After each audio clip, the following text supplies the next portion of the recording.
Je déclare ouverte la 6e. I call to order the 6th plenary meeting of the General Assembly.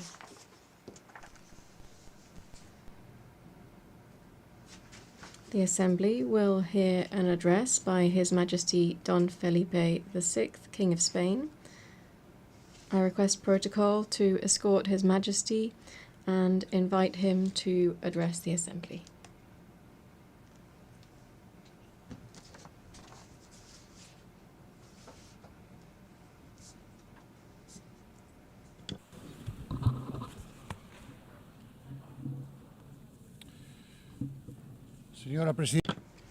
Madam President, Mr. United Nations Secretary General, heads of state and government, ambassadors, authorities, ladies and gentlemen, a very good morning to you.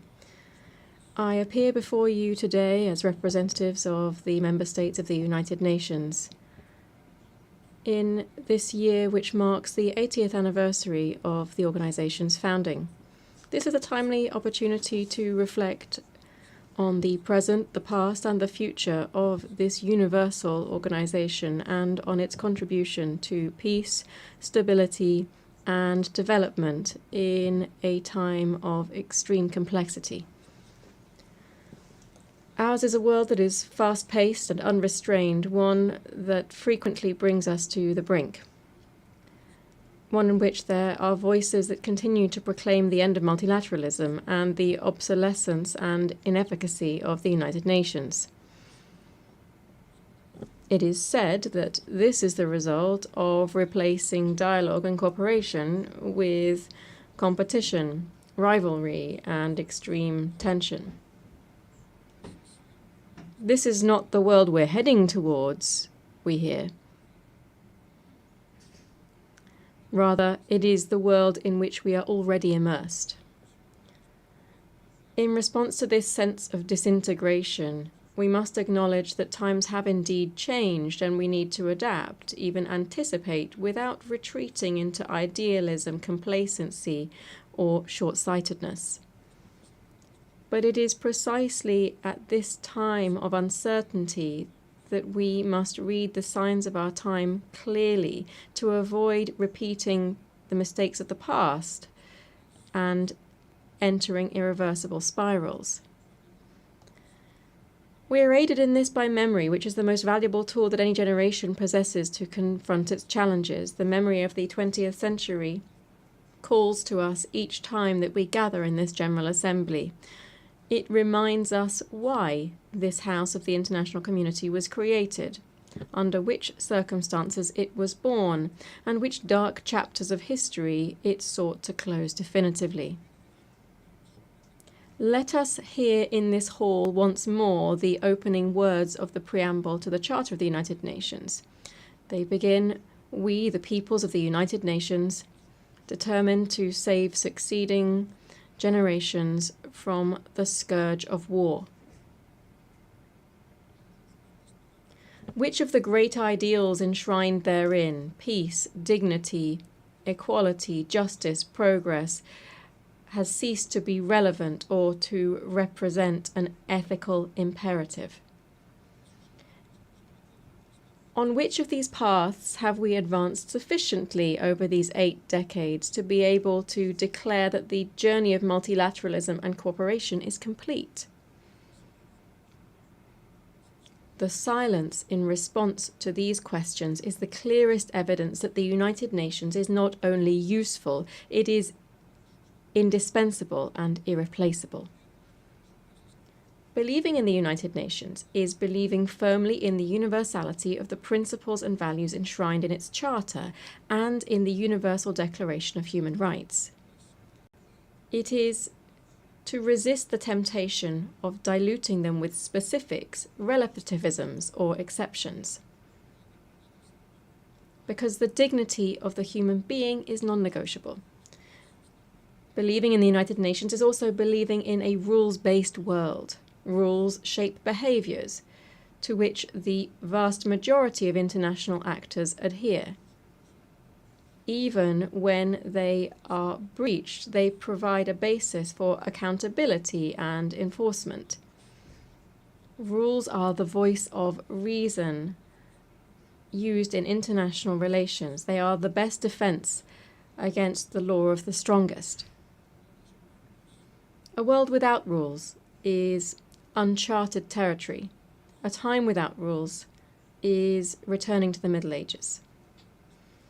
The path proposed by the United Nations Charter is fraught with obstacles, and will never be fully completed. That is why the example of those who have been committed to its values is so precious. These are people working under extreme conditions, risking their freedom, their physical integrity, or even their lives, in a world plagued by conflict in all too many regions. We see this in Europe, in Ukraine, where war has been unleashed by Russia's unprovoked and unjustifiable aggression, violating the country's sovereignty and territorial integrity. Peace in Europe will not be possible without justice and accountability. Spain will continue to support all efforts aimed at achieving a just and lasting peace, grounded in the principles of international law, respect for human rights, and accountability. We also see this in its full severity in the Middle East, in Palestine, in the Gaza Strip. We cannot remain silent or look away from the devastation, the bombings, including of hospitals, schools, and places of refuge. In light of the countless civilian deaths, famine, starvation, the forced displacement of hundreds of thousands of people. To what end? These are abhorrent acts that stand in stark contrast to everything that this forum represents. They offend human conscience and shame the entire international community. Spain is a nation deeply proud of its Sephardic roots. When we speak to the people of Israel, we speak to a people of brothers and sisters, a people who, when they return to Spain, to Córdoba, Toledo, Seville, Barcelona, and so many other places, come home. This was the spirit behind the 2015 law, which was passed with broad consensus, granting Spanish nationality to descendants of Sephardic Jews originally from Spain. It is for this reason, and it is so difficult for us to understand, that we are so pained by the actions of the Israeli government in Gaza. We therefore cry out, we implore, we demand, stop this massacre now. No more deaths in the name of a people that are so wise and ancient, who have suffered so greatly throughout history. Let us be clear. We unequivocally condemn the heinous terrorism of Hamas, especially the brutal massacre of the 7th of October 2023 against the Israeli population, and we recognize Israel's right to self-defense. But with equal strength, we demand that the Israeli government fully uphold international humanitarian law throughout Gaza and the West Bank. We demand that humanitarian aid be delivered without delay, that a ceasefire be established with guarantees, and that all hostages still held by Hamas be released immediately. The international community must shoulder its responsibility to achieve as soon as possible a viable solution that would include the existence of two states, the recognition of the state of Palestine by an increasing number of member states of this organization, to which Spain added its voice this past May, must contribute to achieving a just and definitive regional peace based on the implementation of United Nations resolutions and on the universal recognition of the State of Israel. President, delegates, as we know, many conflicts are both caused by and result in resource scarcity, state fragility, and inequality. The gap between current realities and the fulfillment of the 2030 agenda remains vast, and the current funding shortfall for sustainable development exceeds $4 trillion per year. The call for efficiency and resource optimization made at the 4th International Conference on Financing for Development that we held recently in Seville must be sustained. Accordingly, Spain, in line with the consensus-based commitment adopted there, has launched the Seville Plan for Support to Multilateralism. We have increased our contributions to international development funds, and we have reaffirmed our commitment to defending human rights, gender equality, and the environmental transition, which are central and distinctive elements of our foreign policy. Allow me to briefly address each of these three areas. First, human rights. Spain is, as of this year, a member of the Human Rights Council, enabling us to continue advancing causes such as the fight against racism, the abolition of the death penalty, and the promotion of economic, social, and cultural rights, while at the same time persisting in the struggle against all forms of discrimination. Because we support plural, open societies in which all citizens participate, and we are concerned by the erosion of democracies, the growing disaffection towards values that are essential to democratic coexistence. In these confusing times, which are testing our capacity for dialogue, we must remain steadfast in our commitment to these values. In harmony with these principles, we believe that immigration, when properly managed, is a vector of mutual development for countries of origin, transit, and host countries. We believe that the human rights of migrants must, therefore, be the principal reference for our actions. Therefore, we fully support the implementation of the Global Compact on Migration and the Global Compact on Refugees. Secondly, I wish to refer to gender equality. This year marks the 30th anniversary of the Beijing Declaration and Platform for Action. It is therefore a fresh opportunity to reaffirm our commitment to real and effective equality. This is not merely a step forward in human rights, but above all, a matter of justice. Spain aspires to remain a global beacon in areas such as sexual and reproductive rights, the fight against sexual and gender-based violence, and the increased participation of women in leadership roles and in decision-making processes. Third, the environment. The triple planetary crisis that we are facing, climate change, pollution, and biodiversity loss, demands strengthened governance and sufficient resources to accelerate a just energy transition. This must enable us to triple renewable energy capacity, double energy efficiency, and to continue decarbonizing our economies. These are goals that are as ambitious as they are essential, and doubt must be completely excluded from the equation here. Spain calls for consensus and ambition ahead of COP30, which will be held in Brazil this November. There are other just as important challenges, including managing the impact of the transformative revolution known as artificial intelligence, which can accelerate progress on the 2030 agenda if we know how to direct it towards a fair and equitable digital transformation. And in health, the global dimensions of which were tragically evident during the recent COVID pandemic, we welcome here the consensus reached on the pandemic agreement. This strengthens the central role of the World Health Organization within the global health architecture.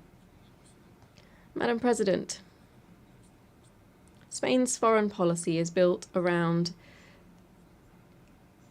three fundamental axes based on geography, history, and conviction. These are towards Africa and the Mediterranean, towards the Americas and the Atlantic, and towards Europe. I would like to share some thoughts on these three areas. Spain is well aware that Africa represents a strategic global interest of the highest order. The present is marked in certain countries by structural deficiencies and some brutal conflicts and wars that receive insufficient attention when compared with others that I've already referred to.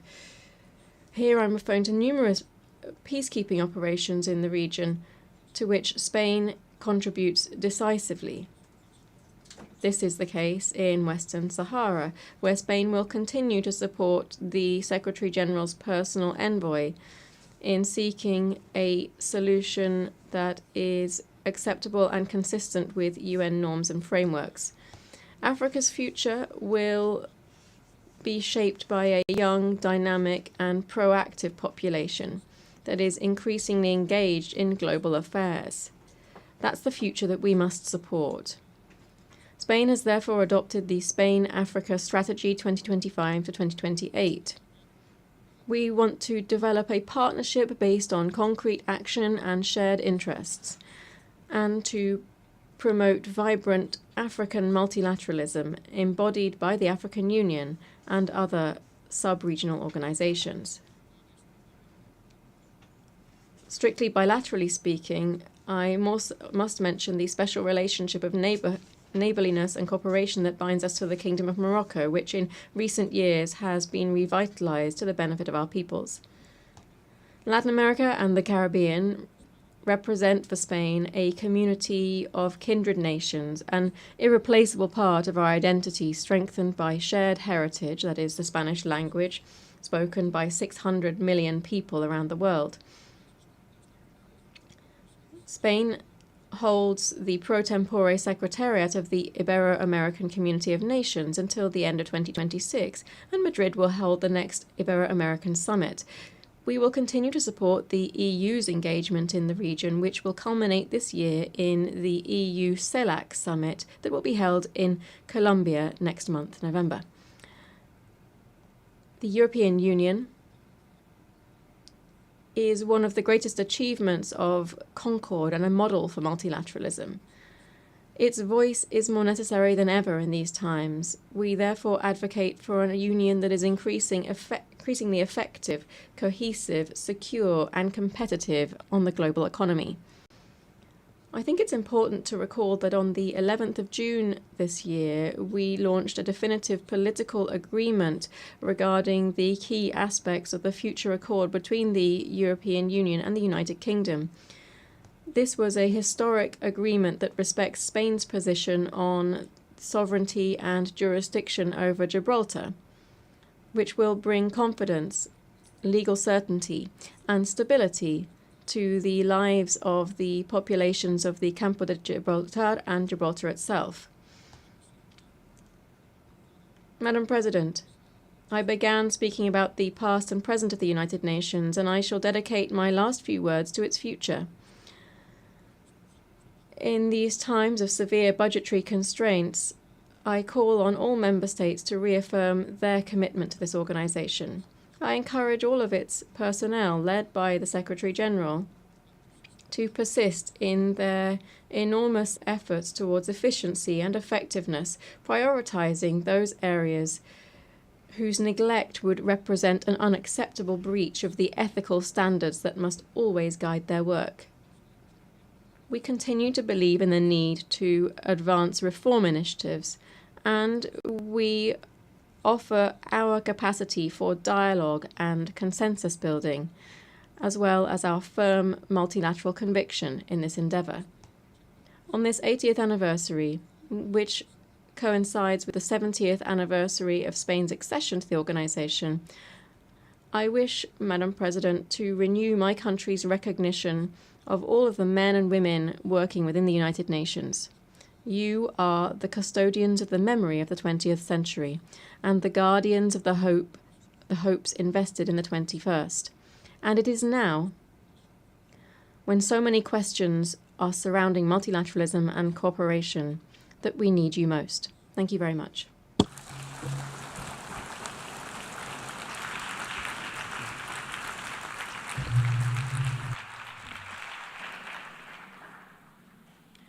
nom de l'Assemblée générale, On behalf of the General Assembly, I wish to thank the King of Spain. The Assembly will now hear an address by His Excellency Volodymyr Zelenskyy, President of Ukraine. I request protocol to escort His Excellency and invite him to address the Assembly.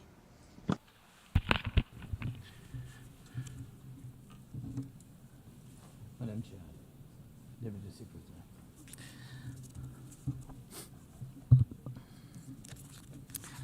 Dear leaders, dear friends, and all those who can become our friends, because you want safety and peace just as much as we do. Today, no one but ourselves can guarantee security. Only strong alliances, only strong partners, and only our own weapons. The 21st century isn't much different from the past. If a nation wants peace, it still has to work on weapons. It's sick. But that's the reality. Not international law, not cooperation. Weapons decide who survives. Excellencies, you know perfectly well international law doesn't work fully unless you have powerful friends who are truly willing to stand up for it. And even that doesn't work without weapons. It's terrible, but without it, things would be even worse. There are no security guarantees except friends and weapons. No Ukrainian choice this kind of reality. And knowing our people, they would have chosen a different priority. Ukrainians are peaceful people, but they are people who want to live freely in their own independent country. That's why we invest in defense. For many nations, there is simply no other way left. Nations can speak about their pain from stages like this, but even during bloodshed, there isn't a single international institution that can truly stop it. That's how weak these institutions have become. What can Sudan or Somalia or Palestine or any other people living through war really expect from the UN or the global system? For decades, just statements and statements. And even everything happening in Gaza remains without a way out. Even now, Syria, after all the changes, still has to appeal to the world to ease the sanctions that are choking its economy. It has to ask and wait. Syria deserves stronger support from the international community. And as Russia's war against my country goes on, people are still dying every week. Yet there is no ceasefire because Russia refuses. Russia abducted thousands of Ukrainian children, and we have brought some of them back. And I thank everyone who's helped. But how long will it take to bring all of them home? Childhood slips away faster than adults are able to help. Look at Israel. Nearly 2 years have passed and hostages still haven't been freed. They must be freed, but even that still hasn't happened. And for years, there have been no real answers to other threats, either chemical weapons and famine used as a weapon. Last year, at this assembly, I warned the world about the risk of radiation disasters, especially due to Russia's occupations of our Zaporizhzhia nuclear power plant, the biggest in Europe, but nothing's changed. Nothing's. And yesterday, the plant went into blackout again, and Russia hasn't stopped shelling even in areas near a nuclear facility. And because of international institutions are too weak, this madness continues. Even being part of a long-standing military alliance doesn't automatically mean you are safe. Just recently, 19 simple Russian drones violated Polish airspace, and only 4 were shot down. Luckily, they were not shaheeds, or even worse. Otherwise, the results would have been horrific. Estonia had to call a UN Security Council meeting for the first time in history because Russian fighter jets deliberately entered its airspace. Moldova is defending itself again from Russia's interference. We are helping Moldova, and Russia's trying to do to Moldova what Iran once did to Lebanon. And the global response, again, not enough. We have already lost Georgia in Europe. Human rights and the European nature of the state system are only shrinking there. Georgia is dependent on Russia. And for many, many years, Belarus has also been moving toward dependence on Russia. Europe cannot afford to lose Moldova too. It's important to remember how the world once ignored the need to help Georgia after Russia's attack, and how the moment was missed with Belarus. How Moldova must not be lost. And for Europe, supporting Moldova's stability is not costly, but failing to do so will come at a much higher price.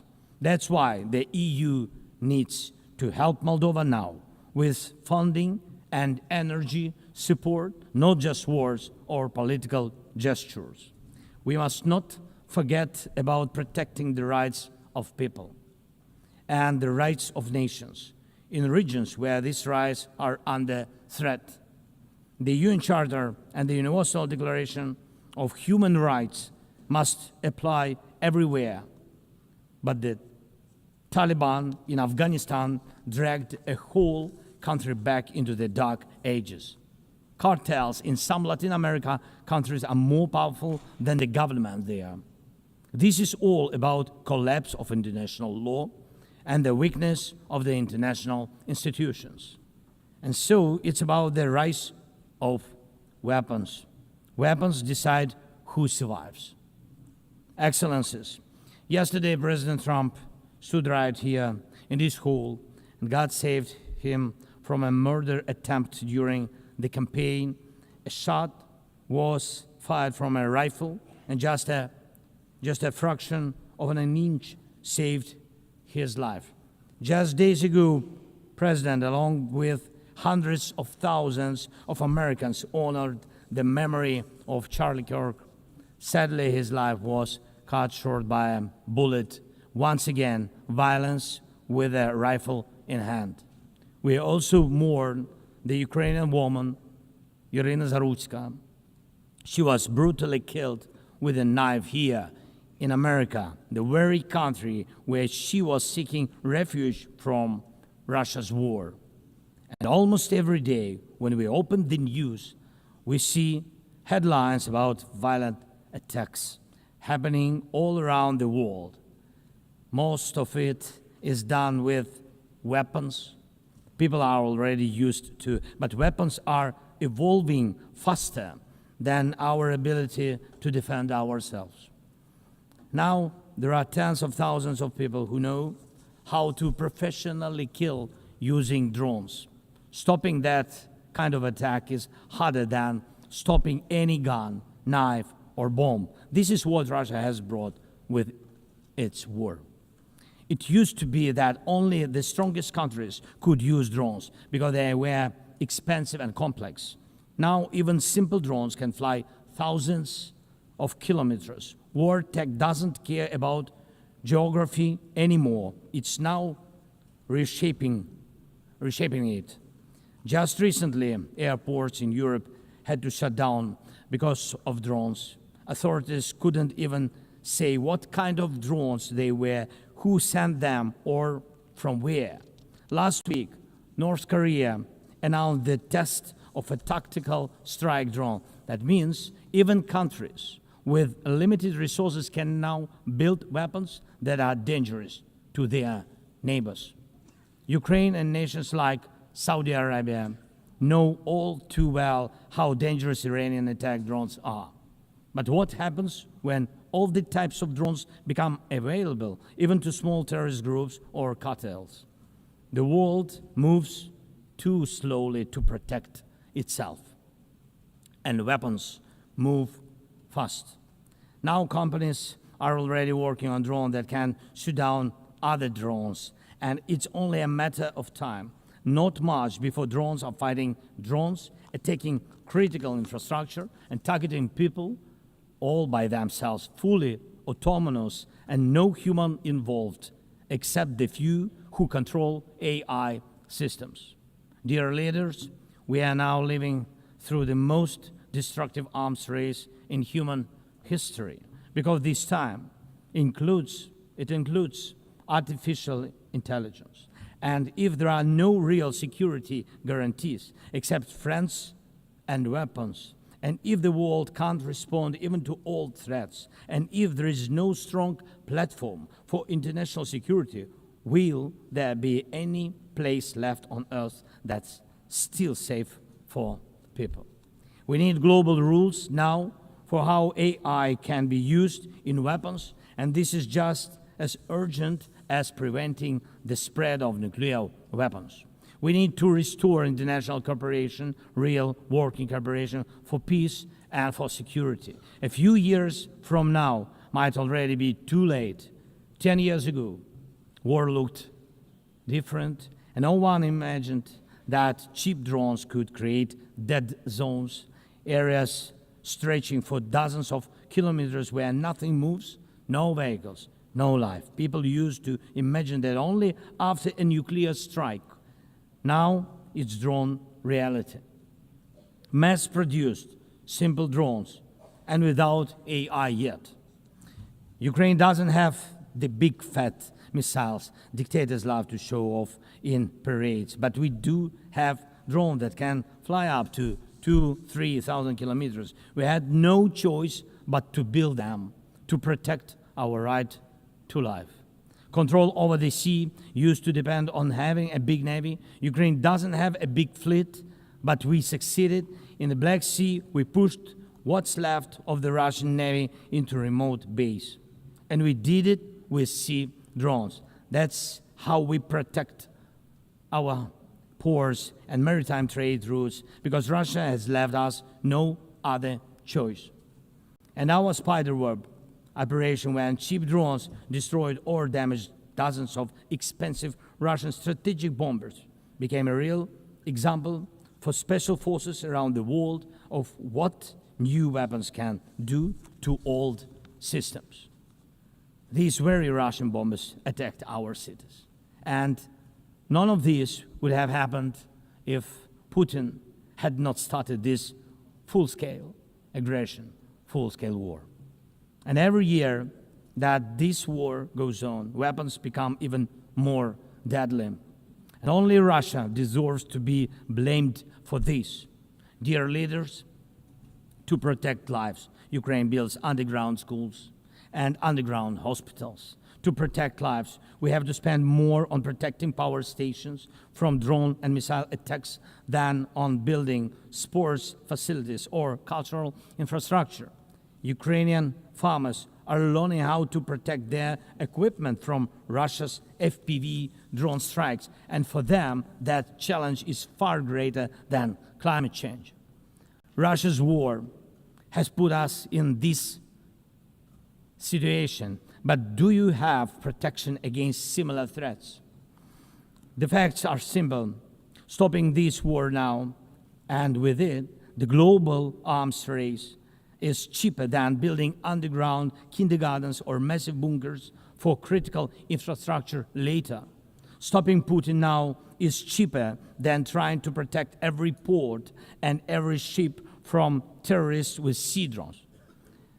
Stopping Russia now is cheaper than wondering who will be the first to create a simple drone carrying a nuclear warhead. So we must use everything we have together to force the aggressor to stop. And only then do we have a real chance that this arms race will not end in catastrophe for all of us. If it takes weapons to do it, if it takes pressure on Russia, then it must be done. And it must be done now. Otherwise, Putin will keep driving the war forward wider and deeper.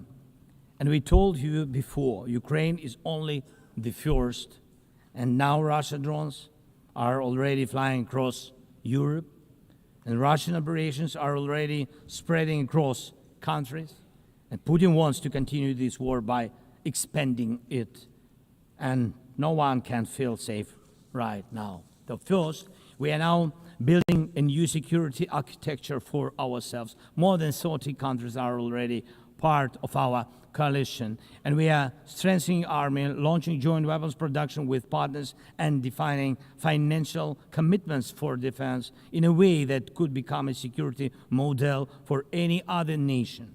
If security guarantees work for Ukraine, something more than just friends and weapons, it will mean that people were able to make national security not a privilege for a few nations, but a right for everyone. Second, we are ready to make our modern weapons become your modern security, your modern weapon. And we have decided to open up arms exports. And these are powerful systems tested in a real war when every international institution failed. And we are also ready to grow our defense production together with strong partners so that their protection is modern and reliable. You don't need to start this race from scratch. We're ready to share what has already proven itself in real defense. And third, many in the world are still relaxed. Still. But look at how many countries are here at this General Assembly, countries that are at war, or just came out of war, or are trying to stop one, or openly getting ready for one. War has already reached too many people to pretend it has nothing to do with you. So it depends on you.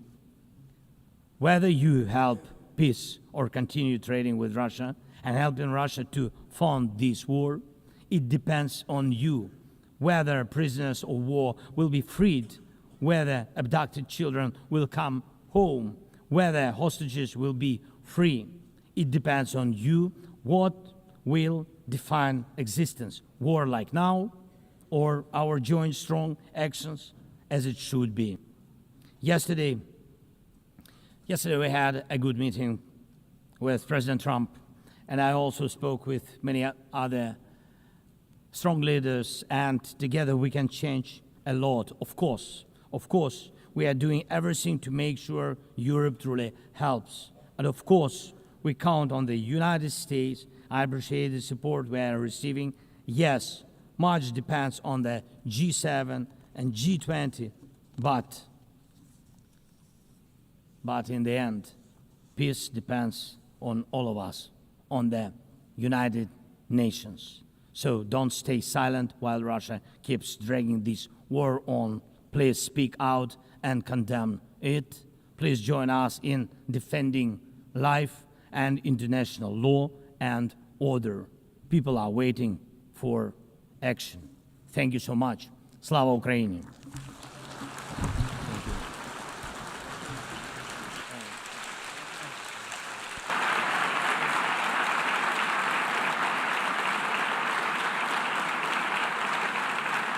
Au nom de l'Assemblée générale. On behalf of the General Assembly, I wish to thank the President of Ukraine. L'Assemblée va The Assembly will hear an address by His Serene Highness, Prince Albert II, Sovereign Prince of Monaco. I request protocol to escort His Serene Highness and invite him to address the Assembly.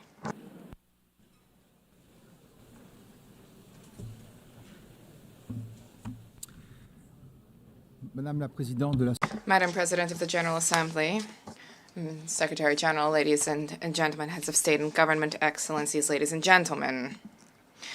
80 years ago, the creation of the United Nations marked a decisive turning point in contemporary history in international relations.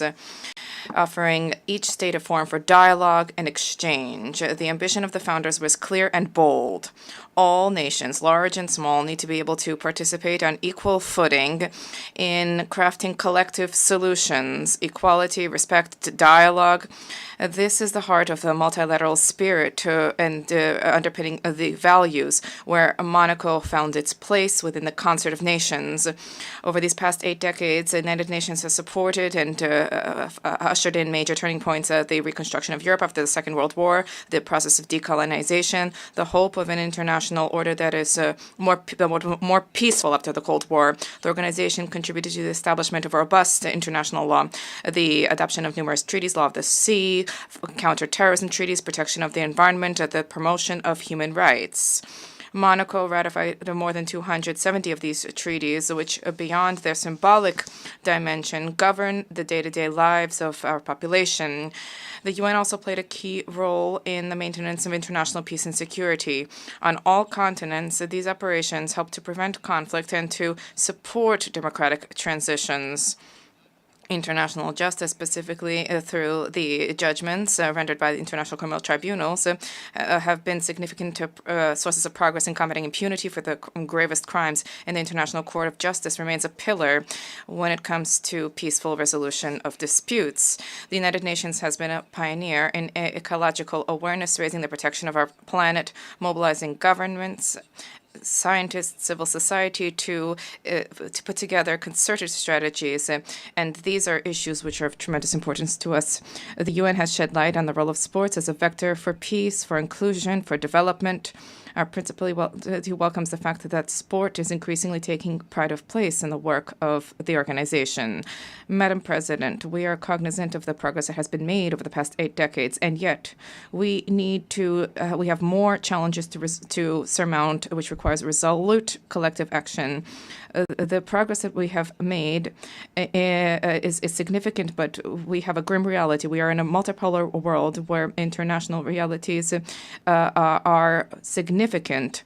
There are proliferation of peacekeeping operations show that dialogue and preventive diplomacy, unfortunately, do not always generate the anticipated results. International security is today gravely imperiled. International tensions and conflicts are spreading in all 4 corners of the world, and this makes it all the more necessary for there to be a reaffirmation of the core principles of the United Nations: sovereignty of states, peaceful dispute resolution, respect for international law, and human rights. In this regard, the Principality of Monaco firmly condemns the war of aggression targeting Ukraine and the suffering this has inflicted upon civilian populations, and I reiterated this message just now to President Zelenskyy. I cherish the hope that a just and lasting negotiated peace agreement can be found soon to guarantee security and to rise to the expectations of the Ukrainian people. In the Middle East, violence has generated unacceptable human suffering casualties. The risk of regional conflagration requires that there be an immediate de-escalation, protection of civilians, the unimpeded delivery of humanitarian assistance, and a sincere relaunch of the peace process on the basis of the 2 states. Peace is not a utopia. Peace is an overriding necessity.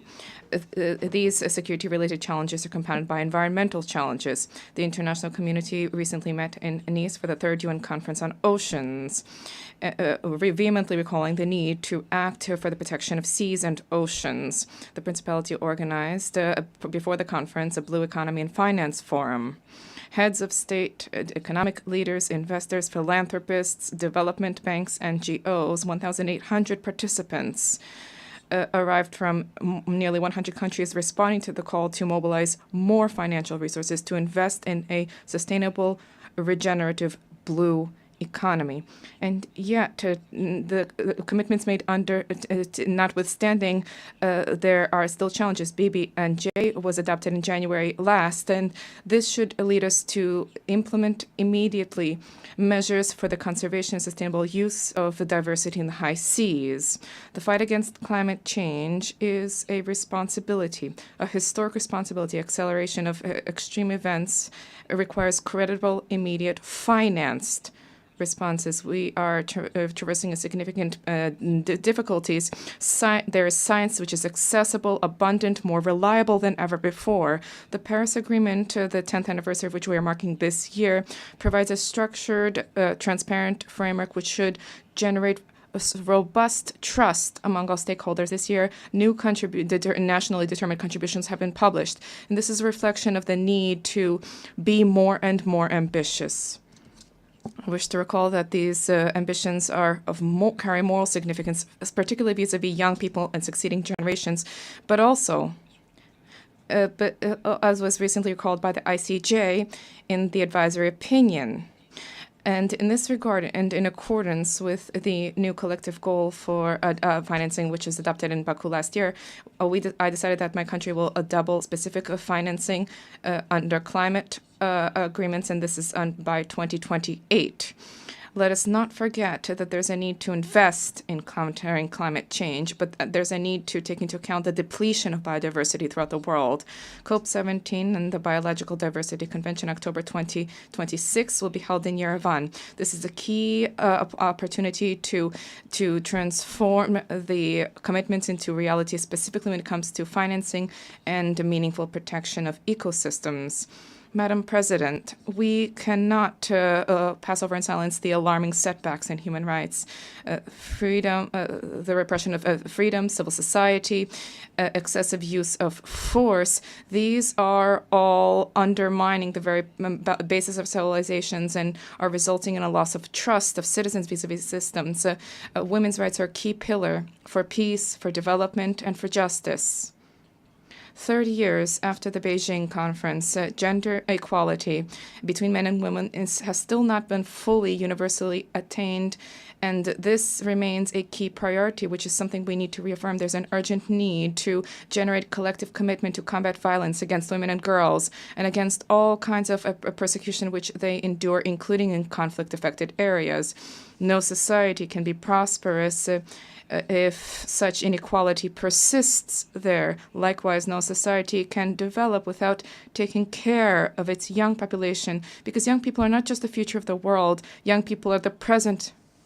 30 years after the World Youth Program, it is incumbent upon us to raise the role of young people in discussions on the economy, civic life, access to education, employment, digital issues. This is not a privilege. This is a right.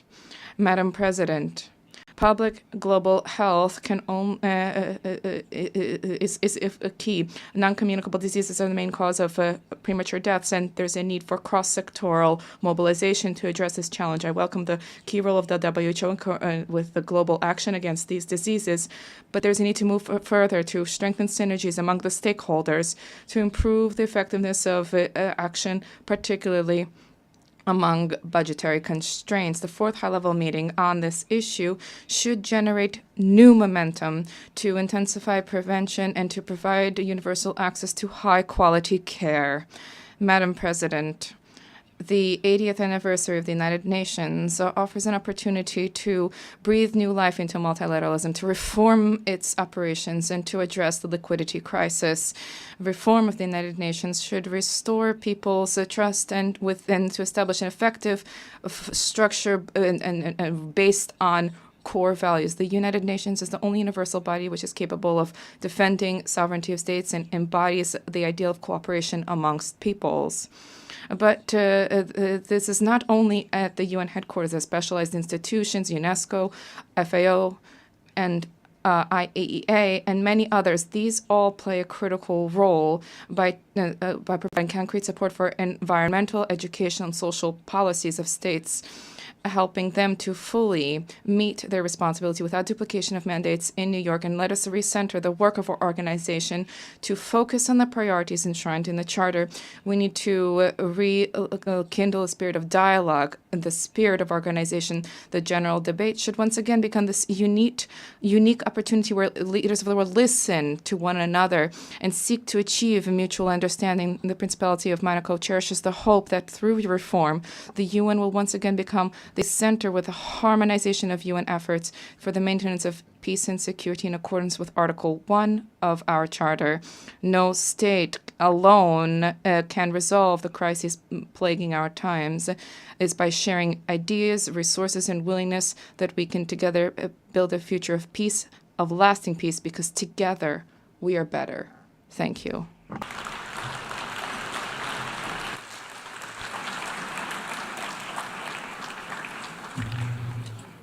Au nom de l'Assemblée générale, On behalf of the General Assembly, I wish to thank the Sovereign Prince of Monaco. l'Assemblée va The Assembly will hear an address by His Excellency Masoud Pezeshkian, President of the Islamic Republic of Iran. I request protocol to escort His Excellency and invite him to address the Assembly.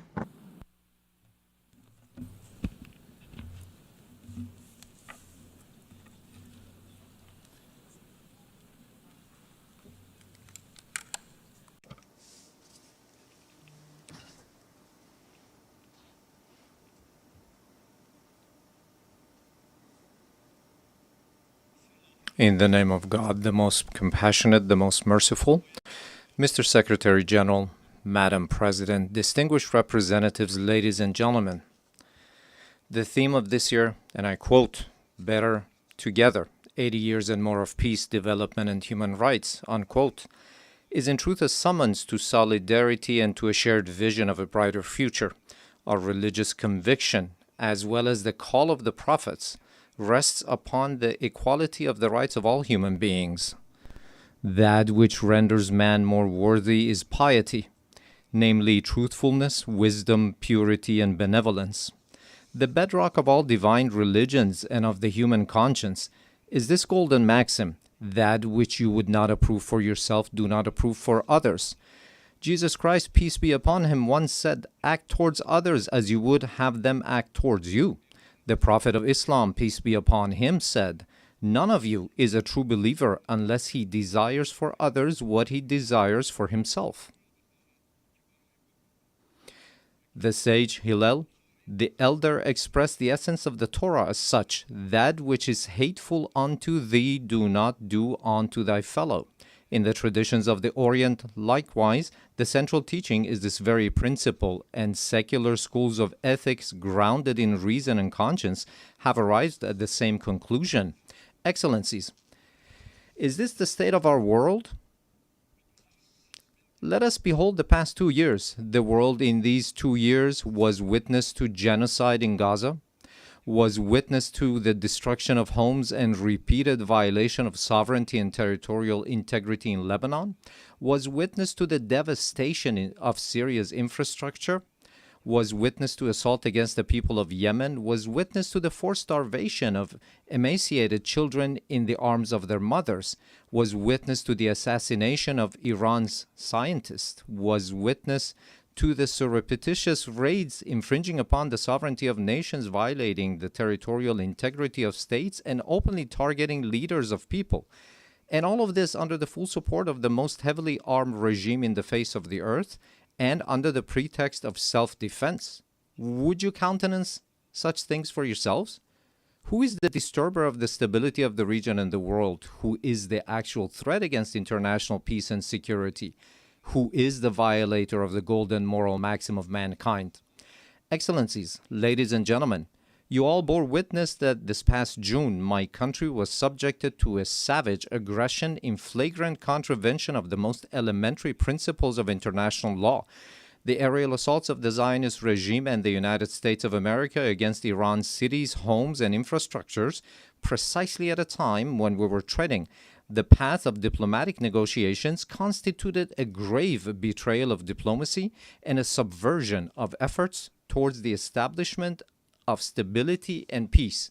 This brazen act of aggression, in addition to martyring a number of commanders, citizens, children, women, scientists, and intellectual elites of my country, inflicted a grievous blow upon international trust and the very prospect of peace in the region. Should we fail to confront such perilous breaches of international norms, these aberrations shall spread to engulf the world. the assault upon nuclear facilities under safeguards and international supervision, the open attempt to assassinate leaders and duly constituted officials of UN member states, the systematic targeting of journalists and members of the press, and the killing of human beings who solely by the reason of their knowledge and expertise are converted into military targets. Again, would you countenance such acts for yourselves? With this behavior, they have killed at the very least over 35,000 innocent civilians in Gaza. They have deprived them of food, drinking water, medication, and proper health care. Those who have perpetrated such crimes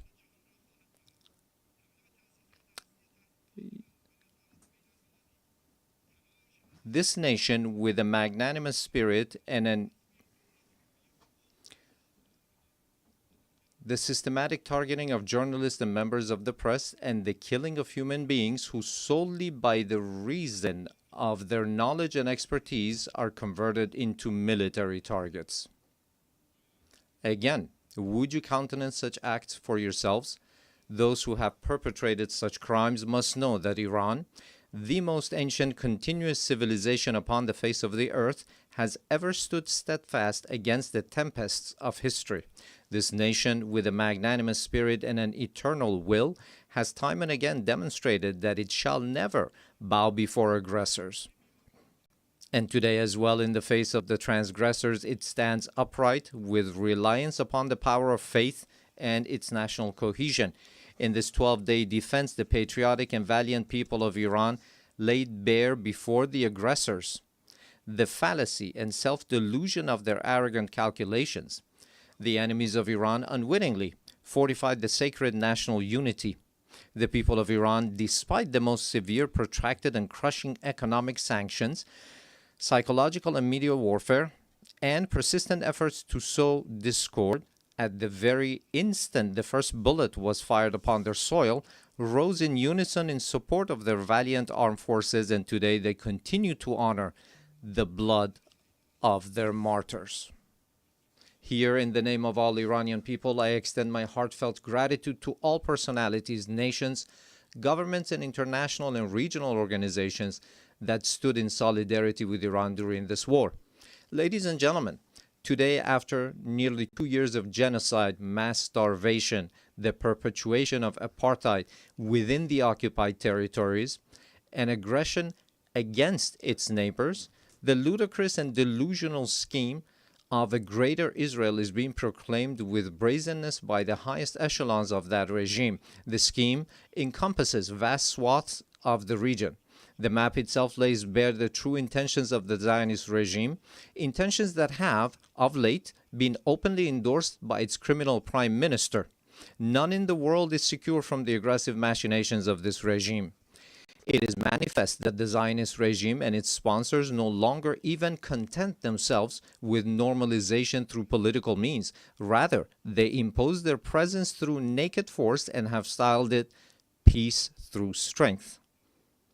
Yet, this is neither peace nor power. It is nothing but aggression rooted in coercion and bullying. But we envision our powerful Iran alongside powerful neighbors within a strong region with a radiant future.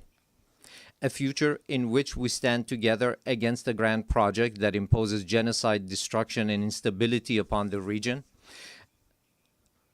A future in which collective security is assured through genuine mechanisms of defensive cooperation and joint response to threats.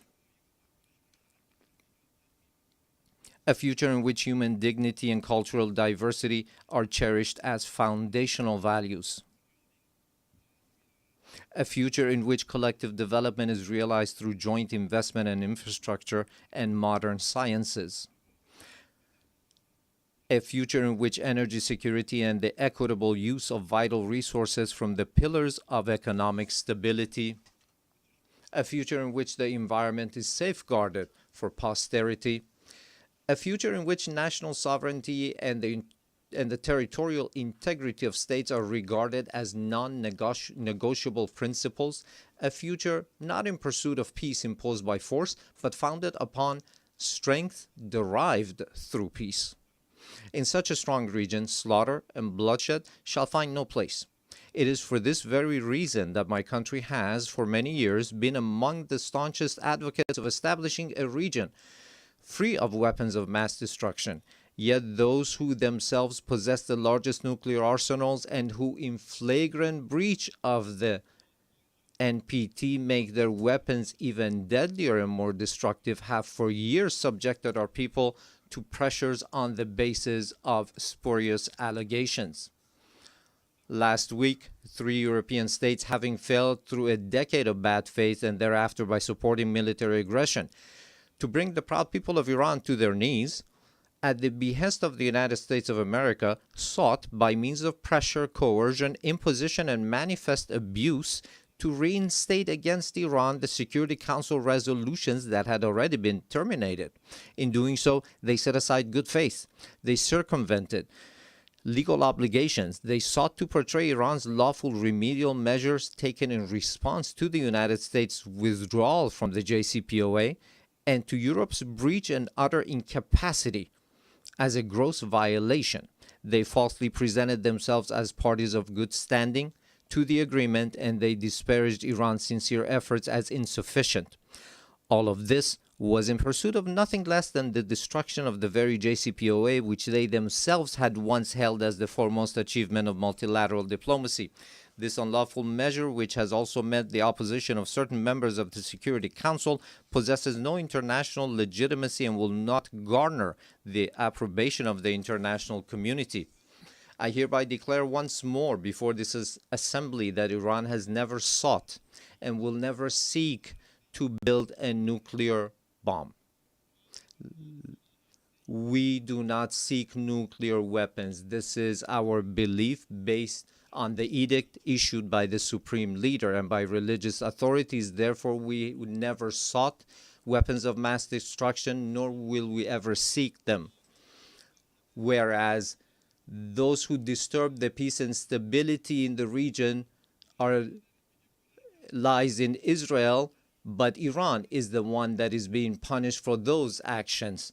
There is a poem that roughly says something to the effect that someone in one side of the world does something to disturb the peace and someone else is punished for those actions. Ladies and gentlemen, the Islamic Republic of Iran welcomes peace and stability. We believe that the future of our region and of the world must be built upon cooperation, trust, and shared development. In this framework, Iran supports the peace process between the Republic of Azerbaijan and the Republic of Armenia and hopes that its outcome shall be enduring and serve as a foundation for improved relations between these two neighboring states. Iran also hopes that the efforts to bring an end to the war in Ukraine may result in a just and lasting agreement between Russia and Ukraine and bring solace to the human suffering caused by this crisis. Iran welcomes the defensive pact between the two brotherly Muslim countries, the Kingdom of Saudi Arabia and the Islamic Republic of Pakistan, as a beginning for a comprehensive regional security system with the cooperation of the Muslim states of West Asia in the political, security, and defense domains. Finally, Iran condemns the criminal aggression of the Israeli regime against Qatar, which resulted in the martyrdom of a number of Palestinian and Qatari nationals, and declares its support and solidarity with the government and people of Qatar. Ladies and gentlemen, true security is not achieved through force, but through confidence building, mutual respect, regional convergence, and multilateralism grounded in international laws. Based on this foundation, a call upon all to practice listening to one another instead of raising voices, to re-examine the intellectual premises of polarization and political violence, which today ensnares not only the international community, but also renders societies internally with tension and turmoil. To uphold as the common denominator of all beliefs and cultures the principles that whatever we do not approve for ourselves, we should not impose upon others, instead of distorting concepts and narratives with biased interpretations. To restore and rehabilitate the credibility of international laws, institutions, and mechanisms, and to commit to the establishment of a regional system of security and cooperation in West Asia. Ladies and gentlemen, we Iranians have extended our power in the world not by producing and employing nuclear weapons, nor by the slaughter of hundreds of thousands in the 20th century, nor by genocide and the imposition of starvation upon the children in Gaza in the 21st century, and not even through the historic empires of Iran, but rather through a culture of human fellowship and the message of empathy of universal sages such as Rumi, Hafiz, Saadi, who 8 centuries ago declared human beings are members of a whole, in creation of one essence and soul. If one member is inflicted with pain, other members uneasy will remain. If you have no sympathy for human pain, the name of human, you cannot pertain. Those criminals who bully by murdering children are not worthy of the name human being, and assuredly they shall never prove to be trustworthy partners. Relying upon its time-honored tradition of altruism and human fellowship, Iran is a steadfast partner and a trustworthy companion for all peace-seeking countries, a friendship and a partnership grounded not in fleeting expediency, but in dignity, trust, and a shared future. We, the upright people of Iran, by standing firm against lawless marauders, have surmounted with honor the injustices, discriminations, and double standards imposed upon us. And today, with an opportunity-oriented outlook, we have transformed this historic achievement of the Iranian people into a platform for a leap toward a hopeful future. Let us together, with you, turn threats into opportunities. I thank you.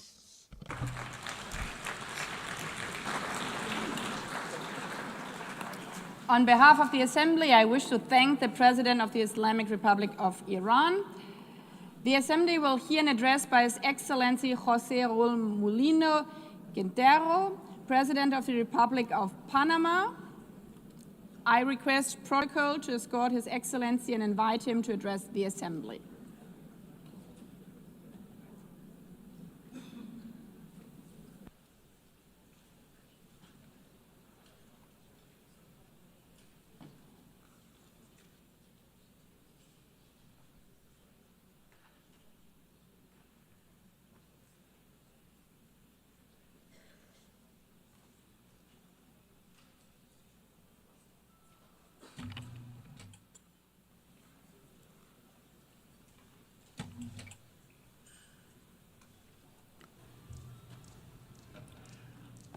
Muy buenos días. A very good morning, Madam President, distinguished heads of state and government, honourable delegates. On behalf of the Panamanian people, with profound respect and renewed hope, I appear before this honourable assembly on the 80th anniversary of this organization, which remains a beacon for peace, cooperation, and progress. Panama has been committed since the signing of the Charter of San Francisco in 1945 to peace building, security, sustainable development, and human rights. Over these 8 decades, our country has championed multilateral diplomacy and public international law as a cornerstone of our foreign policy. The UN 80 initiative, presented by the Secretary-General Antonio Guterres, offers an opportunity to reflect on the past, to raise awareness of present threats, and to envision a fairer future. We firmly believe that today more than ever, we must strengthen the value of multilateralism to respond to global challenges and crises as a tool to mitigate asymmetries among nations. In this regard, I wish to highlight that multilateral policy contributed to our country's removal, for instance, from discriminatory lists imposed by the European Union and the Financial Action Task Force. Since it does not make sense to be a member of the Security Council of this organization, while at the same time appearing on lists alongside countries that promote terrorism, we believe it is the right time to undertake a comprehensive reform to make the Security Council more effective to make the General Assembly more representative, to make specialized agencies more inclusive, and, above all, to reduce bureaucracy. Panama, just like other countries, calls for greater representation of Latin America and the Caribbean in decision-making bodies. The time has come to update the architecture of multilateral governance. Our region is the world's leading exporter of food. It is home to a strategic canal linking the Atlantic and the Pacific, and it holds more than 50% of the planet's biodiversity. We are major suppliers of minerals. We possess the largest freshwater reserves. We live together in peace, and we strive to preserve this. All of these elements make us a key global actor, and we must ensure that our representation reflects our role and our global significance. In line with our mission to contain and prevent the tragic outcome of a global war, which was its fundamental raison d'être, the United Nations is also facing a challenge of promoting urgent action to achieve the Sustainable Development Goals.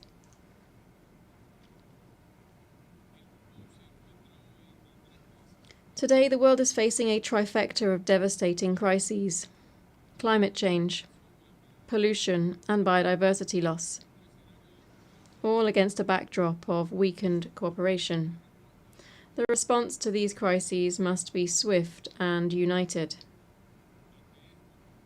In response, Panama has put forward its Nature Pledge, which is our pact with nature.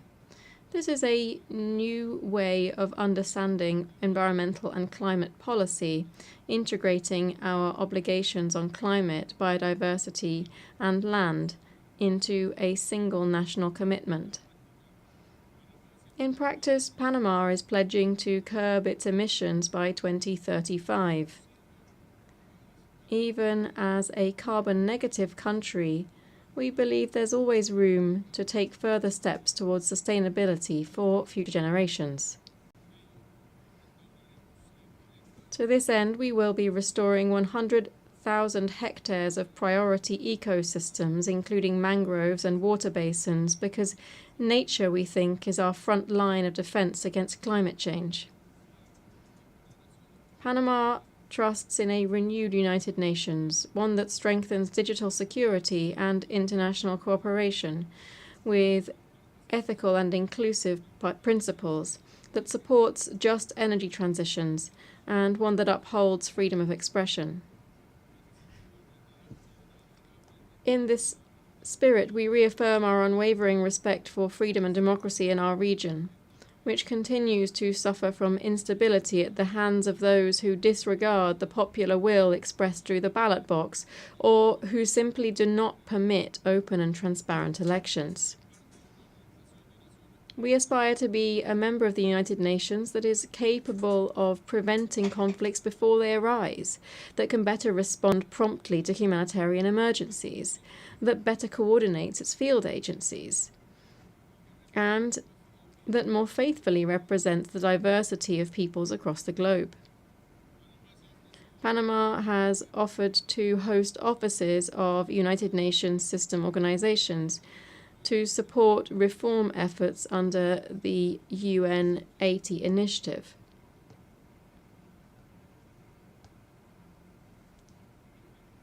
I also wish today to express my solidarity with the Japanese people.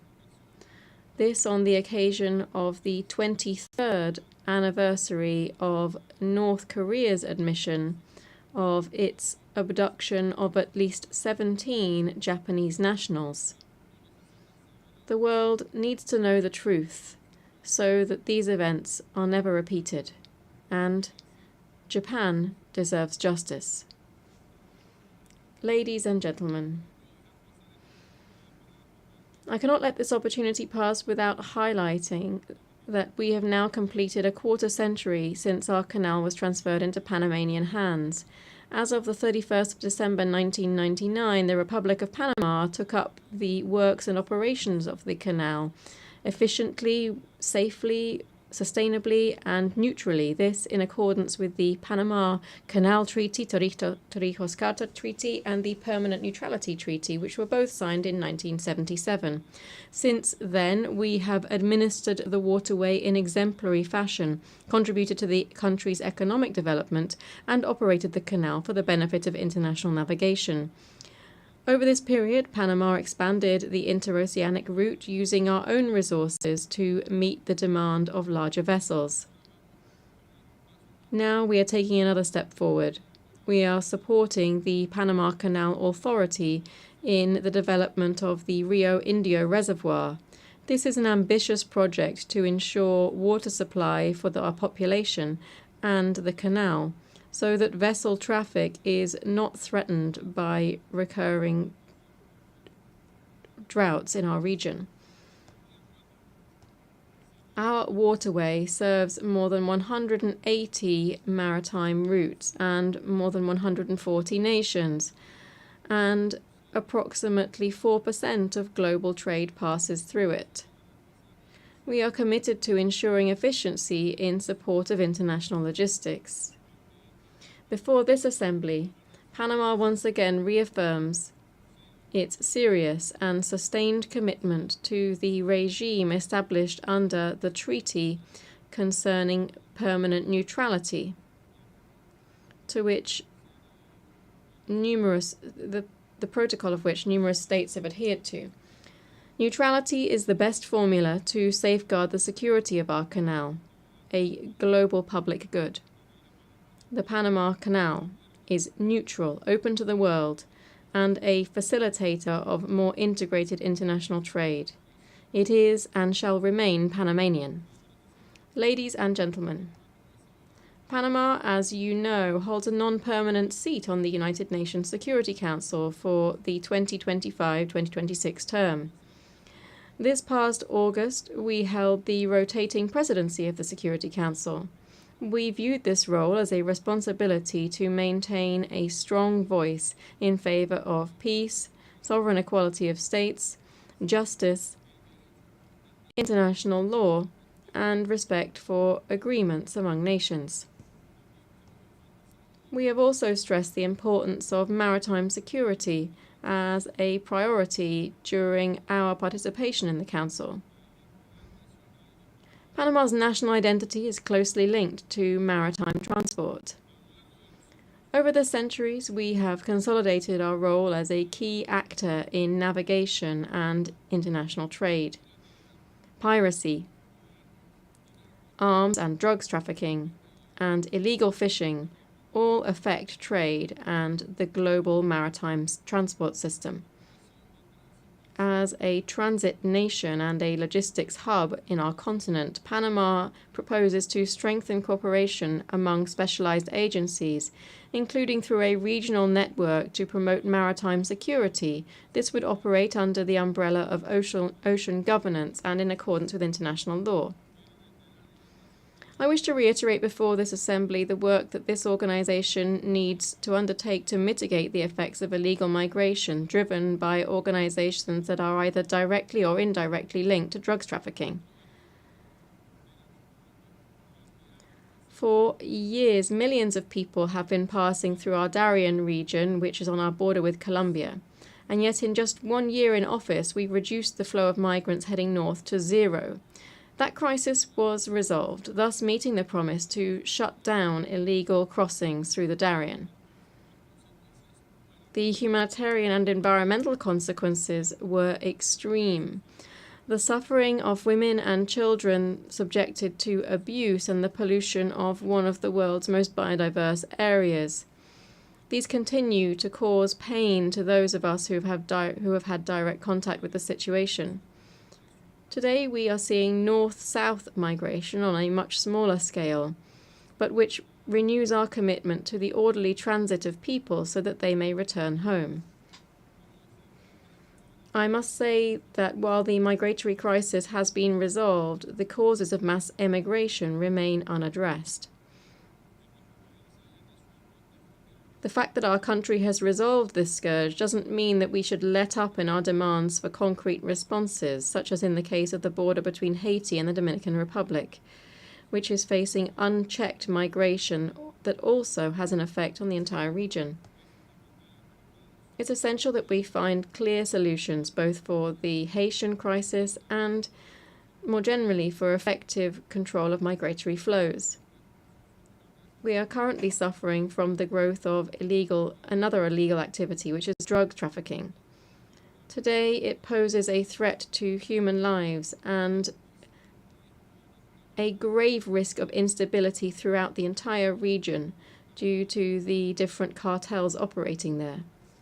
Just to give you a quick idea, this year alone, Panama has seized nearly 150 tons of cocaine and other drugs. This is an historic and alarming figure, one which compels us to step up our efforts to seek greater cooperation and to galvanize resources in a struggle that must be a common cause among all nations of the world. Honourable members, next year, the Amphictyonic Congress of Panama, convened by the liberator Simón Bolívar, will celebrate its bicentenary. Its proposal was for an international system based on the sovereign equality of states, justice, law, and international cooperation to achieve the people's common goals. We hope that this commemoration will serve as a new starting point for international cooperation, one that respects and elevates the values of sovereignty, peace, and peaceful coexistence, values that must guide our work in this and other global fora. Honourable members, before this forum of global peace and international cooperation, I reiterate the faith of the Panamanian people in the United Nations system. At times of crisis, when the winds of unilateralism, polarization, and fragmentation are blowing, Panama will raise its voice in defense of multilateralism. Panama will remain an enthusiastic member of the United Nations, a defender of international law, and a tireless proponent of global peace. Because, as this year's theme reminds us, we are stronger together, and only together can we build a fairer and more humane future for all. Thank you very much.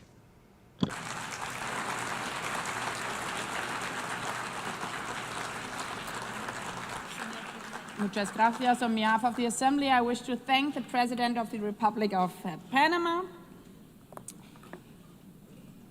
As the Assembly will hear an address by His Excellency Petr Pavel, President of the Czech Republic, I request protocol to escort His Excellency and invite him to address the Assembly.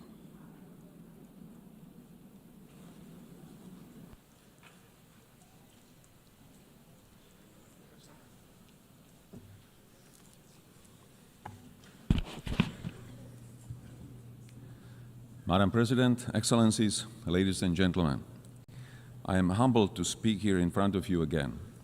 Today, I wish to address two main issues: United Nations achievements and necessity of its reform, and prospect of multilateralism in the light of Russian aggression.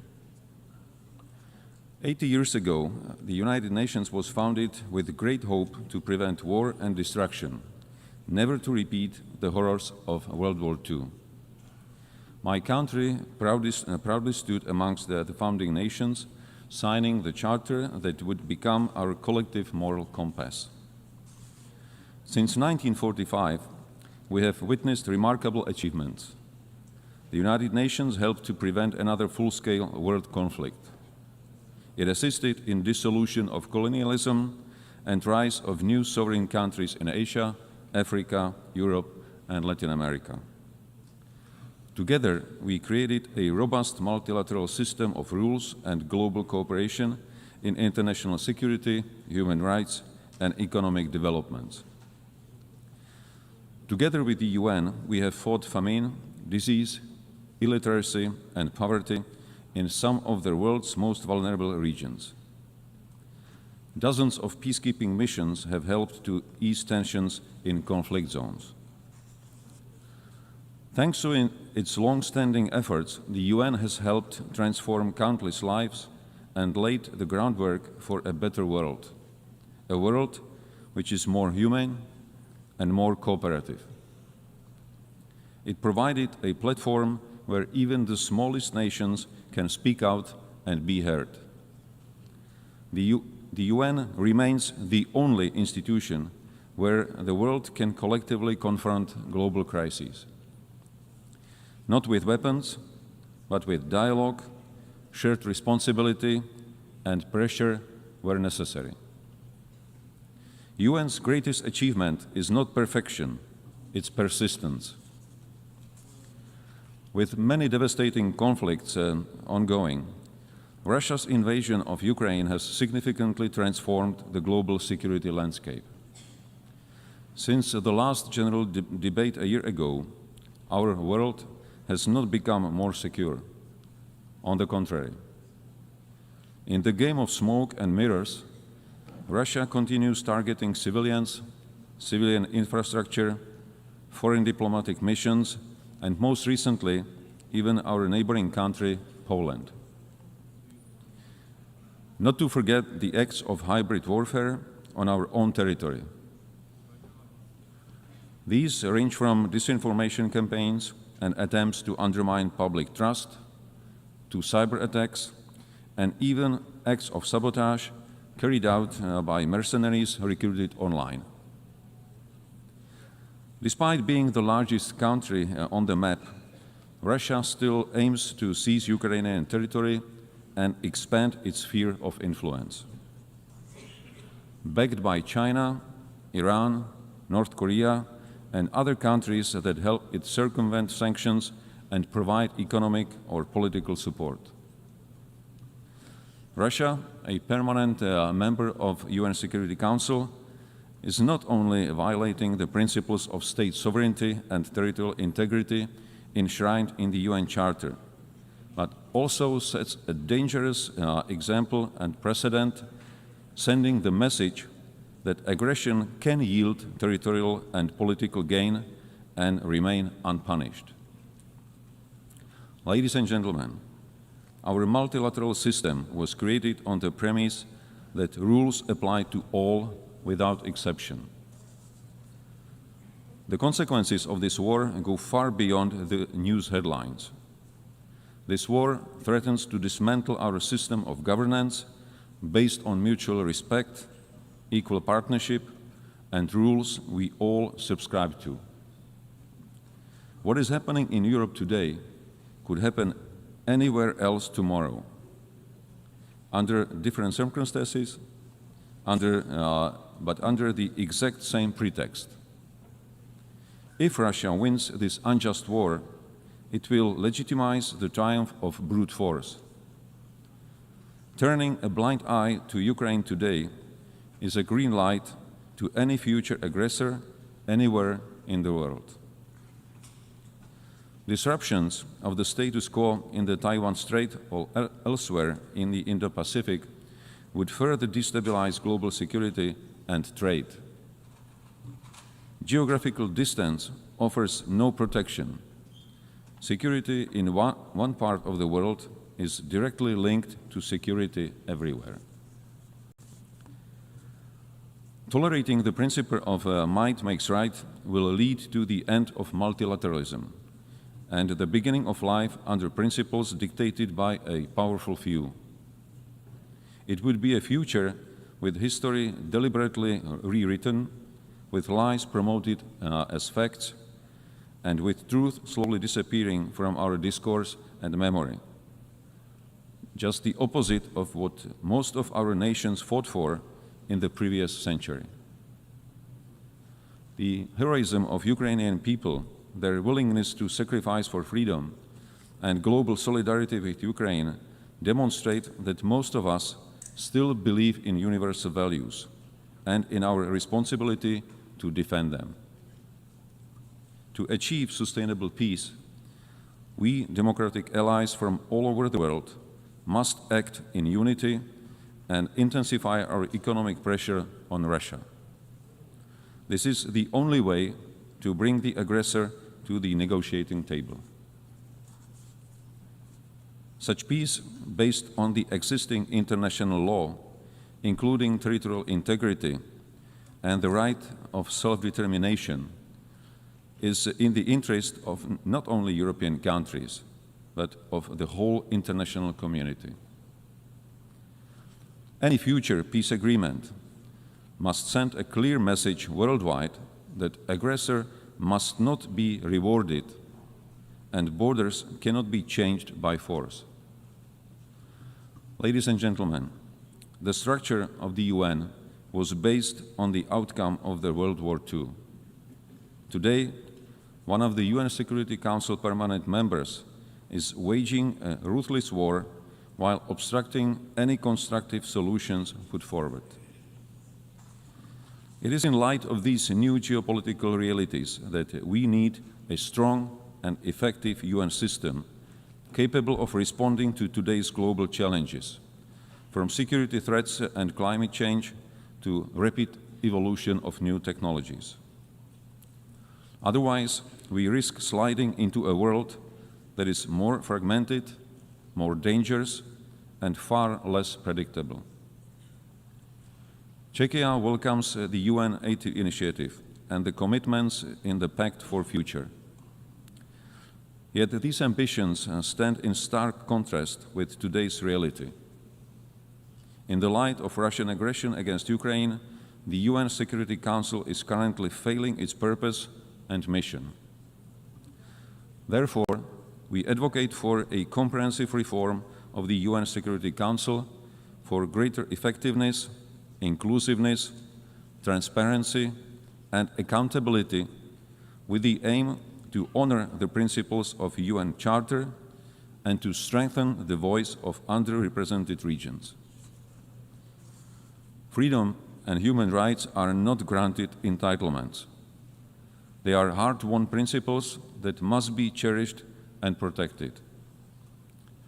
Security Council membership should not be seen as a matter of prestige or privilege, but above all, a responsibility to defend global peace.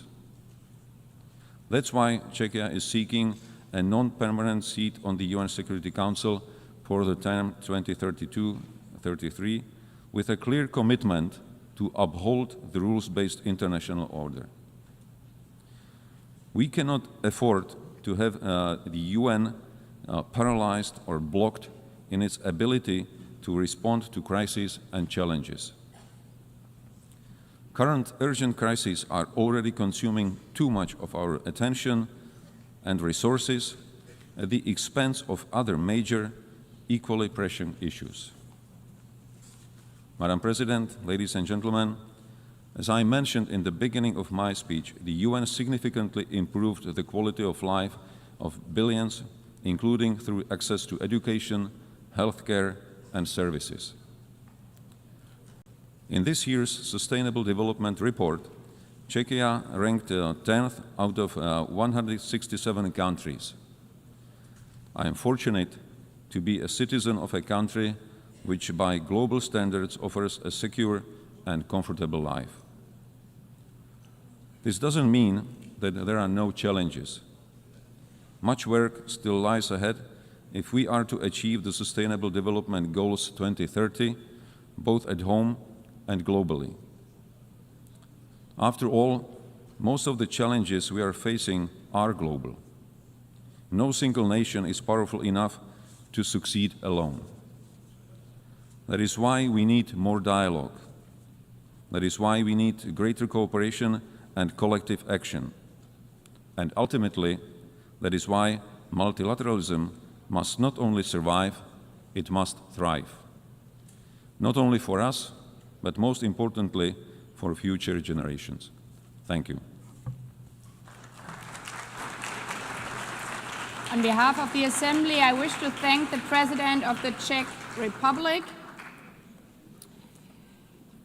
The Assembly will hear an address by Her Excellency Karen Keller-Sutter, President of the First Confederation. I request Protocol to escort Her Excellency and invite her to address the Assembly.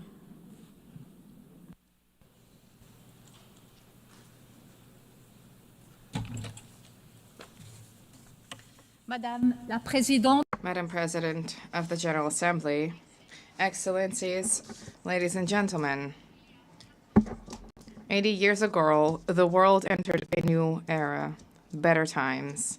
On the 27th of January 1945, the Auschwitz concentration camp was liberated.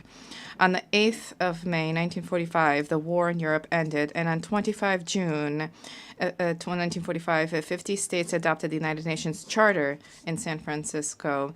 And I quote from the Charter, "They were determined to save succeeding generations from the scourge of war, which twice in our lifetime has brought untold sorrow to mankind."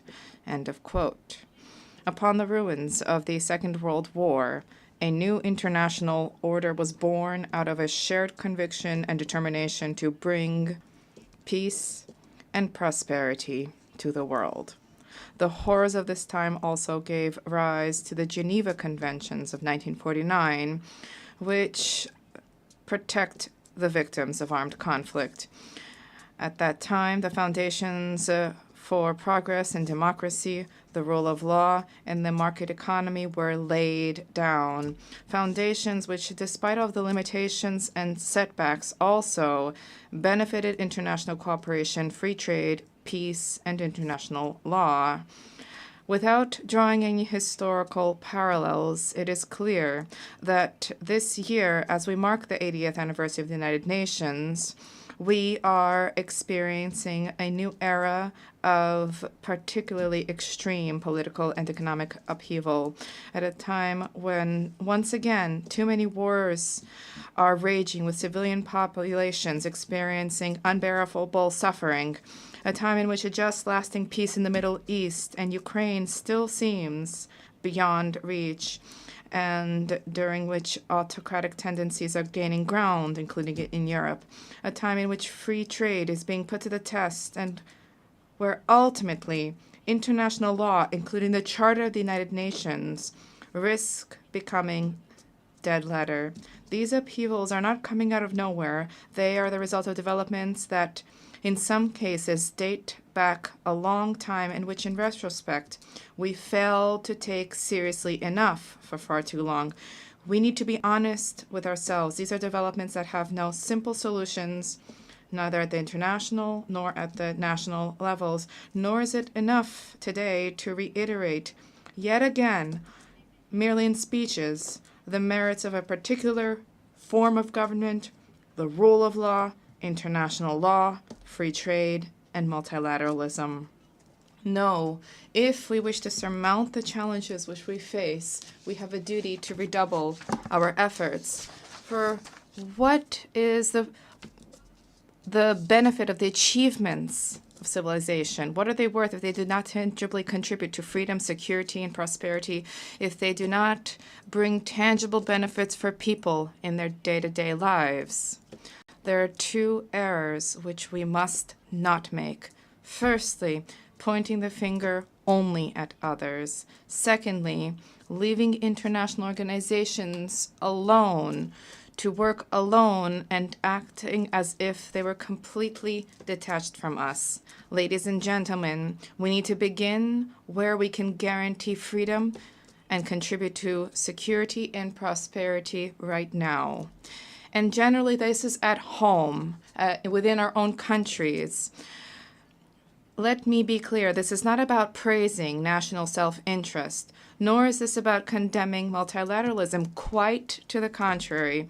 Switzerland is convinced that multilateralism, international organizations, the United Nations are essential for the peaceful coexistence of peoples, for global economic prosperity, for the resolution of challenges, including migration, climate change, the digital transition, and as finance minister, I would also add for global financial stability. Last year, we together adopted the Pact for the Future, a robust commitment to multilateralism. A central pillar of the pact is the 2030 agenda for sustainable development. We must now implement these roadmaps without delay. Switzerland is also convinced that International Geneva can make a unique contribution to the attainment of these goals. Geneva, as the United Nations leading operational center, has robust expertise in numerous crucial areas for our future, particularly those related to humanity and innovation. This is a unique unparalleled ecosystem for reflection, discussion, and concerted action. But a strong international organization needs strong members. And when I say strong, I do not mean strength in terms of size or strength in terms of military might. I am talking about states that are in a position to provide their citizens with an environment in which they're able to flourish and to express themselves freely and in complete safety and security. Security not just in the military sense, but also at the legal, economic, and social security level. Security and freedom are essential prerequisites for economic growth and therefore for prosperity. They require institutions that are legally sound, reliable, and capable of taking action, and they require political, social, and financial stability. And here, each state has an obligation to shoulder its own responsibilities. We cannot simply delegate our responsibilities to an international organization. Ladies, gentlemen, the international community cannot but benefit from the domestic strength, prosperity, and stability of each state. Only strong states, strong domestically, can demonstrate true solidarity and contribute to a successful, prosperous international community. But we need to also redouble our efforts as an international community. Today, more than ever before, the United Nations must also take a critical look at itself to consider whether it is still able to fulfill its role as the 50 states intended when they adopted the Charter in San Francisco on 25 June 1945. Multilateralism is also undergoing unprecedented upheaval. These upheavals are punctuated by a resurgence of violations in the normative framework and the very principles and values that underpin multilateral action. Dialogue, cooperation, consensus building, respect for international law, and sovereign equality of states, regardless of size, of economic strength, or political influence. Switzerland calls upon all states to make a firm commitment to uphold the principles and values enshrined in the Charter of the United Nations 80 years ago. This is the prelude to any reflection on reforms and efficiency measures to strengthen the impact of our actions in the three pillars of the organization. With this in mind, we fully support the UN 80 reform program of the Secretary General. A greater effectiveness, coherence, agility, and impact of multilateral action should each guide our decisions. A structured, well-thought-through approach together for defining the UN of the future is vital. I can assure you that Switzerland will continue to work towards reform. We remain committed to the reform efforts to a more effective and efficient United Nations and to sustainable multilateralism, both as a reliable host state and as a committed member state. Excellencies, ladies and gentlemen, we are not in the same situation today as we were 80 years ago. We are in the midst of a critical phase, and the next chapter of history is yet to be written. This also means that we can play an active role in shaping it. And I quote an Auschwitz survivor, the Italian writer Primo Levi, "It happened. Therefore, it could happen again. This is the core of what we have to say." End of quote. But it doesn't have to happen again, and indeed it must not happen again. This is why the United Nations was created 80 years ago, and this is also why we are here today. It is up to us to ensure that this turning point in history, which is so often invoked, as was the case 80 years ago, for this to usher in a new era of better times. Let us guard against arrogance and complacency, and let us get to work at home, in our countries, and together at the United Nations. Thank you. Merci. I thank, on behalf of the Assembly, the President of the Swiss Confederation. The Assembly will hear now an address by His Excellency Edgars Rinkēvičs, President of the Republic of Latvia. I request protocol to escort His Excellency and invite him to address the Assembly.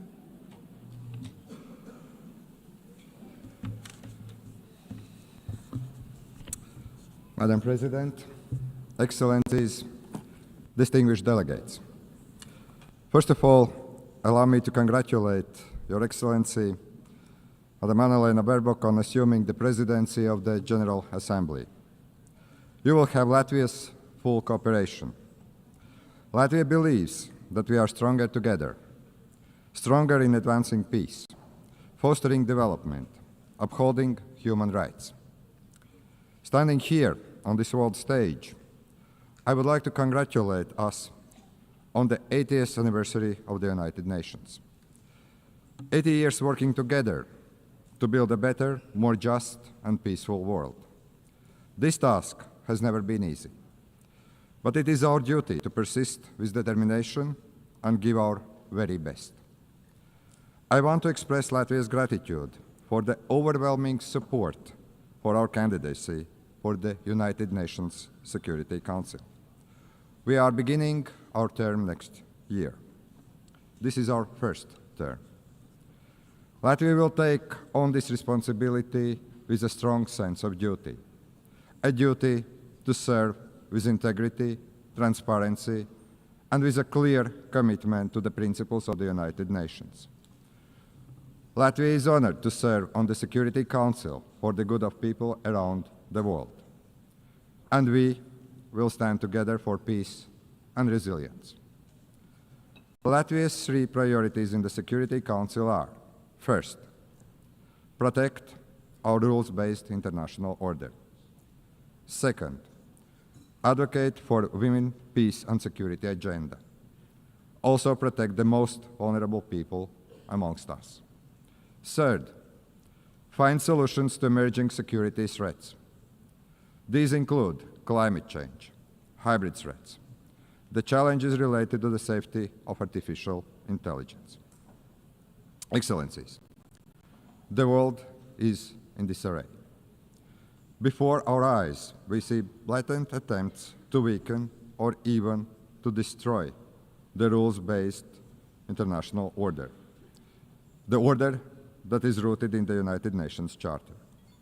In effect, a new world order is emerging, and it is not a better one. There is an attempt to recreate the world where the might makes right.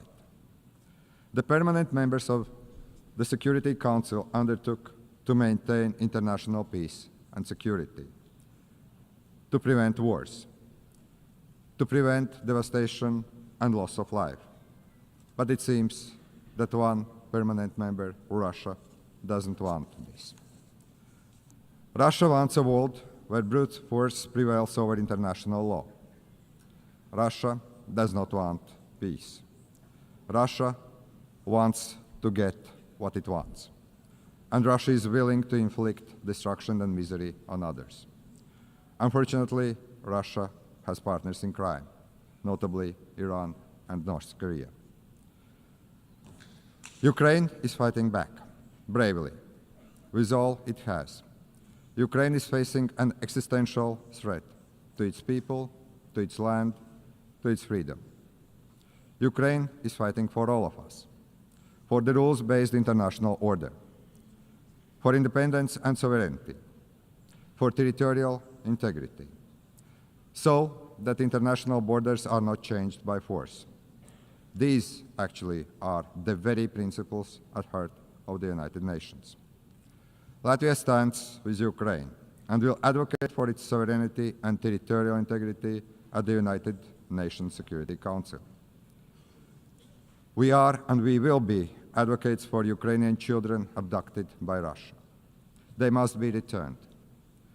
We will be advocates for the Ukrainian civilians who have lost their homes and livelihoods.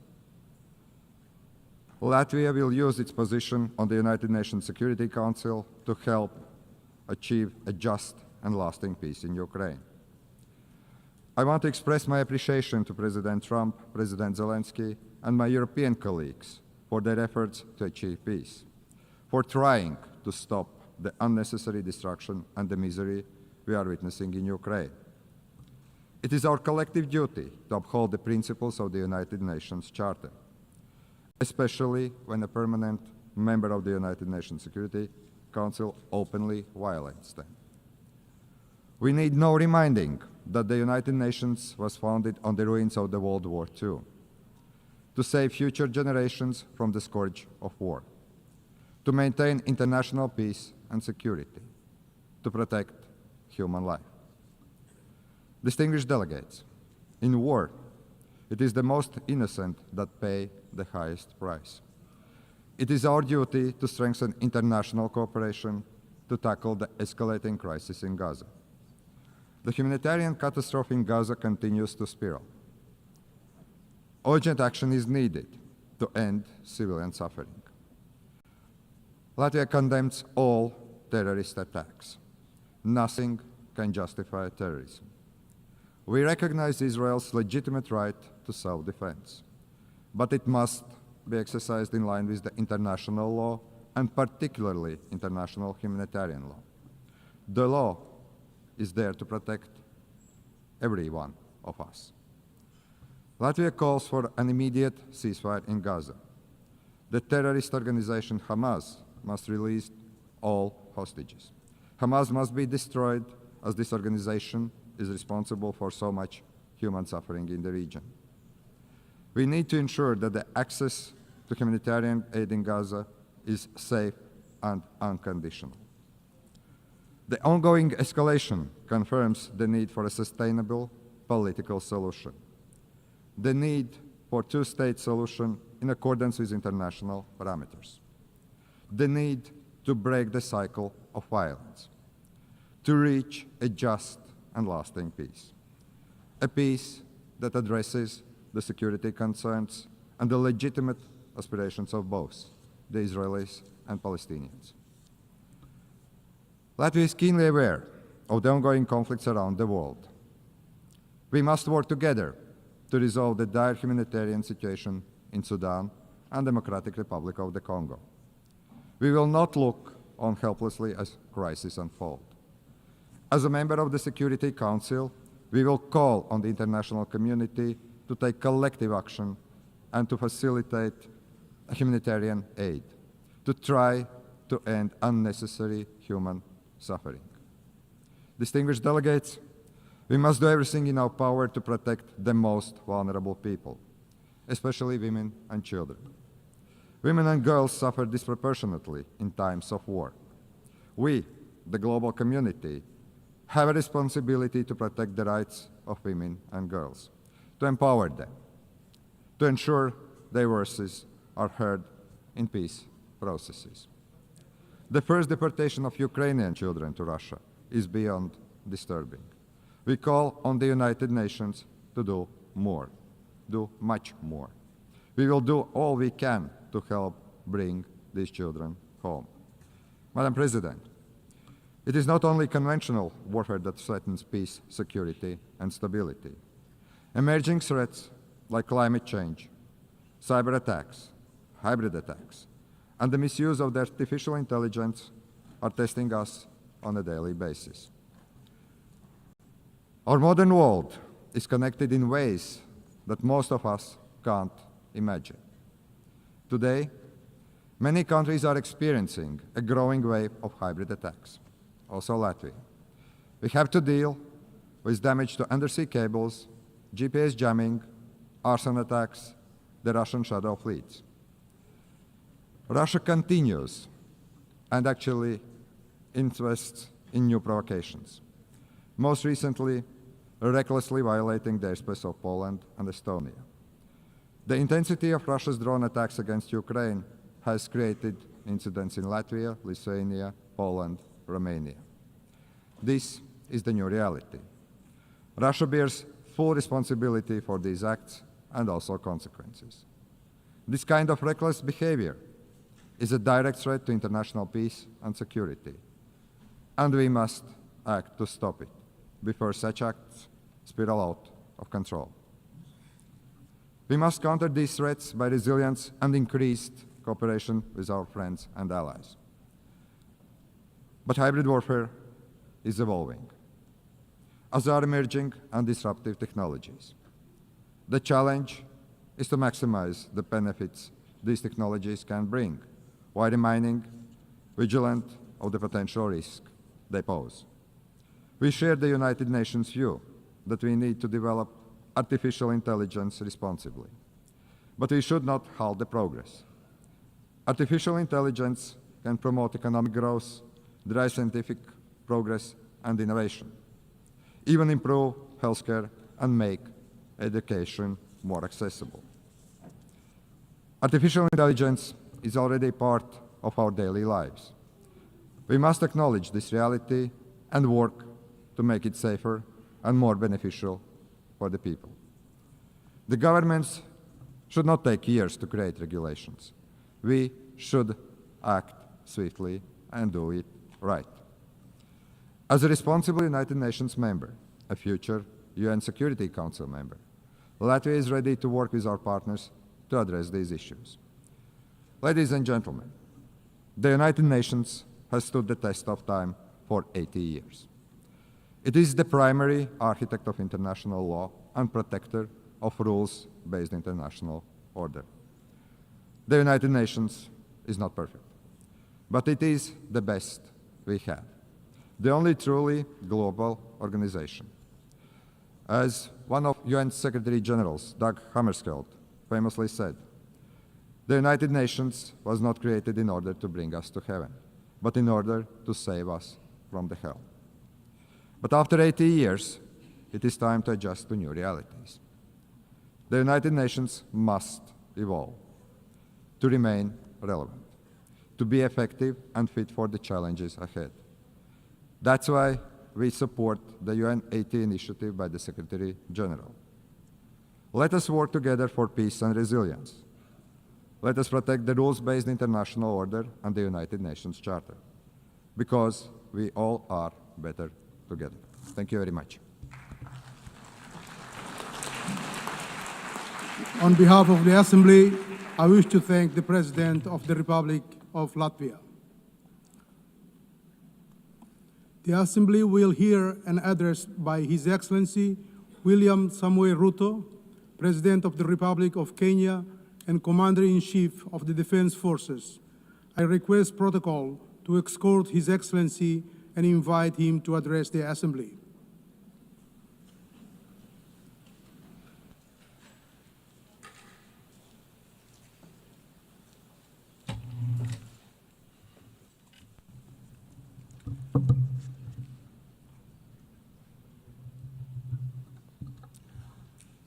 Madam President, the President of the 88th session of the UN General Assembly, Madam Annalena Baerbock, Secretary General of the United Nations, Antonio Guterres, Excellencies, Heads of State and Government, distinguished delegates, ladies and gentlemen. I congratulate you, Madam President, on your election to preside over the 80th session of the UN General Assembly. Madam President, you can count on Kenya's full support throughout your tenure as you steer the Assembly into the future. Ladies and gentlemen, 8 years ago, in the aftermath of the unprecedented global destruction and devastating war, the international community came together in hope.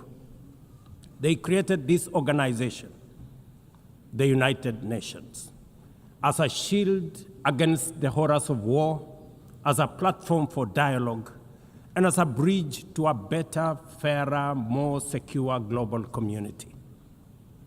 What is often forgotten or not mentioned today is that the United Nations grew out of the failure of the League of Nations that existed between 1919 and 1945. The League of Nations did not collapse for lack of good intentions or noble objectives. Formed at the end of the First World War and as part of the Treaty of Versailles, it was humanity's first attempt to build a permanent international organization to stop aggression and war and bring nations together. Its ambitions were to achieve collective global security, disarmament, peaceful dispute resolution, and cooperation on humanitarian and social issues. Despite these ideals, the League of Nations failed. The United States never joined, other great powers came and went, and without enforcement authority, its condemnation carried little weight. When Japan invaded Manchuria, when Italy marched into Ethiopia, and when Hitler openly defied its rules, the League stood by, helpless and powerless. By the late 1930s, its credibility had collapsed, and with the outbreak of the World War II, it was rendered irrelevant. Madam President, this history is both a lesson and a warning. Institutions rarely fail because they lack vision or ideals. More often, they drift into irrelevance when they do not adapt, when they hesitate to act, and when they lose legitimacy. To remain relevant, institutions must be reimagined, must be reformed, renewed, and aligned with emerging realities. 8 decades ago, the founders of the UN sought to correct the failures of the League of Nations by creating a stronger, more inclusive organization anchored in the principles of, and I quote, "We the people of the United Nations, determined to save succeeding generations from the scourge of war," end of quote. Today, we are gathered for the UN at 80. The question is unavoidable. Is the United Nations relevant to the demands of our time? Can it continue to serve humanity in the face of current realities? Or has it become a relic of a bygone era? Madam President, Excellencies, we meet against a grim global backdrop. Conflict rages in Eastern Europe, the Middle East, the Sahel, the Horn of Africa, and beyond. Climate disasters grow fiercer by the day. Inequality deepens, pandemics loom, and technological disruptions outpaces governance. Instead of trust, mistrust is spreading. Instead of solidarity, fragmentation is taking root. In place of hope, anxiety fills our global community. We are living, to borrow from the words of the founders of this institution, not in larger freedom, but in growing uncertainty. At this moment of turbulence, when we most need a strong United Nations, the organization faces its deepest crisis in credibility and capacity. Funding cuts have paralyzed its operations. Bureaucracy has slowed its response. The Security Council remains frozen in the post-war structures of 1945, unable to act inclusively, with fairness, and with speed. Ladies and gentlemen, I can, however, state with absolute conviction that the United Nations has been one of humanity's greatest achievements. For 8 decades, it has held back the specter of global war, calmed conflicts from Cambodia to Liberia, and stood guard in some of the world's most dangerous places through the courage of its peacemakers and peacekeepers. Few institutions in humanity's history can claim such a legacy. The United Nations has stood at the front lines of humanitarian crisis, from famine relief in the Horn of Africa to emergency shelter for millions of Syrian and Ukrainian refugees. It was at the forefront in the eradication of smallpox, coordinated global responses to HIV and AIDS, Ebola, and COVID-19, and continues to champion universal vaccination. Its agencies have advanced women's rights, protected children, safeguarded refugees, and set global norms on everything from disarmament to climate action. The UN Sustainable Development Goals remain a shared blueprint for human progress. These are achievements no nation could have achieved alone, however rich, however great, or however powerful.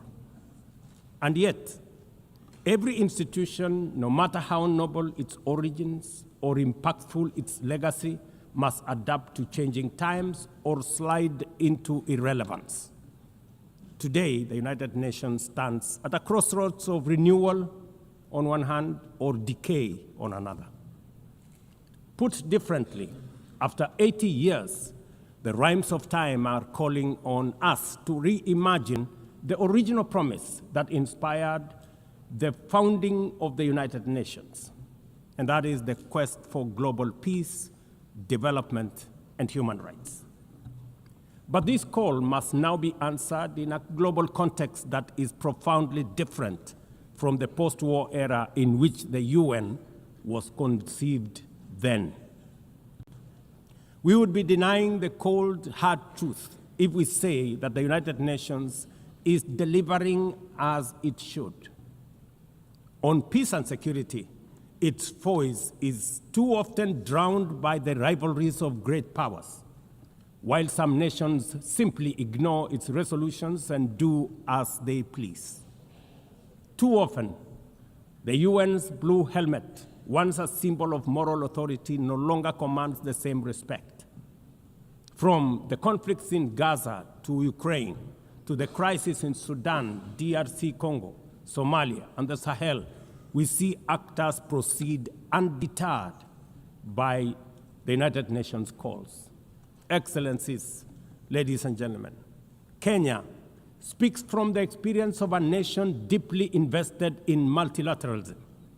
For decades, we have placed our troops and police in harm's way for peacekeeping missions across Africa and beyond, from Somalia to Democratic Republic of Congo, from South Sudan to most recently in our neighborhood here in Haiti.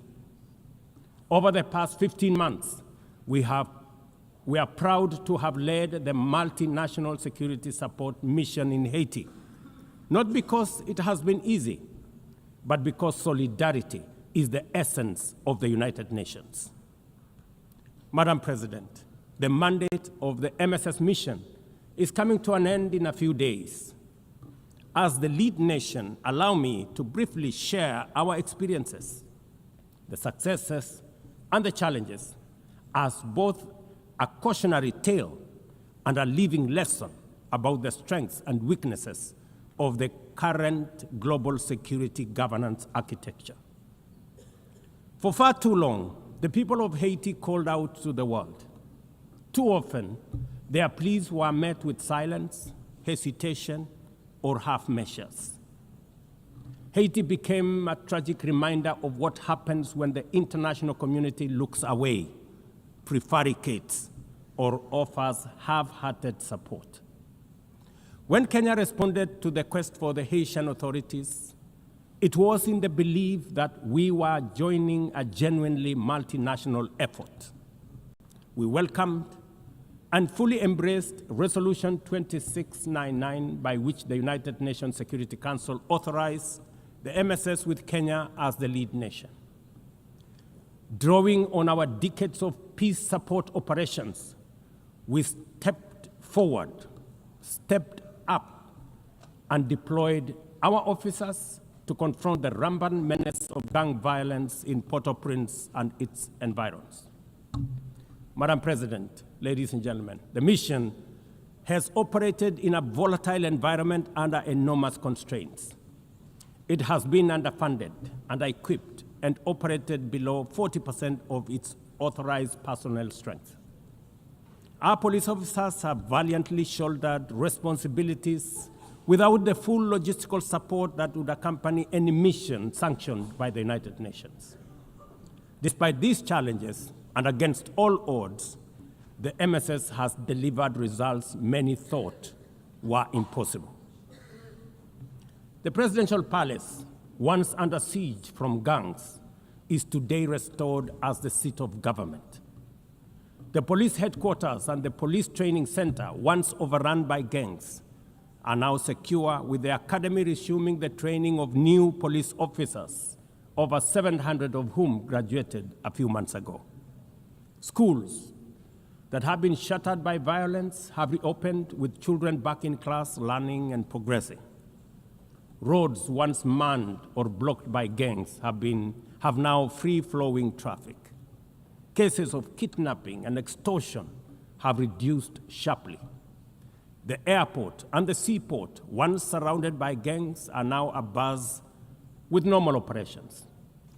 Which begs the question, if so much could be achieved with limited resources and stretched personnel within just 15 months, what more could have been accomplished if the United Nations fraternity had truly acted together in solidarity with the people of Haiti? From this podium, I wish to assure all partners and actors that with the right personnel, adequate resources, appropriate equipment, and necessary logistics, Haiti's security can be restored. Gangs can be neutralized and the safety of streets, schools, hospitals, and homes secured. The continued harassment, abductions, and criminal acts undermining the lives of Haitians are unacceptable, unjustifiable, and must be stopped by this organization, the United Nations. Madam President, as the UN Security Council deliberates on the next steps, we must not lose sight of the fact that the situation in Haiti demands sustained, coordinated, and undivided international attention. A careful and orderly transition from MSS is essential to consolidate the hard-won gains so far achieved. I urge the Security Council and all partners to remain steadfast in ensuring that Haiti moves forward on a path of peace, stability, and renewal. Ladies and gentlemen, on human rights, our principle is clear and unwavering. The protection of civilians and respect for humanitarian law cannot be applied selectively. We cannot condemn suffering in one place and turn a blind eye in another. Kenya is gravely concerned by the humanitarian catastrophe in Gaza and by the immense suffering of civilians caught in the devastation of disproportionate military operations. At the same time, we call for the unconditional release of Israeli hostages. In line with the African Union and United Nations resolutions, we also call for a permanent ceasefire, for strict adherence to international humanitarian law, and for the launch of a credible political process. Only through such a process can the vision of a two-state solution be realized, where Israel and Palestine live side by side in peace, security, and stability. Kenya is equally deeply troubled by the worsening humanitarian situation in Sudan, where innocent citizens are caught in the crossfire of a needless war. We fully endorse the Quad, comprising Egypt, Saudi Arabia, the United Arab Emirates, and the United States, in affirming that there cannot be a military solution and that only political dialogue offers a viable path forward. We join the Quad in urging all parties, including SAF, RSF, and the external actors, to respect Sudan's sovereignty, unity, and territorial integrity, and firmly reject any attempts to divide the country, reaffirming our unwavering support for a unified Sudan for the benefit of all its people.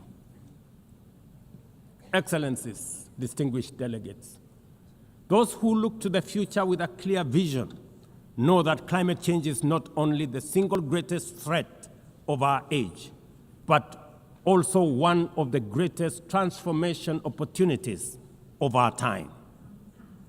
The global stocktake has made it plain that the world is off track.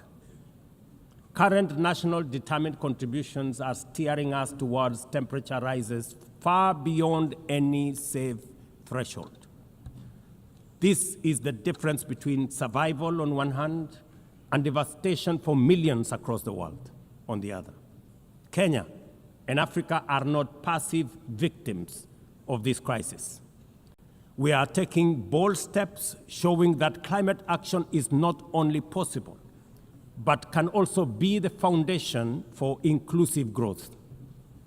We are building a climate-resilient society by embedding adaptation into every sector, from agriculture and energy to infrastructure and livelihoods, to sustainable mining and artificial intelligence. This ambition is visible on the ground. Today, 93% of Kenya's electricity comes from renewable sources: geothermal, wind, solar, and hydro. We are expanding investments in e-mobility, climate-smart agriculture, clean cooking solutions, and green manufacturing. We are also pioneering nature-compatible solutions such as sustainable waste management and circular economy interventions. Africa, too, is uniting its voice.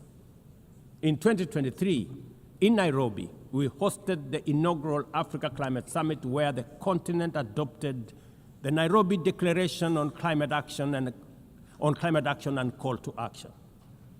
Just 2 weeks ago, in Addis Ababa, Africa came together once more at the second Africa Climate Summit to reaffirm our commitment and strengthen our ambition for climate-positive growth.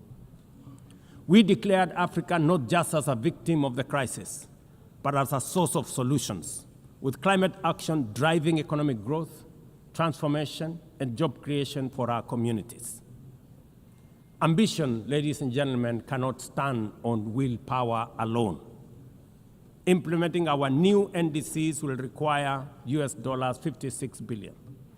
That is why we call on the global community to unlock the US $300 billion agreed at Baku, and to accelerate negotiations towards the new $1.3 trillion goal under the Baku-Belém roadmap. Without affordable finance and without reform of the international financial architecture, the promise of climate action in Africa will remain constrained. Madam President, in the aftermath of World War II, the Bretton Woods institutions were created to stabilize the global economy and rebuild war-torn Europe. At that time, their design reflected the power and interest of the victorious nations, who were also their primary shareholders and beneficiaries. The IMF was tasked with upholding the gold standard exchange rate system, while the World Bank was established to finance Europe's reconstruction. Both have since evolved into development finance institutions, but their structures, decision-making, and governance remains dominated by wealthy nations. Today, the global context is vastly different. The global standard collapsed 5 decades ago, and Europe has long since been rebuilt. Yet, the governance of these institutions has not kept pace with needs of a multipolar world, especially the needs of poor and developing nations. The mismatch between shareholders and stakeholders has become starkly visible. For instance, during the IMF's recent allocation of special drawing rights, 64% went to wealthy nations.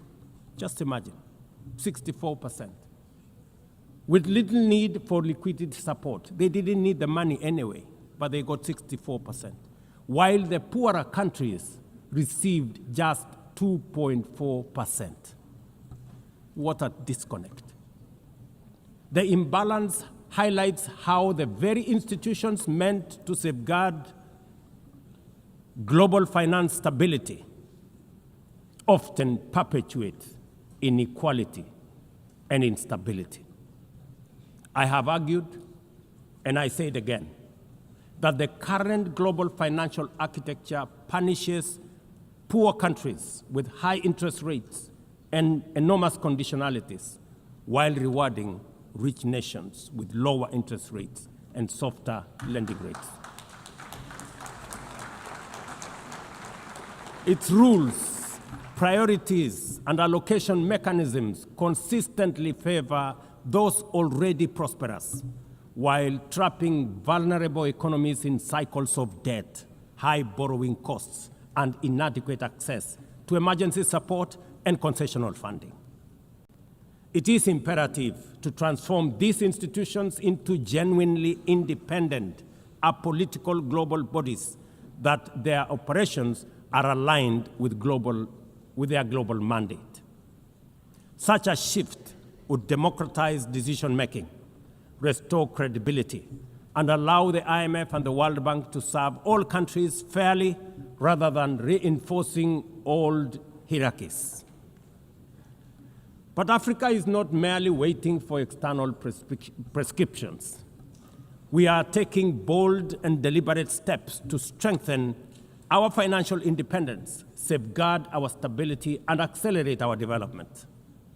Kenya, for instance, fully endorses the establishment of the Alliance of African Multilateral Financial Institutions, launched with the Africa Union in February 2024. This alliance brings together our homegrown banks, Afrexim Bank, the Africa Finance Corporation, the Trade and Development Bank, Shelter Africa Re, Africa Development Bank, Africa Trade and Investment Development Insurance, and ZEPRI, institutions that embody Africa's determination to mobilize resources, finance trade, and build resilience on our own terms.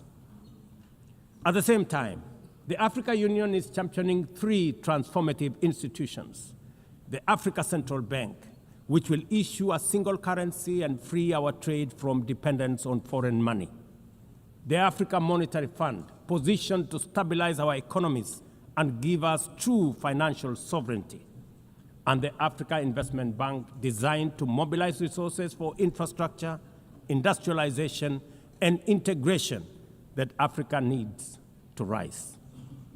And to complete this vision, the Africa Credit Rating Agency, one that understands our realities, values our uniqueness, and tells our story with fairness and truth, has already been established.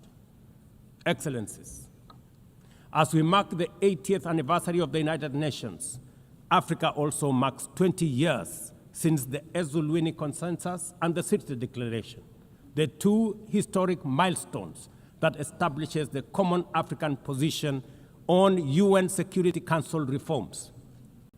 For 2 decades, Africa has spoken in one voice, demanding justice, equity, and representation in the highest organ of global governance. This demand, however, continues to be ignored, deferred, or endlessly debated to the detriment of both Africa and the legitimacy of the United Nations itself. You cannot claim to be the United Nations while disregarding the voice of 54 nations. It is not possible. Africa is no longer willing to wait on the margins of global governance while decisions about peace, security, and development are made without our understanding, without our perspectives, and without our voice. Africa's exclusion is not only unacceptable, unfair, and grossly unjust, it also undermines the very credibility of the United Nations, this organization. Africa dominates most of the Security Council agenda, provides some of the largest contingents of UN peacekeeping forces, and bears the heaviest costs of instability. Yet we remain the only continent without a permanent seat at the main table where decisions about our destiny are made. Africa deserves, ladies and gentlemen, at the very least, 2 permanent seats with full rights, including the right to veto, and 2 additional non-permanent seats on the United Nations Security Council. The world must understand that reforming the Security Council is not a favor to Africa or to anybody. It is a necessity for the United Nations' own survival. If the United Nations is to remain relevant in this century, it must reflect today's realities, not the post-war power arrangements of 1945. Madam President, despite the stated and evident weaknesses of the United Nations, it still remains humanity's best chance at global solidarity. No other institution has the universal legitimacy or convening power of the UN. From coordinating humanitarian relief in times of war and disaster, to mobilizing the global response to COVID-19, to driving consensus on climate change through the Paris Agreement, the UN has consistently shown that the world can achieve together what no nation can accomplish on its own, however mighty or great or powerful. As Dag Hammarskjöld, the UN's Second Secretary General, once observed, and I quote, "The United Nations was not created to take humanity to heaven, but to save it from hell." End of quote. That mission is as urgent today as it was 8 decades ago. At a time when conflicts are multiplying, when climate change threatens every economy, and when inequality is widening, the need for a functioning, credible, effective, and a multilateral system has never been greater. It is through the UN that nations have pooled resources to vaccinate billions of children, to protect refugees from through the work of the UNHCR, and to keep the peace in more than 70 missions across the world. Without the UN, these achievements, modest though they may sometimes seem, would not have been possible. That is why we must resist the temptation to give up on the UN or abandon it. We must make it fit for purpose, reform its structures, strengthen its mandate, and ensure its decisions reflect today's realities rather than the geopolitical map of a bygone era.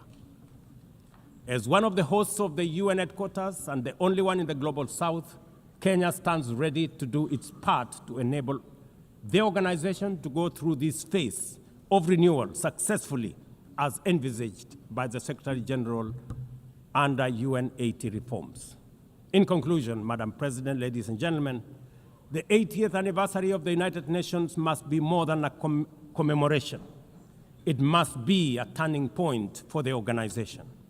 Let us seize this moment to reimagine and rebuild the UN into a body that commands legitimacy, responds with speed, and delivers justice for all. I thank you, and God bless you. On behalf of the Assembly, I wish to thank the President of the Republic of Kenya and Commander-in-Chief of the Defense Forces. The Assembly will now hear an address by His Excellency Santiago Peña Palacios, President of the Republic of Paraguay.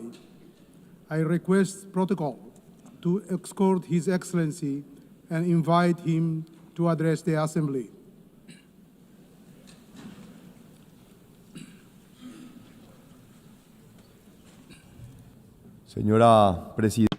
Madam President of the General Assembly, distinguished heads of state and government, distinguished ministers of foreign affairs, ladies and gentlemen. This is my third address to the United Nations General Assembly. It is without doubt an immense privilege and an honor to represent Paraguay in this magnificent forum, a country which may look small on the map, but is a giant in its spirit and potential. As I flew into New York from afar, I was thinking that I might begin my speech by sharing the joy that I feel at having the opportunity to tell you about the great things that lie ahead for Paraguay. However, the events of recent days and months make this simply impossible. Instead, with regret, I must begin by recalling the anecdote of the great German historian Theodor Mommsen, who, upon receiving the Nobel Prize in 1903, asked his audience not to applaud after his acceptance speech. "The times," he said sorrowfully, "are too grave for that." The years that followed fully confirmed his intuition. I believe exactly the same thing can be said today. Indeed, in recent times we have witnessed that evil, radical ideologization, intolerance are unfortunately real and embedded in certain sectors of our societies. I remain shaken, saddened, and distressed by the shocking images of two cowardly and incomprehensible political attacks. First, intolerance and hatred which took the life of a great human being, Miguel Uribe, the Colombian presidential pre-candidate, who was assassinated in public while touring while on a national tour. Ghosts of violence which we thought were a thing of the past for our Colombian brothers and sisters. Second, we saw a young dreamer, Charlie Kirk, who was miserably torn from his wife and 2 children for one sole sin, defending his convictions and values with eloquence and courage. Both men, rather than resorting to violence to impose their ideas, chose the most civic and peaceful method possible: free, open, and frank debate, without evading controversial positions, yet always within a framework of respect. The ominous, macabre response must awaken us from our slumber of complacency. Dear friends, our values, our very way of life are at risk. The idea of democracy, that venerable and brilliant creation of Greek genius which allows us to have a peaceful modus vivendi despite our differences, is currently in jeopardy. Therefore, in times when darkness seeks to extinguish the light, we must take a stand. This is no time to be timid. Either we stand on the right side of peace and reason, or we stand with violence and intolerance. Our children and grandchildren will not forget the stance that we took when faced with the immense challenge before us. That's why I wish to be very clear with you. Political violence is immoral, intolerable, and profoundly harmful. We must reject it without equivocation. So let's say loudly and clearly no to hatred, no to violence, and no to authoritarianism. We mustn't underestimate the gravity of what's happening. These aren't isolated events, they are patterns. The situation has been worsening in light of political movements. There is polarization and extremism that were once subtly revealed in texts and speeches that are now today materializing in acts of real violence. There is a crisis of belief in institutions. Citizens simply no longer have trust. Our democracy, this is a democracy which for decades guaranteed the most basic human rights, embodied in that magnificent instrument which is the Universal Declaration of Human Rights, the everlasting achievement of the United Nations system, is under siege from all quarters, both on the left and the right. And this, ladies and gentlemen, might be a path of no return. This crisis situation is the perfect breeding ground for authoritarianism, where democratic values are eroded. Authoritarianism, or its perverse twin, populism, replaces it. Paraguay views with great concern the restrictions on the exercise of fundamental rights, such as access to free information and freedom of expression in some sister countries. These are already palpable demonstrations that the crisis is real and far-reaching. Thus, regrettably, the situation in Venezuela has become truly alarming. Systematic violations of human rights and fundamental freedoms are being compounded by actions that are contrary to international law and the persecution of political leaders. The electoral process in July 2024 trampled the will of the Venezuelan people. 7 million Venezuelans have left their homeland. This is the largest migratory crisis in the history of the Western Hemisphere. In Nicaragua, meanwhile, the persecution of political opponents persists and is expanding aggressively. The situation of human rights and fundamental guarantees is dire. Entire religious orders have been expelled. Hundreds of Nicaraguans have been stripped of their nationality for the sole crime of dissenting. Even the Catholic Church is being persecuted, something that was once unthinkable in Latin America. Paraguay knows better than most the calamity of authoritarianism and dictatorship, having lived through the longest military regime on the continent in the 20th century. The scars of this have not yet fully healed. We therefore cannot and must not stand silent while our Latin American brothers and sisters suffer the same oppression that marked our own past. The crisis of democracy, friends, will not be resolved with an iron fist, nor with censorship, nor authoritarianism, much less so still with violence. We must resist these alluring impostors. As the Italian philosopher Norberto Bobbio said, crises of democracy are resolved in one way only, with more democracy. Not with authoritarian charlatans, nor with hatred or intolerance. We must respond with more democracy, more republicanism, more tolerance, more dialogue, more rights, more freedom. The raison d'être, the essence of the United Nations, is and shall remain the maintenance of peace.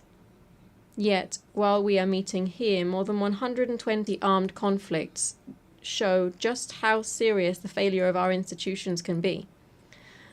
Paraguay extends its solidarity to all victims of armed conflict and calls once again for the peaceful settlement of disputes. I stress today in particular the painful situation in Haiti. The time for decisive and coordinated action by the United Nations, and in particular the Security Council, is now. Paraguay knows this and stands ready to assist the Haitian people who can wait no longer. Furthermore, I wish to highlight a situation that goes beyond armed conflict, but which highlights the same seriousness. We are facing a silent but devastating crisis, the collapse of global supply chains. The pandemic showed us just how fragile they were. The war in Ukraine strained them further, and now geopolitical fragmentation threatens to break them definitively. The world urgently needs supply chains that are more reliable, more diversified, more resilient. We cannot continue depending on systems that place efficiency above security, cost above reliability. I want to be clear here. Not all trade partnerships are the same. We must be cautious about deceptive economic models that come along with political authoritarianism, mass surveillance, and the erosion of fundamental freedoms. When we agree to investments that compromise our sovereignty, when we allow our critical infrastructure to depend on authoritarian regimes, we simply are gambling with not only our economy but also our democracy. Therefore, we call for deeper integration among our countries based not only on trade but on shared values. These are the rule of law, individual freedoms, a free market economy, the defense of the traditional family, and the right to life from conception. That is why Paraguay's foreign policy is not based on mere economic interests, but rather on these shared values and principles. For these reasons, Paraguay cannot and must not evade the realities that are challenging world peace. Diplomatic prudence cannot become silent complicity. It is exactly at these times that the principles that define us as a democratic nation should be translated into clear and unequivocal positions with our friends and allies. Paraguay reaffirms here its unambiguous position. Israel has the legitimate right to defend itself. The terrorist attacks on the 7th of October 2023 against Israeli civilians were grotesque acts of barbarity which no cause can justify. We reject any biased attempt to equate the responsibility of Israel's democratically elected authorities with that of the leaders of the terrorist group Hamas. Anti-Semitism, ladies and gentlemen, as daily events show us, is no accident of the 20th century. It is alive and kicking. It forms part of that irrational cycle of violence and hatred that I referred to at the start of my statement. And I must confess here that I have never understood how so many have adopted this appalling worldview, given how much the Jewish people have contributed materially, culturally, and spiritually to the world. Yet, lamentably, this perversion persists among us. The only answer is to remain vigilant, to say no to hatred. Shoah never again. That is why Paraguay was one of the first countries in the world to designate both Hezbollah and Hamas as international terrorist organizations, and why it has consistently condemned their wicked acts. I decisively condemn these criminal organizations before you all again today. My country will continue to oppose those who deny the sacred value of human life, a fundamental idea that underpins Paraguay's vision of the human person. We also urgently appeal for the implementation of a solution that will alleviate the humanitarian situation in the Palestinian territories, bringing an end to the violence and securing the immediate release of the hostages, promoting a constructive dialogue that leads towards peaceful coexistence between both peoples and lays the foundations for a lasting peace in the Middle East.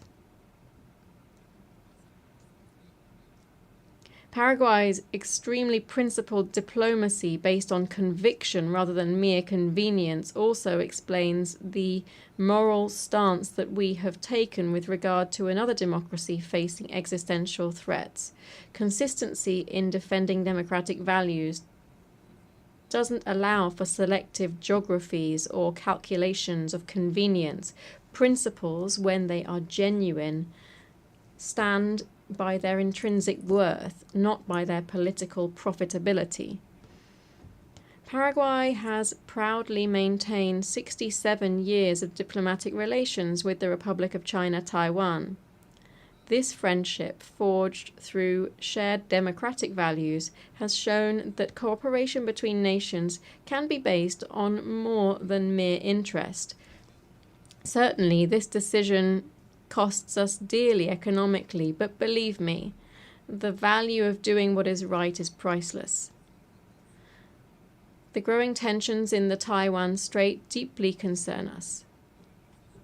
Increasingly aggressive military exercises, constant aerial incursions, bellicose rhetoric, all of this points towards a dangerous escalation that could destabilize not only Asia, but the entire global order. Ladies and gentlemen, let it be said without timidity or pusillanimity, Taiwan deserves a place in this forum. Allow me to repeat it. Taiwan deserves a place in this forum. This is a matter of strict justice. Its exclusion from the UN system is an affront which undermines the legitimacy of our institutions. 23 million decent, hard-working and dignified people cannot remain invisible to multilateralism.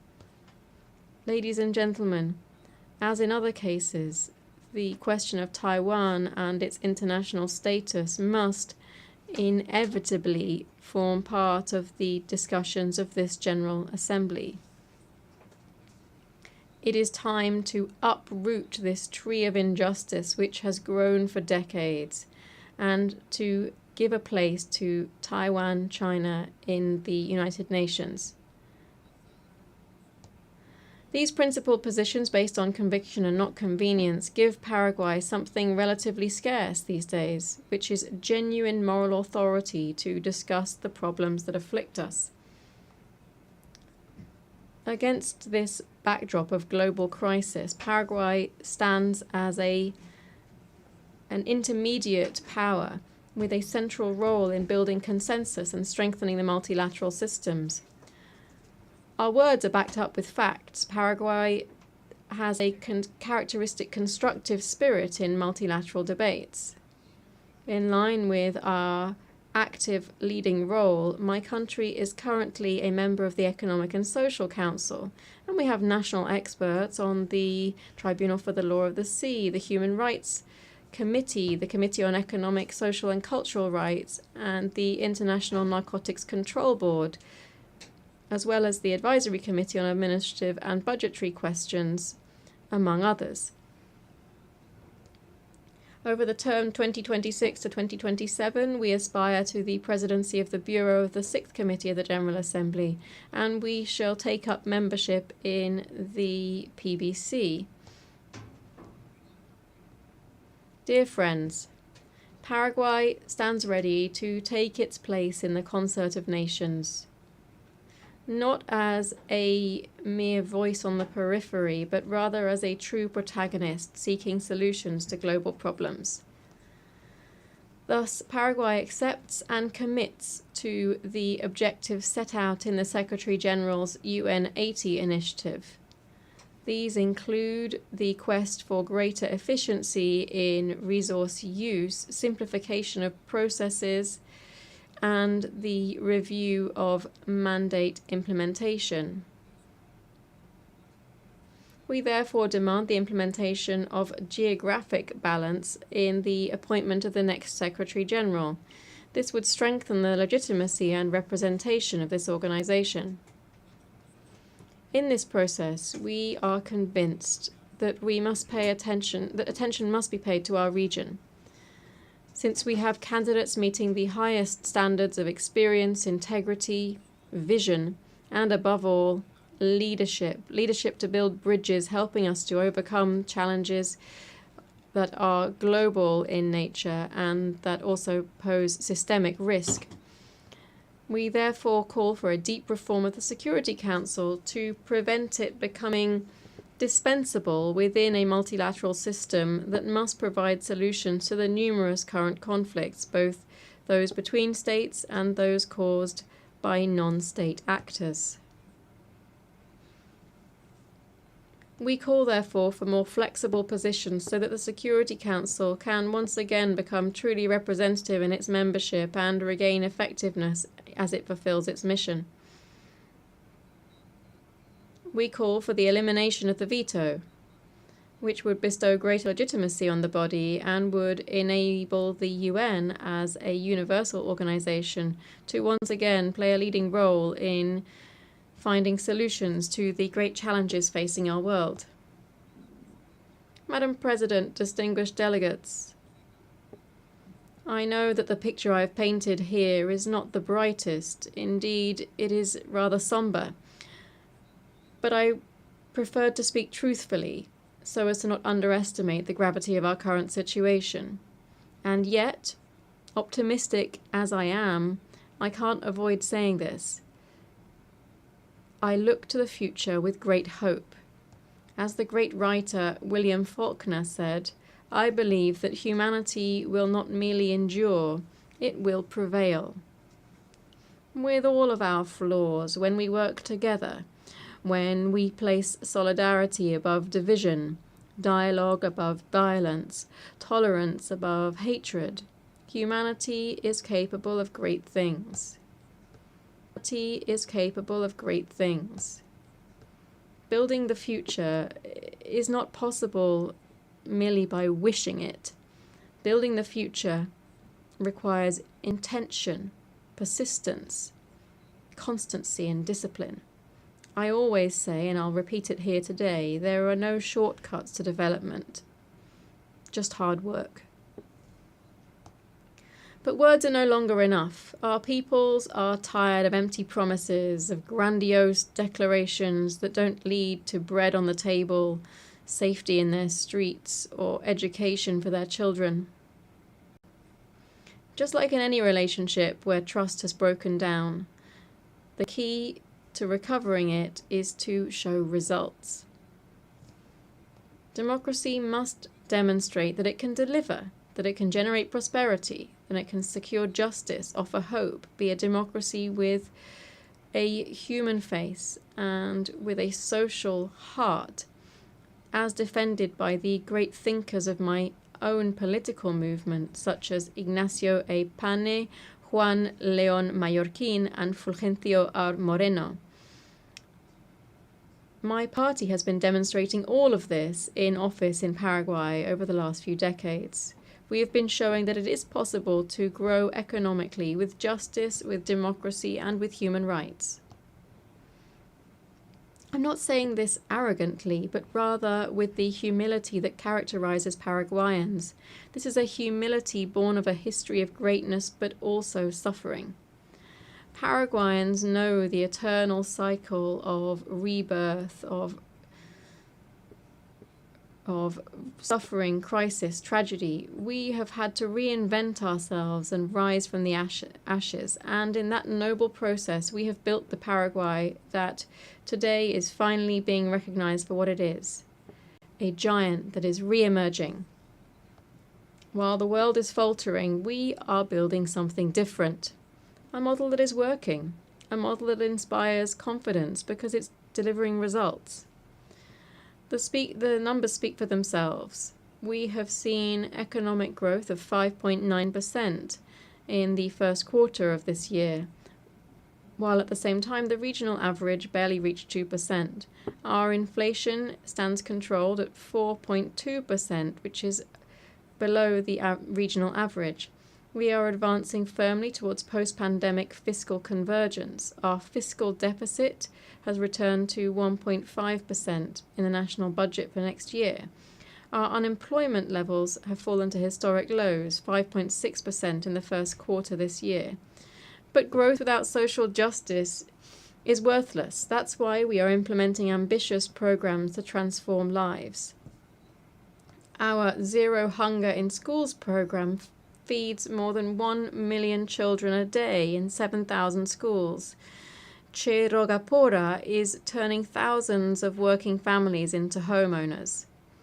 For the first time, the state is offering mortgages with payments equivalent to rent, transforming a monthly expense into family wealth.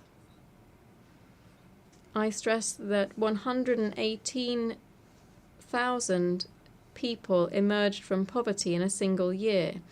Extreme poverty fell to 4.1%, which is the lowest level in our modern history. But none of this would have been possible without solid institutions. That's why we've undertaken bold reforms.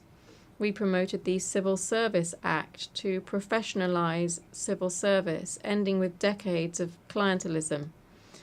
We have the Integrity and Transparency Act, creating true oversight and accountability mechanisms and strengthening the office of the Controller General. We've adopted a National Unified Registry Act, which proposes structural transformation and, after 100 years, orders land ownership in Paraguay. The outcome of this is that in July last year, Paraguay achieved investment grade for the first time in its history.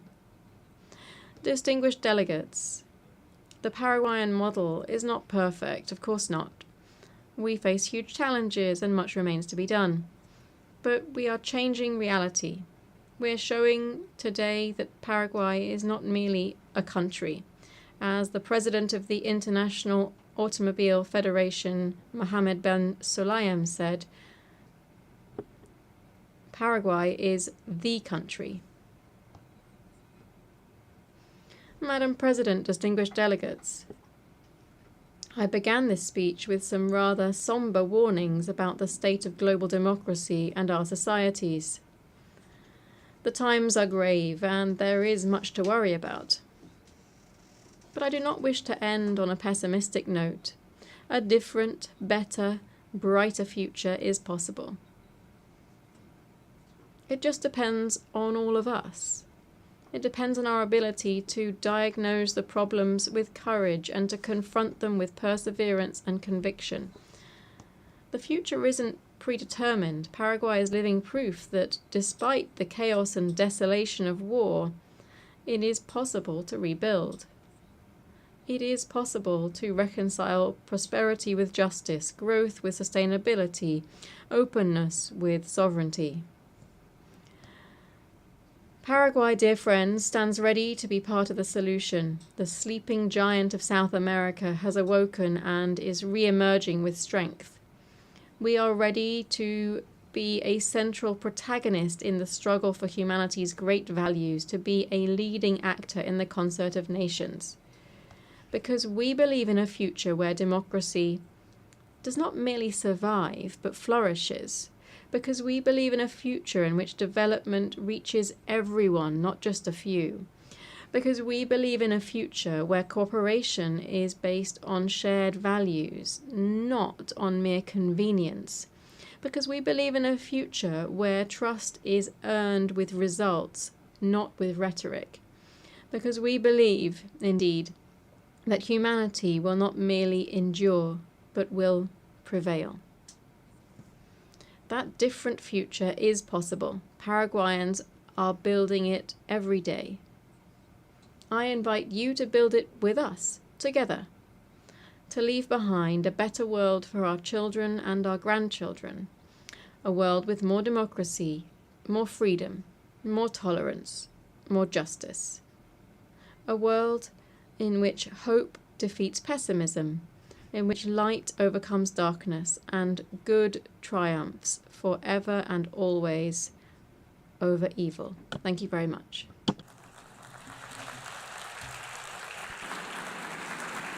On behalf of the Assembly, I wish to thank the President of the Republic of Paraguay.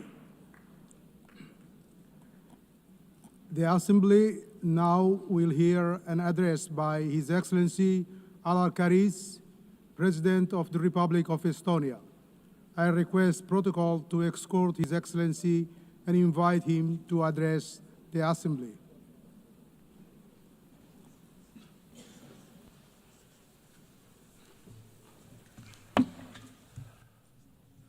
President, Excellencies, ladies and gentlemen. United Nations is an idea of a better world. It is an idea that is not an abstract construction nor an empty declaration, but carefully crafted agreement. A grand agreement that is the basis of a current multilateral world order. An agreement designed to protect international peace and foster prosperity. An agreement to ensure a free and dignified life for everybody. An agreement that is based on the understanding that destruction and horrors of war must not be repeated. Unfortunately, the international law-based multilateral system with the UN and its charter at the core that is supposed to keep us all safe is increasingly under strain.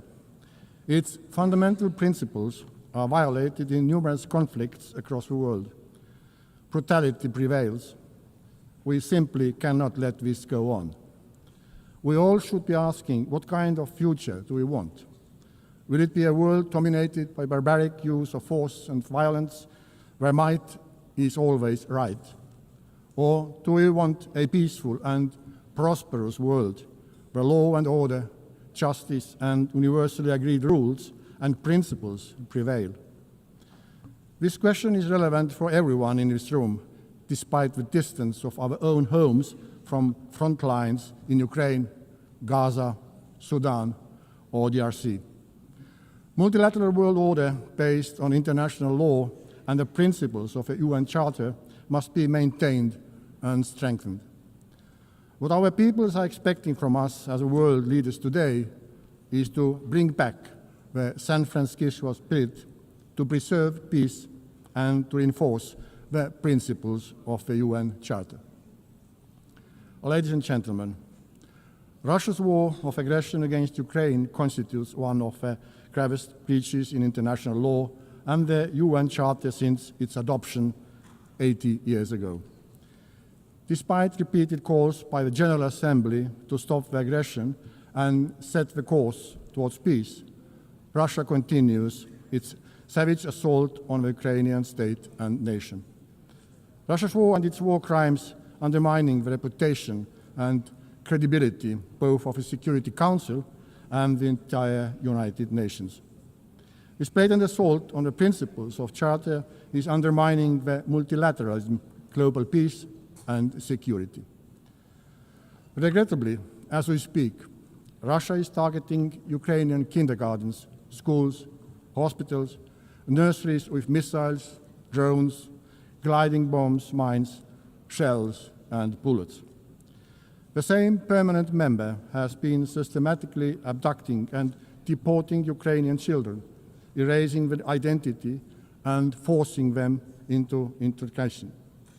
A human suffering in Ukraine has reached unprecedented levels. Only the Human Rights Monitoring Mission in Ukraine has documented the death of at least 40,000 civilians, including almost 1,000 children, and for about 35,000 civilians injured, including more than 2,000 children.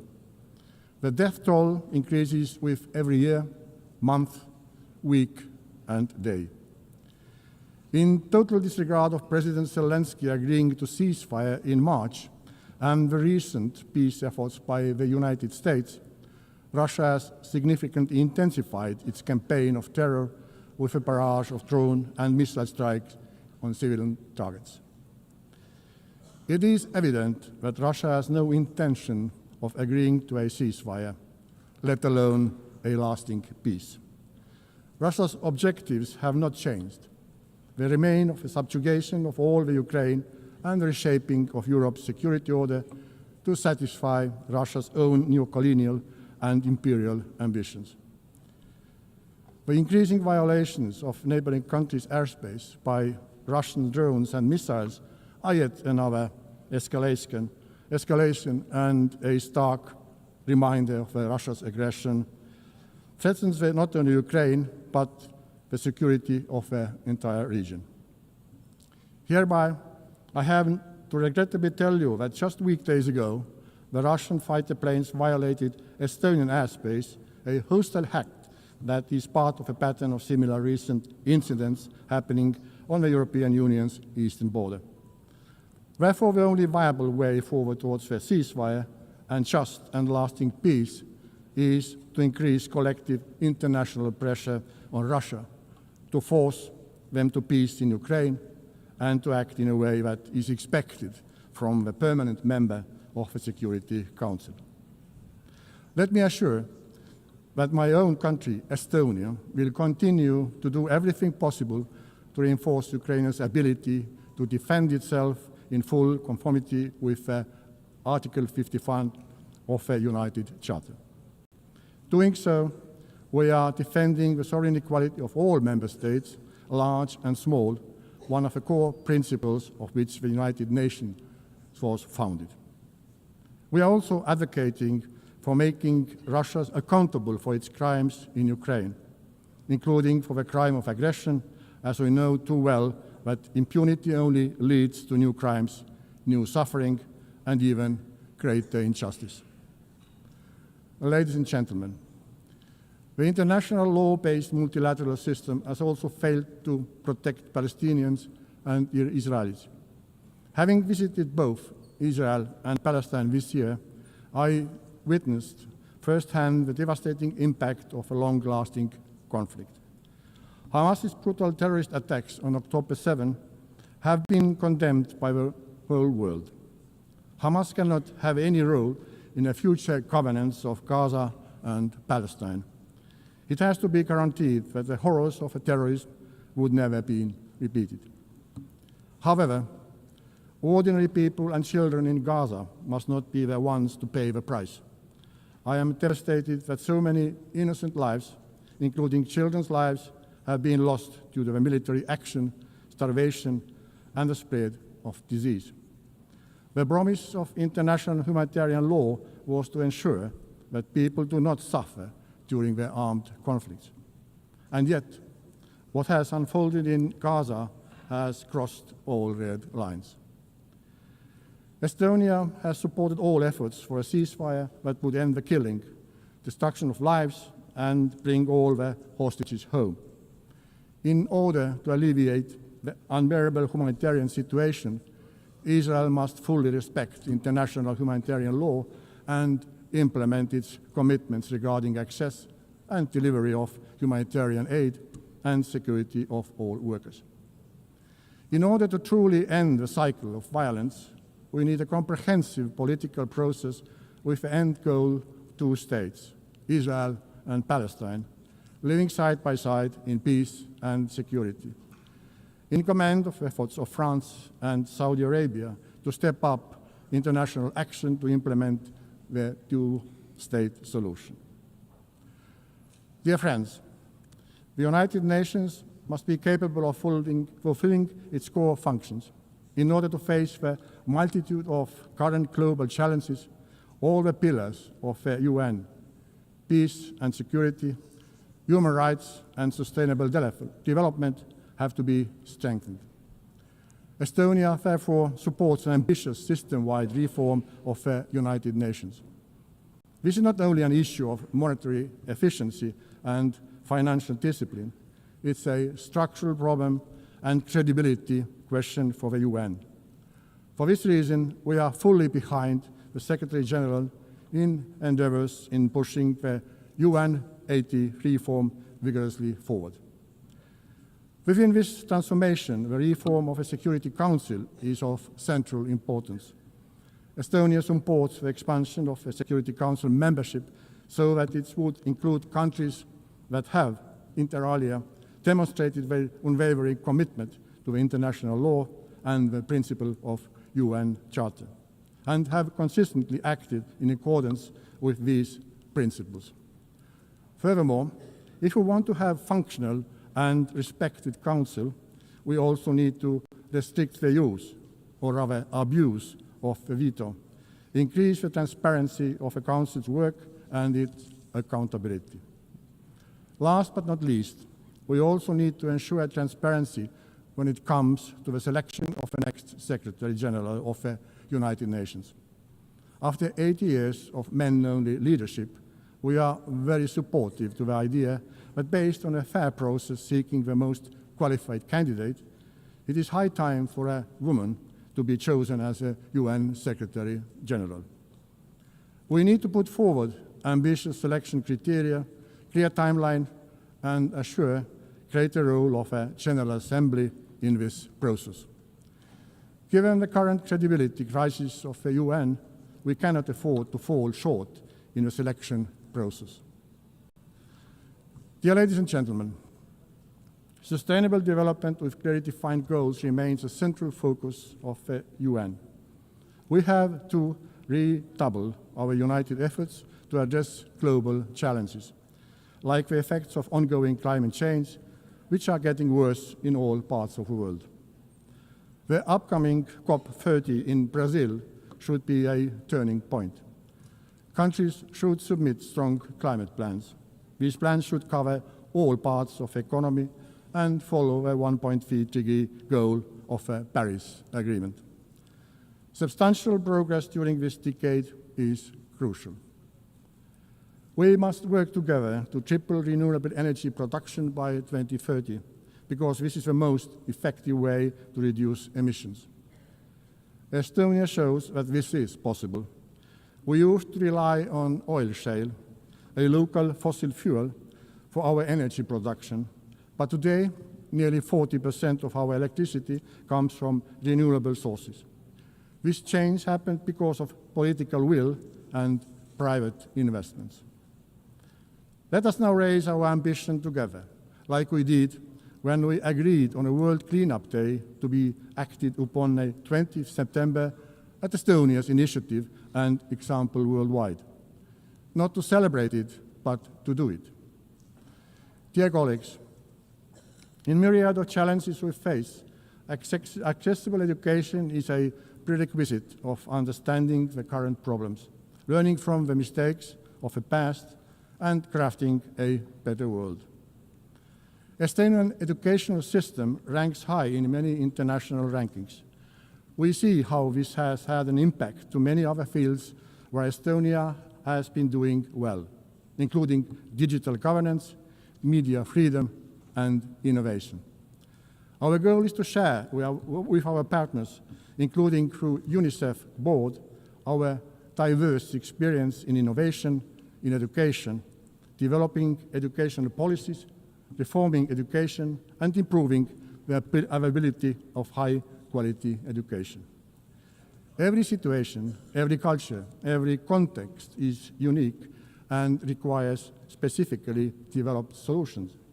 However, allow me to draw your attention to one of specific experience of ours. In 1991, at the start of the Internet revolution, we decided to radically integrate computers and Internet into our educational system.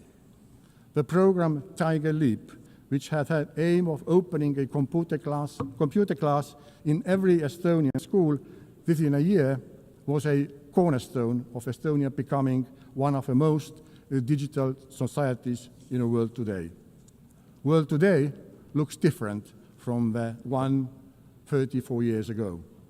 But new technology is there again and waiting to put it into the best use.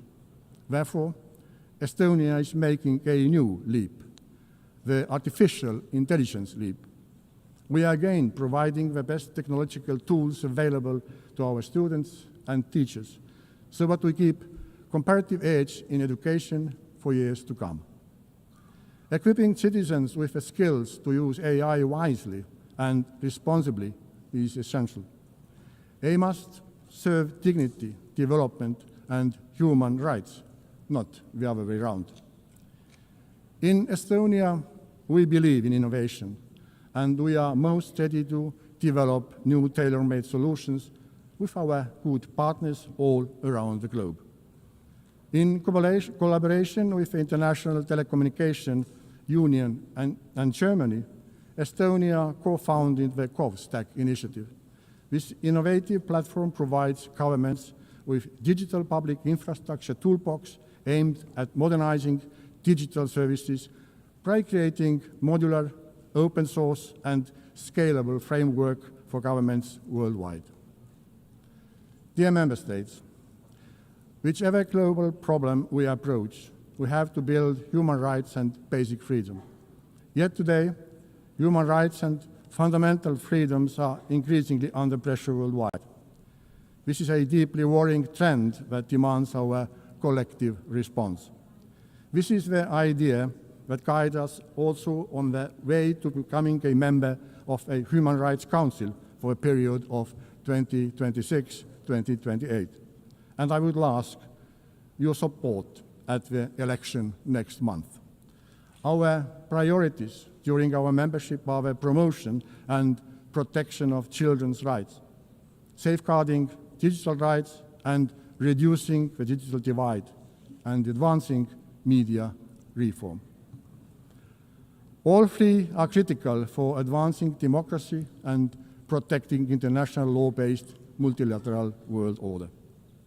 We are capable of learning as human beings and as a mankind. We learn from mistakes. We get up and will do better. Let us do it. Thank you for your attention.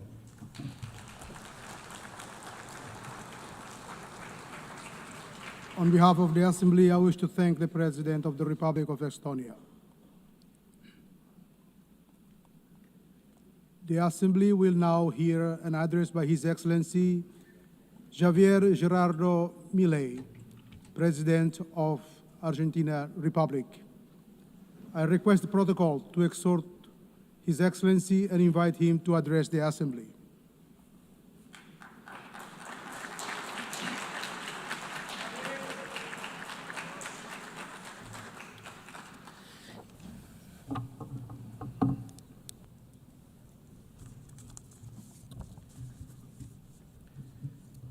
A las autoridades de las Naciones Unidas, United Nations authorities, representatives of member states, all citizens closely following this summit, good morning to you all. Last year I stood here before you at this very same assembly and I outlined a new direction that Argentina's foreign policy was going to take. We asserted that it was imperative to return to the ideas of freedom, the immortal principles that underpin the dignity of life, freedom, and property. These are rights that all individuals should enjoy under the law. We asserted that there was a need for international cooperation to aim to guarantee those rights. However, I also warned that the UN had cast aside what had been its lodestar in recent decades. The successful model of the United Nations spoke of the need for peace without victory. It was grounded in cooperation between nation states. It was, however, replaced by a supranational model of government comprising international bureaucrats that sought to impose on citizens across the world a specific way of life. The United Nations has moved from an organization that sought to mediate peace between peers to an organization that claimed not only to decide what every nation state does, but also what all individuals, wherever they may be in the world, must do. We believe in the original aim and purpose of this organization. We believe that there are global problems which require dialogue and international cooperation if they are to be resolved. However, for that reason, and to achieve that goal, we must reject these abuses of authority that often go hand in hand with noble agendas. As we maintained last year, we will never support the amputation of indigenous or commercial freedoms, nor will we support the violation of natural rights of citizens of member states. In the last year and a half, we have voted in accordance with that principle. I am saying this to you well aware that many of you don't share my views. But as I've always said, it's preferable to say an uncomfortable truth than to speak a comforting lie. In that vein, today I want to talk to you about a specific problem facing all modern countries. As things stand, the world is seeming to pit the present against the future and seeing it as a contradiction. This is a political, economic, and philosophical problem, and the response to that problem and that opposition will determine the course of humankind. If we push to the end this idea of comfort versus discomfort, the entire world, I would say that now the entire world seems stagnating in the comfort of the present, overlooking the consequences that will have for the future. Given that doing what is uncomfortable seems to strip votes and power from those that take it on, leaders prefer to do everything in their power to protect the status quo that they inherited, and they do so disregarding future consequences. They light a fire to heat the future and heat the present and disregard the future. Modern states have thus entered into a very complex dynamic from which they cannot return. Incentives both for the people and politicians mean that we tend to talk about the distribution of wealth today, overlooking the need to compile wealth for tomorrow. Currently, decision makers are facing the decision. Either they preserve the legacy that was entrusted to them or they destroy it. This legacy can be accumulated wealth, productive capacity, laws, or any other thing that serves the common good. In general, they tend to if they burn their legacy, if they opt to continue with what's comfortable, they'll have a lot of profit and benefit in the future, but there will be great future costs. What you put aside today, you lose for tomorrow. They seem to be preserving growth and prosperity in the present and casting aside the well-being of future generations. We need to find a balance, meaning that eating bread today doesn't mean we'll go hungry tomorrow, and we need to guarantee sustained growth and well-being. That's something economists call economic growth. That growth can sometimes seem slow and sometimes halt briefly because progress is never linear, but it's precisely long-term consistent growth that has systematically revolutionized the world and has wrenched thousands of millions of people from poverty. The difference between zero growth and 2% growth in the long term is the difference between stagnation and prosperity. The Argentinian people know a great deal about this issue because we're the only country in the region that hasn't experienced growth in the last 15 years. In legal terms, growth, the condition for growth, is respecting the sanctity of property and the free market. And that means nothing other than ensuring free trade between peers and free cooperation between peers. Without the right to ownership, there can be no savings. And without savings or free trade, there is no investment. If there's no investment, there can be no growth. But it's not in anyone's individual political interest, apparently, to respect these principles, because it is precisely when we expand the state that individual freedoms of citizens are eroded. And we simply seek to protect ephemeral present well-being to earn votes, and that's what our politicians do. Accumulated wealth decreases over time with this way of moving forward. And so what we're seeing now is countries are increasing public expenditure, but that doesn't ultimately create wealth. It rather destroys wealth. With that in mind, politics gains power on two fronts. They get democratic legitimacy and they obtain resources that they can spend. So politics has a double incentive to foster that intergenerational betrayal, because despite the fact that people lose in the future if this course is followed, there's short-term gain. A great man may be that who sows trees, whose shade he will never enjoy. The great man might be the one who cuts down the trees that others sowed. But this cannot continue. This is the major trap that all nations are succumbing to. When this process is continued, growth stagnates. When growth stagnates, the demand for redistribution of wealth grows ever louder. So populist policies and the calls for them become stronger and stronger. These policies appeal to envy and resentment. And the ultimate conclusion of this process is vulnerable young people suffocated under the weight of a state that they know is only there to exploit them. Fiscal expansion, monetary expansion, and the expansion of state power is suffocating individuals, and that's all part of a pattern which we're seeing across all countries, particularly those who claim to make up the free world. But the problem is not only one of economic policies. We also see it when there are violations of equality before the law, or when we indiscriminately open the doors to immigration for political reasons. On the contrary to what we don't see there is immigration, we see invasion. International cooperation bodies has this one among its number, and such international organizations are not alien to this problem. As the years have passed, this organization has acquired responsibilities that run counter to its founding spirit. It has created layer upon layer of organizations, agencies, and programs until it achieved this hypertrophy of administrations that are barely effective when it comes to resolving the problems for which they were created. Responsibilities that the UN's taken on have swelled and swelled, and in step with that, the contributions made by member states have swelled, and in turn, the palpable results that this organization has achieved have greatly reduced. They can't offer the world what they could. There's this cocktail of incentives, and in addition, you have in this organization, unlike how it was, international organizations now see a situation whereby no one's really held accountable for their failures to resolve problems. This contradiction between lofty goals and scant results has created the erosion of the prestige of this House. Without going further, the poor results of Agenda 2030 bear witness to what I've outlined above. What continues to be seen in practice is a cycle whereby we recycle structures there's more and more being spent and more targets being set for this region, Argentina decided to step aside from this process because we saw in Agenda 2030 the improper expenditure of scant resources for purposes that we don't share in order to distract attention from the real global difficulties. The world is on course for stagnation, and that's why we stood apart. I need to raise the alarm here because in Argentina, we've seen the natural consequences of proceeding in this way.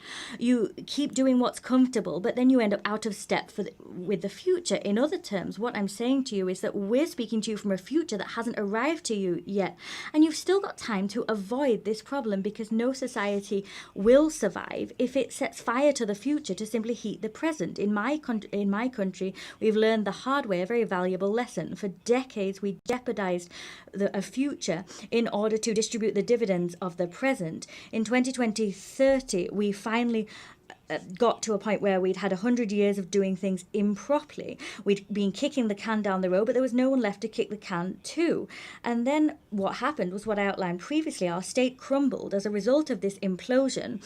For the last year and a half, we've taken on the Herculean task of administering and managing extreme scarcity. And for the first time in decades, we're doing what we have to do for a better future. So the only way to usher in that better future is to do exactly the opposite of what we previously did. What we're doing stands in opposition to the rest of politics. That politics asks us to do what everyone was doing for years and what has pulled us into decline. They're asking us to jeopardize our future to meet present demands. They want us to apply the same remedy that we did 1,000 times, and that's exactly what brought us here.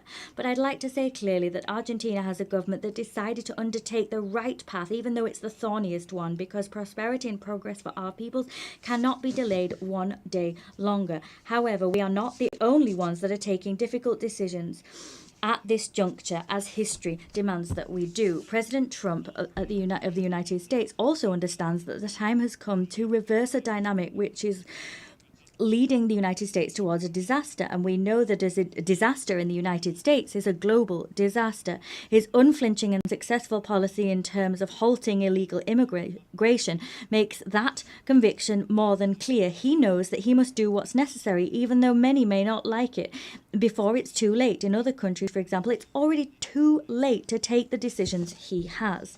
That's not only what's important.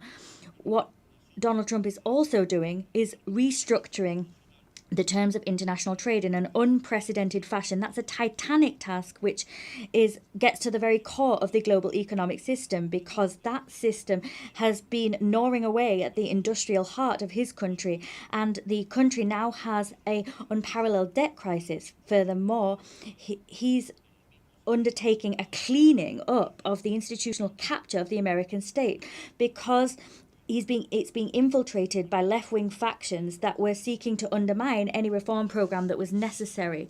Both I and Donald Trump know what we're doing in the face of these challenges. All of these challenges have a common denominator that all countries, including supranational organizations, must address. They must find a way of creating dividends for the future and not succumb to the temptation of dealing with the present. This is something that major nations, Western nations, have been aware of and putting into practice for decades. We need to get back to that. We need to go back to our roots. We need to tackle priorities first, and that needs to go hand in hand with the idea that you need to do what's difficult but right and prioritize that over and above what's easy and comfortable. As I previously said, this also stands for international organizations that have gradually been integrating such actions into their ecosystem. I think I speak on behalf of all of you when I say that the UN must lead the charge when it comes to this paradigm shift. They must return to the roots that made it the great organization that it once was in the past. I wish to humbly lay before you as an assembly 4 principles that we think might serve as we seek to achieve the aforementioned goal. 1. The principle of a core mandate. The central mission of the United Nations is to preserve international peace and security. Everything else must be viewed as complementary to or in service of that goal. The strategic management of resources of this institution consequently requires that we stick to our priorities and not take on others. Secondly, the principle of international subsidiarity. The UN must tackle an issue solely when it is patently clear that the problem demonstrably exceeds national capacity for action. In all other cases, it is right and proper to return the initiative to states. They are the ones who have the democratic legitimacy and answer to their peoples. 3, the principle of institutional efficiency. Argentina has undertaken a process whereby it seeks to optimize the state. We've eliminated redundant structures and returned resources to taxpayers. In the same way, we believe that the UN requires a similar journey. That requires conducting reliable audits, closing ineffective programs, the consolidation of agencies into single bodies, and financing tied to real achievement. 4, the principle of normative simplification and streamlining. Peace is not only the absence of conflict, it requires prosperous societies. International cooperation must not transform into an obstacle for economic growth and an obstacle to the creation of opportunities. Consequently, we can only and must only support initiatives that do not stymie states' capacities to lead their own production and productive efforts to attract investment and foster trade that are the right way to reduce poverty. These principles will be highly valuable, we believe, in terms of getting our organization back on course so it can stand the test of time and produce tangible results over time. To conclude, I want to raise 4 sensitive and crucially important issues for the Argentine Republic. Firstly, I wish to reiterate our legitimate claim and irrenunciable claim in terms of sovereignty over the Malvinas, South Georgia, South Sandwich Islands and the surrounding maritime areas that continue to be illegally occupied. In spite of the fact that 80 years have elapsed since the creation of this organization, colonial situations such as this one remain unresolved. For this reason, we call upon the United Kingdom to resume bilateral negotiations in accordance with Resolution 2065 of this very same General Assembly, together with all relevant subsequent resolutions. Secondly, I wish to once again roundly reject expressions of fundamentalist violence that continue to be seen and that are spreading throughout the world. In Argentina, we already suffered this horror with the attacks against the Israel embassy and La Hamia in 1992 and 1994, respectively. For this reason, we urge the international community to strengthen legal cooperation to guarantee that Interpol and its signs are respected and those responsible for such atrocities are brought to justice. That will help us to ultimately be able to heal this painful wound that plagues our country's history. Thirdly, we're witnessing an unacceptable escalation in political violence on the left at a global level, violence that in Argentina we know only too well. It is unacceptable to use force where reason fails. For this reason, we emphatically reject any procedures which essentially undermine the basic norms of democratic peaceful coexistence. 4, to the situation of the Argentine citizen Nahuel Gallo, who was abducted and detained arbitrarily in Venezuela without charge, with no legal assistance or consular assistance. In simple words, this is a forced disappearance. We demand that the Venezuelan government release him immediately, and we appeal to the international community so that this legitimate claim is heeded. This in defense of the most basic principles of international law and human dignity. Finally, we reiterate our demand for the immediate release of the hostages which remain captive in Gaza. Finally, may God bless the free world. May the forces of heaven accompany us. Thank you. Thank you very much. On behalf of the Assembly, His Excellency, the President of Argentina Republic.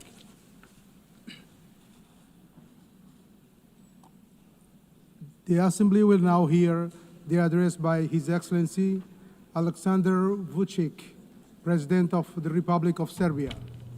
I request protocol to escort His Excellency and invite him to address the Assembly.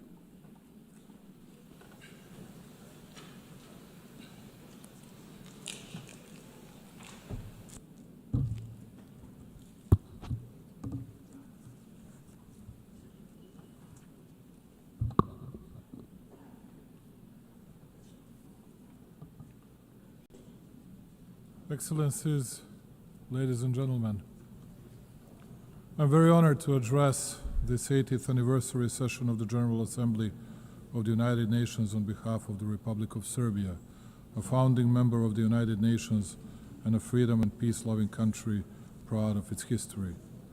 This year we mark 8 decades of the existence of the World Organization, and during that period the UN has provided a framework for dialogue, cooperation and solidarity among the nations, short of which it would not be possible to respond to the challenges of our day.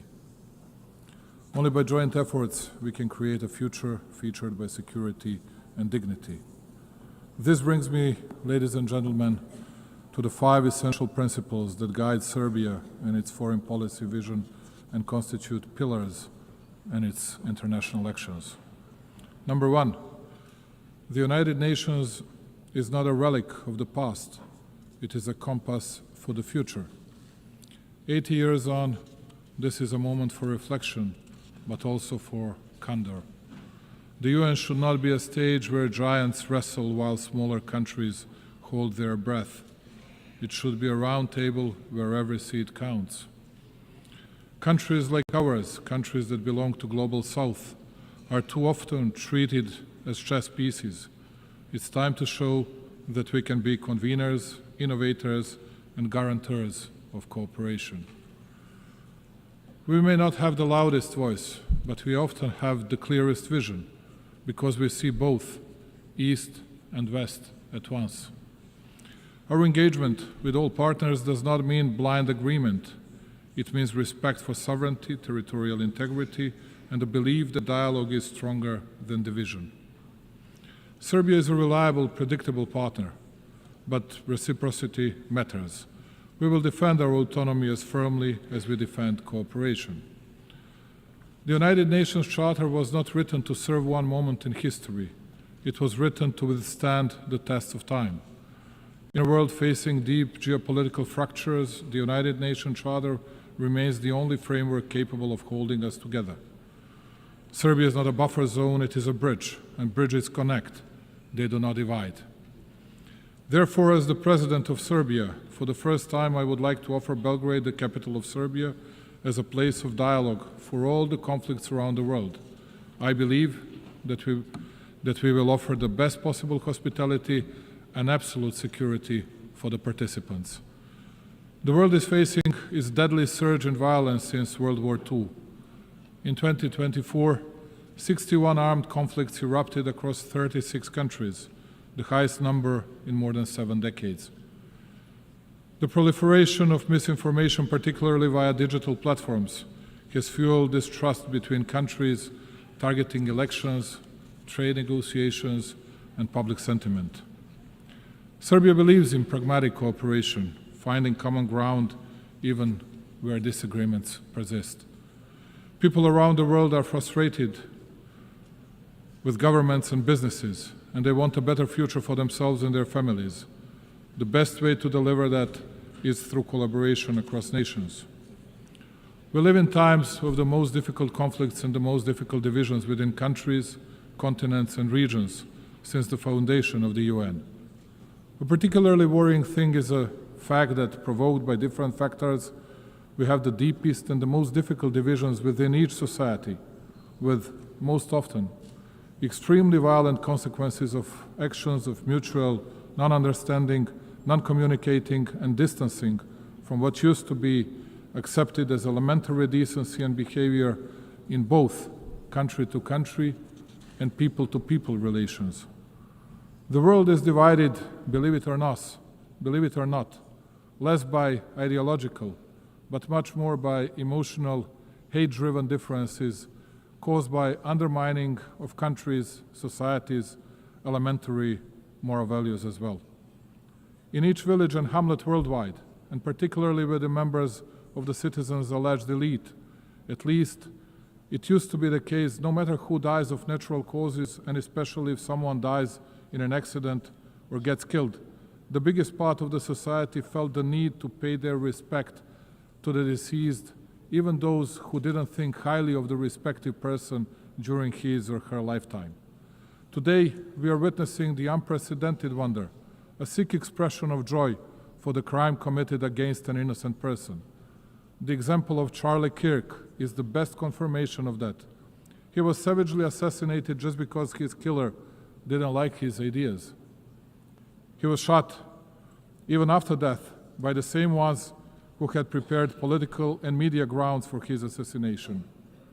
And please do not be surprised because I'm speaking about this more than about big world conflicts. It is precisely that such a development devastates in a deepest and the clearest way the world political community much more than conflicts with clear and visible actors. In the era of social networks, in the era of freedom, we have reached the point of the biggest unfreedoms and unambiguous limiting of freedoms of the others.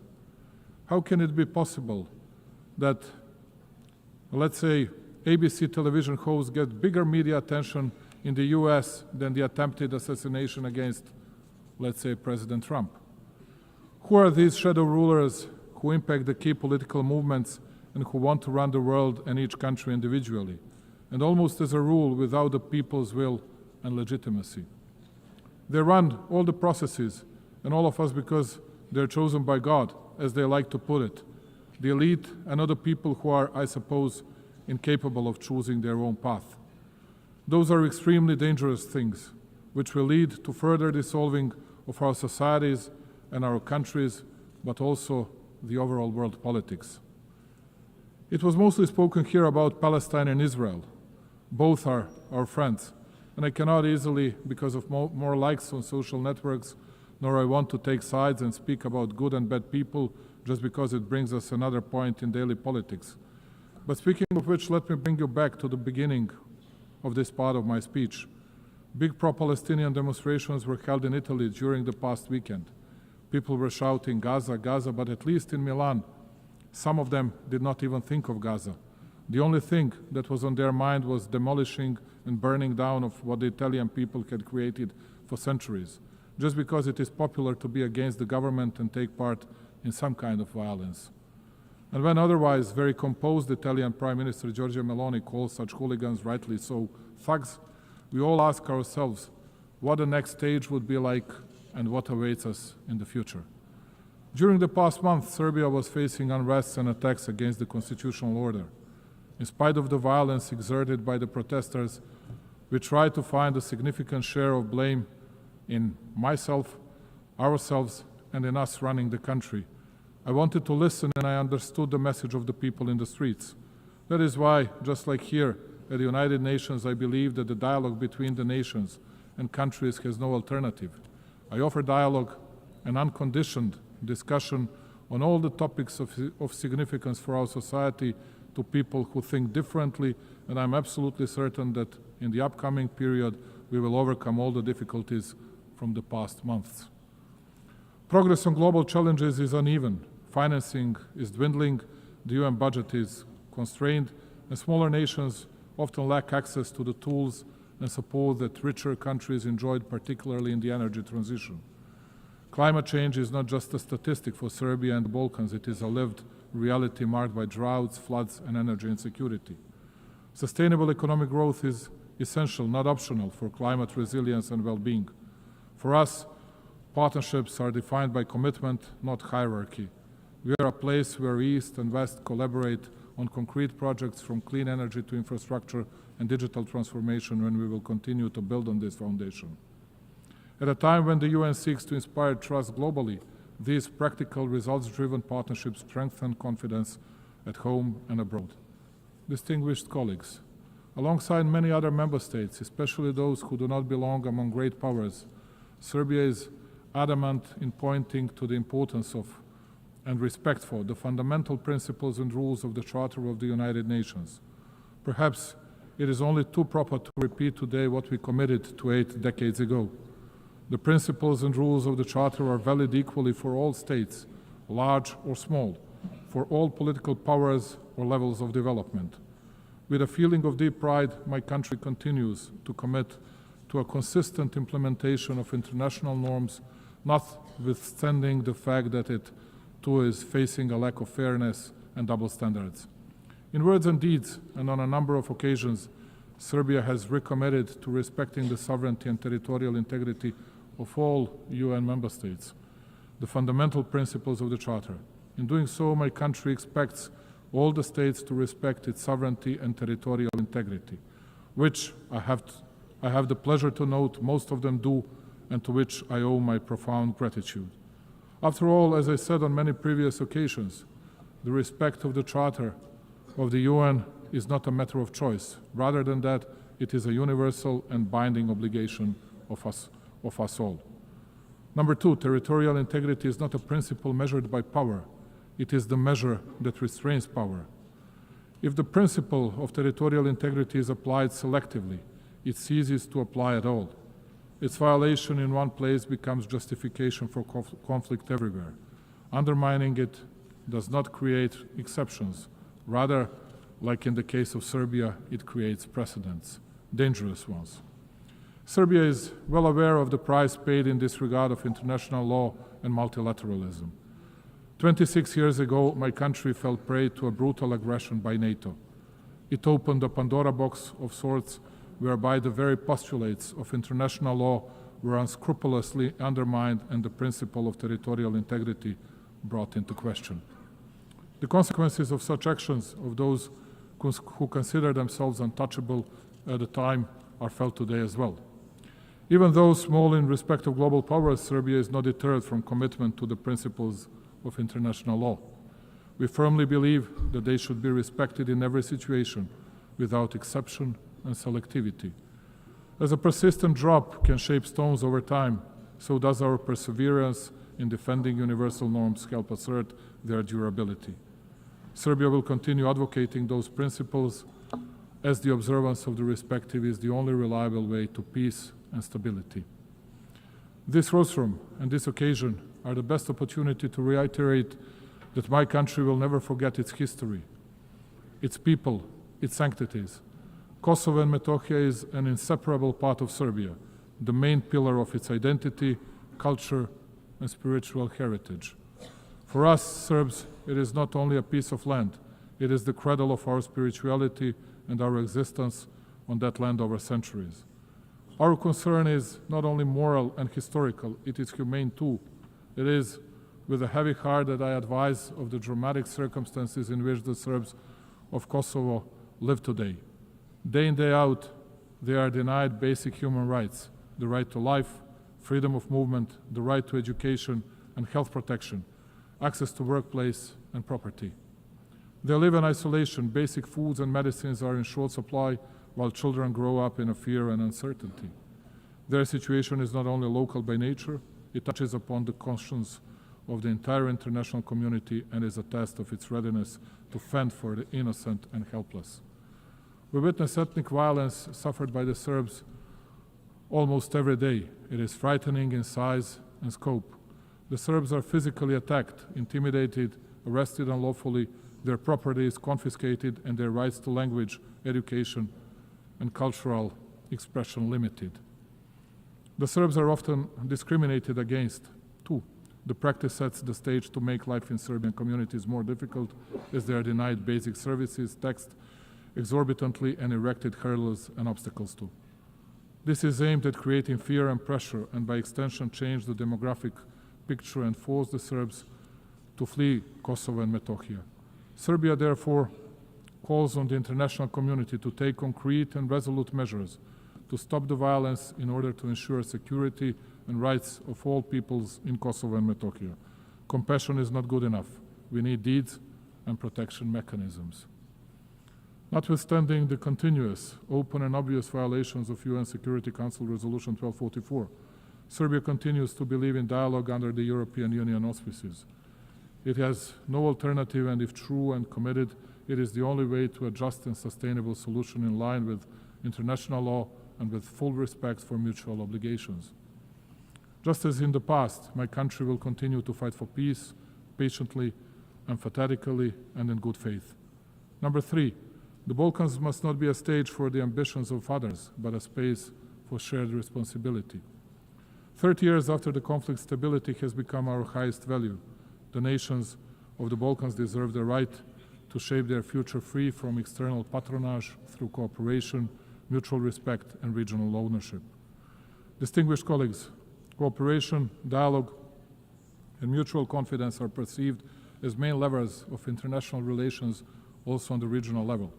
We consider that our region should look to the future while we continue to work to the benefit of all citizens and economic interlinkage.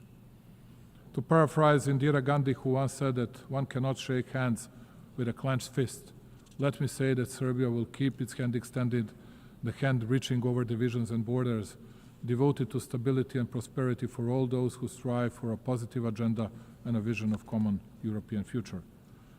The stability of our region is of paramount importance for us. As a guarantor of the Dayton Peace Agreement that we signed 30 years ago, we shall always work toward its full implementation and respect for the rights of all three constituent peoples in Bosnia and Herzegovina: Serbs, Bosniaks, and Croats. Unilateral acts and the abuse of authority contrary to the letter of the agreement are not conducive to peace and bring about new tensions. Only by the agreement of Bosnia and Herzegovina's people and entities can the stability and functioning of that country be guaranteed. Absence of dialogue and unilateral initiatives without agreement by all interested sides, in particular the initiatives that take advantage of international organizations, are but a step back to a painful past and create new divisions. Serbia will use all diplomatic means to prevent these activities from taking place, as they undermine regional dialogue, the process of reconciliation and understanding. We shall not hesitate in our resolve to promote regional stability in an effort to contribute to global security. For exactly 30 years now, and in this distinguished institution and everywhere else, a false campaign has been ongoing against both the Republic of Serbia and Republika Srpska, the entity within Bosnia and Herzegovina. All over the world, everywhere, countless times, you could hear how, as they used to say, from well-informed sources, they heard that it was only a matter of days before Serbia would attack someone in the region, and that Republika Srpska and its leadership would violate the territorial integrity of Bosnia and Herzegovina. And all this time, it has been a lie, a real smoke screen intended to enable international representatives who are not elected by the people to deal with legitimate representatives of the Serbian people, one of the three constituent peoples in Bosnia, imposing sanctions against them, believe it or not, replacing them from the positions the people elected them to, and conducting criminal proceedings and issuing convictions for words spoken for verbal offenses. Thus, all of you are witnesses to a fact that for 3.5 years since the beginning of the conflict in Ukraine, we have been hearing stories that we, as an alleged Russian puppet, will attack someone in the region, which of course did not happen and will not happen. The only thing we have never heard is an apology from those who spread such falsehoods, and it is quite certain that we will never hear one.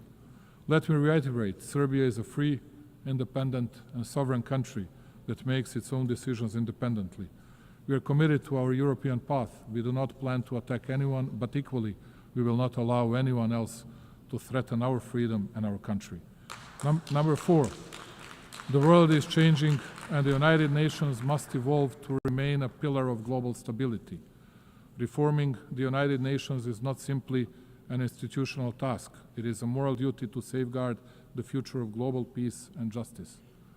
We are well aware of the need to reform the UN and revitalize its system in order to increase its credibility and shore up multilateralism so as to make our organization more effective, just and close to the needs of its member states. Also, the ESC should become more effective in and better adapted to the pursuit of its primary goal of safeguarding international peace in order to reflect more accurately the reality of the present-day world. Africa in particular, the youngest continent, which comprises 54 states, must be better represented. Many countries rely on the UN for technical expertise, development funding, and guidance to achieve the Sustainable Development Goals. Cuts to funding or reduced access to UN programs risk widening the gap between wealthy and developing nations. As the UN looks for ways to reduce costs, we are happy to offer to host any of UN bodies, institutions, agencies in Serbia with the best possibility to continue being a bridge between developed and developing regions. Serbia is situated at the crossroads of Europe, easily accessible to both East and West. And speaking about cost effectiveness, we are able to offer lower operational costs compared to Geneva, New York, or other big hubs. Belgrade offers modern facilities, reliable connectivity, and proven capacity to host large international events, for example, Expo 2027. Hosting an agency in Belgrade strengthens the UN's presence in Southeastern Europe, a region with transitional and developmental experience relevant to global priorities. This would expand the UN's geographic footprint ensuring agencies are more representative and globally distributed. And number 5, Serbia will remain independent and will overcome internal challenges through the strength of its statehood tradition, focusing steadfastly on building a prosperous future. True sovereignty today is not insulation. It is the dignity to choose, to say yes on our own terms, and to use that choice for cooperation. Serbia's independence is not a privilege granted. It is a sovereign right exercised, and its sovereignty is not situational, it is foundational. Notwithstanding numerous global challenges, Serbia has remained on a steady course. Its macroeconomic situation is stable and its economy continues to grow, which only shows how commitment to reforms and responsible economic policies lead to great results. Investments in infrastructure, energy transition, and digitalization bear out my country's commitment to sustainable development and the 2030 Agenda goals. Let me take a moment, ladies and gentlemen, to inform you that in 2027, Serbia will host the specialized exhibition Expo 2027 with a motto, Play for Humanity, Sport and Music for All. This event will provide an opportunity for my country to show to the world the strength of our culture, sport, and creativity as a universal language that transcends differences. This will be a moment in which, along with its partners, Serbia will build bridges of friendship and togetherness, promote understanding, and open new horizons of cooperation. Serbia's way is the way of development, progress, and prosperity, and it is fully committed to becoming a full-fledged member of the European Union. This commitment, though, makes us no less devoted to promoting and deepening cooperation with countries from other parts of the world, maintaining and cherishing all along our traditional friendships and relations of trust in the East. Strengthening overall bilateral relations with key actors of the international community and with our European partners tops our agenda. Also, Serbia has raised in the past several years the level of cooperation with numerous countries in Africa, Asia, and Latin America, and played in that way a respectable role on the global stage. I trust and believe that we can count on mutual respect and the traditional bonds of friendship with these countries in our future relations. Ladies and gentlemen, closing it and looking to the future and committed to dialogue and understanding, we in Serbia believe that peace is the highest value and the most solid foundation of development. We shall continue to invest our energies, knowledge, and will in building a world more just, secure, and worthy of the coming generations. I thank you very much. On behalf of the Assembly, I wish to thank the President of the Republic of Serbia. The Assembly will now hear an address by His Excellency Hamad al-Shara, President of the Syrian Arab Republic. I request protocol to escort His Excellency and invite him to address the Assembly.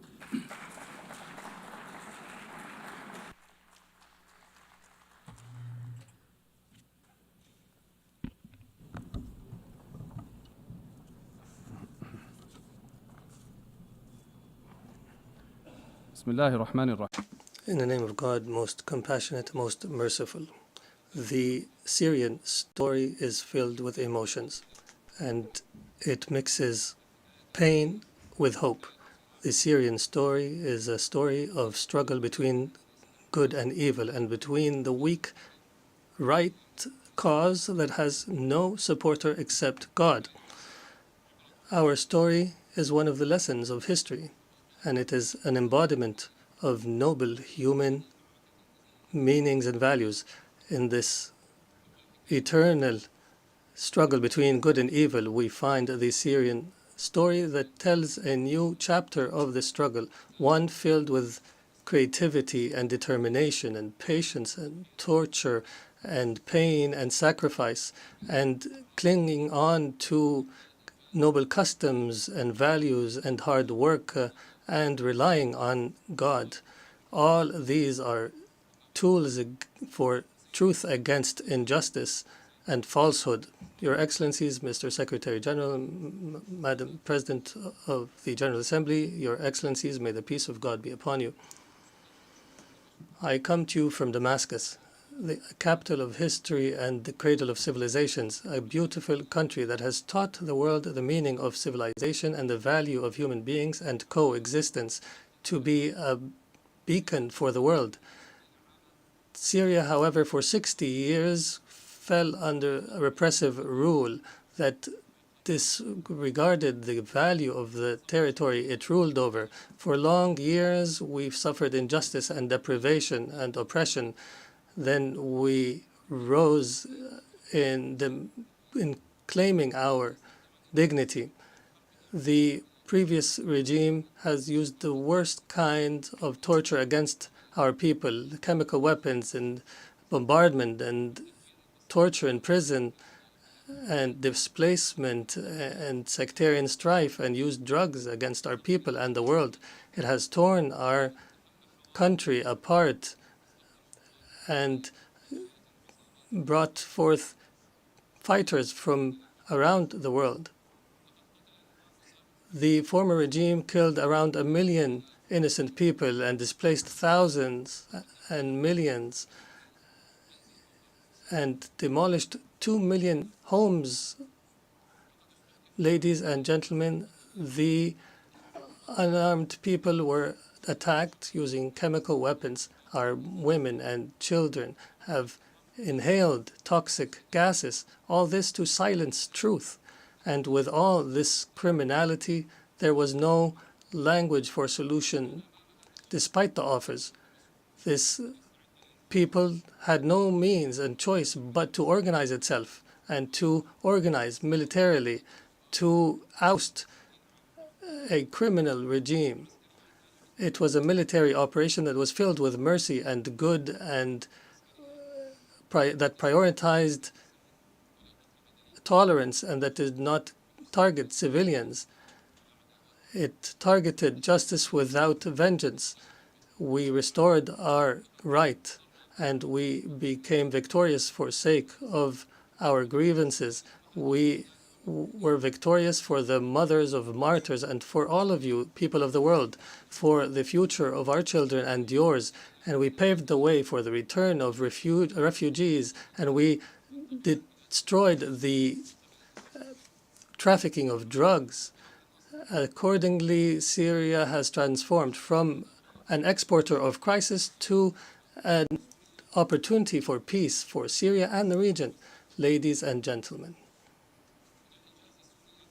this unique Syrian achievement and the solidarity between our peoples have led us to try to uproot sectarianism and to fight against attempts to divide our country once again. But the Syrian people are aware enough to understand and to resist.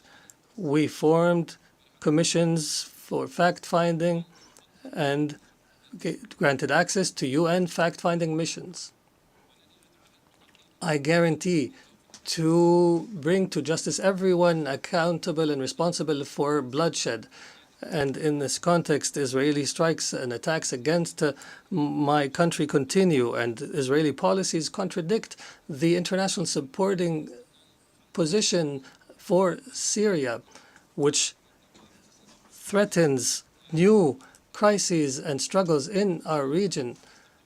For this purpose, and in face of this aggression, Syria is committed to dialogue, and we're committed to the disengagement of forces agreement of 1974. And we call on the international community to stand beside us in the face of these attacks. Ladies and gentlemen, from the very moment the former regime fell, we set out a clear strategic policy built upon 3 pillars: balanced diplomacy, security, stability, and economic development. We filled the power vacuum, called for an inclusive national dialogue, and announced a government of competence. We strengthened the principle of participation and established a national commission for transitional justice and another for the missing, ensuring justice and fairness. We are now proceeding toward electing representatives of the people in the Legislative Council. We restructured civil and military institutions, dissolving all previous formations. Through intensive diplomatic activity, Syria restored its international relations and forged regional and global partnerships and achieved the gradual lifting of most sanctions. And we call now for the complete lifting of sanctions so that they no longer shackle the Syrian people. Investment laws have been amended, and major regional and international companies have already begun entering the Syrian market, contributing through investment and reconstruction. Syria today is rebuilding itself through establishing a new state, building institutions and laws that guarantee the rights of all without exception. A land of ancient civilization and culture deserves to be a state of law, protecting everyone, safeguarding rights, guaranteeing freedoms, and fostering life to flourish while turning the page of a wretched past. We are determined to restore Syria's glory, dignity, and honor. And in continuation of the Syrian story, I declare before you today the triumph of truth over falsehood. Truth has come and falsehood has perished. Syria is reclaiming its rightful place among the nations of the world. This announcement is the echo of a great people's will, a people who forged glory throughout the ages, who rose again from beneath the rubble to restore their rights and freedom and dignity. On behalf of the Syrian people, I extend gratitude to everyone who stood by the Syrian cause, who aided Syrians in their tragedy, and who welcomed them in their countries, and to all nations and peoples who rejoiced in the victory of the Syrian people's will. And I particularly thank Turkey, Qatar, the Kingdom of Saudi Arabia, and all Arab and Islamic states, the United States of America, and the European Union. And before I conclude, let me affirm, the suffering Syria endured, we wish upon no one. We are among the peoples most deeply aware of the horrors of war and destruction. For this reason, we stand firmly with the people of Gaza.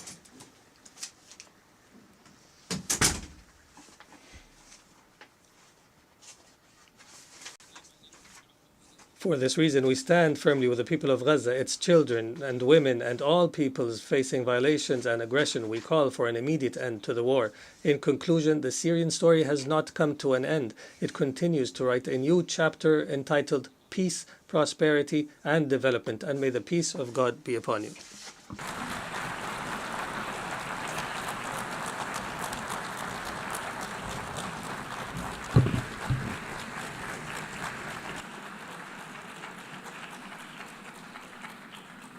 On behalf of the Assembly, I wish to thank the President of the Syrian Arab Republic.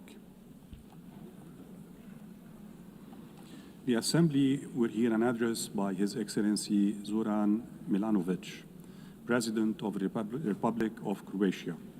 I request protocol to escort His Excellency and invite him to address the Assembly.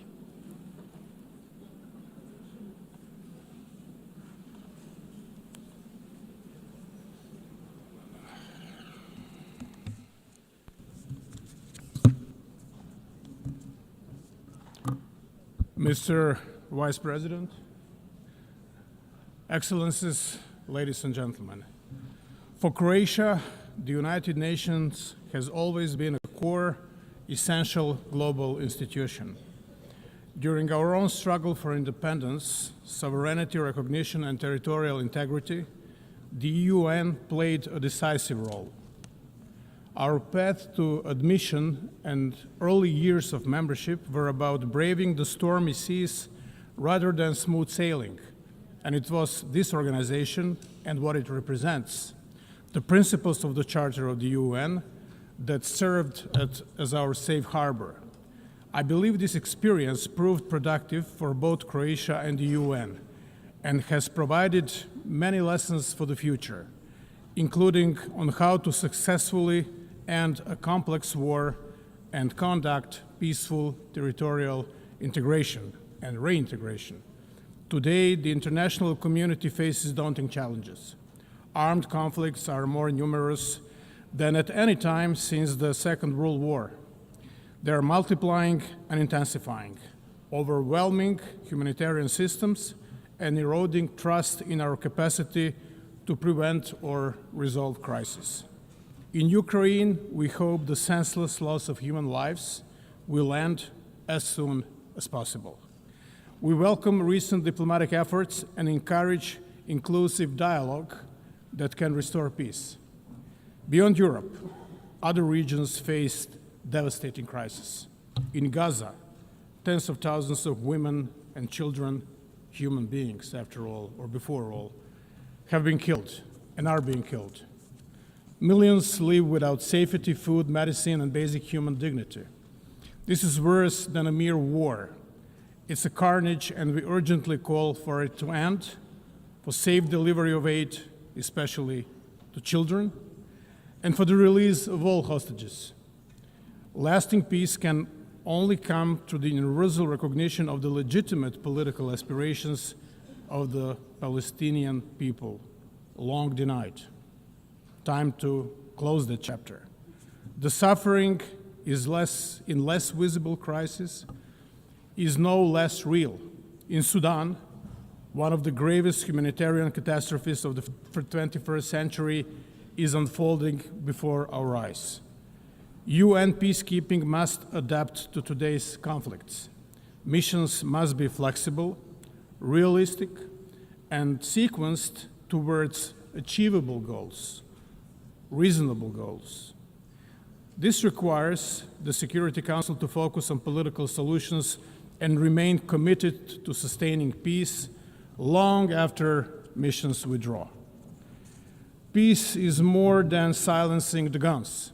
It requires preventing new wars and breaking the cycles of violence from the past. Lasting peace rests on democracy, legitimate governance, and full respect for the right of each people to freely choose their leaders and representatives. Excellencies, in our region of Southeast Europe, Croatia continues to champion and promote legitimate political processes as the foundation of progress. The EU membership is not a cure-all, but it remains a strong driver of prosperity, as can be witnessed in my country, Croatia.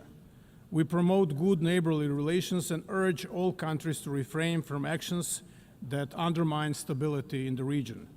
In Bosnia and Herzegovina, we call for full respect of the constitutional order, sovereignty and equality of three constituent peoples.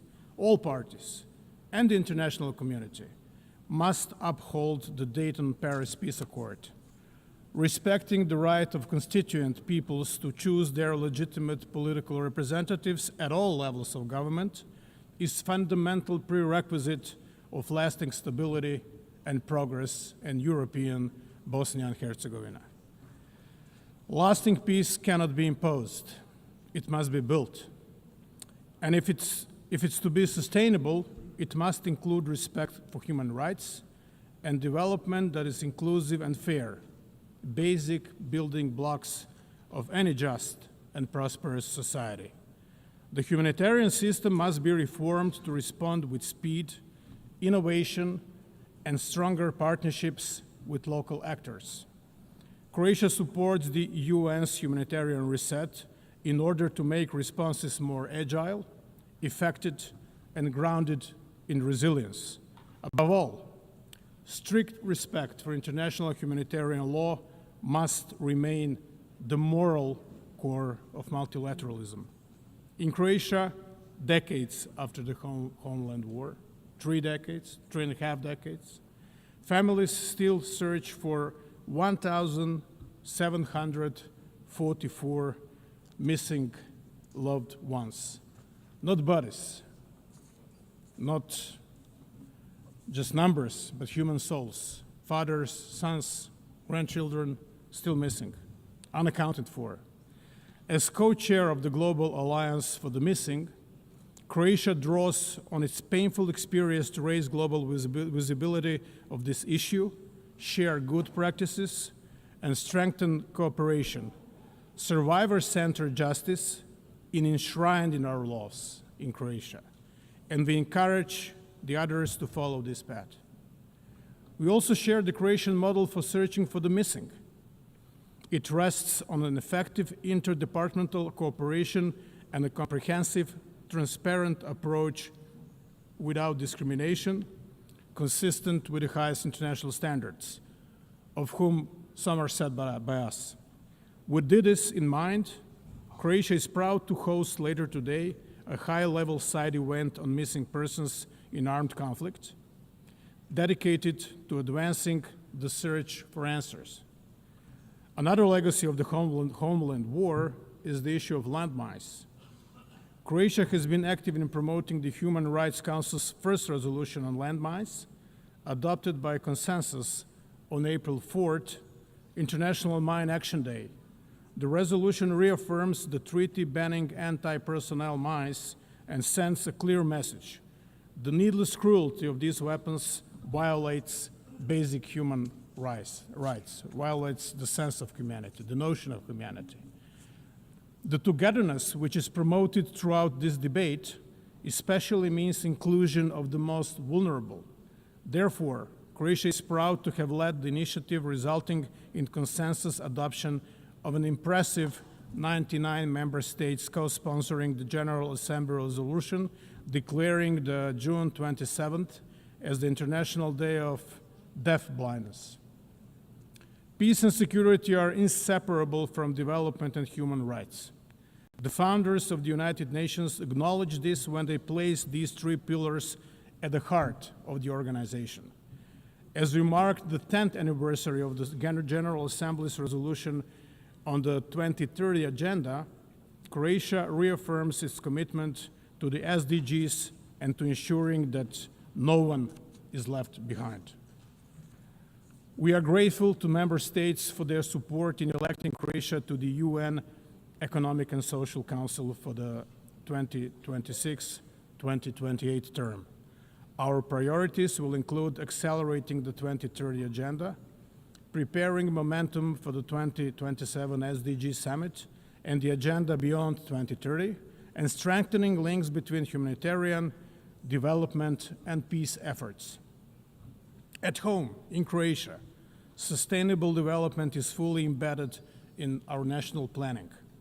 Croatia's National Development Strategy 2030 is closely aligned with the SDGs, placing us among leading global performers.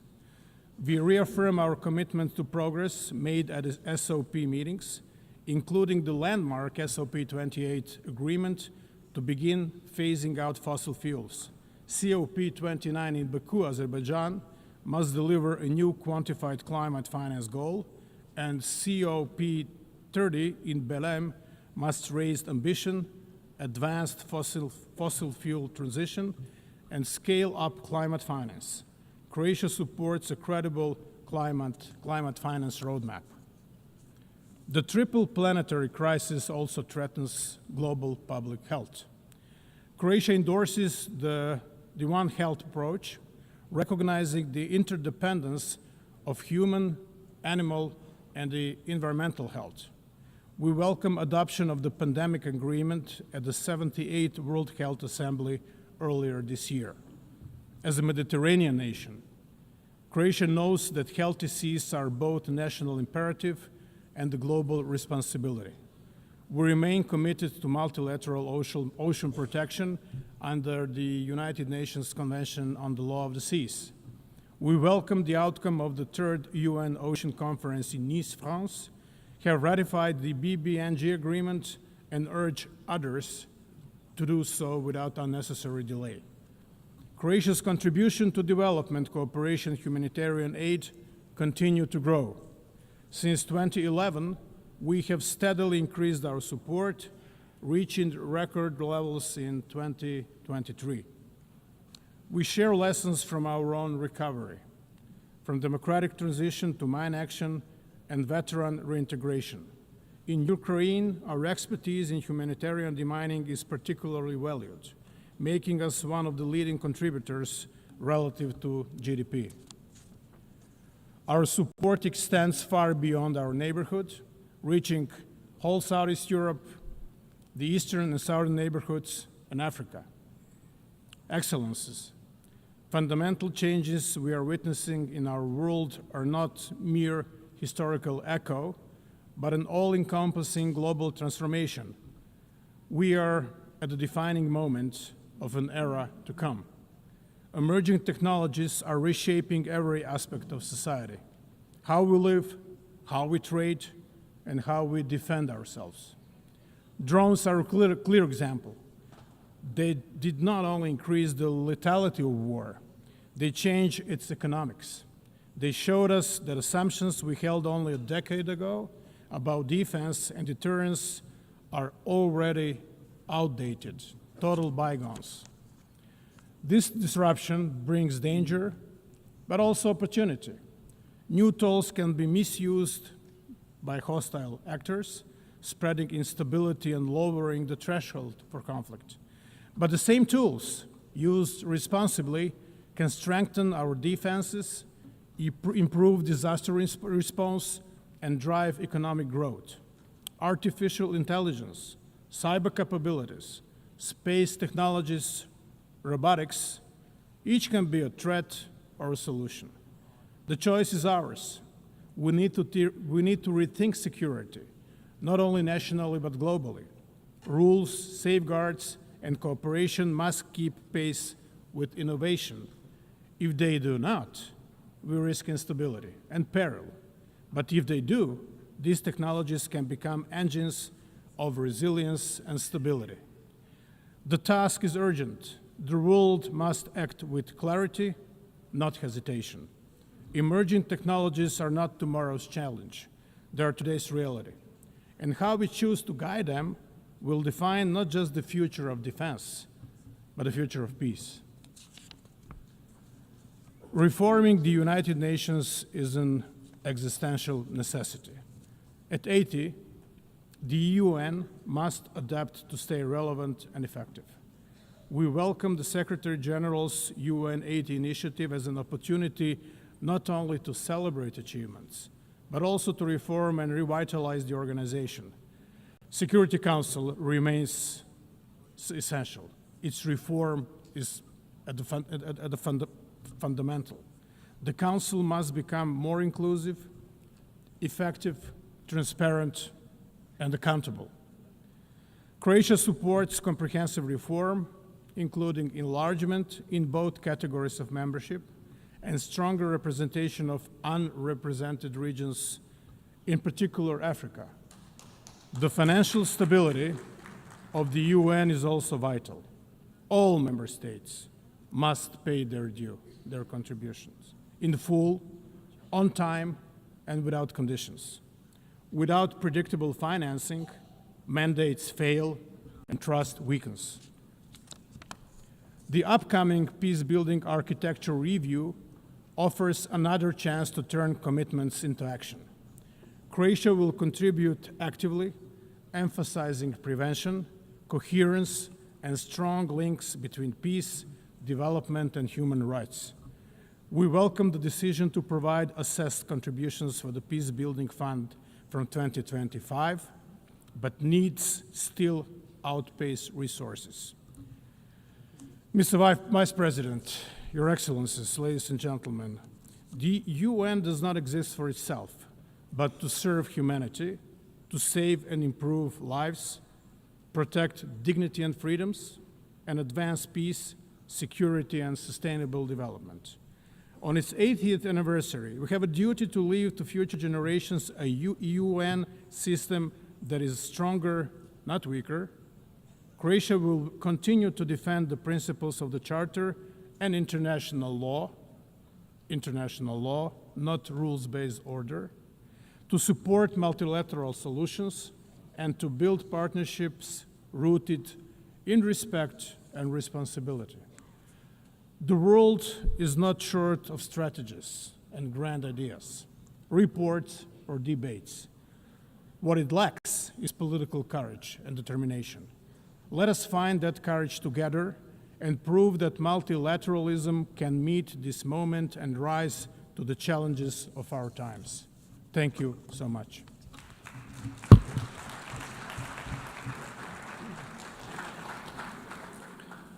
On behalf of the Assembly, I wish to thank the President of the Republic of Croatia. The Assembly will hear an address by His Excellency Nikos Christodoulidis, President of the Republic of Cyprus. I request protocol to escort His Excellency and invite him to address the Assembly.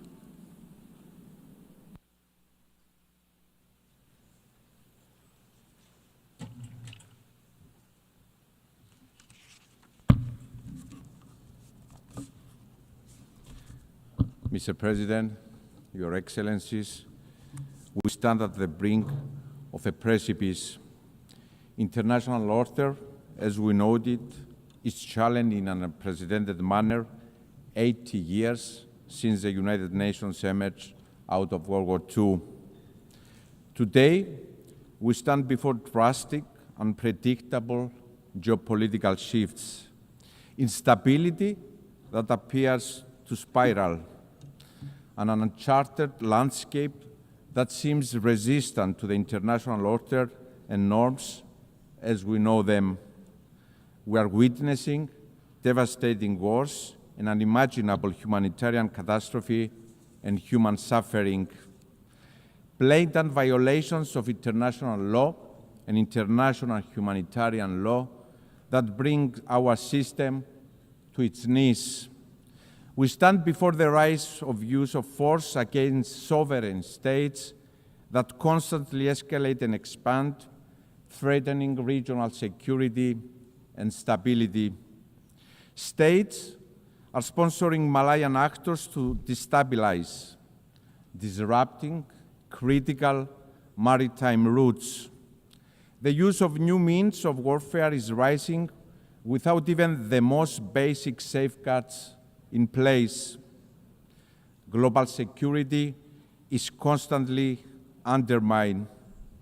At the same time, we are faced with the challenge of the uncontrolled expansion of technology and AI, threatening our security and the well-being of our children. And climate change is looming, threatening livelihoods, economies, creating new migration routes, and inequalities are becoming embedded. Our world is changing rapidly. And while there can be no doubt that the United Nations has served a noble cause and that together we have achieved tremendous progress, at this critical moment of inflection, we have a responsibility to recognize the shortcomings, to admit that we have lagged behind, that we have failed along the way. And these admissions need to steer us into action. We must urgently evolve to be fit to effectively address the immense, complex challenges we are faced with. Ladies and gentlemen, this is our moment of responsibility, collective responsibility and individual state responsibility, inextricably linked and mutually reinforcing. The scale and nature of the challenges we face require both. Better together is the theme of this year's assembly, but beyond better, we are also stronger together, more resilient together. This is the moment to renew our collective commitment and stand firmly and boldly in support of multilateralism and international law. Dialogue and diplomacy are the sole path to lasting stability and security. Dialogue and diplomacy over violence, each and every time. And most importantly, this is the moment to transform pledges into bold action, into change. Ladies and gentlemen, history will look back to this moment in time, and it will be unforgiving. It will judge us all not by the declaratory statements we pronounce, but by the change we enable. We will be judged by the change we become as states, as governments, as leaders that have been elected by our citizens to deliver.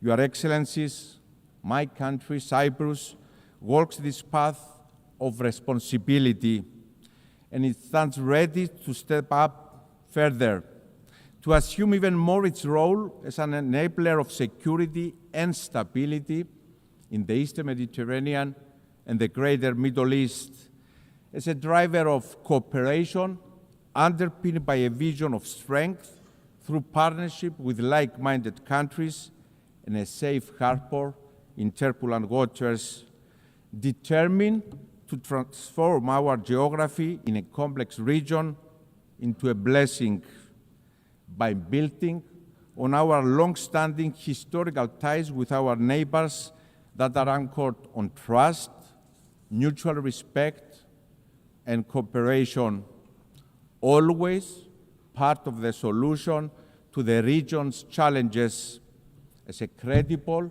reliable, responsible partner. We have proven this time and time again. Cyprus will always be a stable, trustworthy, safe harbor. And let me be clear, this is not theoretical. It takes shape and form through concrete initiatives that build on Cyprus' role as a hub of stability and cooperation in a challenging part of the world. Cyprus has consistently provided the necessary infrastructure and support for the evacuation of foreign nationals from areas of danger or conflict, from Sudan, from Lebanon, from Israel, from Iran. Following the barbaric Hamas terrorist attack of October 7 and the subsequent war that has led to a humanitarian tragedy in Gaza, Cyprus assumed yet again its moral responsibility to its region. We did so through the development of the Amalthea Maritime Corridor for the delivery of humanitarian assistance to the civilian population in Gaza. The route was reactivated as recently as this past week. We worked with like-minded partners, the United Arab Emirates, the United States, the European Union, the UK, and others, and yes, we deliver. Furthermore, in the face of persecutions in the region towards religious and other minorities, Cyprus couldn't remain idle, proving our long-standing commitment to upholding fundamental rights and freedoms, demonstrating once again responsibility. We appointed a special envoy on the protection of religious freedom and the protection of minorities in the Middle East. At the same time, my country has responded to the calls of our neighbors for assistance in the face of fires, sending our brave firefighters as reinforcement, and our neighbors have reciprocated. Also, as a part of our regional responsibility in addressing climate change, Cyprus and Jordan's proposed initiative for a European firefighting hub in Cyprus, covering our region, is now in the path of implementation by the European Union. And the aforementioned example, dear friends, are only a snapshot of Cyprus's active, tangible responsibility. And I'm very proud that my country walks this path of responsibility, and we are determined to expand it, always part of the solution and never part of the problem. Your Excellencies, Cyprus stands ready to assume its regional responsibility also in the context of bringing an end to the war in Gaza, and given our proximity, to play a role in its reconstruction.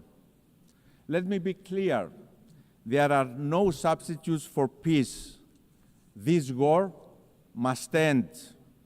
A first necessary step is the immediate ceasefire in Gaza, and I really hope that President Trump's initiative has a positive outcome. At the same time, the humanitarian catastrophe must be alleviated. This means unhindered flow of aid in Gaza. The displacement must also end. International humanitarian law must be respected. We also call with the same fervor for the immediate release of all hostages.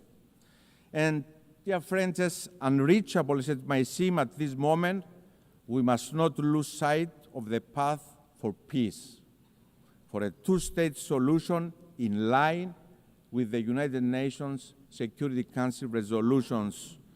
We have a responsibility to continue our work for a future in which Israel and Palestine live side by side in conditions of lasting security and peace. And we must be clear and unequivocal that Hamas, a terrorist organization, has no place in such a future. Your Excellencies, as part of our responsibility, my country will assume the rotating presidency of the Council of the European Union in January of 2026.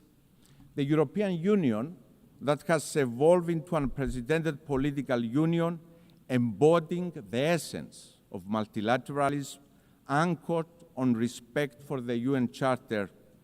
It is a project of collective responsibility that delivers a unifying force of stability, security, and prosperity. And the European Union presidency is yet another moment of responsibility for Cyprus. Europe's heart will beat for 6 months from the Union's last divided member state under occupation since the 1974 Turkish invasion. We will exercise our responsibility fully aware of what is at stake.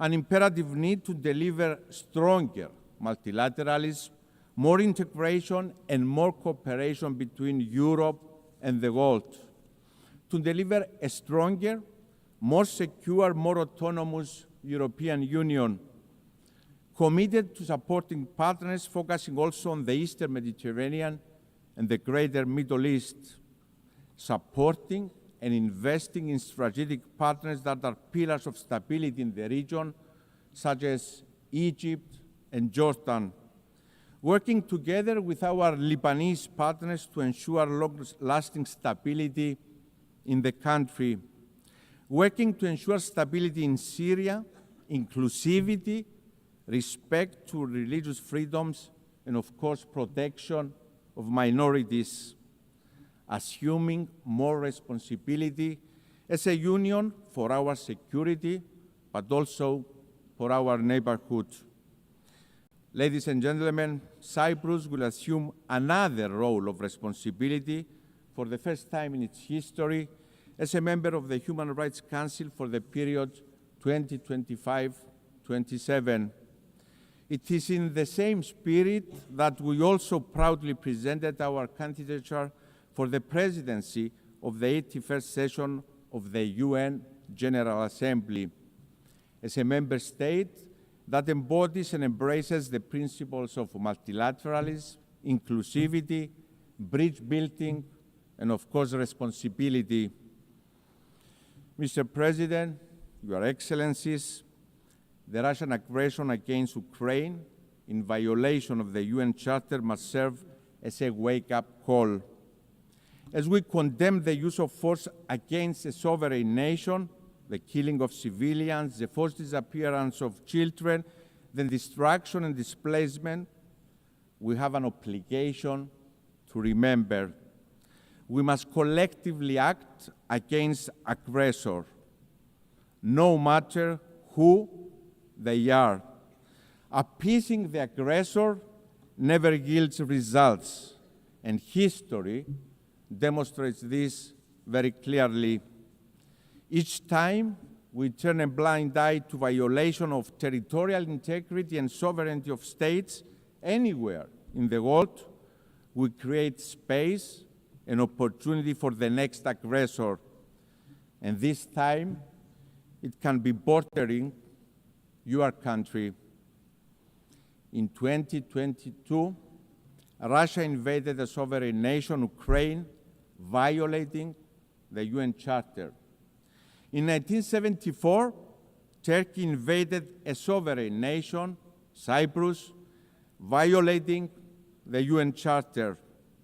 The violation is equal: the suffering, the invasion, and the occupation. My country, Cyprus, is under Turkish occupation for 51 years. Tens of thousands displaced, women raped, destruction of cultural and religious heritage, the fenced town of Varosha held hostage by Turkey, awaiting for its lawful inhabitants to return, as the relevant UN Security Council resolutions have prescribed for Turkey to allow a policy of illegal settlements to change the demographic character of the country. Families, 51 years later, waiting for the fate of their loved ones.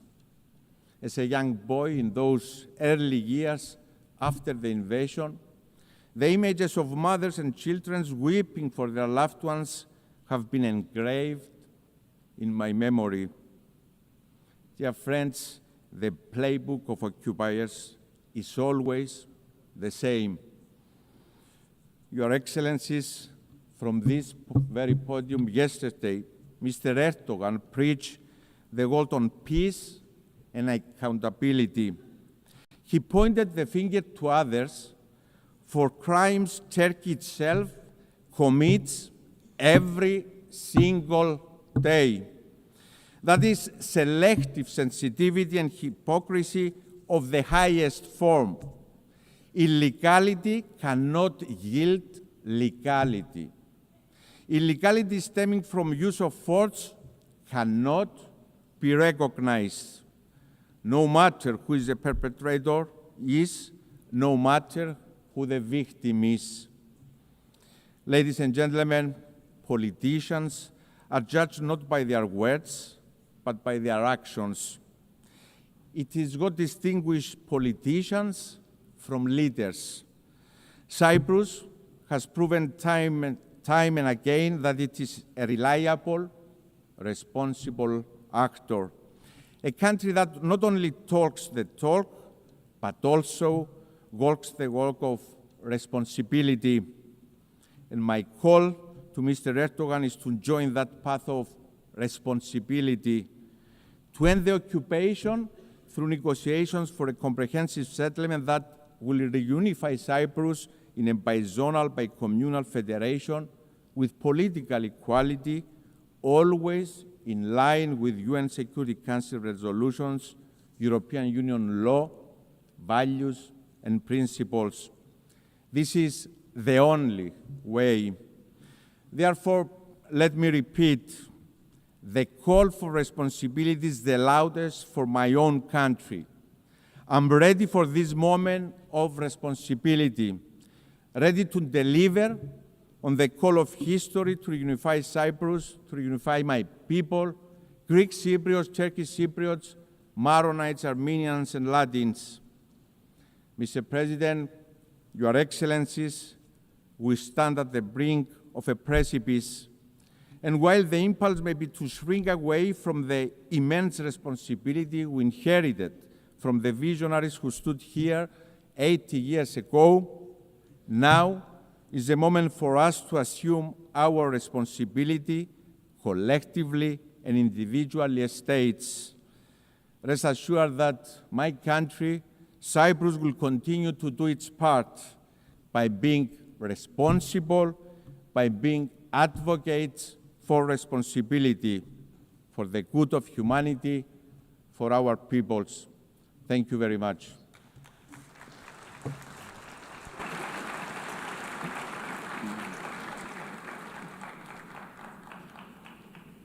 On behalf of the Assembly, I wish to thank the President of the Republic of Cyprus.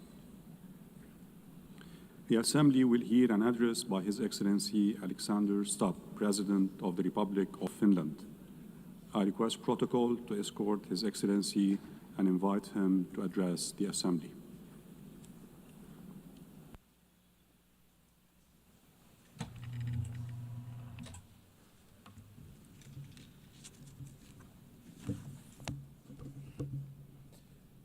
Mr. President, Excellencies, ladies and gentlemen, in its simplest form, foreign policy is really about three things: about values, interests, and power.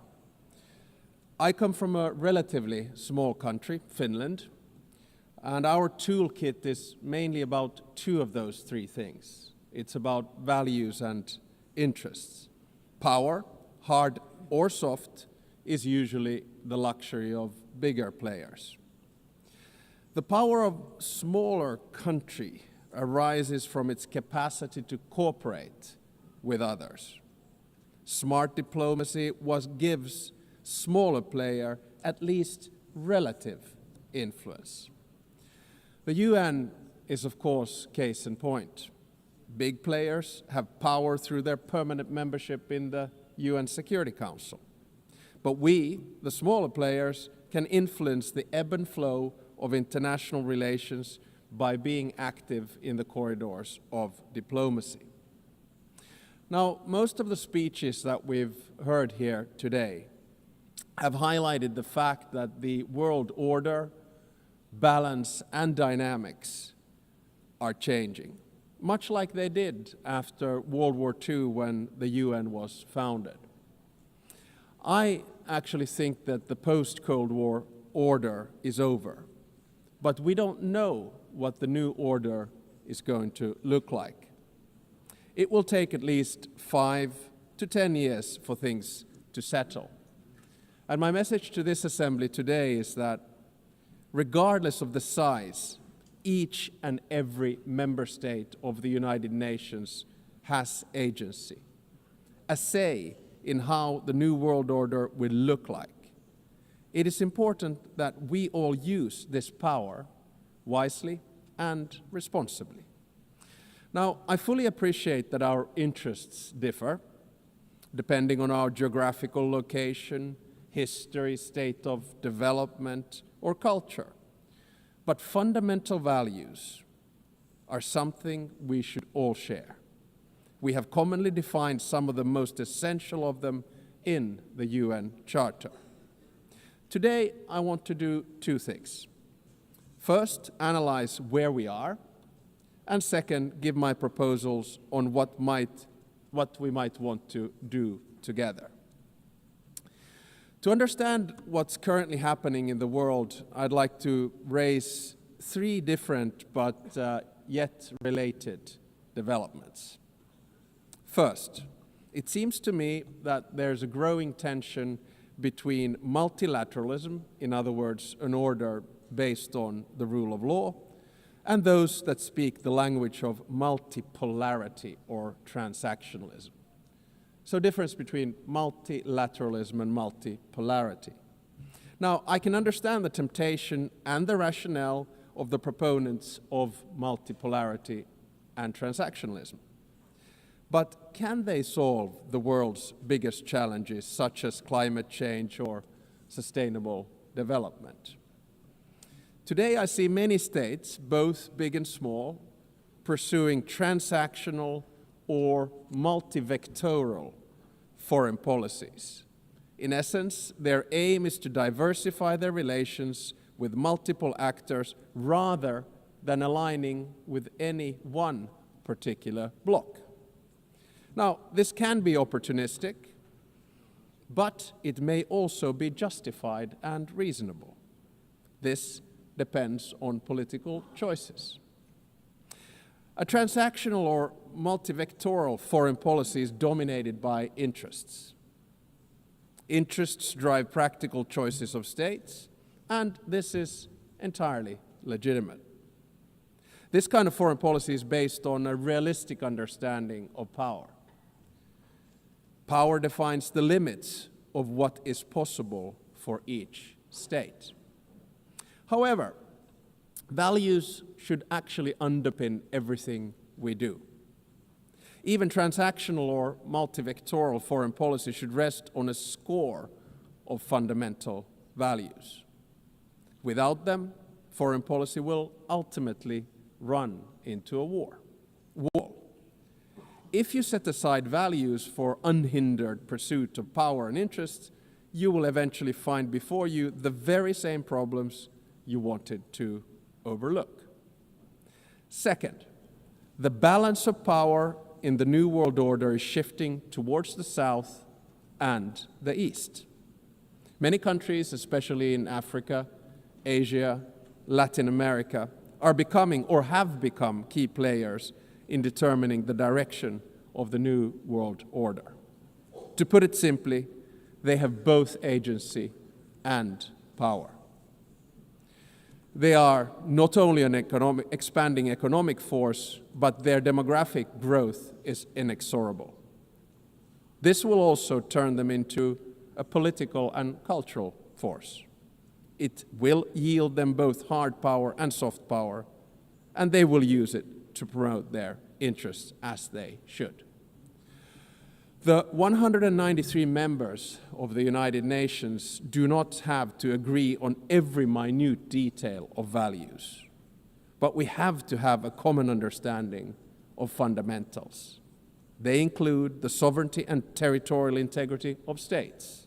They include the prohibition of the use of force and the respect for human rights and fundamental freedoms. These values are the building blocks of who we are and what we stand for as the United Nations. The broad international community has overwhelmingly an interest to uphold them. Let me be clear. Russia has no right to continue its aggression on Ukraine. Israel has no right to violate international law in Palestine. States have no right to use Sudanese or Congolese territories to fight proxy wars for their economic or strategic self-interests. I urge us all to heed this message of the international community and act accordingly. War is always a failure of humanity. It is a collective failure of our fundamental values. It is a failure of us as human beings. Thirdly, I would like to say a few words about the state of the United Nations, the institution where we are. The UN was created to maintain and promote peace, stability, development, and friendly relations among nations. In order to achieve this, the balance between the three elements was required. The power at the highest level was represented by the UN Security Council. The interests of the wider membership were reconciled here in the General Assembly, and the values were enshrined in the Charter and consolidated as rules of international law. Now, unfortunately today, the UN is struggling to fulfill its central promise of delivering peace and stability. We can always blame each other, but at the end of the day, it's a collective decision. Countries have increasingly taken the liberty to break the rules of international law and to use force against other people's territories and suppress other nations. The United Nations of today does not sufficiently reflect the realities of the balance of power. All too often, it fails to serve as a forum for the coordination of interests, and the values at its core are too often not respected in good faith. We all want to have the freedom to make choices and a possibility to influence the world around us. Today, many countries are seeking answers in multipolarity or transactionalism. If the UN fails to deliver, this trend will accelerate. So, let me sum up in the terms of the three pillars: values, interests, and power. Our values can divide us. Fundamentally, however, they should unite us around the basic principles of humanity, the rule of law, and the prohibition of aggression. Our interests differ, and it's only right that we promote them. However, our choices have consequences. Opportunism will eventually be forced to confront the problems it tried to ignore. Power will constantly seek a new balance. We must adapt to change. Nevertheless, we should not allow the rise of hard power to blind us. The power of legitimacy, integrity, and rules will remain strong. So let me get to my second part, from the situation to possible solutions or things that we could do together. Never before in history has humankind had such means of innovations at its disposal to solve the world's most pressing problems. However, the current direction is wrong in so many ways. There are more wars than at any time since World War II. The world is becoming increasingly divided. And so are our societies, and the measures to deal with climate change and sustainable development are lagging behind.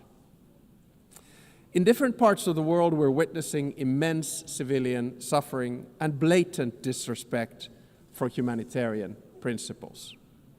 For me as a Finn, Russia's war of aggression in Ukraine not only reminds me of our past, but is directly linked to the security of the part of the world where I live.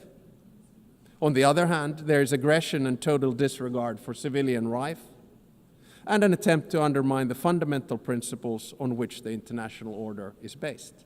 On the other hand, there's a bastion of freedom that is defending its right to exist and to make its own choices.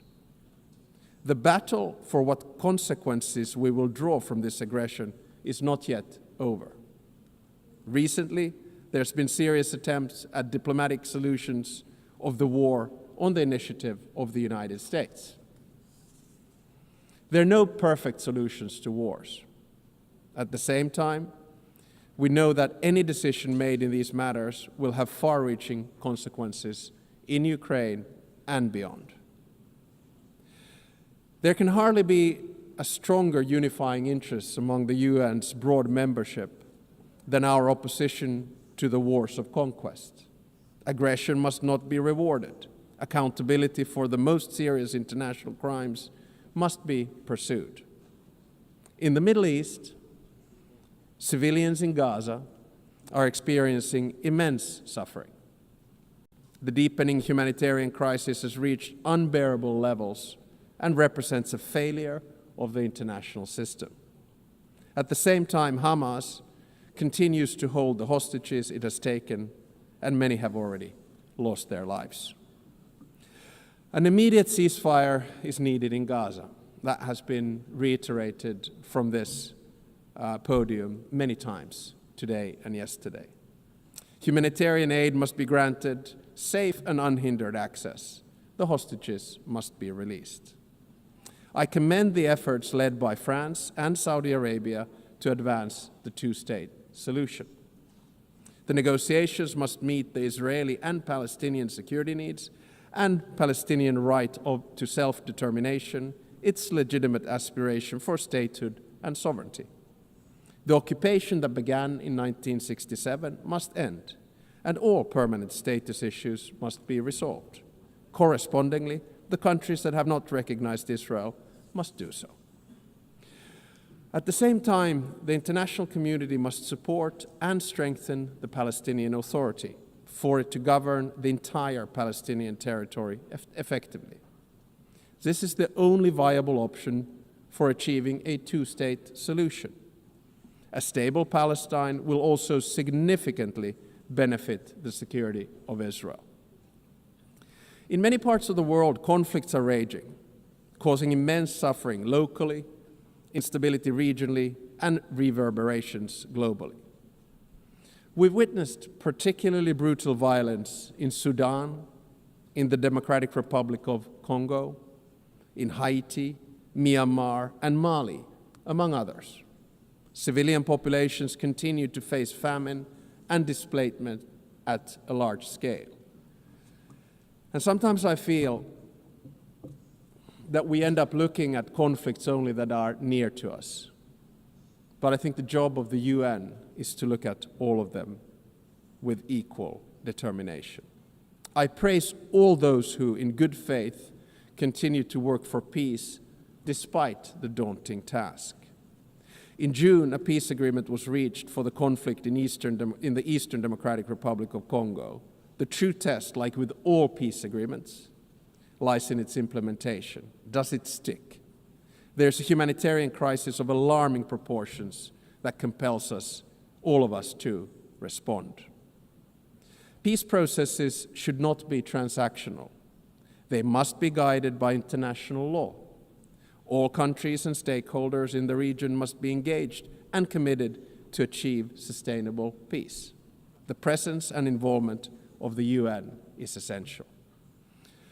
I would also like to stress the crucial work carried out by journalists amid conflicts and in other difficult circumstances. Attacks on members of the media are unacceptable. Media freedom is the basis for democracy. It is a prerequisite for an open society. The ability of the press to carry out its work is important for all of us. Ladies and gentlemen, the composition of the UN still largely reflects the world of 1945.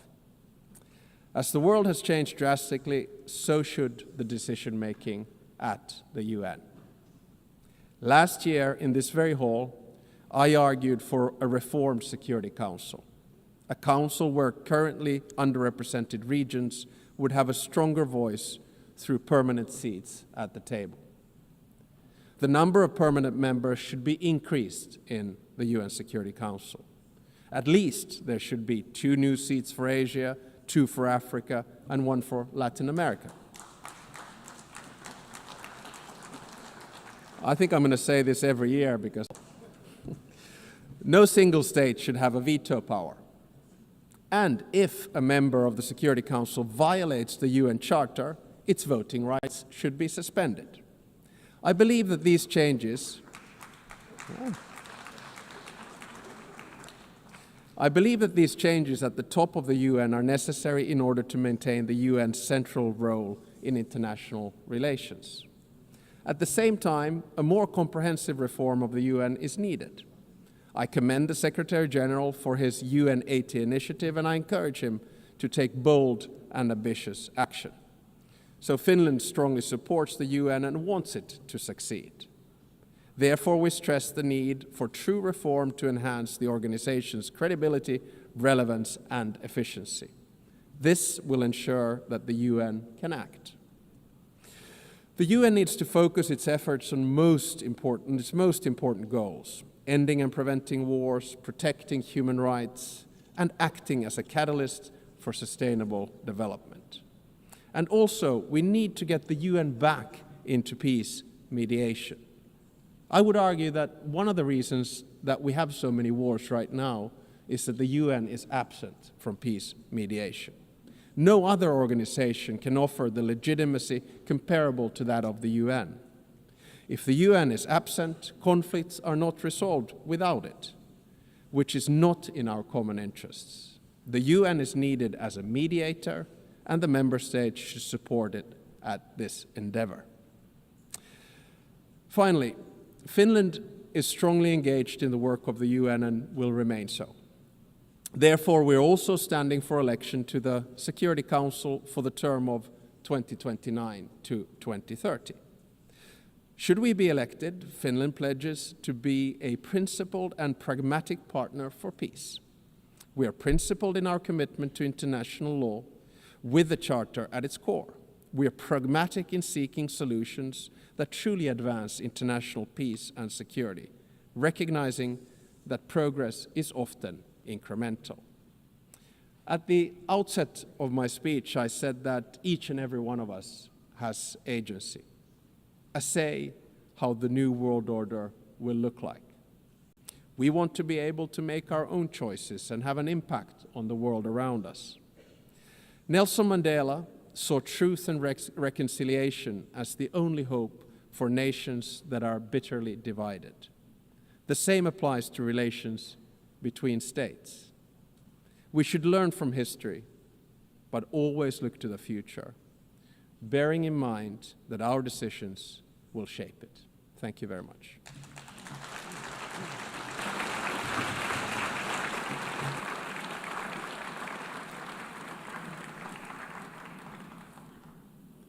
On behalf of the Assembly, I wish to thank the President of the Republic of Finland. The Assembly will hear an address by His Excellency Julius Maada Bio, President of the Republic of Sierra Leone. I request protocol to escort His Excellency and invite him to address the Assembly.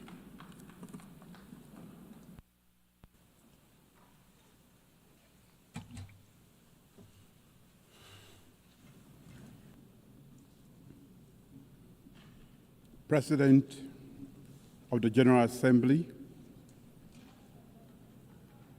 the Secretary General Excellencies, distinguished ladies and gentlemen,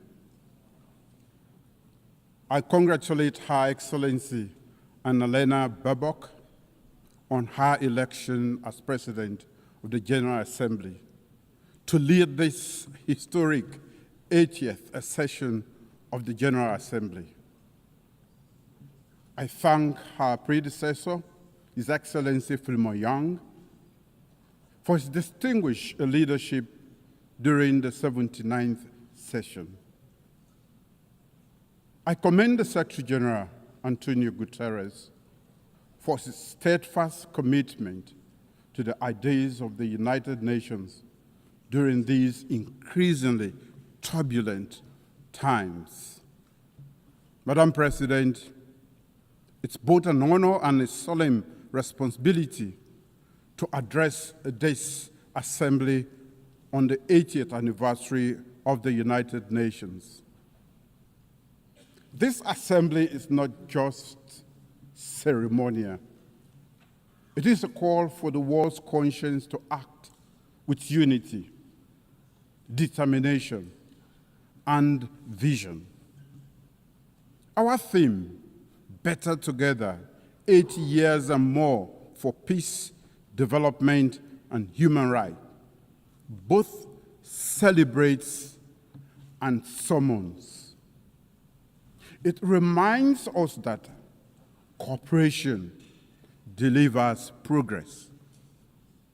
It also demands that we reimagine multilateralism so that peace, dignity, and equality are not promises on paper, but realities in the lives of people.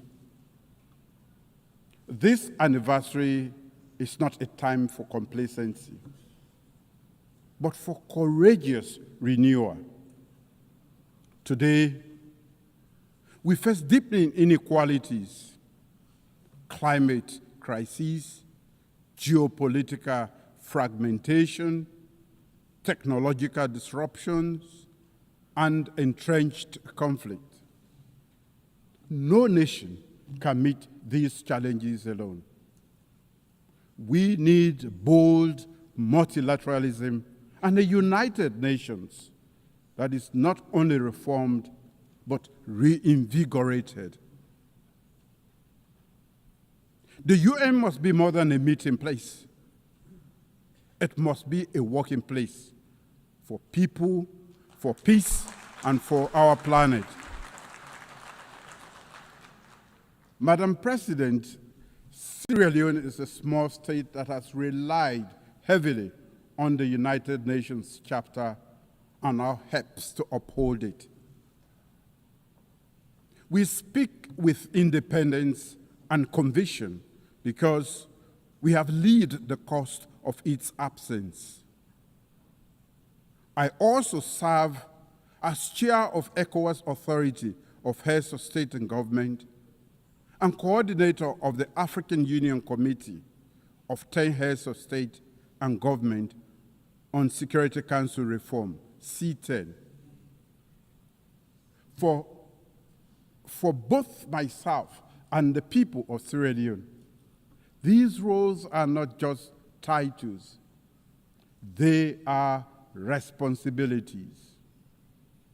They reflect Sierra Leone's conviction that principled multilateralism is the surest defense of law, equity, and peace. Since 1945, the Charter's promise of sovereign equality, non-aggression, and human dignity have been the bedrock of small states like ours. In 1961, when Sierra Leone first addressed this assembly, our founding Prime Minister, Sir Milton Magai, pledged that our voice would be independent and principled, guided not by bitterness, but by conviction. That pledge remains our compass. We stand for justice and equality, We uphold the rights of all people to self-determination. We speak truth. We speak truth to power and act in defense of humanity and the rule of law. Small states are not inherently small. Our sovereignty is equal and our responsibilities are the same. Leadership is not the loudest voice in the room. It is the clearest voice for justice. Madam President, our current term on the UN Security Council has deepened these convictions. Guided by the Charter, we have championed peace through dialogue, upheld international law, and promoted prevention as the first duty of collective security. We have supported efforts to stabilize Eastern Democratic Republic of Congo, de-escalated tensions in the Middle East, and supported political transition in Lebanon and Syria for peace and stability. We have also seen the Security Council's limits, its paralysis in the face of grave human suffering. Nowhere has this failure been heart-wrenching than in Gaza.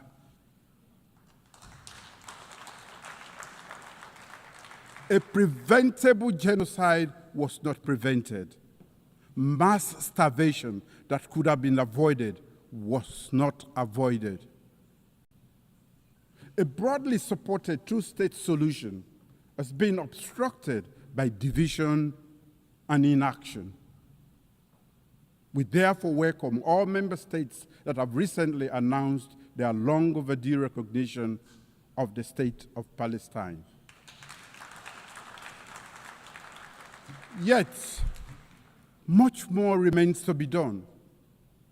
We must bring an end to the war and ensure the release of all hostages and prisoners. Sierra Leone has not wavered. We have spoken with independence, voted with principle, and pressed for urgent action to end atrocities and revive hope. We say again, cease fire now in Gaza. Cease fire now in Sudan. Cease fire now in Ukraine. These are not just slogans. They are calls to conscience, calls to action. In fact, they are echoes of the UN's founding pledge to save succeeding generations from the scourge of war. A veto should never be a verdict against humanity. Madam President, across the world, the UN's authority and legitimacy are being tested. Selective adherence to international law, disregard for Security Council and General Assembly resolutions, deprivation of funding, attacks on peacekeepers and humanitarian workers, disinformation that corrodes trust, and over-reliance on unilateral action. For countries like Sierra Leone, this is not an abstract debate. We know what a working United Nations means. At our darkest hour, during one of the most brutal civil wars in modern history, the UN stood by our side. The United Nations missions in Sierra Leone, UNAMSI, one of the largest peacekeeping operations of its time, helped disarm over 75,000 combatants, restore civilian governance, support democratic elections.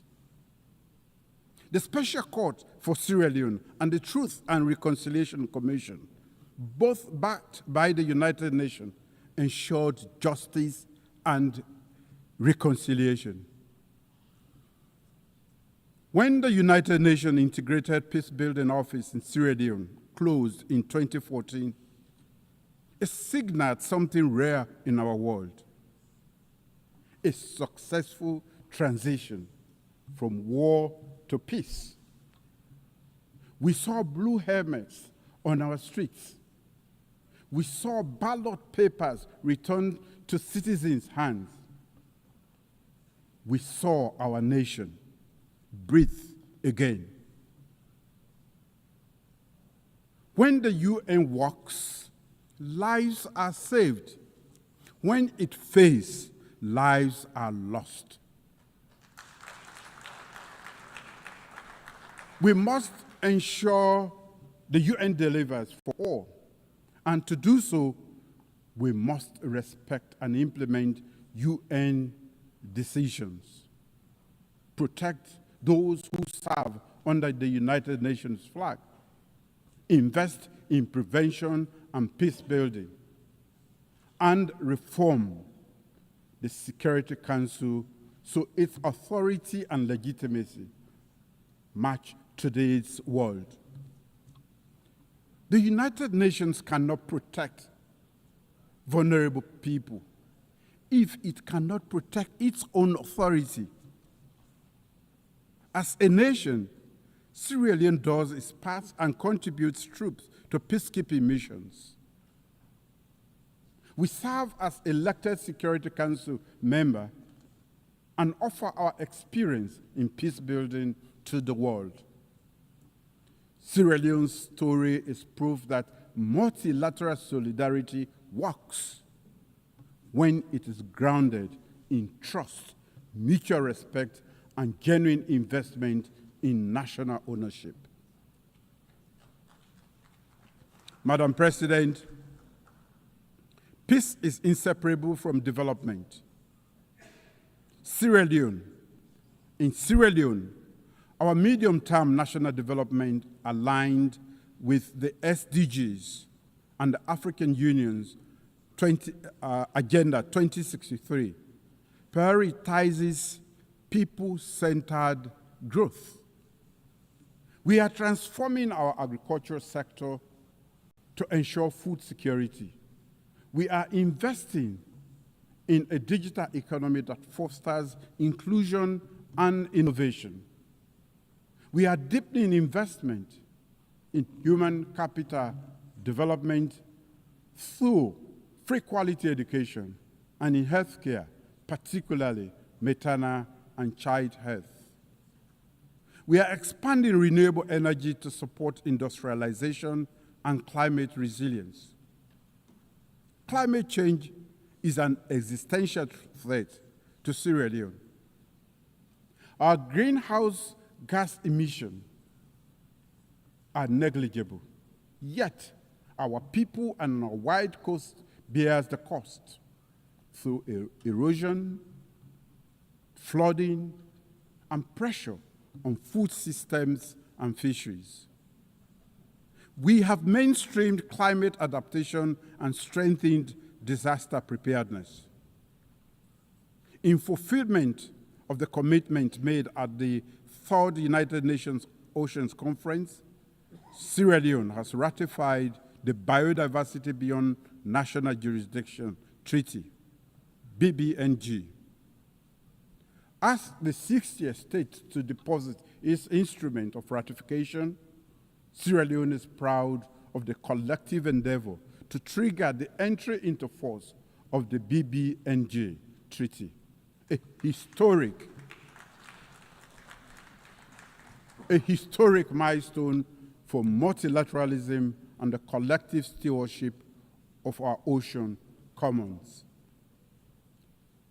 We urge all countries to do the same, so the high seas and areas are governed by common good. Climate justice is not charity.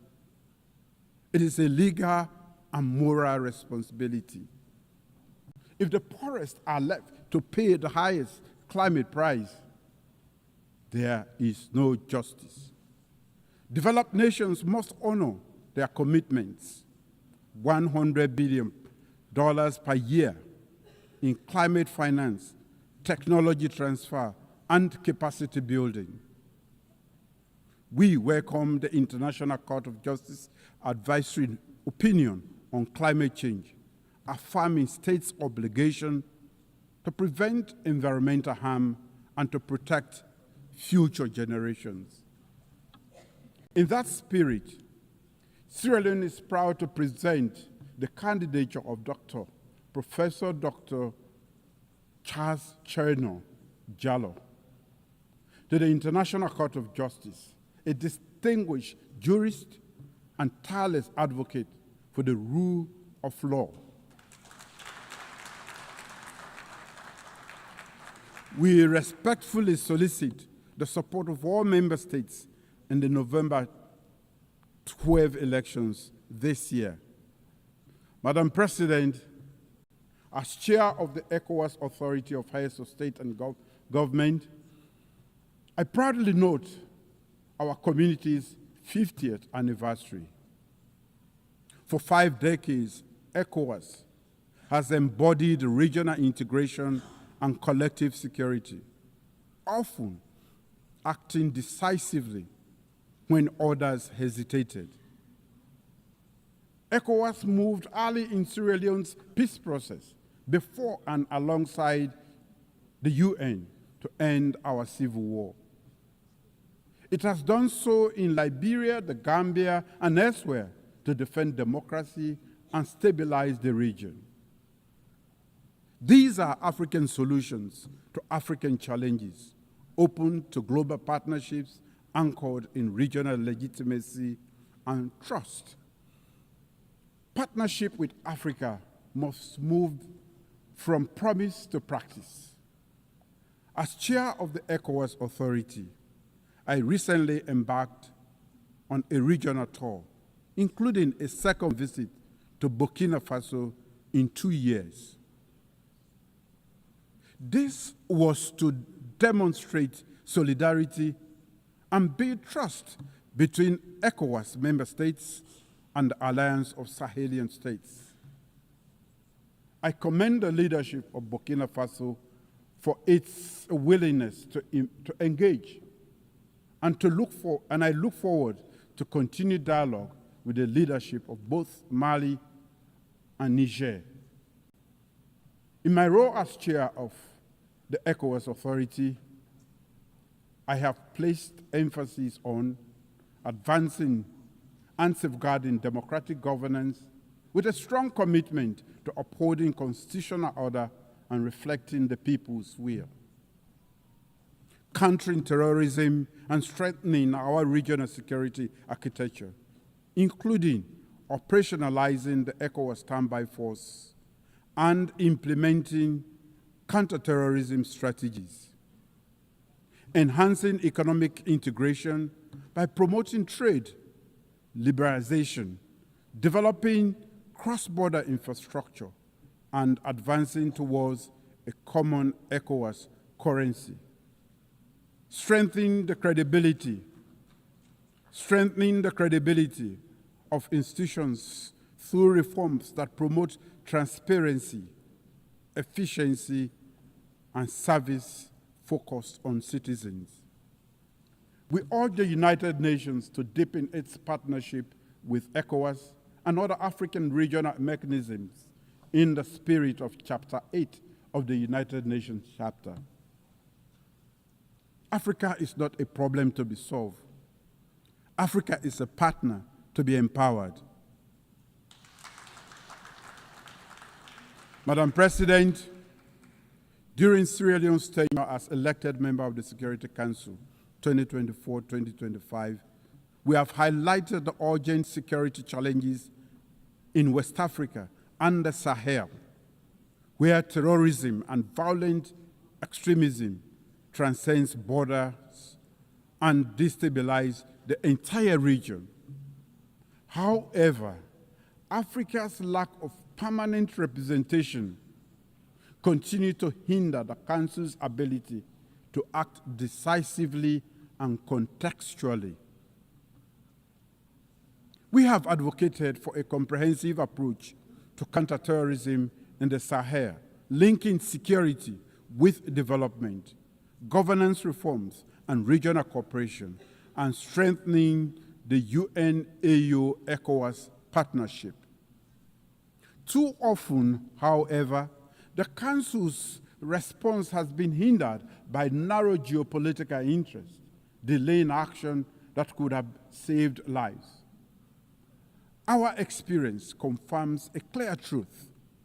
Lasting peace requires inclusivity, ownership, and legitimacy. The Council's structural imbalance undermines its credibility and must be addressed to ensure the safeguarding of collective security. Madam President, in my capacity as coordinator of the African Union Committee of 10 on Security Council reforms, I speak on behalf of a continent still excluded from the permanent representation on the Council. Africa, home to 1.4 billion people and the largest regional bloc in the United Nations, still has no permanent seat. This is unjust and untenable.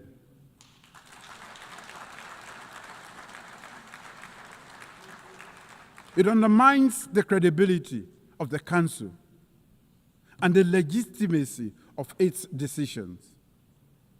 The common African position expressed in the Ezoini Consensus and SAT Declaration calls for at least 2 permanent seats for Africa with full rights and prerogatives, including the veto, if retained, and 2 additional non-permanent seats.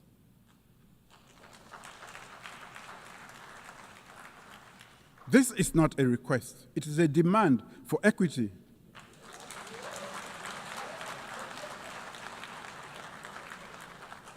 It is a test of UN's commitment to fairness and its own charter. During our Security Council presidency in August last year, we gave this issue unprecedented prominence. As we mark the 80th anniversary of the United Nations and the 20th anniversary of the Ezoini Consensus and SAT Declaration, let this be the moment that the international community answers Africa's call. Let us not pass on to the next generation a Security Council reform that fails to reflect the world as it is today. Madam President, the United Nations at 80 must look forward. Sierra Leone stands ready, committed to principled multilateralism, to speaking with independence and conviction, and to working for justice, solidarity, and the dignity of all peoples.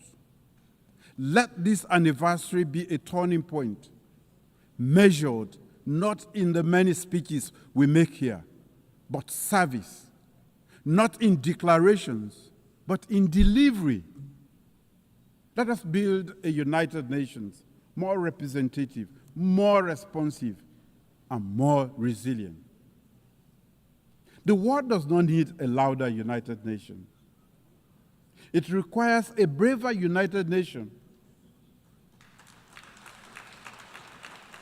Now is the time to make the United Nations work for all.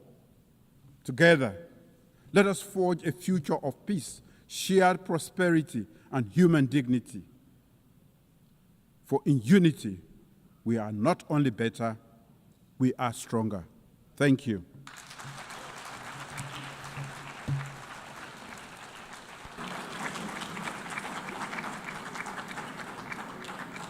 On behalf of the Assembly, I wish to thank the President of the Republic of Sierra Leone.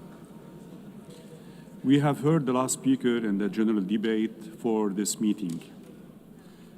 The next plenary meeting to continue with the general debate will begin at 3:30 p.m. At 3 p.m. The meeting is adjourned.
The 7th plenary meeting of the General Assembly is called to order.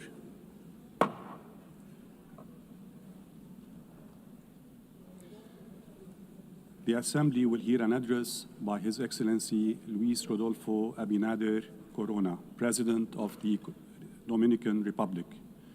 I request protocol to escort His Excellency and invite him to address the Assembly.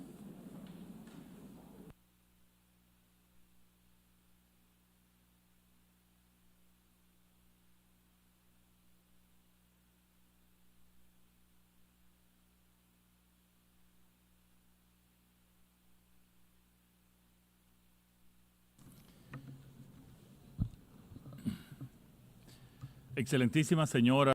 Your Excellency, Madam President Annalena Baerbock, President of the General Assembly, Your Excellency, Secretary General Antonio Guterres, Secretary General of the United Nations, Excellencies, distinguished heads of state and government, honorable heads of delegation, ladies and gentlemen.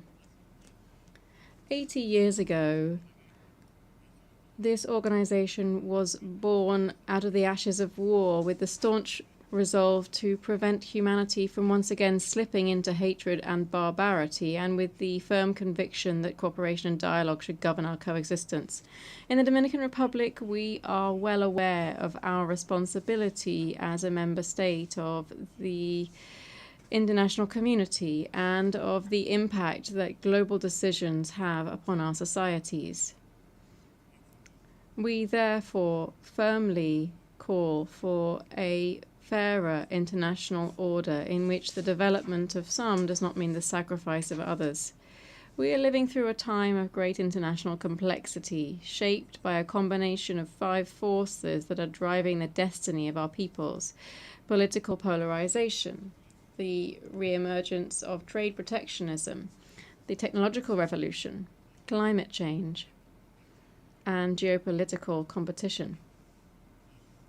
These global challenges are having very specific consequences for countries such as ours. The recent and persistent wars we've seen have disrupted markets, generating volatility and uncertainty in commodity prices. Newly introduced tariffs inject a further element of unpredictability into international trade. Hurricanes and the uncontrolled blooming of sargassum reminds us of our climate vulnerability.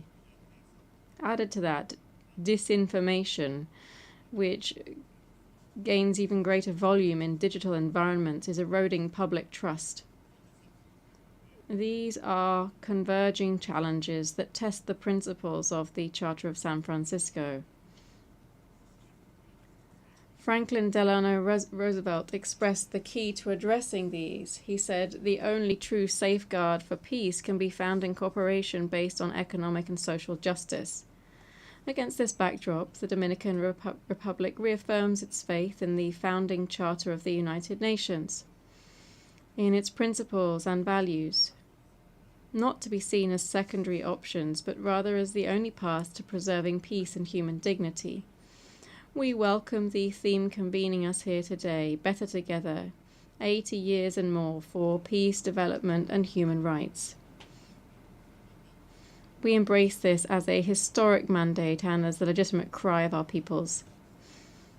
Madam President, multilateralism is undergoing profound challenges, exacerbated by the financial crisis affecting this organization and by the increasing difficulty in reaching consensus to halt conflicts.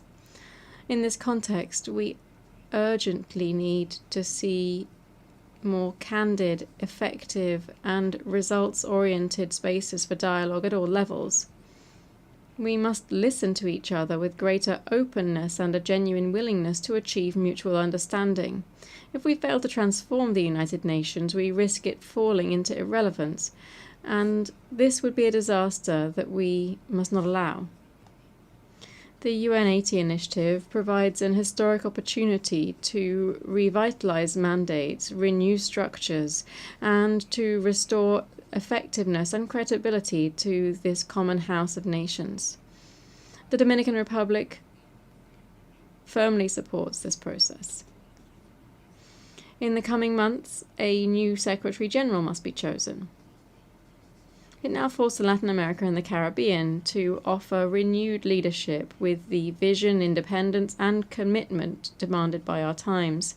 Our region possesses the diversity, capacity, and experience to be able to raise a strong voice for peace, climate justice, human rights, and sustainable development.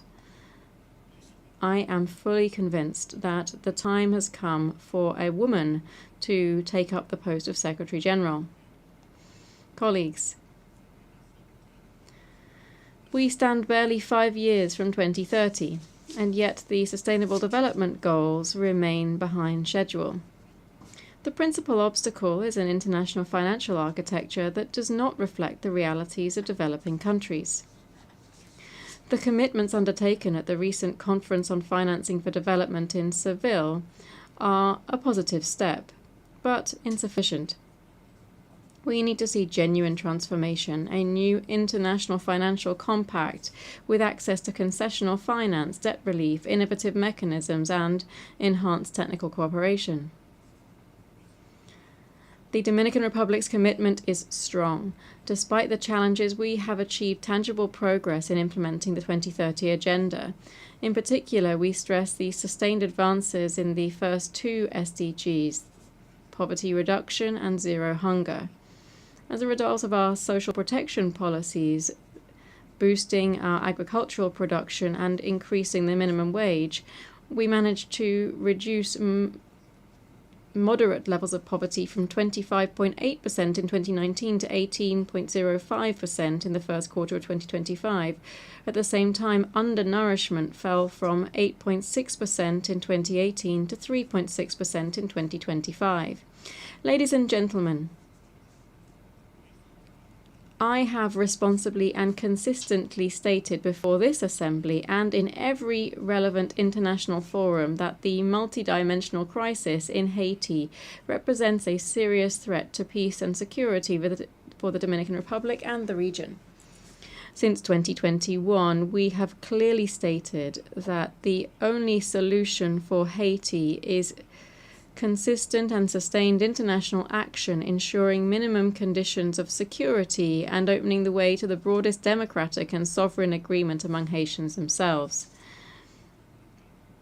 This neighboring country is experiencing an unprecedented human tragedy, extreme violence, institutional collapse, and territorial control by numerous criminal gangs terrorizing its population. These are groups that the Dominican and United States governments have designated as terrorist organizations and with which no negotiation is possible. In light of this reality, the Dominican Republic has mounted a sustained diplomatic offensive to achieve an effective international response. In this vein, the Security Council approved a multinational security support mission, the MSS, together with an arms embargo and a sanctions regime for those individuals and institutions supporting such criminal organizations. We're grateful for the leadership of Kenya, Jamaica, Belize, the Bahamas, Guatemala, and El Salvador, and for the financial support provided by the United States, Canada, and other countries, which enabled the initial deployment. Yet the mission has still not attained the necessary scale, personnel strength, and adequate financing, and has therefore not yet met its goals. For this reason, we strongly support the draft resolution tabled by Panama and the United States to the Security Council based on the proposal of Secretary General Guterres to transform the MSS into a force capable of imposing order and restoring peace with a reinforced command structure, clear and measurable goals, and the logistical and operational backing of an office under UN command. This proposal would establish a more robust presence with greater coordination, oversight, and accountability standards in both human rights and operational performance. We issue an urgent appeal to the members of the Security Council, especially the 5 permanent members, to adopt this resolution without delay. We must bear in mind that the MSS's mandate expires on the 2nd of October. We are at a delicate transitional stage that calls for legitimacy for the mission's entire current contingent. The Dominican Republic calls for support for this request. We do so as we stand on the very brink of Haiti's collapse.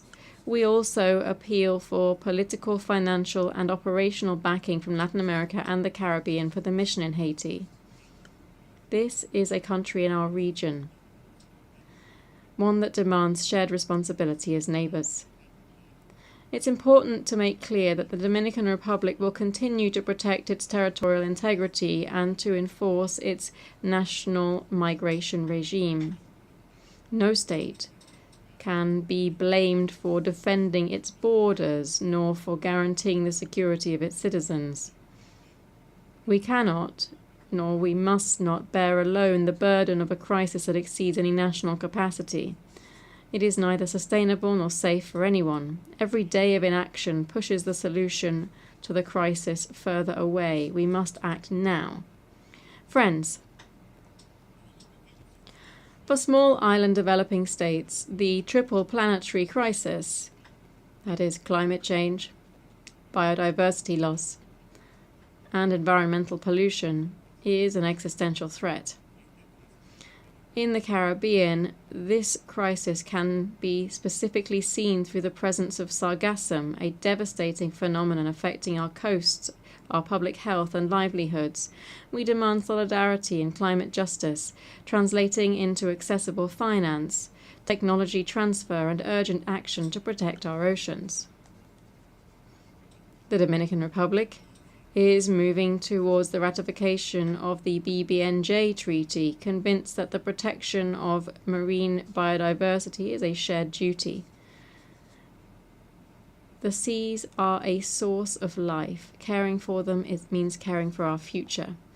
Distinguished delegates, this 80th anniversary should not stand as a ritual of nostalgia, rather a resounding call to renew humanity's covenant with itself. Although we're not facing a world war, the world is hurting on multiple fronts and uncertainty is spreading like a shadow. This is neither the future our predecessors envisioned nor the present that our peoples deserve. The UN cannot limit itself to merely recording crises. It must be a compass in the storm and a beacon in the night. We must ensure that faith in dialogue and consensus, in the power of multilateralism, in human dignity, and in progress that excludes no one, do not fade. Power without justice and progress without equity are nothing more than mirages. The world cannot remain a plan drawn by a handful of architects and inhabited by millions of tenants. A world designed for a few would be a punishment. One designed by and for all would represent a horizon of shared prosperity. The Dominican Republic raises its voice to ensure hope and to summon action. Let peace not be a mere aspiration, but rather a collective decision. That is our cry. That is our dream. That must be our common pact. Thank you very much.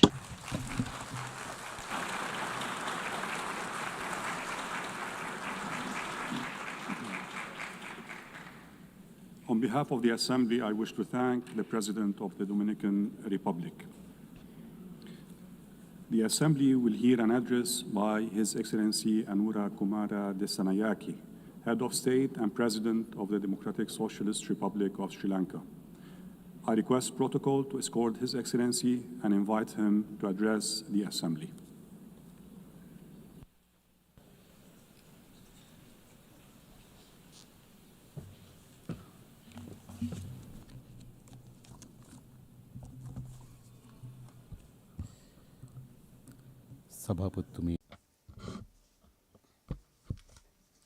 Madam President, Mr. General Secretary, honored invitees and distinguished delegates.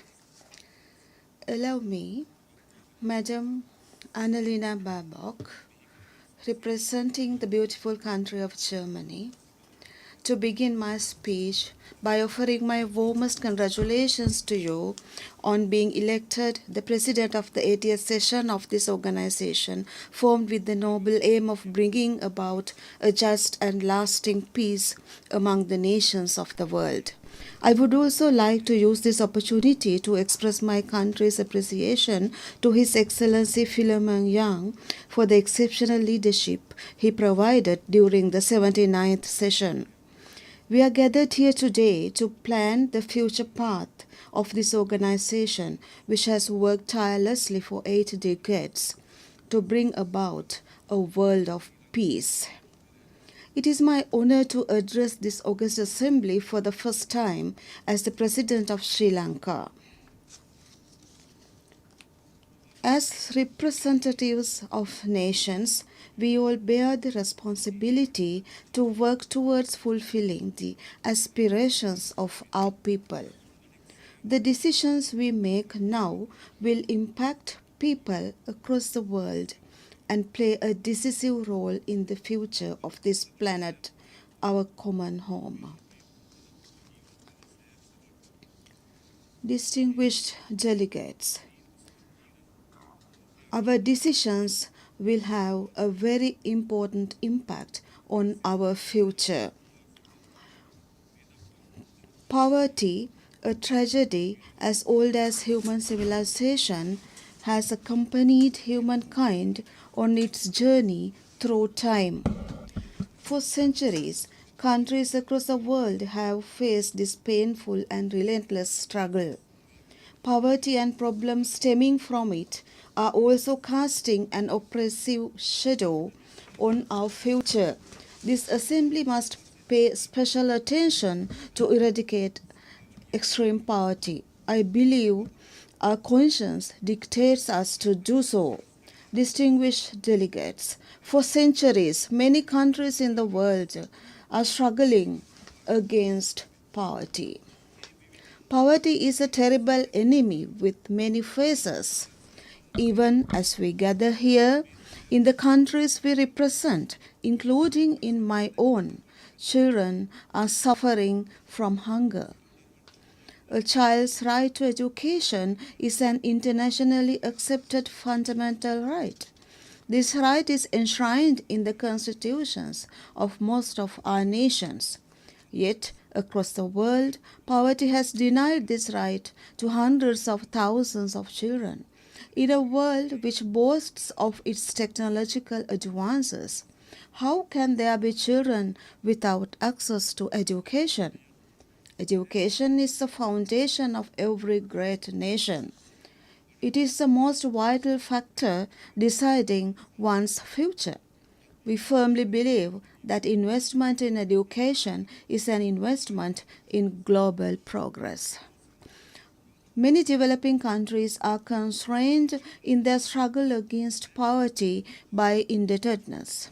Low-income countries allocate twice as much on debt servicing than on education or healthcare. Our people and our countries are caught in debt traps. The 2030 Agenda for Sustainable Development pledges to leave no one behind and to reach the last first. The agenda acknowledges the most critical challenge before the world is the challenge to end poverty. I would also like to recall the decisions taken at the Global Summit for Social Development in Copenhagen in 1995. However, wars and political upheavals and the COVID pandemic have obstructed the fulfillment of these hopeful agendas. I propose to you that the time has come for us to accept inequality and poverty are a global catastrophe, and we should act accordingly. Madam President, esteemed guests, drugs and organized crimes linked to drugs have become a serious concern to this world. This has been acknowledged in the World Drug Report 2025 published by the United Nations Office on Drugs and Crime. The drug problem is a complex issue affecting millions of people globally. The market for drugs and the related criminal organizations are creating issues globally. Drug cartels are turning entire states into their hunting grounds. They pose a major threat to global health and global politics, and eventually global well-being as well. While Sri Lanka is taking effective steps to address this challenge, I respectfully request all of you to join in the effort to implement the global agenda on drugs and crime.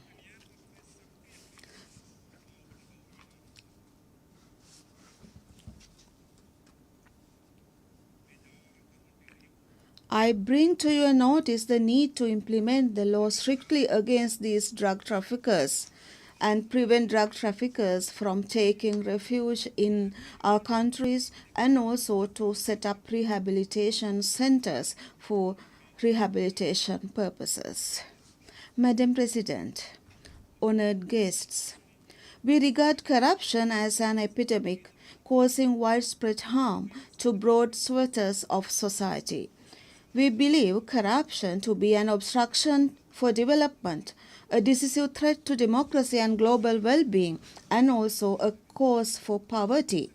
Let me remind you that fighting corruption is dangerous, but not fighting corruption is even more dangerous.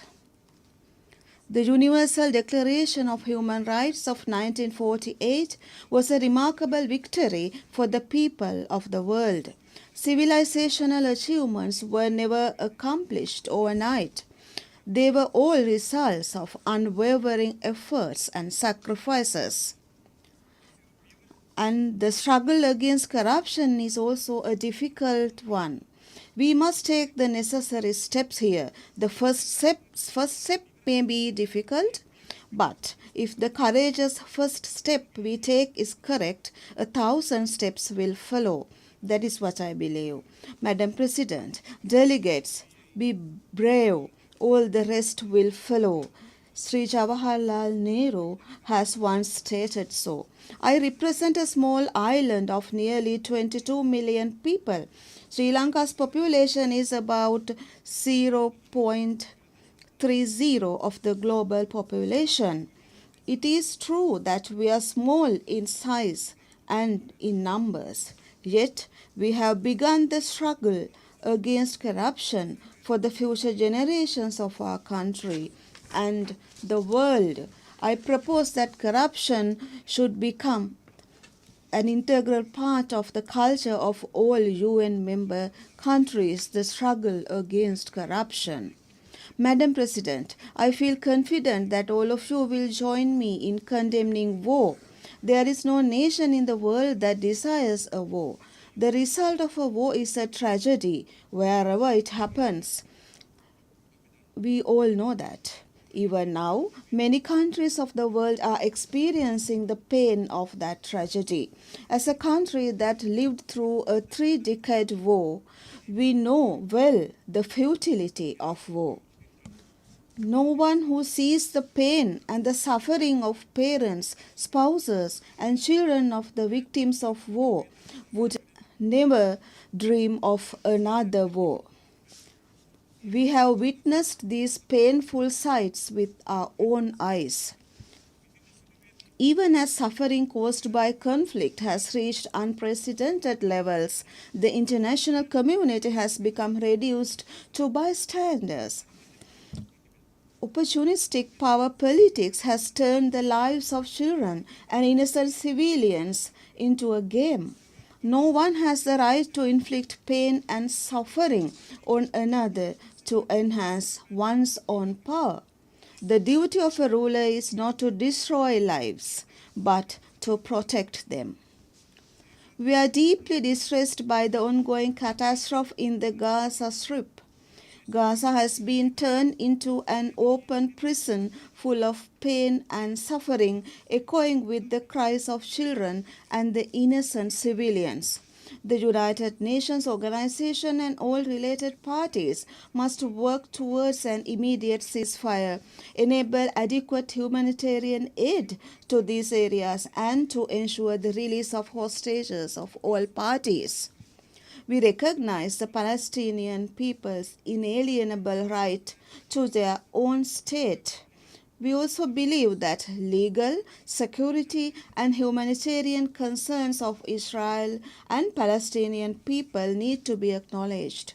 Sri Lanka reiterates the importance of early implementation of the UN General Assembly resolutions regarding a two-state solution on the basis of the 1967 borders. The time has come for the international community to stop being a mere spectator and to move decisively to end the suffering of millions.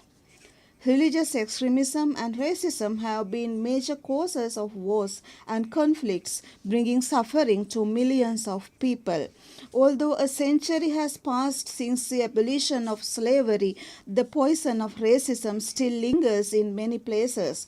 Extremist and racist ideas are as deadly as epidemics.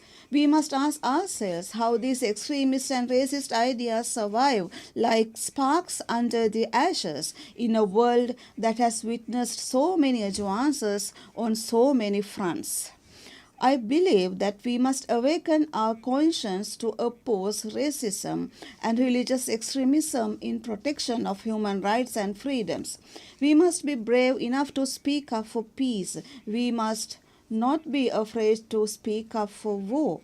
We must be afraid to speak up for war. In a world where millions of children die of hunger, we spend millions on weapons. When tens of millions die of inadequate health facilities, hundreds of millions are spent on futile wars. When hundreds of thousands of children are denied the right to an education, millions are spent on invading another's land.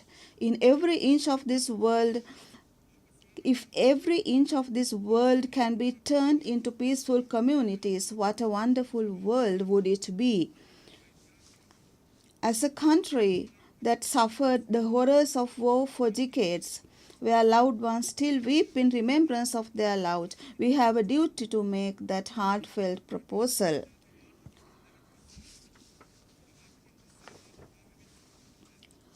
I would like to remind you that at the last election, people of Sri Lanka decided in favor of a centuries-old dream.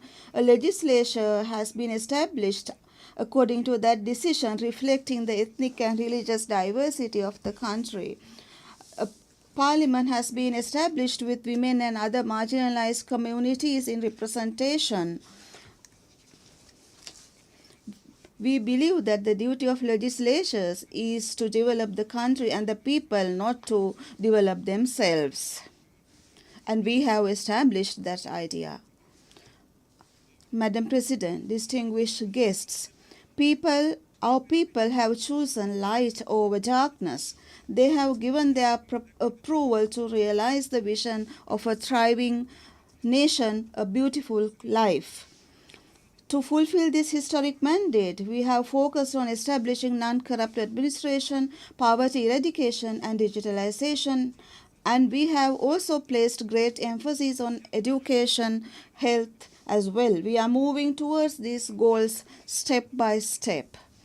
Digital democracy is one of our aims, ensuring that every person and every country can enjoy the opportunities of the digital age is a global challenge. If we succeed in our task, we will be able to open doors to technology, accelerate development, and to strengthen governance. If we fail, technology will turn into one more force, worsening inequality, insecurity, and injustice. The digital gap between states that can and cannot establish access to digital tools is clear. An even greater gap is being created in relation to artificial intelligence. Sri Lanka and many other developing nations in Asia and also many other nations are facing challenges in using AI as a development tool due to the inadequate infrastructure facilities. Madam President, distinguished delegates, I ask the international community to work together, and we have to develop a dignified society, a dignified world. I present this August Assembly a proposal to set up a neutral sovereign artificial intelligence zone. We must build a new and better world, a world which represents the dignity of humankind. You, as members of this assembly, must be the architects of that better world. As President Harry Truman stated on the occasion of founding the United Nations, in your hands rests our future. We must not act in fear or under compulsion, but with hope for a better and more secure world. Today we must commit ourselves not to lead the world to another disaster, but to make it a better place for the next generation. I have dreams and expectations for my country. Similarly, you have dreams and expectations for your countries. My dream is to ensure that my people are rich and they have happiness. I believe that you too have such dreams. We must try to achieve these dreams not in competition with each other, but by walking arm in arm. Peace, dignity, and equality on a healthy planet. That is the motto of the United Nations organization. Therefore, let us become the true healers of the world. Thank you very much.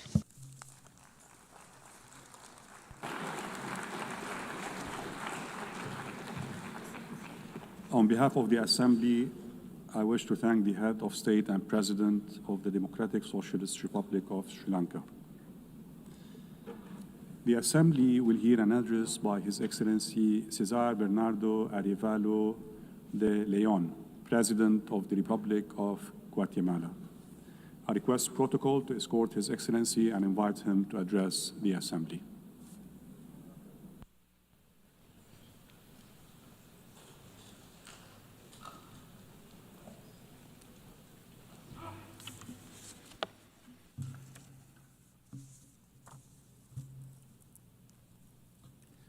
Señora Presidenta. Madam President of the General Assembly, Annalena Baerbock. Mr. Secretary General of the United Nations, Antonio Guterres. Heads of State, distinguished delegates, ladies and gentlemen, a very good afternoon to you. Unresilal, Tuktuk Ilal, Ut Sail Cholejil, Chok Reheb Litenamit, Sarau Chichoch, Sa Ishkabaeb, Likaib Chi Tenamit Re Guatemala. Traigo. I bring a message of peace and harmony to the peoples of the world on behalf of the 4 peoples of Guatemala. These words come from the heart of the Americas, from the lands inhabited for centuries by the Quechua people in northern Guatemala. I greet you in the language spoken in the region of Verapaz, that means true peace, a region that could only be incorporated into the Spanish colonial administration through peaceful means after 20 years of dignified resistance. And I present these words to call for the true peace which today seems so distant.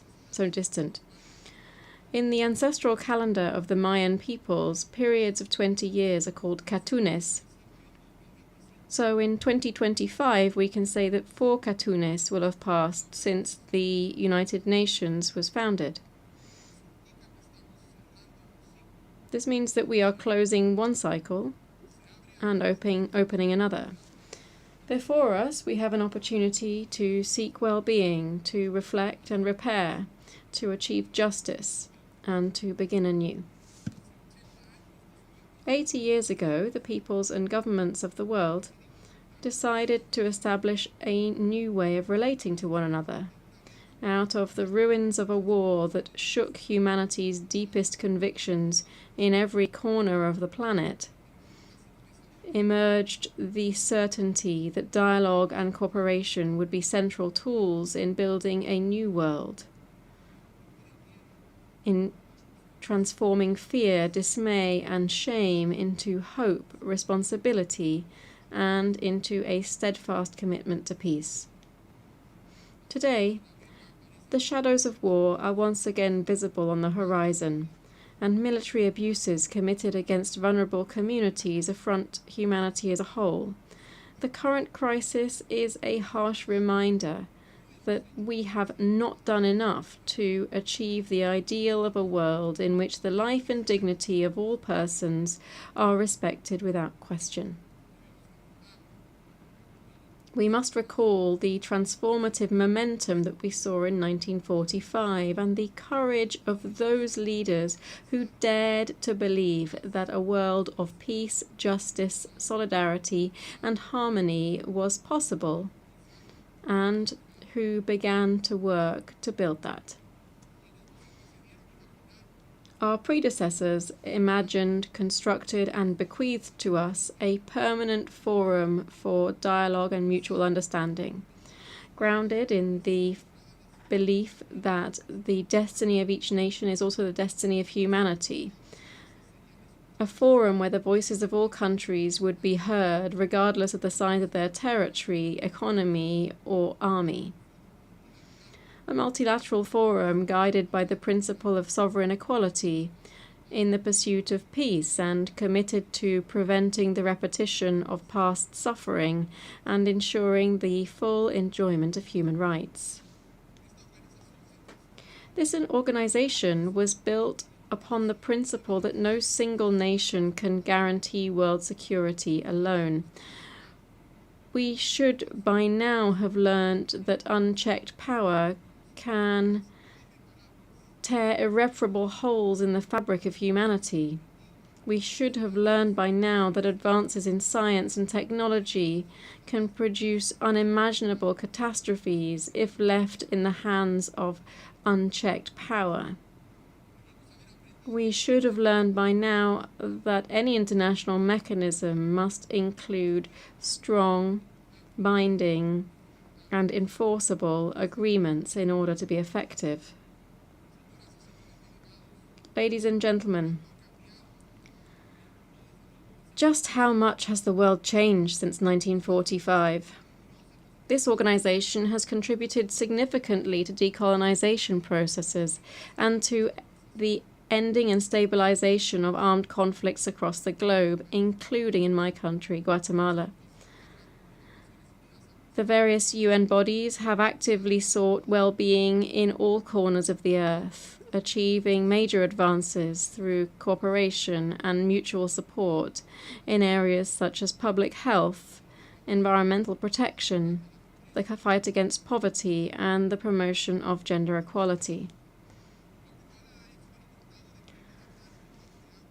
Guatemala saw firsthand the watershed represented by the founding of the UN in terms of how it established universal multilateral diplomacy as a way of addressing conflict. Our country attended the San Francisco conference with the drive and transformative enthusiasm of the democratic revolution of the 20th of October 1944. This was a revolution that today remains a fundamental touchstone for continental aspirations of sovereignty, dignity, and genuine independence. However, from 1960 onwards, Guatemalans endured one of the longest and bloodiest internal wars in our continent. This war claimed the lives of hundreds of thousands of people, entailed countless human rights violations, and opened a deep wound in the collective soul of Guatemalan society. That long chapter of intolerance and political violence came to an end in 1996. Since then, our governments have adopted the peace accords to ensure the full effect of human rights and the non-recurrence of the horrors that we've left behind. The support of the United Nations verification mission in Guatemala was decisive in giving the country's diverse sectors the certainty that peace was possible. But this is a struggle that never lets up and that continues to pose important challenges for our society. Guatemala's democracy was supported by the United Nations and other multilateral bodies such as the Organization of American States. In recent decades, we have received support to strengthen our judicial institutions and to combat corruption and impunity. This has helped the people of Guatemala to strengthen their struggle to secure effective government, an independent justice system, clean and transparent elections, and a future of progress and well-being.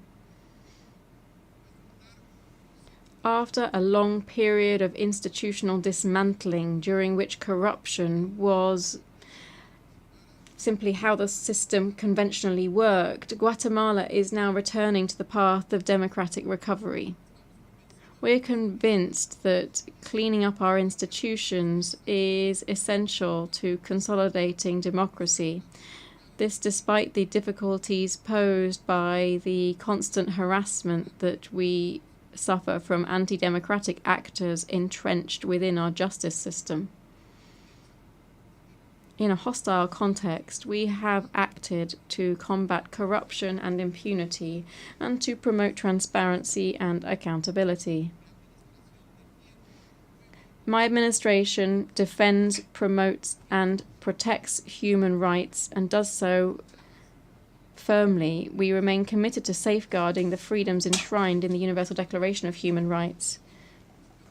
After more than 7 years, we have reopened our doors to the monitoring mechanisms of the United Nations Human Rights Protection System. We have received 7 official visits, including that of the UN High Commissioner for Human Rights, the visit of the Special Rapporteur on the independence of judges and lawyers, and of the Special Rapporteur on adequate housing. However, the results that we've achieved so far are not enough. The process of change that we're undergoing requires improving how we take collective decisions.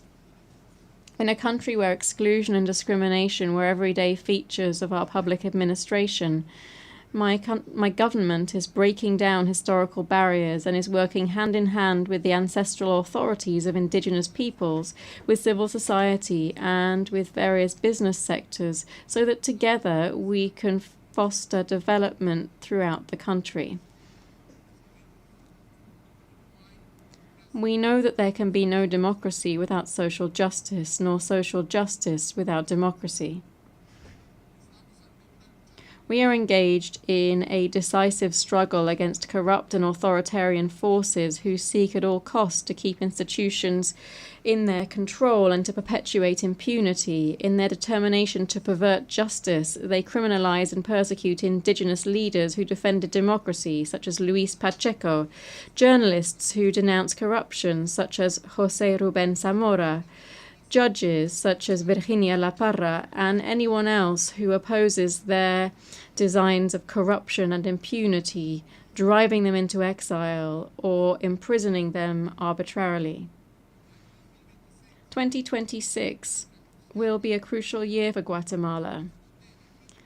It will bring elections for new authorities in key oversight and justice bodies. It's essential that these selection processes be conducted transparently, impartially, and in accordance with the law. We have therefore formally requested the technical and political support of our strategic partners to ensure that these processes meet the highest standards of legitimacy. Preserving our democracy and the possibility of building a genuine rule of law in Guatemala depend on this. I invite the international community to continue supporting these efforts through technical oversight, institutional assistance, and further cooperation. Madam President, distinguished delegates, Beyond our domestic efforts, Guatemala strives to meet its commitments to its neighbors and to the world. We are strengthening our capacity to be able to address the needs of the thousands of migrants who transit our territory, ensuring that they receive dignified treatment, the same dignified treatment that we demand for Guatemalans abroad. At the same time, we are tackling the root causes of poverty that have forced so many Guatemalans to migrate. And we are stepping up the assistance that we provide to our citizens in the United States and in Mexico. Together with our neighbors, we are promoting major initiatives to combat transnational organized crime and drug trafficking. We participate actively in 7 peacekeeping missions and contribute 150 personnel to the multinational security support mission in Haiti. We support the Secretary General's proposal to transform that mission into a hybrid mission backed by the organization and financed from the assessed peacekeeping contributions. We reaffirm our support for Haiti and its efforts to achieve stability with the backing of the international community. Distinguished delegates, climate change is the greatest existential threat facing humanity. It can only be addressed through joint action by the peoples and governments of the world. One example of this is the collaboration that we've established with our neighbors in Mexico and Belize to protect the biocultural corridor of the Great Maya Forest, which is one of the continent's main lungs. Although Guatemala is responsible for only a tiny fraction of global emissions, we are one of the countries that is most vulnerable to their effects. That's why we have reactivated and strengthened our National Climate Change Council. This is tasked with reviewing national plans, strategies, and targets that contribute to the quest for common solutions. Guatemala recognizes that many countries need effective access to climate finance, to technology transfer, and capacity building. We therefore urge all states to honor their climate finance pledges and to accelerate the implementation of the Paris Agreement.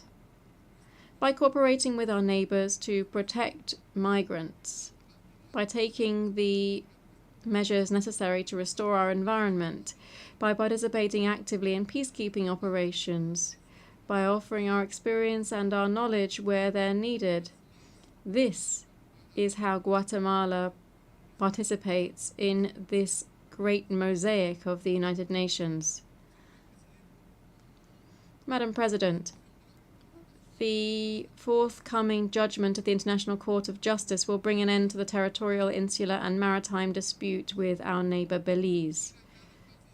The written phase has now been concluded and the oral hearings are scheduled for next year. We now stand before an historic opportunity to open a new chapter in relations between the two countries. Resolving this dispute peacefully is an example of how even the most complex differences can lead to peace and cooperation.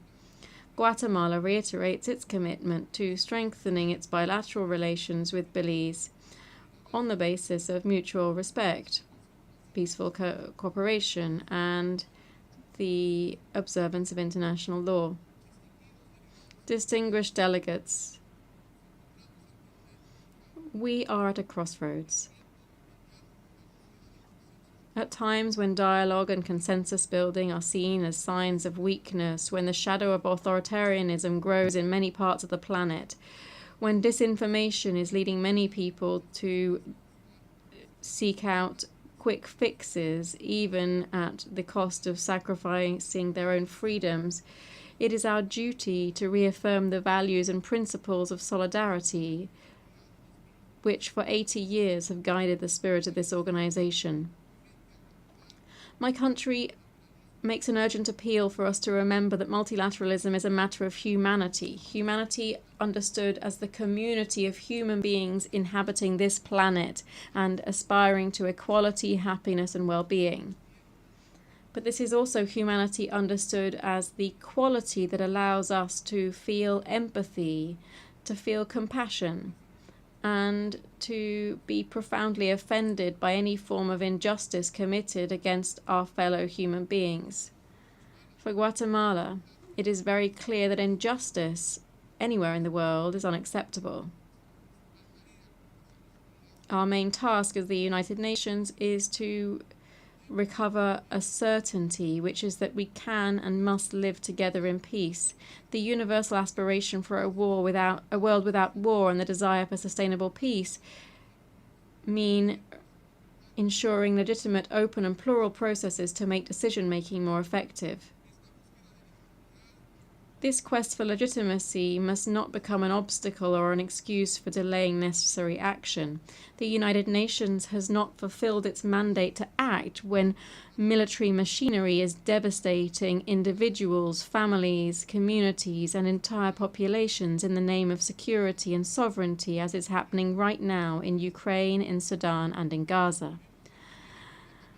We must immediately halt the attacks and guarantee the entry of humanitarian assistance to all war-torn territories. We must put an end to the invasion of Ukraine, an end to the war in Sudan, a total end to the suffering and death of the civilians in Gaza. We also call for the immediate and unconditional release of the hostages. Consistent with the position that we have maintained since 1947, Guatemala calls for renewed efforts to achieve a peaceful settlement to the conflict between Israel and Palestine, ensuring the establishment of a state for the Palestinian people and its peaceful coexistence with the State of Israel.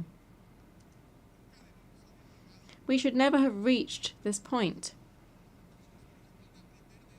It's up to us to learn from this painful moment and to act accordingly, as others have done over the last 80 years in this very hall.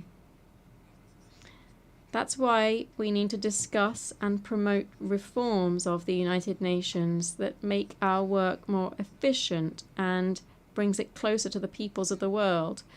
We must strengthen the impact of the United Nations and its three fundamental pillars: international peace and security, sustainable development, and human rights. We reiterate the urgent need to reform the Security Council of the United Nations. This body, which is tasked with maintaining international peace and security, must reflect the realities of the 21st century, not the geopolitical structures of the past. We therefore support a more representative and democratic structure that removes the complications of the veto power and reflects today's geopolitical reality. In this regard, I wish to make my own the words of a former UN Secretary General, Dag Hammarskjöld, when he said, "This organization was not created to take humanity to heaven, but to save humanity from hell." Peoples of the world. Today, multilateralism is in crisis. Its survival as joint action by free nations giving meaning, orientation, and life to this organization depends on our ability to reform it and at the root. We cannot afford to waste any more time. We must strive to ensure that the United Nations becomes a community of united human beings caring for life in all of its forms and everywhere. Only this will guarantee true peace. Vera paz. Thank you very much.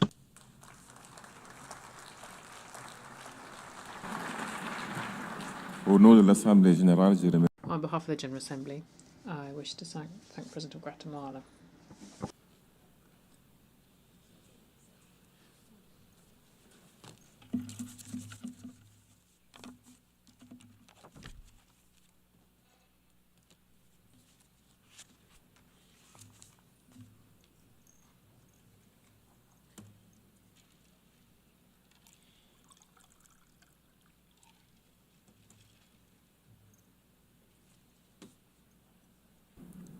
L'Assemblée va maintenant entendre The Assembly will now hear address from His Excellency President Azali Assoumani, President of the Union of the Comoros. I invite press protocol to escort His Excellency and invite him to address the Assembly.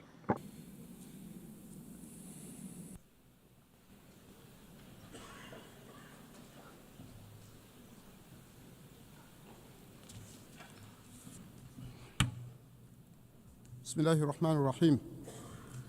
Excellence, President of the General Assembly, Excellencies, Secretary General of the United Nations, Your Majesties, Royal Highnesses, Heads of State and Government, Heads of Delegation, distinguished guests, allow me first of all, on behalf of the Comorian delegation, to address our warmest thanks to the American authorities for the hearty welcome and the excellent organisation of the 80th session of our Assembly. I would also wish to congratulate Her Excellency Madame Annalena Baerbock on her election to preside over this session of our Assembly, and wish her every success in this noble mission, and also at the same time pay tribute to His Excellency Mr. Philemon Yang, and note the wisdom and rigour with which he led the work of the previous session of the General Assembly. Finally, I wish to commend the enlightened leadership of His Excellency Mr. Antonio Guterres, United Nations Secretary General, whose tireless commitment to peace and development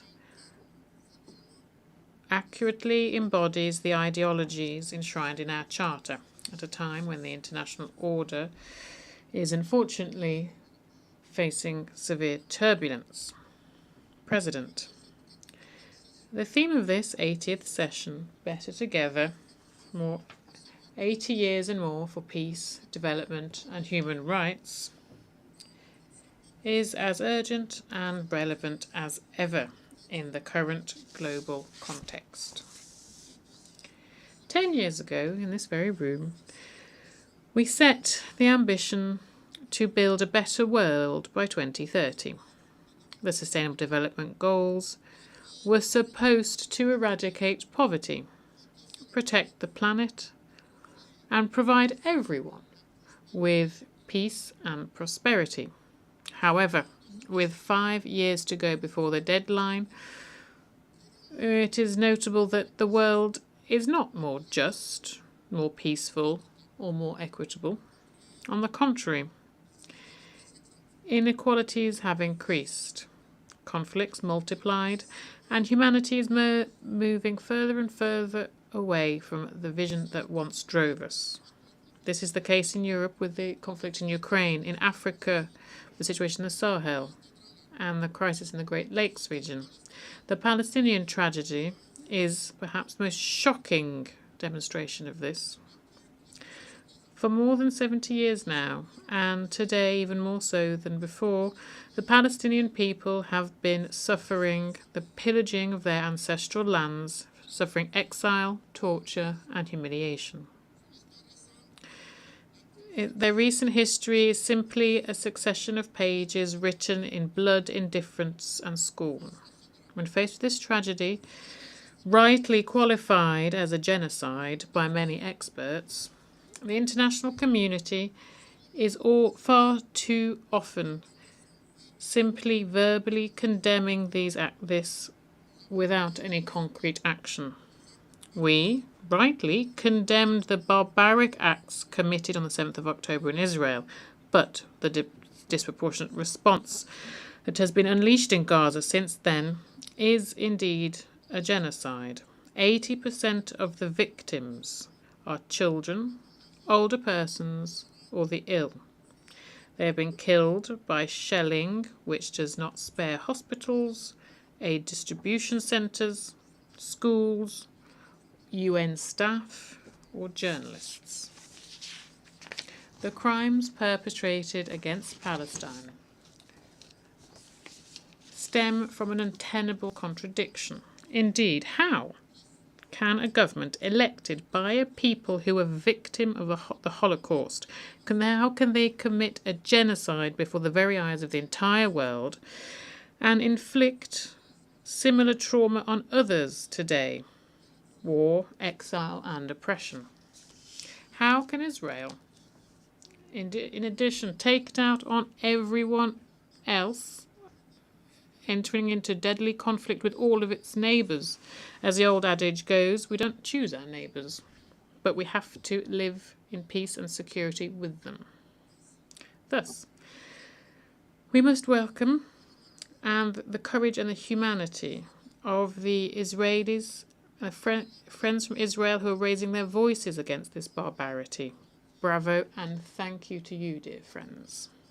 And as history reminds us, when we look at the tragedy of the Holocaust, Arab, African and Muslim countries have never been on the side of the perpetrators of genocide. On the contrary, our forefathers and our ancestors were risking their lives. They fought alongside the Allies to defend the Jewish people and hosted them, welcomed the survivors into their country. President of the Union of the Comoros, loyal as it is to its principles and respecting international law, reaffirms its tireless support to the two-state solution, living side by side, with East Jerusalem as the capital of the State of Palestine, which is the only solution for peace and security for Israel and for the entire Near and Middle East region. Unlike the argument put forward whereby recognizing the State of Palestine is a gift to Hamas, having a Palestine state that is recognized will allow the Palestinian people to accomplish their duties and obligations under international law. This is the best gauge of establishing peace, rather than having groups as interlocutors and negotiators. Thus, we welcome the historic decision taken by France, and we pay tribute here to President Macron, and also to the leaders of many other countries, who, on Monday the 23rd of September, recognised the State of Palestine at this UN rostrum. We welcome this positive initiative, which comes following the New York Declaration, which was adopted also in September by the General Assembly. In a continuation of this international conference, organised in August by France and Saudi Arabia, under the aegis of the United Nations. We called on this assembly to put the future of the Palestinian state once and for all on our common agenda. It is our moral responsibility to act, because with every day that goes by without action being taken, thousands of innocent people, women and children, die. No one will be able to say anymore, I didn't know. History will be our judge. It will not forgive silence nor inaction. Let us think of the future generations, so that tomorrow they could be proud of what we did. President, peace and development cannot be built without justice and inclusion. That is why, 65 years after a wave of independence, Africa is a continent of more than 2 billion people. Now Africa must finally obtain its legitimate rightful place within the Security Council of the United Nations. The vision of the African Union, a united, prosperous, peaceful Africa that is master of its own fate, fully echoes the spirit of this session. During my presidency of the African Union, I prioritised conflict resolution and mediation to, once and for all, silence the guns. This is a flagship initiative of the African Union as part of the 2063 agenda, the Africa we want, and it is in line with the norms and principles and protocols of the African Union regarding the African Peace and Security Council. This commitment is the key for the effective implementation of the African Free Trade Area, which itself is a pillar for a strong Africa within the concert of nations. President, distinguished guests, In the same vein, I wish to recall that the declaration adopted by the General Assembly at its 26th session declared the Indian Ocean a zone of peace, free from nuclear weapons and military bases. However, still today, competing ambitions are threatening this stability.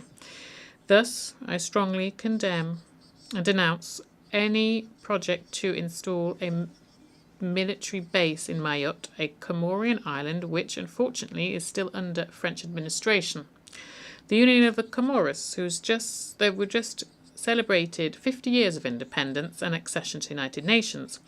We remain committed to the full entirety of our national territory, Anjouan, Grand Comore, Mohéli and Mayotte, all of it. I wish to reiterate the gratitude of the people and the government of the Comoros to all of those who, as we mark this half-century anniversary, have congratulated us and sent their best wishes. In this context, from this rostrum, I cannot also ignore the question of Mayotte, a Comorian island which is still under French occupation, despite clear and repeated resolutions of the UN, of the African Union, and from other bodies too. The dialogue that has begun with France, what the late President Mitterrand called an unfortunate dispute, must reach a successful conclusion, because this dispute has gone on far too long, and every year it costs the lives of thousands of our compatriots in the stretch of sea that separates Mayotte and its sister islands. This week, very serious facts were unveiled by an investigation from the French newspaper Le Monde, which reported on deliberate manoeuvres on the part of the police operating in Mayotte, who carrying out regularly sinking boats which cost the lives of several Comorian citizens. Thus, the Union of the Comoros calls on the French state, the occupying power, to stop these operations, to launch the appropriate investigations and to punish the perpetrators of this barbarity so that justice be served and so that the dignity of human lives be respected. On our side, the Union of the Comoros will tirelessly continue its diplomatic and legal action so that justice can be served and so that a just solution can be found to the question of the Comorian island of Mayotte, which is one of the last open wounds of decolonization in Africa. We thus regret that some brotherly countries in Africa who've always defended international law and the Comorian cause are today prevaricating and undertaking unfortunate initiatives with France to establish relations with Mayotte, in spite of international law and our national sovereignty. We call on the African Union to act, to recall the duty and necessity for the respect of international law and the respect for unity of our archipelago. President, distinguished guests, much like many small island developing states, Comoros are on the front line of climate change, and we remain a vulnerable but determined country. Rising seas, coastal erosion, and the increased frequency of cyclones are posing a threat to our villages, our ecosystems, and our lives. We call for equitable and simplified access to climate financing. We call for increased solidarity, too, so that our people can not only survive, but prosper. In recent years, the Union of the Comoros has launched an emerging Comoros plan, which seeks to transform our economy, strengthen our infrastructure, modernize our education system, and improve our people's health. Our country has a vast potential in terms of renewable energy, including geothermal energy. We invite our bilateral and multilateral partners and the private sector to join this promising development project. It is based on 3 pillars: inclusive growth, the energy and digital transition, the blue economy, one of the great riches which is the Indian Ocean. The security across our region depends on the stability of each and every one of its states, and thus we condemn strongly all forms of terrorism and transnational crime. We advocate for strong and just multilateralism and solidarity based on the UN Charter and the respect for the sovereign equality of states. We must reaffirm also our commitment to a fairer world order, where small states have a voice and can fully participate in global governance, and to turn back the tide of protectionism and stop people looking inward. We advocate for reform of the international financial architecture. Following the COVID-19 pandemic, the climate crisis and the increasing debt of developing countries, it is crucial to adapt the global financial system to the economic, geopolitical and social realities. 50 years after its independence, the Comorian nation is still a young one, but it is buoyed by its experience and by its dreams. The Comorian people is proud of its history and confident in its future, and they remain committed to this assembly, which embodies our common aspirations for peace, justice and development, which must be consistently consolidated. I therefore solemnly appeal to the international community and our development partners to support our efforts so that we can have a world that really is for peace, development and human rights. Thank you for your kind attention. Au nom de l'Assemblée, On behalf of the Assembly, I wish to thank the President of the Union of the Comoros. The Assembly will now hear an address by Her Excellency Ms. Netumbo Nandi-Ndaitwah, President of the Republic of Namibia.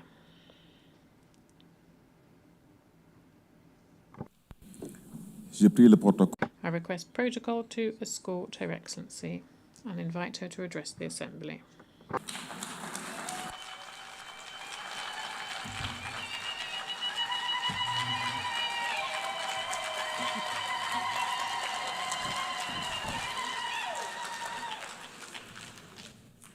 Thank you, Madam President.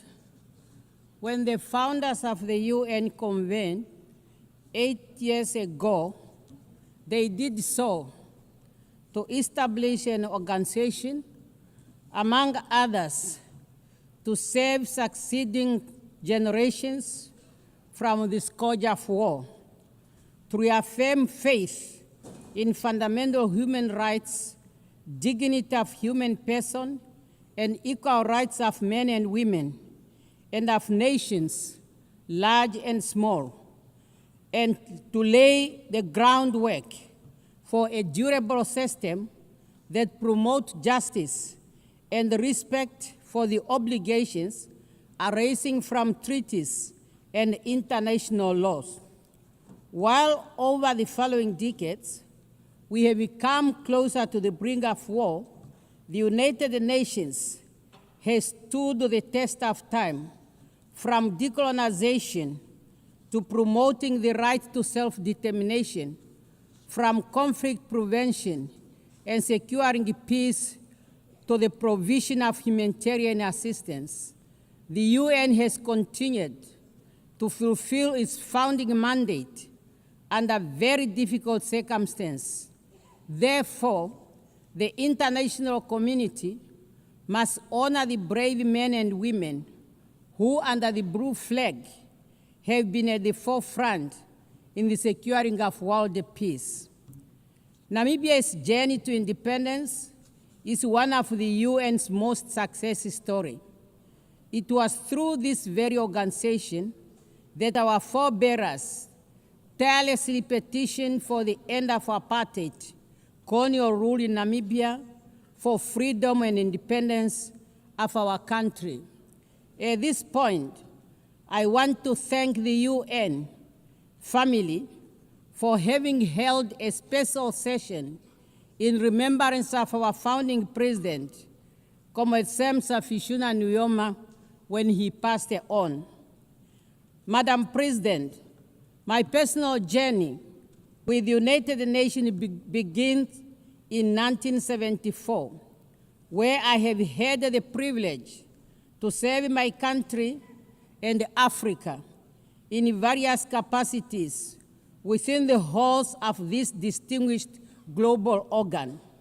Today, I am deeply honored and humbled to stand before you as the 5th President of the Republic of Namibia with a mandate to deliver services and to ensure justice of all inhabitants of our country.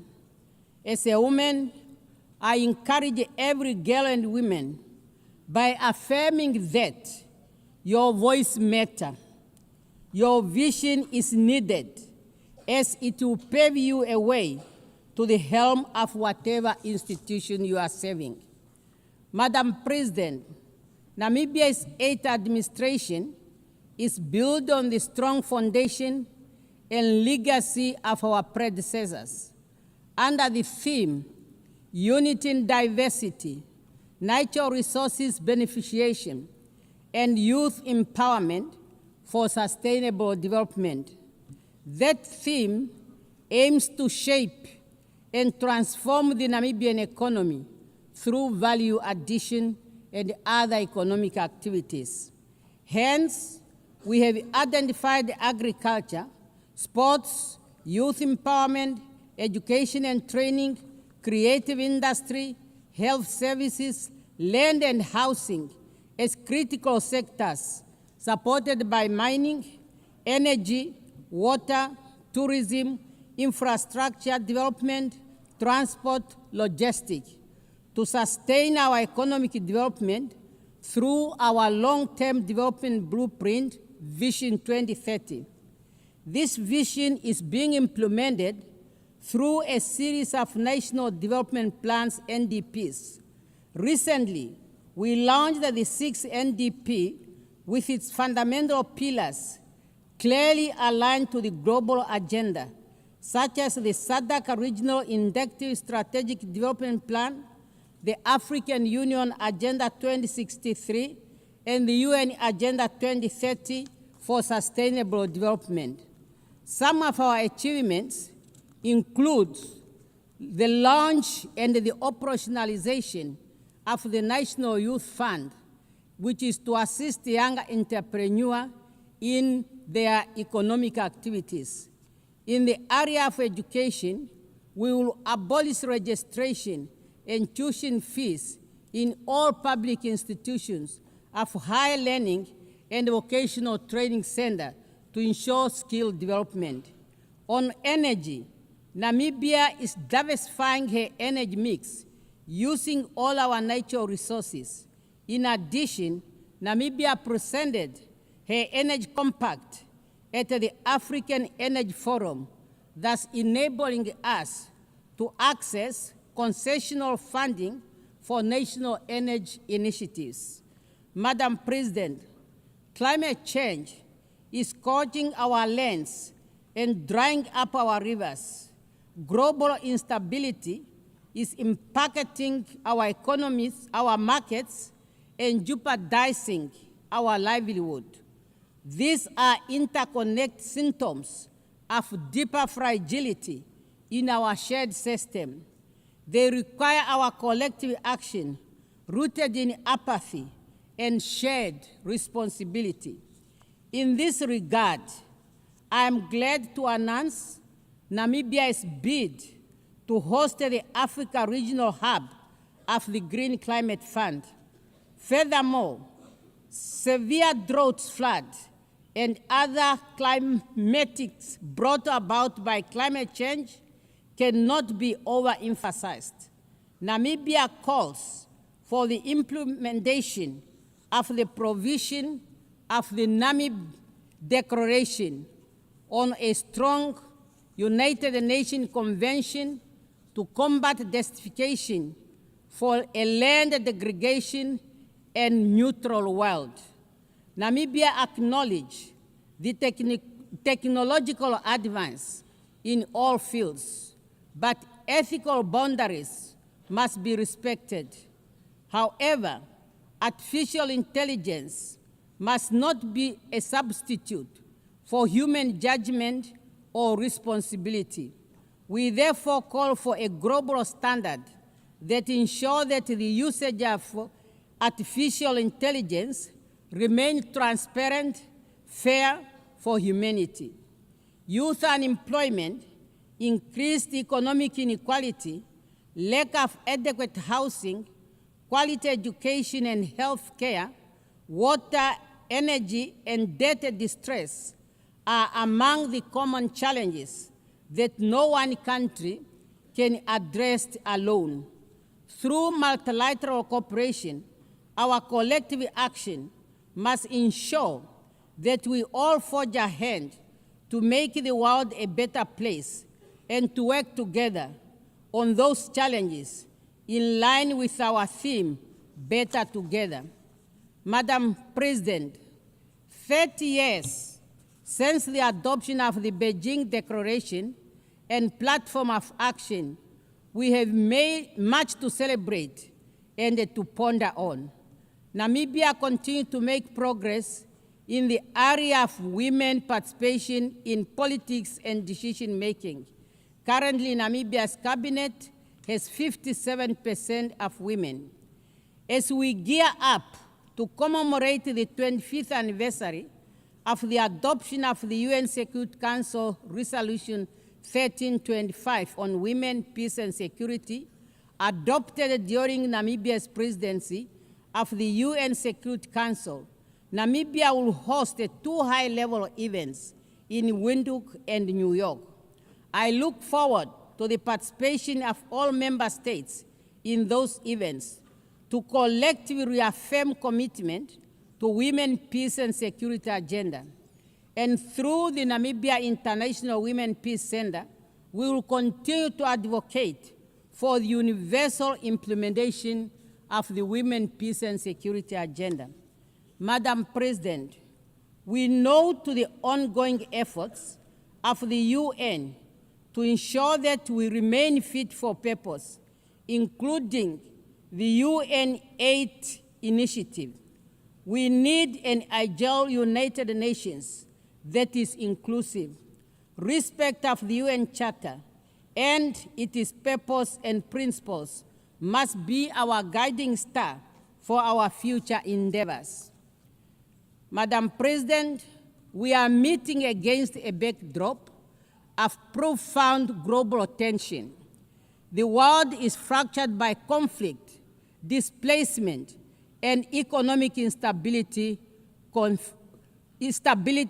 straining multilateral cooperation and a serious issue for us to reach consensus. A global liquidity crisis threatens to plunge millions of people into poverty and insecurity. For Namibia, those crises are real. They impact our communities, test the resilience of our ecosystem, thus need urgent attention. In this context, the Southern Africa Development Community is committed to promoting peace, security, and stability in the Eastern DRC.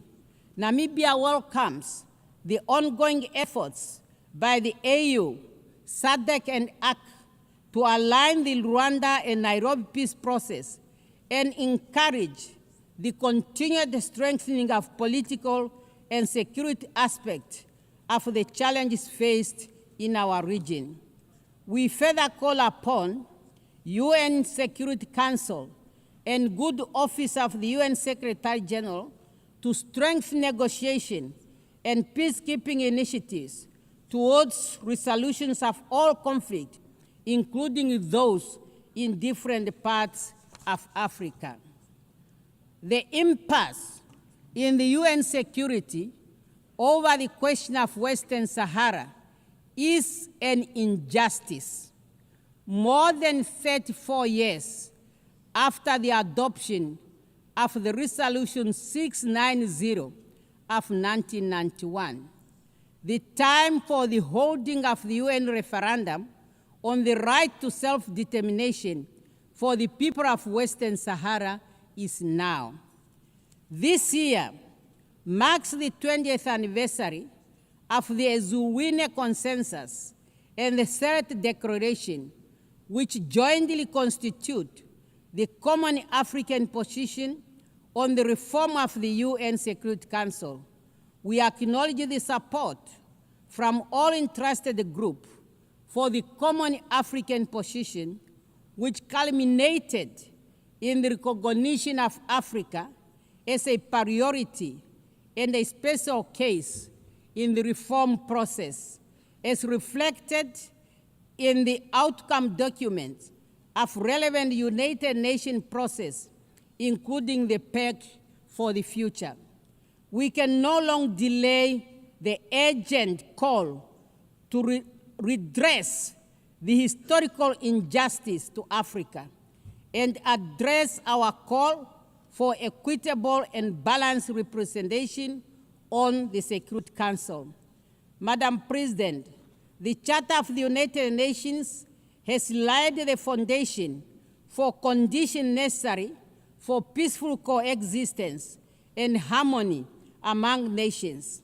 Therefore, unilateral cohesive measures should not be used as a tool to undermine sovereign state, for this violates the Charter and the principle of the United Nations. In this regard, we call for an end to the continued illegal economic, financial, and commercial embargo imposed on the friendly people of Cuba and removing her from the list of states sponsoring terrorism. We call for an end to the illegal sanction on Zimbabwe. We are also gravely concerned about the emerging threats against Venezuela and call for the removal of sanctions and the threats against that country. Madam President, the UN Commission of Inquiry on the occupied Palestine territory, including Israel, Eastern Jerusalem, has just released its findings that indeed a genocide is being committed against the Palestinian people. Despite the clear provision of the Security Council and General Assembly resolutions and advisory opinion rendered by the international community of justice, the humanitarian situation in Gaza is worsening, and access to humanitarian aid is severely limited.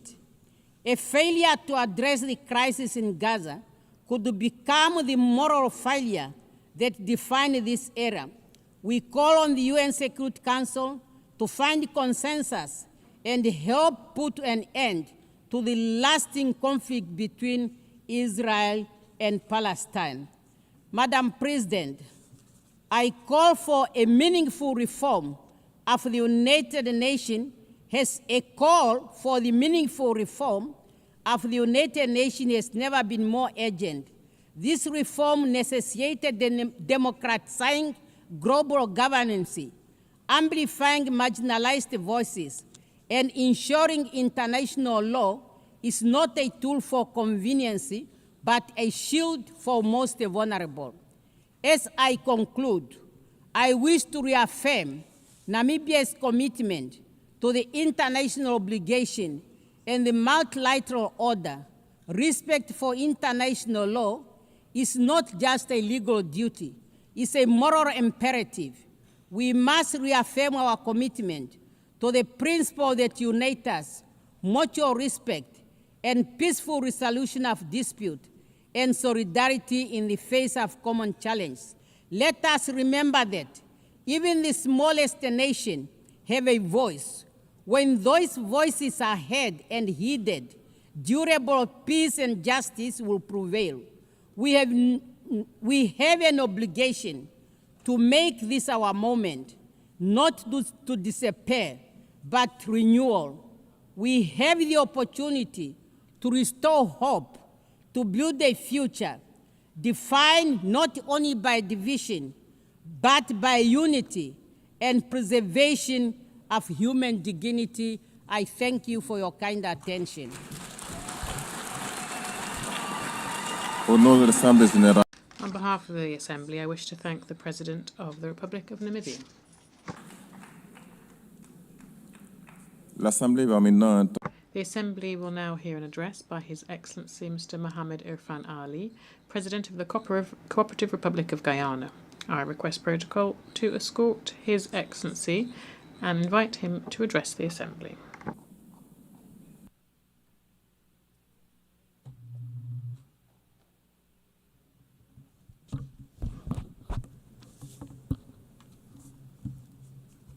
President, Excellencies, distinguished delegates, friends, I extend my heartfelt congratulations to Madam President on her election as President of the 80th session of the United Nations General Assembly.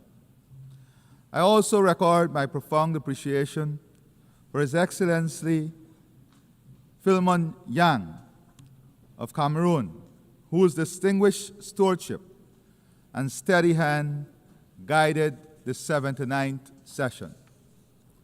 Today, as we mark the 80th anniversary of the entry into force of the United Nations Charter, we find ourselves at a crossroads. This organization, our organization, has delivered. From creating international law, promoting development and human rights, to resolving disputes, providing humanitarian aid, and advancing self-determination and independence. The fact remains, over these 8 decades, we have worked together for the greater good. From 51 member states in 1945 to 193 today, the UN has established itself as the premier organization for multilateralism. In fact, it is difficult to imagine our world without the United Nations. However, as it is with anniversaries, we must reflect honestly and candidly, where are we at 80? Conflicts are raging as geopolitical tensions intensify. Food insecurity is worsening. Displacement is growing. Human rights are being ignored, and climate change is threatening lives and livelihoods. Our sustainable development goals are imperiled by shrinking development and budget support. Spending on peacekeeping budgets is diminishing, and humanitarian costs are soaring. Meanwhile, global military spending in 2024 saw its steepest annual increase since the Cold War. President, the United Nations noble mission to maintain international peace and security will ring hollow if it allows power to triumph over principle and might to override right. In remaining faithful to its charter, the United Nations must ensure that the survival and progress of humanity are not mortgaged to the ambitions of the powerful. The collective will of our membership must be reflected in the institutions and governance structure of the United Nations, including the Security Council. On this note, as we prepare to leave the Security Council at the end of this year, I want to thank our permanent representative and a team from Guyana for their exceptional work at the Security Council and their leadership.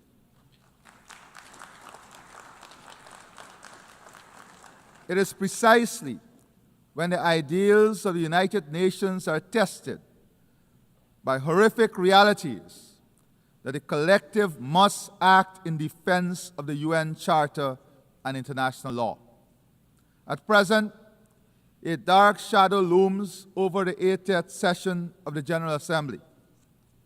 Genocide in Palestine, annexation of Ukrainian territory, persecution of women in Afghanistan, humanitarian catastrophe in Sudan, brutal gang violence in Haiti, increased transnational organized crime, trafficking, and illegal immigration. All this as new challenges are emerging: cybercrime, cyberterrorism, and the pandemic of misinformation and disinformation, alongside the abuse of social media. President, whilst we reiterate our condemnation of the attacks by Hamas on Israel on October 7, 2023, and again call for the immediate and unconditional release of all hostages, Israel's actions have long shattered any pretense of legitimate self-defense. What we are witnessing is not warfare, but mass extermination, a systematic slaughter and displacement of Palestinian men, women, and children. Those who escape the bombs and bullets are condemned to die slowly, starve of food, water, and hope. This is a war crime. The international community must not remain paralyzed while an entire people is annihilated. Impunity must never triumph over justice. We must take urgent action to halt the genocide, return the hostages, and accelerate our efforts towards the two-state solution. We urge Qatar, Egypt, and the United States to continue their efforts in this regard. Further, the situation in Ukraine remains of utmost concern. Guyana reiterates its call for an urgent end to the Russia-Ukraine war and reaffirms its support for Ukraine's sovereignty and territorial integrity. Equally, the international community must act decisively in Haiti, where gang violence, displacement, and shortages of food and medicine have pushed the nation into deepening despair.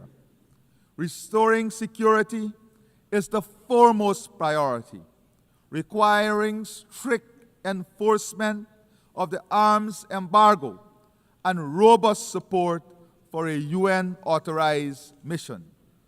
I emphasize that without urgent humanitarian funding and a Haitian-led and owned political process, stability will remain elusive.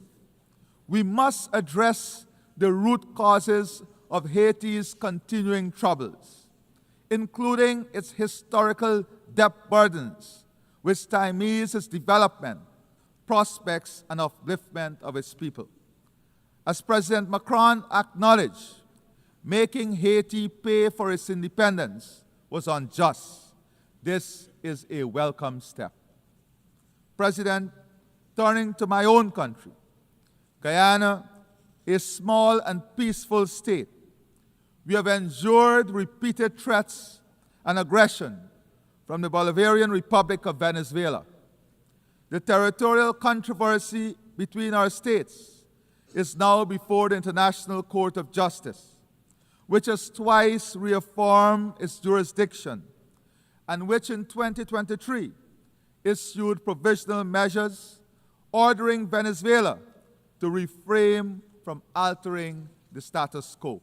Yet, Venezuela persists with unilateral laws and threats of annexation, flagrantly violating international law, the UN Charter, and the very principles that sustain global order. If the rights of a small state can be trampled upon and legally binding orders ignored, what protection remains for any nation under international law? Yet, Guyana continues to repose confidence in international law. For us, the principles of sovereignty, territorial integrity, and non-interference are non-negotiable. We will not cower to coercion, intimidation, or unilateral action. We thank our international partners and allies for their solidarity. President, at 80, the time has come for a frank conversation on Cuba, one that would lead to the prosperity of its people, optimizing the full potential Cuba offers to its people and the rest of the world. Central to this dialogue is the lifting of the embargo on Cuba and its removal from the list as a state sponsor of terrorism. Also important to our region is our collective effort against drug trafficking, human trafficking, and illegal migration. We support efforts by the international community to addressing these crimes that are destroying the lives of our people, especially young people. The region must continue to champion efforts to enhance democracy, promote good governance, and respect the will of the people in determining governments of their choice through free and fair elections. President, this year marks the 30th anniversary of the Beijing Declaration and Platform for Action. The Declaration remains a blueprint for achieving gender equality, which, despite transformative strides, remains significantly unrealized in most parts of the world. In Guyana, the dividends of strategic investments in leadership and capacity building for women and girls are evident. More women have assumed leadership roles in government, in parliament, and in public and private sectors. We have achieved gender parity in education at all levels and advanced the socio-economic empowerment of women through land and home ownership and diverse job opportunities in traditional and emerging sectors. To enable women to participate equally and competitively in the workforce, government is offering child care support, which will include day and night care centers for children. President, survival of our people, our economies, and our planet depends on accelerating action on the Sustainable Development Goals. It requires a people-centered approach that prioritizes ending poverty and hunger, ensuring protection of children, support for persons with disabilities, and empowerment of young people. Peace, stability, and sustainable development cannot exist in isolation from the urgent need to address climate change, which poses an existential threat to the most vulnerable and to our shared future. Guyana repeats the call for accelerated, unified global action to limit global warming. We continue to match our words with actions, protecting our forests, investing in sea and river defenses, improving drainage and irrigation, and restoring mangrove ecosystems to protect our people, our land, our livelihoods, and our planet. Our low-carbon development strategy 2030 demonstrates that economic growth and environmental stewardship can advance hand in hand. As the first country certified under the RED+ Environmental Excellence Standard and a successful seller of carbon credits, we are demonstrating that nature has tangible value and that innovation and responsibility can and must be rewarded. We call on the international community to deliver predictable, accessible climate finance to support adaptation and resilience and to embrace nature-based solutions. We once again commend Prime Minister Motley and the Bridgetown Initiative as the path towards sustainable financing for climate action. President, this year marks the 10th anniversary of the Sustainable Development Goals. Yet, the slow pace of implementation and regression in many areas sound a stark warning that the promise of 2030 is at risk. Guyana calls for renewed global commitment to financing for development, including fulfilling official development assistance pledges, mobilizing domestic resources, and addressing the crippling debt burdens that hinder progress in many developing nations. Addressing these development challenges requires recognizing that the health of our ecosystems is inseparable from achieving the SDGs.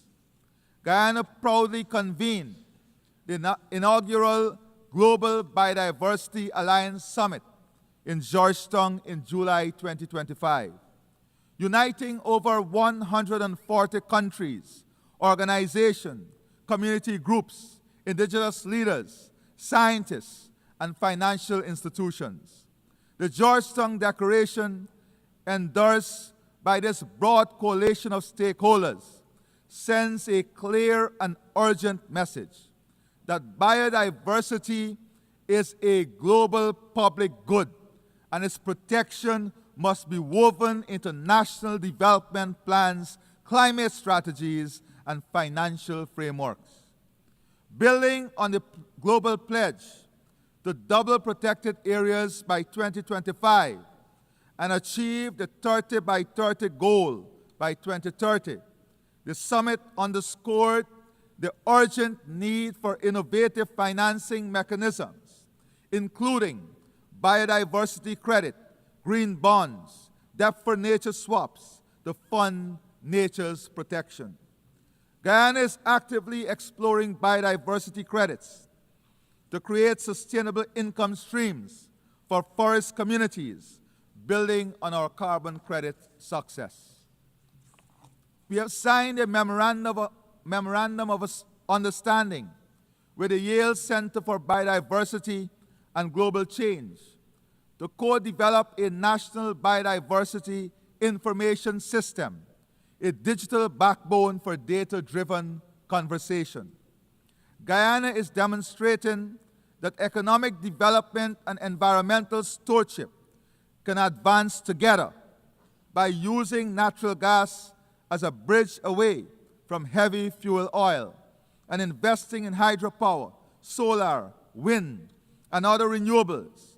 We aim to lower electricity costs for our citizens and businesses while ensuring universal access to affordable, reliable, sustainable, and modern energy. Guyana is pursuing an ambitious energy infrastructure and investment plan. While climate change is an existential threat, the reality is that the world still requires energy, an energy source from petroleum, to power growth and development for which there is growing demand. This is essential for the survival of our economies. AI and digitization are accelerating this demand at an extraordinary pace.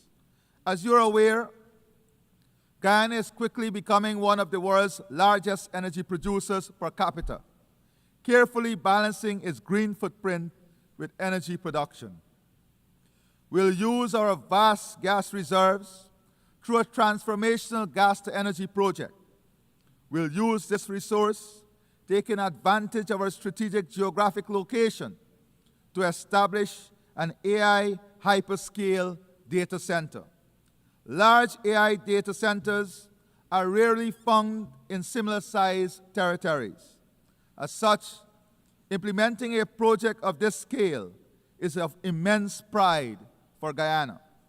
This investment will improve the competitiveness of our region, accelerate digitization, build out a fintech ecosystem, modernize the service delivery platform of government, and accelerate private investment, bringing new job opportunities.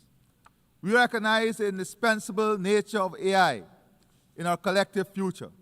However, while there are immense benefit, there is no clarity on equity, access, and applicability. Regulations, ethical standards, and governance mechanisms are urgently needed. In this regard, we welcome the recent UN General Assembly decision to establish 2 global AI governance mechanisms. President, I now turn to food security. Guyana is actively leading efforts to advance the CARICOM agri-food systems agenda through Vision 2030, aiming to boost food production, end hunger, and ensure food security across the Caribbean region. Our experience demonstrates that strategic investment and political will can transform national and regional food systems. Guyana calls for the transformation of global food systems to be more resilient, sustainable, and equitable by strengthening local production and reducing dependence on volatile markets.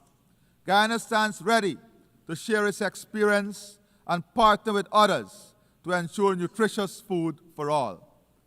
As the United Nations commemorates its 80th anniversary, let us recall that this organization was conceived not in comfort, but in crisis, forged from the ashes of war to serve as the conscience and compass of humanity.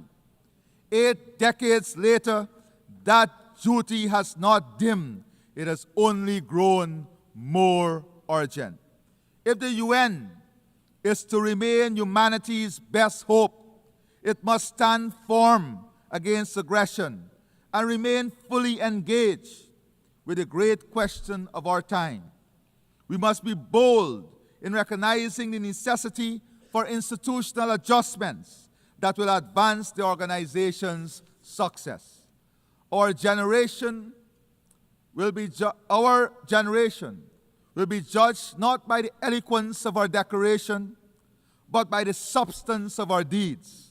From the ruins of Gaza to the streets of Haiti, from Kiev to the drowning coasts of small island states, the peoples of the world cry out for more than words.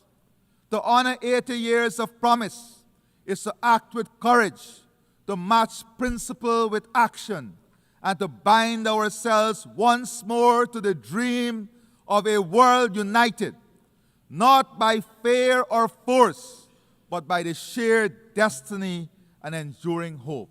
I thank you, and may God bless all of our nations and all of our people. Thank you.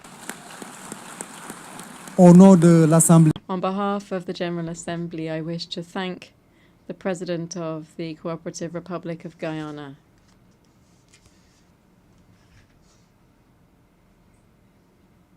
The Assembly will hear an address by His Excellency Mr. Taneti Mamao, President and Minister for Foreign Affairs and Immigration of the Republic of Kiribati. I request protocol to escort His Excellency and invite him to address the Assembly.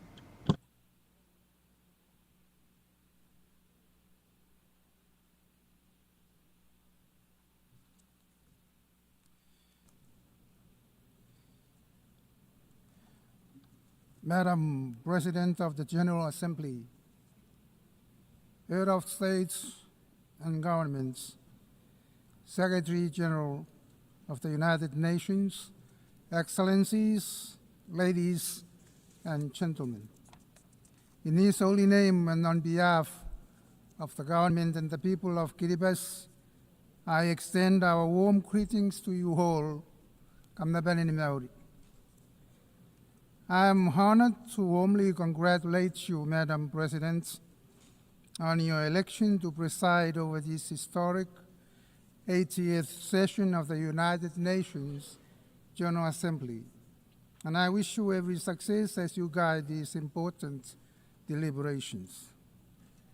Madam President, we commend your theme, Better Together, 80 years and more for peace and development and human rights, reminding us of the enduring importance of multilateral cooperation in addressing global challenges. For Kiribati, it underscores the value of working collectively to advance peace, safeguard human rights, and promote sustainable development.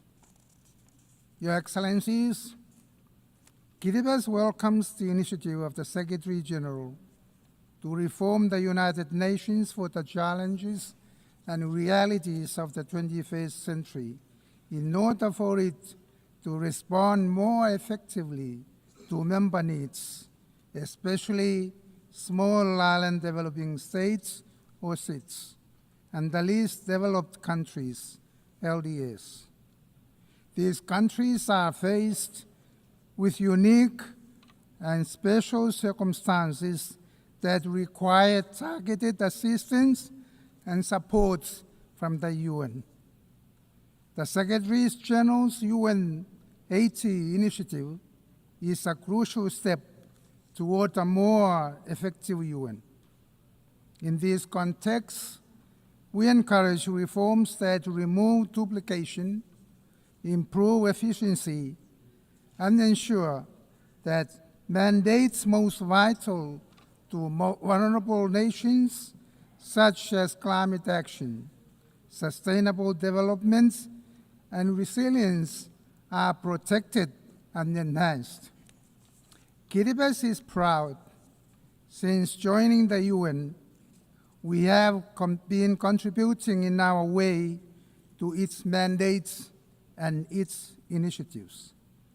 On the international level, especially peace and security, Kiribati has actively supported the Treaty on the Prohibition of Nuclear Weapons, particularly in the implementation of Article 6 and 7, efforts which we jointly coordinate with Kazakhstan. We fully support the United Nations push for a world free of nuclear weapons and are committed to addressing man-made disasters like dumping of nuclear waste, radioactivity wastewater discharges, and traversing of nuclear-powered submarines, and testing that pose grave risk to our oceans' fragile health.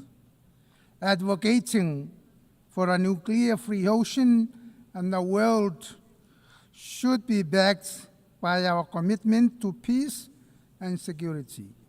Kiribati has strengthened governance in the capital and is now working with the outer highlands to improve accountability, develop relevant initiatives, manage assets, and enhance customer service. These efforts are very essential for peace and security. Aligned with our KV20 roadmap to transform Kiribati into a healthy, wealthy, and peaceful nation, we sent our police officers to support the UN peacekeeping missions. Kiribati also actively engages in social and cultural initiatives for peaceful living. Gospel Day, now celebrated across Kiribati, unites all faith-based organizations to worship together, fostering respect, unity, and peace. We hope this approach promotes religious tolerance worldwide, making it a better place to live. Peace, security, and respect for the UN Charter are essential for sustainable development. Kiribati is committed to SDGs, emphasizing SIDS, or small island developing states, unique circumstances. Along with the other SIDS in the Antigua and Barbuda Agenda for SIDS, ABES, we aim for resilient prosperity through technological and digital solutions. These innovations are vital to overcoming challenges from geographical isolation and limited economies of scale.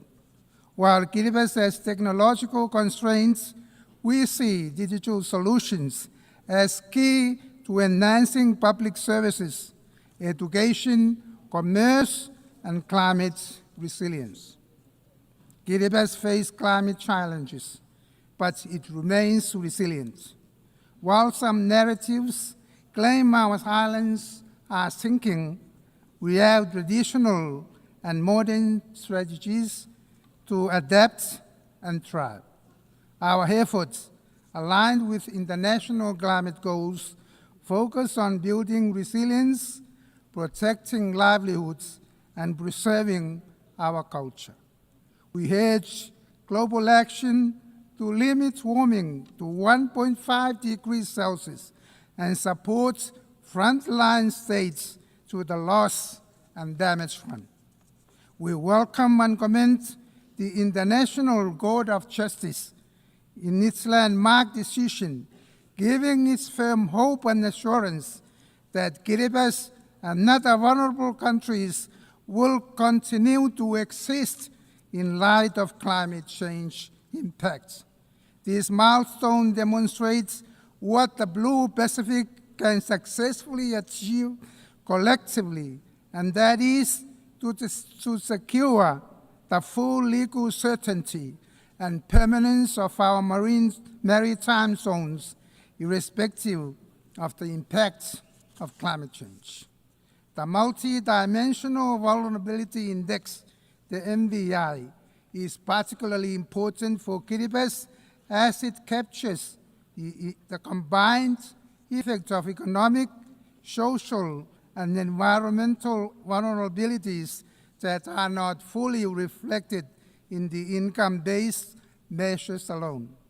By incorporating the MVI into development planning and international supports, countries like Kiribati can better access resources, build resilience, and implement effective strategies to achieve sustainable development despite our structural limitations.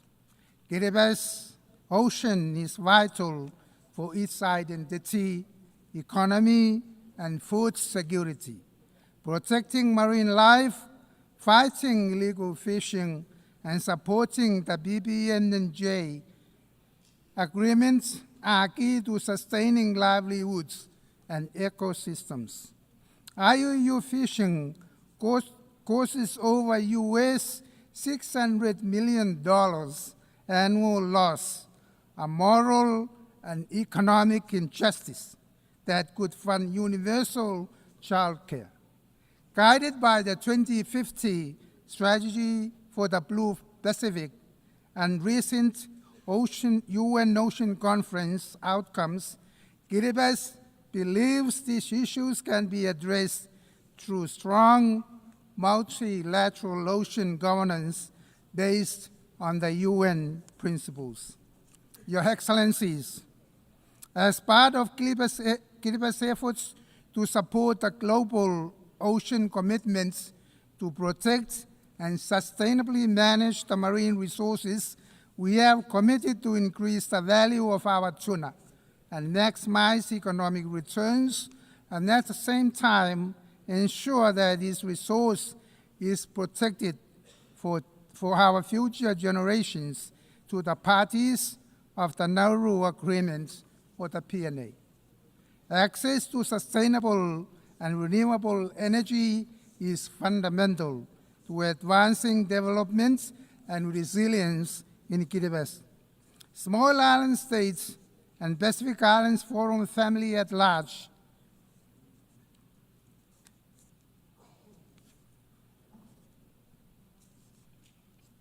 Access to sustainable development and renewable energy is fundamental to advancing development and resilience in Kiribati, as well as small island states and Pacific Islands Forum family at large. Kiribati is investing in clean energy technologies, such as solar lights at household levels, to reduce our dependence on imported fossil fuels. We call for the enhanced international cooperation and financing to accelerate the transition to sustainable energy systems that are accessible, affordable, and climate resilient. Your Excellencies, the role of education, youth, and women in building resilient communities is vital. Investing in quality education, promoting gender equality, and empowering young people are key to sustainable development, innovation, and social cohesion. We support initiatives that foster youth leadership and women's full participation in the economic, political, and social spheres. Sports, culture, and traditional knowledge further boost community resilience, health, and belonging, supporting peaceful and sustainable societies. Healthcare in Kiribati faces challenges from the dispersed nature of the islands. To improve, the government will introduce sea ambulances and advance medical services to enhance capacity and reduce the need for overseas referrals. Your Excellencies, equitable and predictable development financing is vital for Kiribati's future. Reforming the international financial system, improving access to concessional finance, data, sustainability, and bridging the digital divide are key to enabling states to meet their development goals. The Blue Pacific recognizes the challenge of accessing climate financing and supports the establishment of the Pacific Resilience Facility, led and known by members, with $162 million pledged to fund it. Kiribati highlights the importance of the Doha Program of Action for Least Developed Countries, which mobilizes international support for the most vulnerable. We await the UN financing for development conference, hoping it would provide concrete solutions to improve access to finance for those in need. These efforts are crucial for less developing countries like Kiribati to build resilience and promote sustainable development. Kiribati reaffirms its belief in the fundamental principle of multilateralism as the cornerstone for addressing global challenges collectively. By embracing cooperation, solidarity, and multilateral engagement, we can shape a future in which all nations, particularly the vulnerable, can thrive and prosper. In this endeavor, we draw inspirations from the wisdom of our forefathers, who taught us that by working hard in resilience and peace, we can secure enough to prosper. This enduring principle guides Kiribati's approach to sustainable development, resilience, and multilateral engagement, reminding us that collective efforts and peaceful collaborations are the foundation of lasting progress. Allow me to close by bestowing upon the United Nations and all its members and all its staff our traditional blessings of the Maori, the Roi, the Tabamoa, meaning abundant health, peace, and prosperity. I thank you, Ambassador. Au nom de l'Assemblée générale, On behalf of the General Assembly, I wish to thank the President and Minister for Foreign Affairs and Immigration of the Republic of Kiribati. The Assembly will now hear an address by His Excellency Mr. Bassirou Diomaye Diakhar Faye, President of the Republic of Senegal. I request protocol to escort His Excellency and invite him to address the Assembly.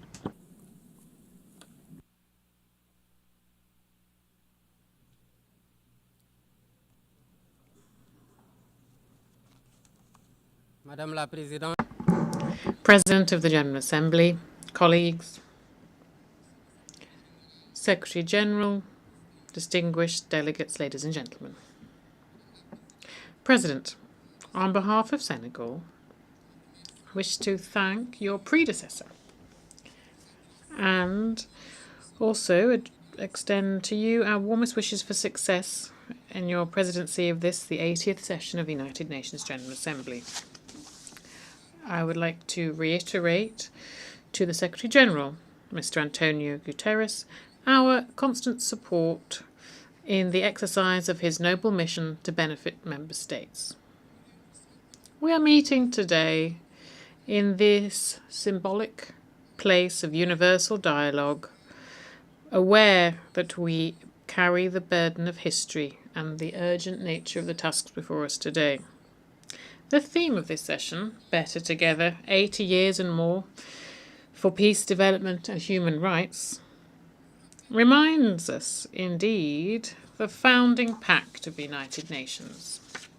It is a pact of peaceful coexistence, collective security, and an international order based on the law. On this foundation, the United Nations has made undeniable progress in cooperation and solidarity to prevent conflict, promote international peace and security, and to settle disputes. Equally, significant progress has also been made in the codification of universal norms for the protection of human rights and to create a safer and more peaceful international order. But 80 years following the creation of the United Nations, the world is teetering again, as if we had been caught in the same currents that dragged humanity into two major disasters in the space of one generation. We are living in turbulent times. There are new challenges and multiple uncertainties.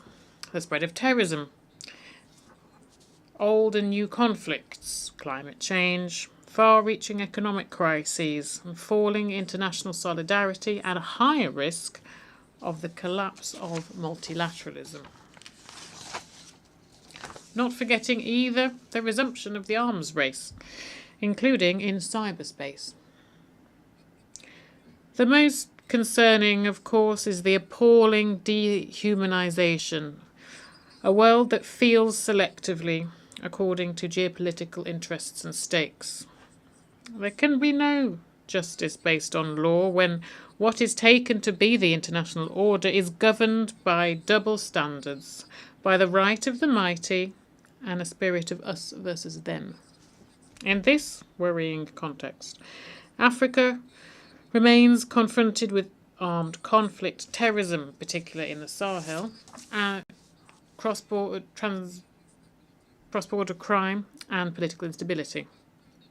When faced with so many challenges, our approach should be an integrated one that combines prevention with resilience and a targeted response. Peace and security have a price. Let's give ourselves the resources to afford them with predictable and sustainable funding of African peace support operations, with suitable equipment and robust mandates and rules of engagement. That's the only way of tackling the scourge of terrorism and of rebuilding a minimum level of security and stability in the areas affected. Here I wish to reiterate Senegal's solidarity towards our brotherly countries who are working day in, day out to fight terrorism. In the Middle East, the Palestinian people continue to live through the worst of tragedies, now indescribable. Under the daily shower of bombs, all lines have now been crossed. We cannot stay silent nor look away, because Gaza is no longer alive. Gaza, the land of blood, sweat and tears, has become hell for thousands of souls of all ages trapped in an open-air prison. Men, women and children are in agony every day, deprived of food, water and health care. Senegal reiterates its strong condemnation of this tragedy that nothing can justify. In its capacity as chair of the Committee for the Inalienable Rights of the Palestinian People, Senegal believes that only the creation of an independent and viable Palestinian state will bring lasting peace for all parties, each of them within safe and internationally recognized borders. Ladies and gentlemen, 80 years ago, the founding fathers of the UN committed, when they created the UN, to spare succeeding generations from the scourge of war, which twice in a quarter of a century had caused millions of deaths and inutterable suffering. On behalf of Senegal, I wish to pay tribute to those pioneers and all of those who have embodied the universal values of our organizations, often at the cost of their own lives. In this world in crisis, our principles and our actions must remain the same. Peace over conflict, justice over indifference, and partnership over struggles for power. But this is only possible if we have a strong and revitalized multilateralism to make a single framework for action in favor of peace, stability, dialogue, cooperation, and the peaceful settlement of disputes. For multilateralism to survive, it needs to rediscover its very foundations: shared responsibility and proactive solidarity, the respect for international law and universal justice, in line with the statutes of the International Court of Justice and the International Criminal Court. In addition, we also cannot ignore the need for reform of the global political, economic and financial governance systems. The UN, through its universal vocation, must take the lead on this, on the to make deliberations and decisions more democratic, legitimate and better representative of its member states. In 1945 there were 51 of them, and today there are 193. Here I wish to reiterate the support of Senegal for the Zelenskyy consensus, for a fairer and more equitable representation of African countries at the Security Council. It is high time that the global economic and financial governance is more just and more inclusive, for it to meet the real needs of funding to sustainable development. We know full well that public aid is not the solution. Other tools exist, for example, an equitable global fiscal framework so that taxes are paid in the place where wealth is produced.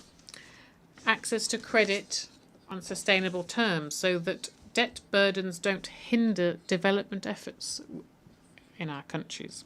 Finally, the effective implementation of the Seville Commitment, the Pact for the Future and the Sustainable Development Goals to ensure better access to healthcare, water, food, education, energy and the digital technologies. Global heating also deserves our attention. It's not simply a threat, but it is an existential question.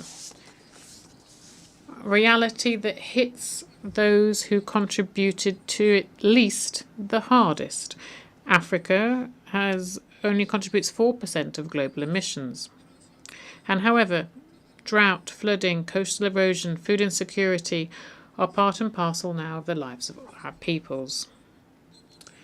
This is a double burden that has become untenable. Senegal would like to reiterate its commitment to the Paris Climate Agreement and calls for a just and fair climate transition through the use of available resources to ensure universal access to electricity and launch competitive industrial development. The fight against climate change will, of course, need significant funding for adaptation, improved access to climate funds, and also the guarantees for technology transfer. Senegal welcomes the creation of a loss and damage fund and calls for greater solidarity on an international level to replenish the fund so that operations in the field can be financed. Excellencies, ladies and gentlemen,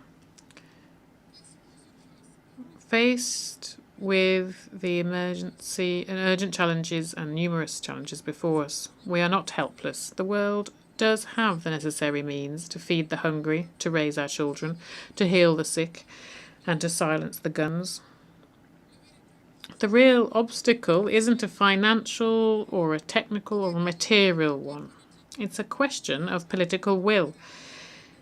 The will to make multilateralism a tool for collective solidarity, for cooperation over confrontation. The will to build a future where human dignity is at the heart of every decision we take. So, at this, the 80th anniversary of the United Nations, let's not just state that the world order is tired, but let's springboard for new hope. A hope for a more effective organisation to benefit the people it represents. Senegal remains committed to work to this end with all members of the organisation. We are ready to build bridges, to enact reforms, and to continue our common endeavour to build a world of peace, justice and solidarity. I wish every success to the work of the 80th session of the UN General Assembly, and I thank you for your kind attention. Au nom de l'Assemblée générale. On behalf of the General Assembly, I wish to thank the President of the Republic of Senegal. The Assembly will hear an address by His Excellency Peter Pellegrini, President of the Slovak Republic. I request protocol to escort His Excellency and invite him to address the Assembly.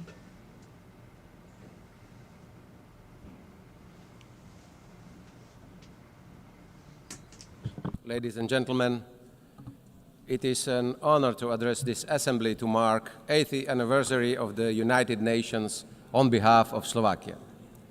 Indeed, it was Slovak Jan Papanek who was one of the 14 co-authors of the UN Charter. It proves that also small nations can be part of big things and to contribute to international peace order. This milestone invites us to reflect on the reality of the world that deeply concern all of us, including my country. 80 years ago, humanity emerged from the darkest conflict in history. It claimed millions of lives, left entire regions in ruins. My country witnessed the Holocaust, but also the courage to stand up to evil. A few days ago, I visited the Hiroshima Memorial, and it was a deeply moving experience and a painful reminder of the destruction in a single brief moment. All this teaches us important lessons of the past. Hiroshima and Nagasaki must be the last places where nuclear bombs were used. It obliges us to denounce any threats of nuclear destruction. It obliges us to work each day on keeping the world safe and peace. Peace has become the UN's defining mission, alongside the protection of human rights, sustainable development, and international law. To quote Slovak diplomat Jan Papanek, The success of the UN was my life's goal because peace means progress for my nation and security for my homeland. This is the ambition that we, humanity, agreed to accomplish. The authors of the UN Charter saw the danger of unchecked hatred and extreme ideologies. They understood that the world needed a framework to ensure it wouldn't slip into chaos again. The rules protected sovereignty, independence, and territorial integrity, as well as the resolution of conflicts by peaceful means, and the prohibition of the use of force. Those were the foundations of a stable and just world.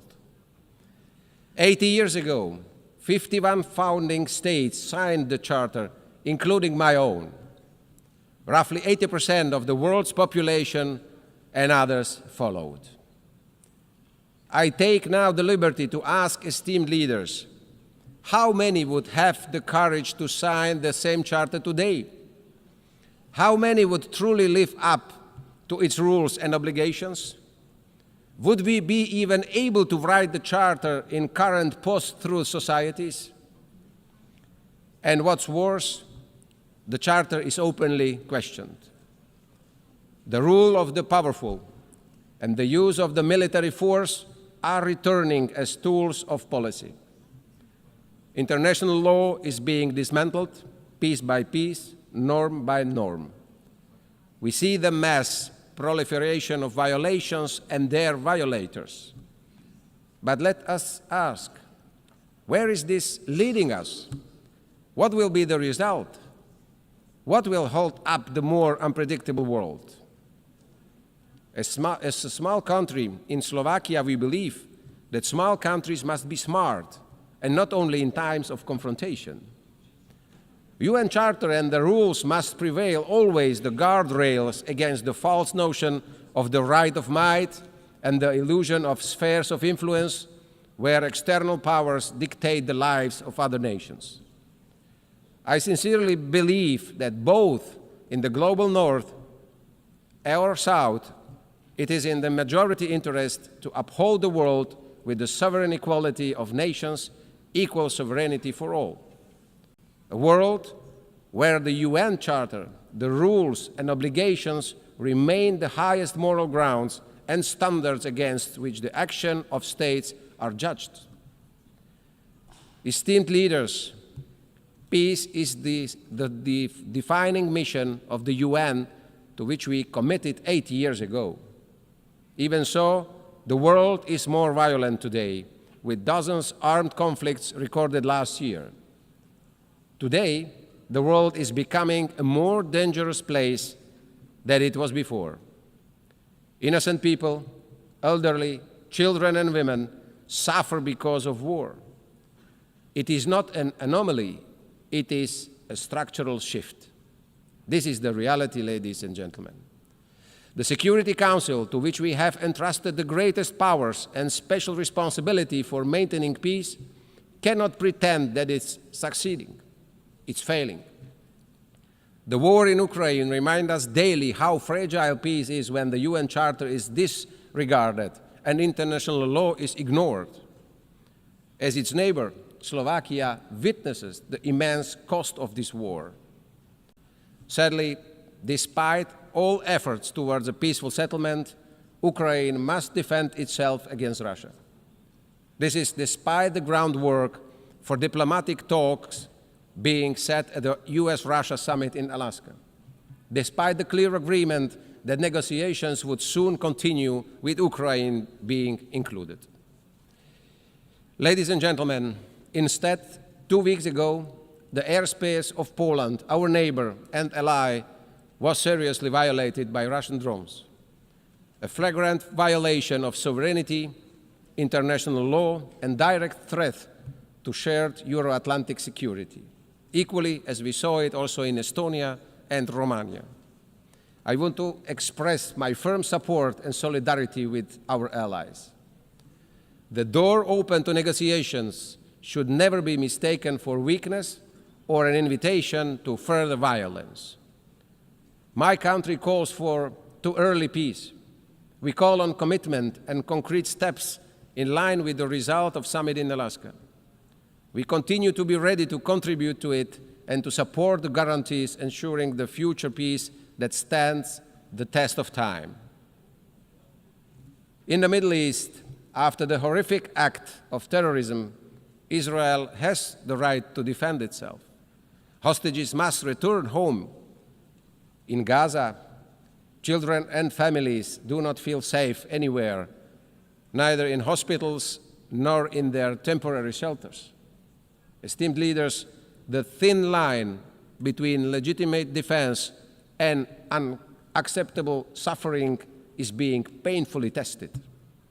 We must allow access to humanitarian aid for those who need it. We hear the quest by Palestinians to have their own state.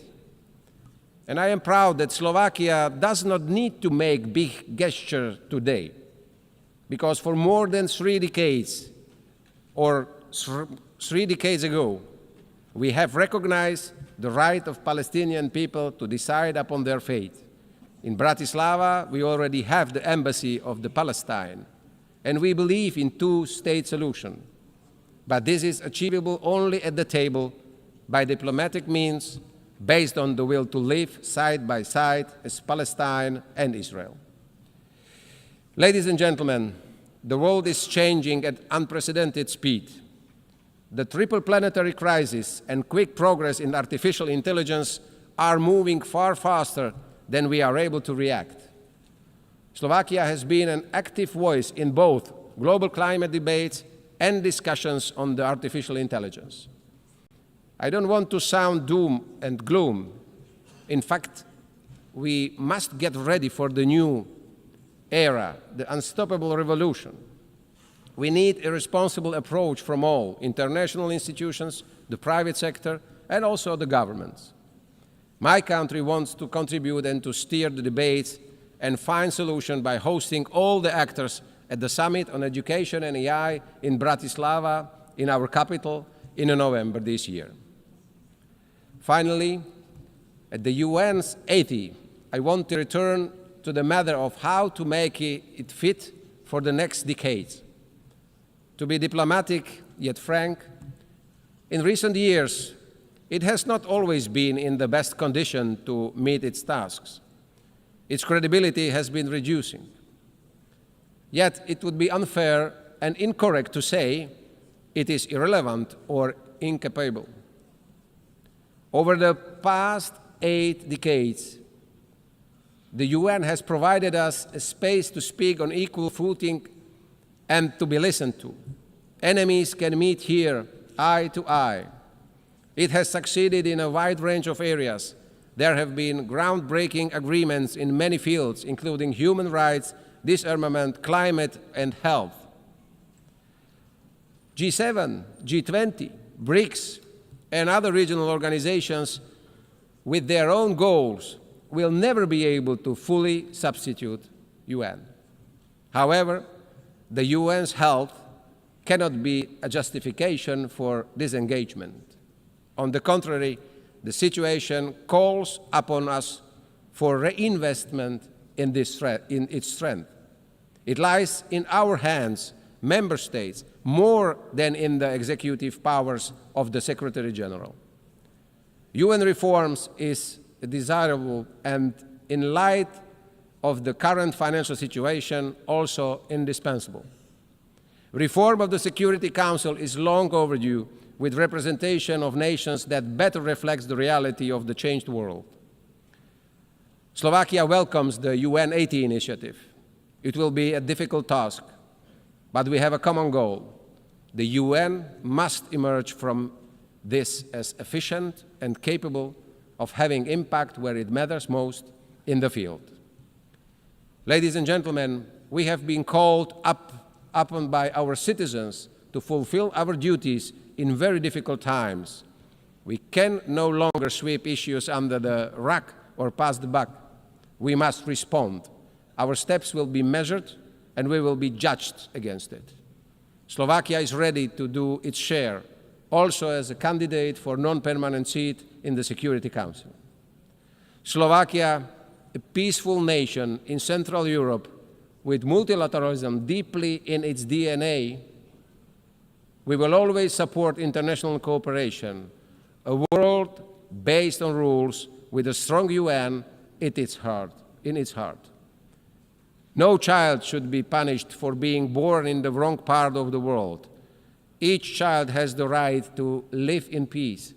Each child has the right for a decent life. It is our duty to make this real. Slovakia will do its part together with the nations that believe in peace and cooperation. We give this promise to the United Nations, and we give this promise to the future generations. Thank you very much.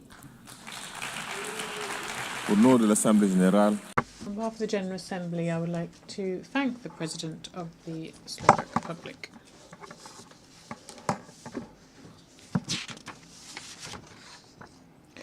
The Assembly will now hear an address by Her Excellency Hilde Heine, President of the Republic of the Marshall Islands. I request protocol to escort Her Excellency and invite her to address the Assembly.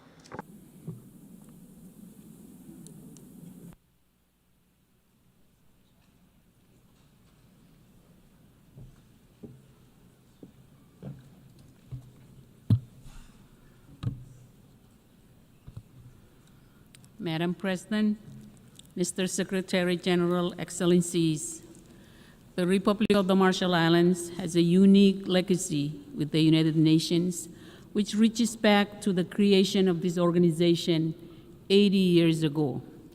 As a strategic UN trusteeship, it was the UN flag which flew first over our islands, and it inspired us to define our nation and speak up when we saw injustice.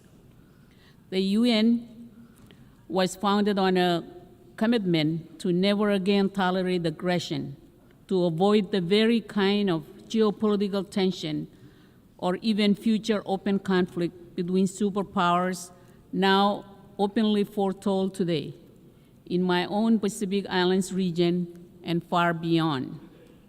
At a time when international cooperation is in dire need, the very foundations of global order are now more uncertain than ever. My low-lying atoll nation bears witness to the sharpest edge of climate change, which the Pacific Islands Forum leaders have consistently defined as the region's #1 security threat. The scale of impact and the future of our youngest generations depends on whether global powers are working together. If I could find a louder alarm for the Pacific Islands than my words today, I would sound it. There is still time for action, but only urgent action at scale can reduce vulnerability across all key sectors and to strengthen the free and democratic nations which define our island region. We need the world to better understand that our security is linked to our fragility, cutting across key indicators.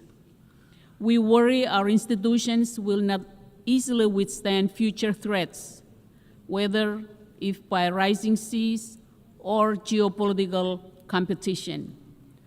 Madam President, during our decades as a UN strategic trusteeship administered by the United States, the UN Trusteeship Council remained an early and important platform for our voices and to tell the world where right lay from wrong. But it fell short of its mandate. Today, our nation bears the legacy of 67 atmospheric nuclear tests between 1946 and 1958, which posed profound contemporary challenges.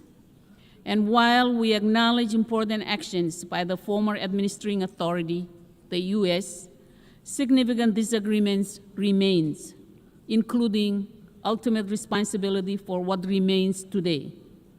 Our communities seek justice, a clean environment, and safe return to their homes.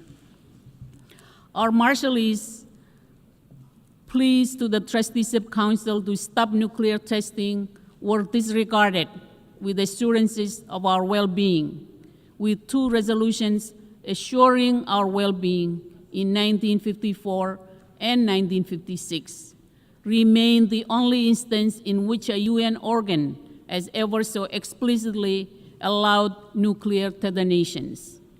And the eventual result was a legacy burden of nuclear risk and exposure, which has persisted for generations of human rights, environmental, and health challenges, as addressed by UN Human Rights Council Resolution 57/26 and reported on by the UN High Commissioner for Human Rights and Special Rapporteurs on Toxic and Internally Displaced Persons. Today, the difficult lessons of our past should help drive international efforts to curb and end nuclear threats through any effective means. Rising global tension has only heightened nuclear risk. The Marshall Islands has recently become a signatory to the Rarotonga South Pacific Nuclear Free Zone Treaty, and we also look forward to completing timely ratification. It does not escape attention that the Trusteeship Council is due to meet this December. 79 years after the first nuclear test was conducted in my country in 1946, the UN should now be capable of delivering a contemporary acknowledgement and apology for what took place in its name and under its flag, and for not hearing the voice of our people when we told this body to stop. Perhaps after 34 years since our admission as a member of this body in 1991, the appropriate UN organs can help to bring healing and closure over decisions which never should have been made. Madam President, the positive momentum for this year's 3rd UN Oceans meeting in Nice will be needed to demand a reordering of short-term blunder against longer-term benefit. The Marshall Islands stands firmly committed to safeguarding the health of our oceans, which are central to the livelihoods of our people. As a small island and large ocean nation, we are acutely aware of the threats posed by overfishing, unsustainable marine resource exploitation, and the escalating impacts of climate change. Our efforts are grounded in a vision of a healthy, resilient ocean ecosystem which supports both ecological integrity and economic prosperity. As stewards of the Pacific Ocean, we urge the international community to take bold action to scale up efforts in addressing marine pollution, ocean acidification, and supporting small island developing states in strengthening our management capacity. The Marshall Islands joins 37 other nations who have already expressed their support for a moratorium on seabed mining in the high seas until there is a code with adequate safeguards and until we have a close understanding of impacts and biodiversity at stake. More political will is needed to break through a mentality of drill first, ask later, before even assessing what is at stake, including the impacts on fisheries and marine food chains. We have enacted our own national ban on deep seabed mining permits, and as we move to document and manage seamount biodiversity within our EEZ, to our immediate north, high seas mining exploration threatens to expand into exploitation. As important an opportunity as seabed mining may become, it cannot be at the irreversible expense of our Pacific waters and vast fisheries. The Marshall Islands welcomes this week's achievement of entry into force of the Biodiversity Beyond National Jurisdiction Agreement early next year and looks forward to building a robust early architecture. Madam President, this year is the 10th anniversary of the Paris Agreement and the creation of the High Ambition Coalition, which helped deliver the agreement's 1.5 degree Celsius warming limit. A decade on, we stand on the verge of that threshold. The International Court of Justice has confirmed that international law demands actions from all nations, whether signatories to the Paris Agreement or not. Its ruling was clear. There are binding obligations to prevent exactly the type of significant harm that we see today, and that will only worsen as temperature rise. The vast majority of countries are failing to meet their obligations. The International Court of Justice has now stated that international law demands action and stringent due diligence from all, that there are binding obligations to prevent exactly the type of significant harm which we face. The ICJ also confirmed what the Pacific has always said. Once established, our maritime zones are fixed, and that our statehood will persist even as sea levels rise. Every country should have submitted its new climate target by February, so that by now we would have a clear picture of what we must do to keep 1.5 degrees Celsius alive. Only 15 countries, including the Marshall Islands, did so by February, and only 32 have done so now. These plans must set out how countries will end the reliance on fossil fuels that holds our future hostage and replace them with the renewables that are better for our health, our economies, and our future. To thrive, we need billions in climate finance, particularly for adaptation and loss and damage. We've heard the promises, but promises don't reclaim land in atolls nations like mine. They don't develop mangrove defenses, shore up our hospitals and schools against rising seas, or preserve cultures deeply tied to land that is slipping under waves. Those things require money. It is past time for the rich world to meet its obligations and get money to where it's needed most. As we approach COP30, we need all nations to deliver on promises to respond to the climate catastrophe. We must close the $1 trillion climate finance gap, particularly for adaptation. We must deliver stronger plans which show how we'll end fossil fuels and have global emissions in this decade. Excellencies, our sharp challenges are far-ranging. Together with Pacific Island neighbors, we face one of the world's highest burdens of non-communicable diseases. Diabetes, heart disease, and other NCDs are now leading causes of premature death, straining our health systems and undermining economic resilience. This crisis reflects both global inequities and local challenges, and it underscores the need for island-driven partnership at scale so that our people can achieve basic human rights to dignity and health care. Madam President, as a small nation, events half a world away are increasingly relevant upon our own shores. Starting with the 2014 occupation of Crimea, Russian aggression in Ukraine has lacked any basis in international law and has pushed the world deeper into global tension. Accountability must be applied to all, and while strong leadership is needed to help fairly resolve and address this difficult crisis, it must also closely and directly involve Ukraine itself.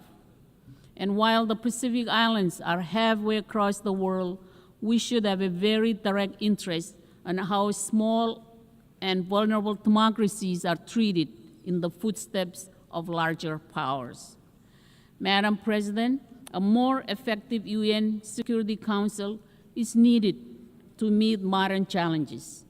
The Marshall Islands considers Japan and India, among others, to meet objective consideration as permanent members of the UN Security Council.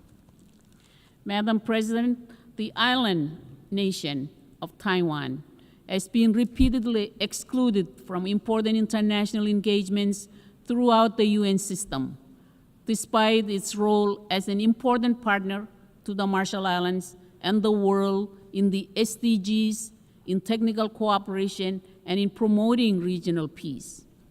UNCA Resolution 2758 has been repeatedly and falsely portrayed as a consensus on a one China UN law.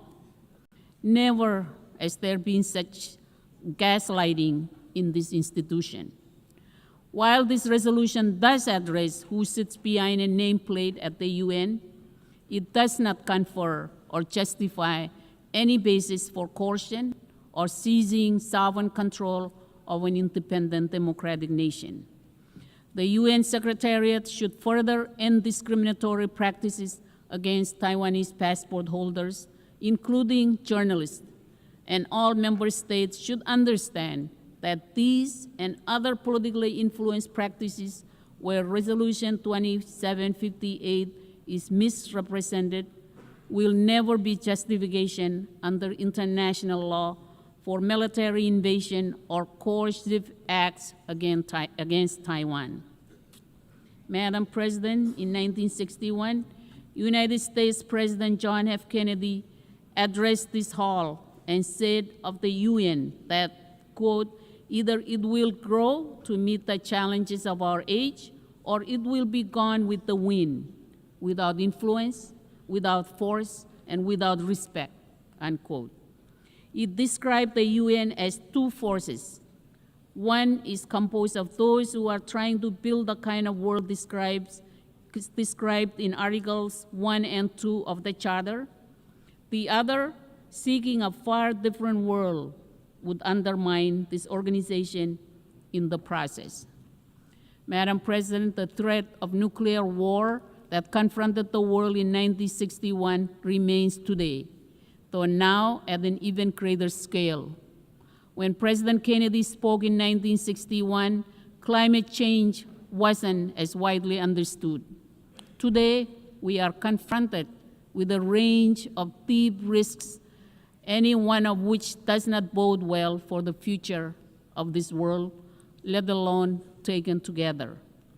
The hope for our youngest and future generations is in the profound vision of nations committed to peace and multilateralism. I thank you all. Con moltada. Au nom de l'Assemblée générale, je tiens. On behalf of the General Assembly, I wish to thank the President of the Republic of the Marshall Islands. The Assembly will now hear an address by His Excellency Mr. Faustin Archange Touadéra, Head of State of the Central African Republic. I request protocol to escort His Excellency and invite him to address the Assembly.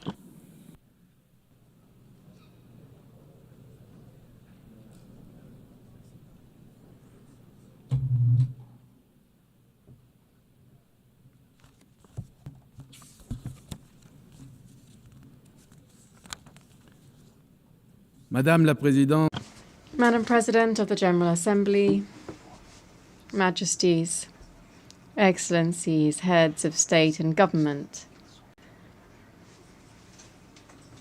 Mr. United Nations Secretary General, distinguished delegates, ladies and gentlemen, it is with a profound sense of responsibility that I take the floor on behalf of the people of the Central African Republic, as our organization marks its 80th anniversary. This anniversary reminds us of a simple truth. our destinies are intertwined. Humanity is one and indivisible.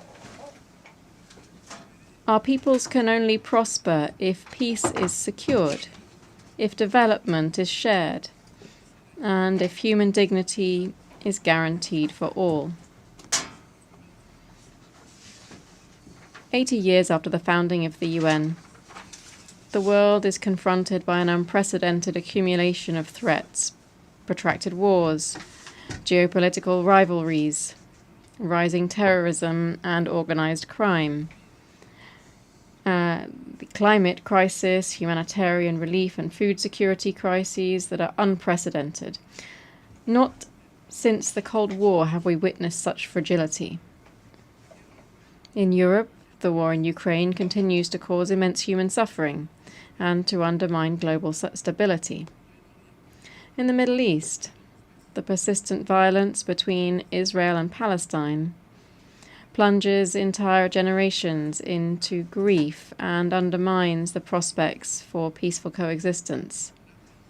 In Africa, the crises in Sudan, in the east of the Democratic Republic of the Congo, in the Sahel, and in the Horn of Africa recall the fragility of the equilibrium that we have struck and the urgency for enhanced support for prevention and the peaceful settlement of disputes.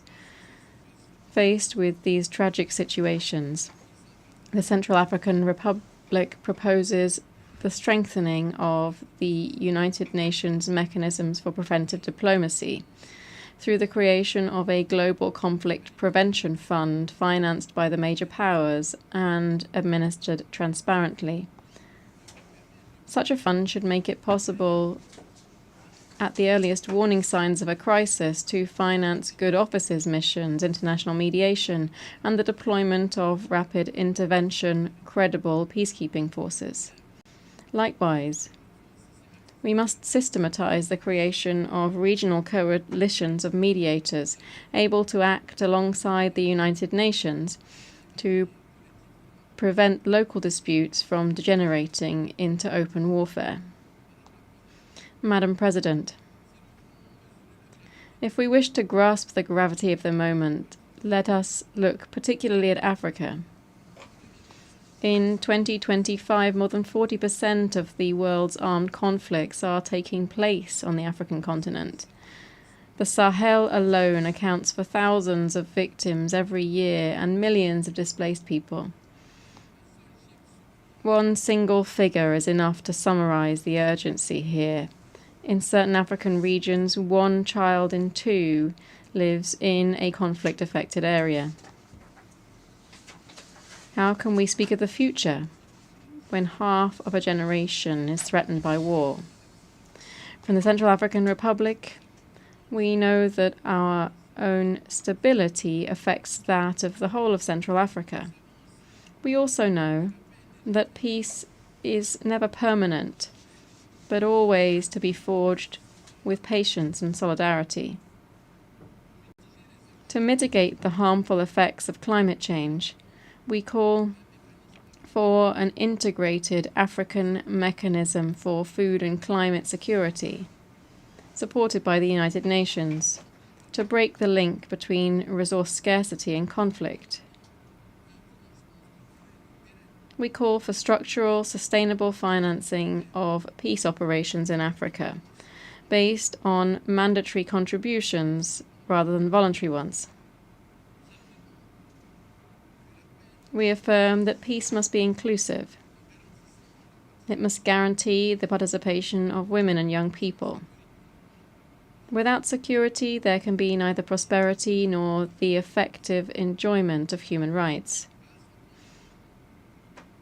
Faced with the conflicts and humanitarian crises that have sorely tested our world, we must collectively recall the normative force of the United Nations Charter, this founding text which, in 1945, embodied the hope of a world free of the scourge of war. Yet today, 80 years later, the question arises: is the UN still capable of fulfilling that mission? the proliferation of conflicts, the fragmentation of the world into antagonistic blocs, the overuse of the veto and the paralysis of the Security Council give the impression of an organization that is running out of steam. Yet it isn't the UN that is weary, it is the member states, which, through a lack of political will, obstruct its action. Yes, Madam President, the UN can still carry weight in the concert of nations, but on one condition. That is, that we, its members, choose consensus over division, unity over deadlock. I commend and encourage the sustained efforts of the international community to promote peaceful outcomes to the various conflicts. For each day that passes prolongs the agony of the innocent and weakens global peace. In Africa, particularly in Sudan, unresolved conflicts are tearing apart a sister people and risk transforming our continent into a mosaic of fragmented states, unable to ensure stability or meet the needs of their citizens. This prospect is unacceptable. Africa calls for urgent mobilization, not to further militarize our land, but to invest in peace, mediation, and inclusive dialogue. It's for this reason that my country supports the Quad Declaration initiated by Egypt, Saudi Arabia, the United Arab Emirates, and the United States of America concerning the restoration of peace and security in Sudan. In my own country, the Central African Republic, we've chosen the path of dialogue. The policy of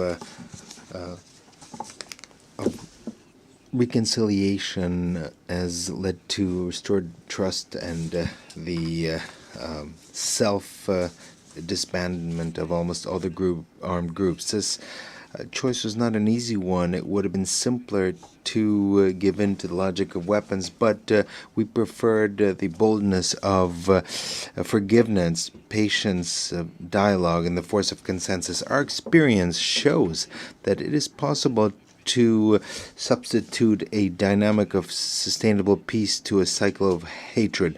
The Central African Republic, which was once considered as a place of violence, is today is an example that it is possible to bring about a return of peace instead of war. Thanks to restored peace, we are today preparing for general elections in December 2025 that we want to be democratic, inclusive, and transparent, to consolidate the democratic consolidation of the country that was began in 2016. We think that this model can be studied and strengthened as an example of African good practices in the framework of the United Nations and the African Union. This example of good practice requires courageous political action, reforming the UN, reforming the world financial architecture, establishing a global prevention fund, strengthening the role of regional organizations, mobilizing major powers, not to divide, but to unite. The Central African Republic, based on this valuable experience, is ready to share its experience in building a world order based on justice, human dignity, and respect for international law. But peace cannot suffice without development. The 2030 Agenda for Sustainable Development remains our roadmap. We are working to reduce poverty, to strengthen food security, to promote education and health care as levers to bolster dignity, to implement reforms for an inclusive growth that creates jobs and respects the environment. The Central African Republic today has come here to affirm our simple conviction that sustainable development and international cooperation are essential for world peace. In a world where crises follow each other and are and seem to replace one after the other, no country can take up the challenges of the century alone. We need active solidarity. We need truly shared prosperity. We need a true upsurge in humanity. For this upsurge in humanity, Madam President, allow me to deliver three simple but essential messages. First of all, inclusive development is a weapon of prevention. Wherever there's exclusion, poverty, and injustice, anger takes root, resentment accumulates, and conflicts break out. But wherever we invest in education, healthcare, and employment, it is in fact the seeds of peace that are planted. An open school is not merely school desks behind which there are students, but rather it's a society that chooses the future instead of violence. A job that's created is not simply an income, it is a dignity of an entire family that is preserved, that once again believes in peace. Secondly, international cooperation is essential. Our challenges disregard borders, climate, pandemics, migrations, markets. All this exceeds the capacity of a single isolated state. No wall, no closed door, no barriers can lastingly protect against a storm, a virus, or the despair of those who migrate. The only protection is collective action. It is multilateralism. Thirdly, sustainable development is also a moral debt that we have towards our children. Will we leave them a planet that is in an environmental that is environmentally unsustainable? Will we condemn them to this as they begin their life as adults, or will we leave them a world that is more just, more green, more dignified? This is the choice that awaits us, Madam President. For a world that is more just, the Central African Republic would like to chart a path of hope by sharing three suggestions that are not simply technical proposals, but rather an entire choice of civilization. First of all, we need to imagine a global initiative for the rebuilding of the most fragile states. In a world that leaves some of its members shattered, we cannot claim to seek universal peace. Nations broken by conflicts must not be left alone to heal their wounds. They need the international community to help them get back on their feet, to support them, to restore their trust. Investing in institutional reconstruction means refusing the endless cycle of war and despair. Now, this rebuilding of institutions must be followed by a powerful commitment to our planet. This is why we call for a UN pact for the protection of critical ecosystems, a pact that links climate, biodiversity, and human rights. Destroying a forest not only means cutting down trees, it means erasing cultures, it means threatening lives and paving the way for future crises. Protecting nature is protecting peace. Lastly, the time has come for ambitious dreams for Africa. That is the idea behind a green corridor, a development corridor in Central Africa, which brings together modern infrastructure, clean energies, and regional integration. From Bangui to Kinshasa, from Douala to Libreville, this corridor would be a bridge between our peoples and a promise of the future for all of humankind, because Africa is not a continent that needs simply help. It's a continent that is awaiting a courageous partnerships. The role of Africa in the community of nations must be respected. Sovereignty rather than subordination. Partnership rather than exploitation. It is unacceptable that poverty is worsening in Africa while wealth is accumulating in the northern countries. It's time for the injustices caused Africa to be repaired. That is why the Central African Republic supports the Pan-African Initiative on Reparations, as well as the efforts of the continent aimed at establishing a respectful and equitable dialogue with partners. Along these lines, my country supports the initiative for global governance launched on the 1st of September of this year by China, and that is the continuation of global initiatives for development, security, and civilization, stressing the need for the development of a more just and more equitable system of international governance. Madam President, we all agree on the principle of sustainable development. However, two obstacles stand in that way: financing and the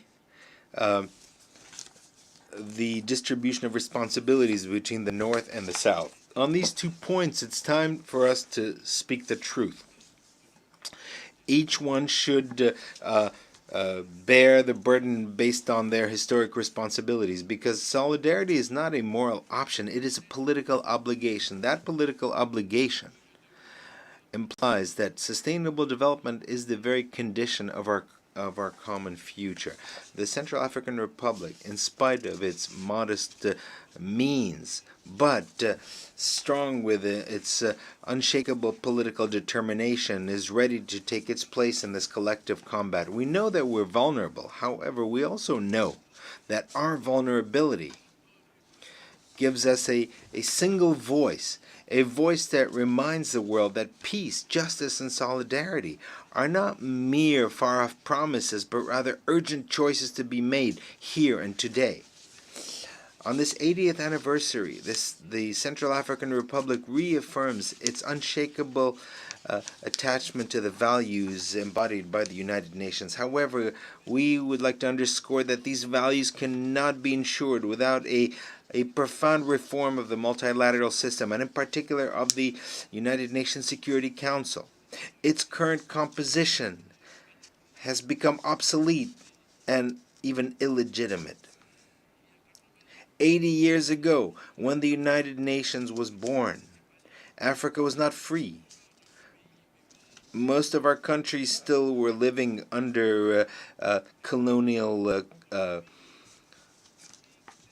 control. Our voice did not count at the time. Today, Africa is 1,400,000,000 inhabitants. In 30 years, there'll be 2,500,000,000.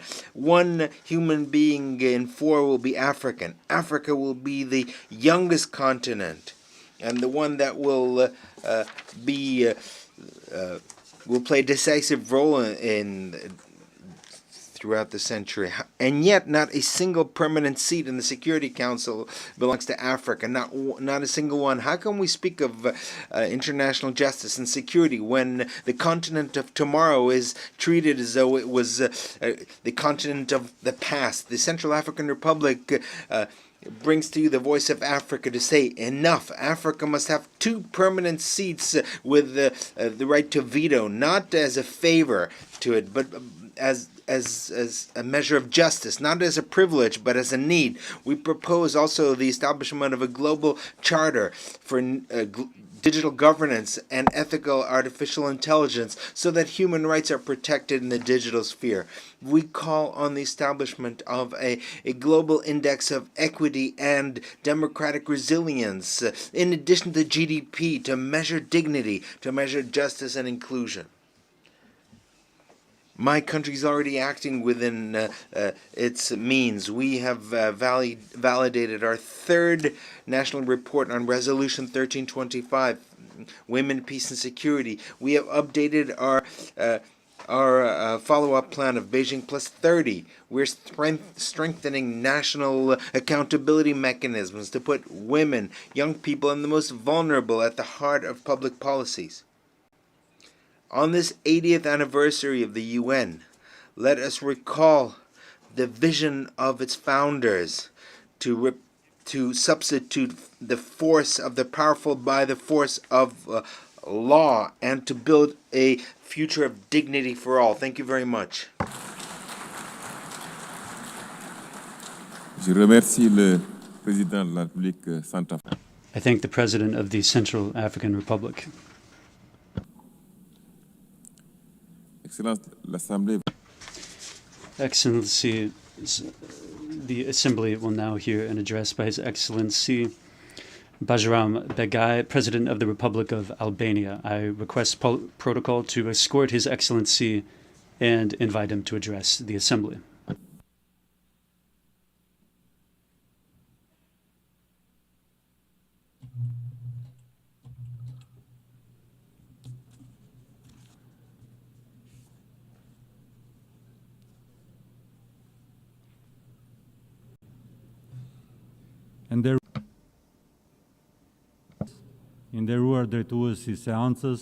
Madam President, Honorable and Excellencies, it's an honor for me to address the General Assembly today on behalf of the Republic of Albania on this important anniversary of the United Nations. It is also a special significant moment for my country as we mark the 70th anniversary of our membership in the United Nations.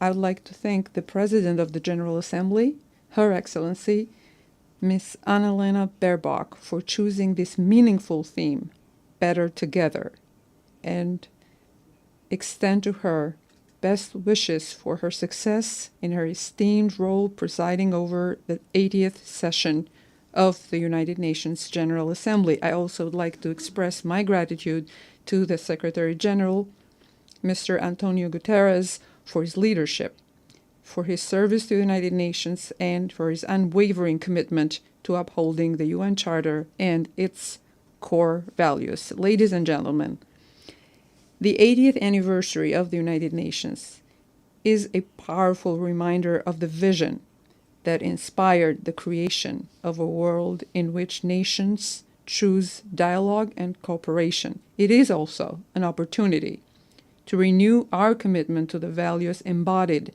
in the UN Charter: peace, equality, and cooperation among nations, to choose cooperation over conflict, dialogue over division, and solidarity over indifference. For the Republic of Albania, the United Nations has been and continues to be the universal platform for dialogue, giving every country, large or small, a voice in shaping our shared future. Its achievements are undeniable: the prevention of conflicts, the advancement of human rights, and the provision of humanitarian aid to millions. Yet, in the context of today's global crisis, it is natural to demand more from these organizations and more from ourselves. This is the moment to renew our commitment to ensuring that the UN continues to serve as the foundation of peace, justice, and solidarity, not just for us, but for future generations. Albania believes that global challenges, from conflicts and terrorism to climate change, artificial intelligence, and economic insecurity, are not only complex, but are also deeply interconnected. Humanity, therefore, needs more multilateral cooperation. As a member of the United Nations, a member of NATO, and a proud European nation, the Republic of Albania is well positioned to contribute to the strengthening of international peace and security. We support a global order in which conflicts are resolved through sustainability. Societies are strengthened by solidarity, and peace is built and maintained on the foundations of trust, cooperation, and progress. Albania remains firmly committed to the UN Charter and will continue to contribute to peacekeeping missions, humanitarian efforts, and the building of a world in which disagreements are resolved through dialogue and diplomacy.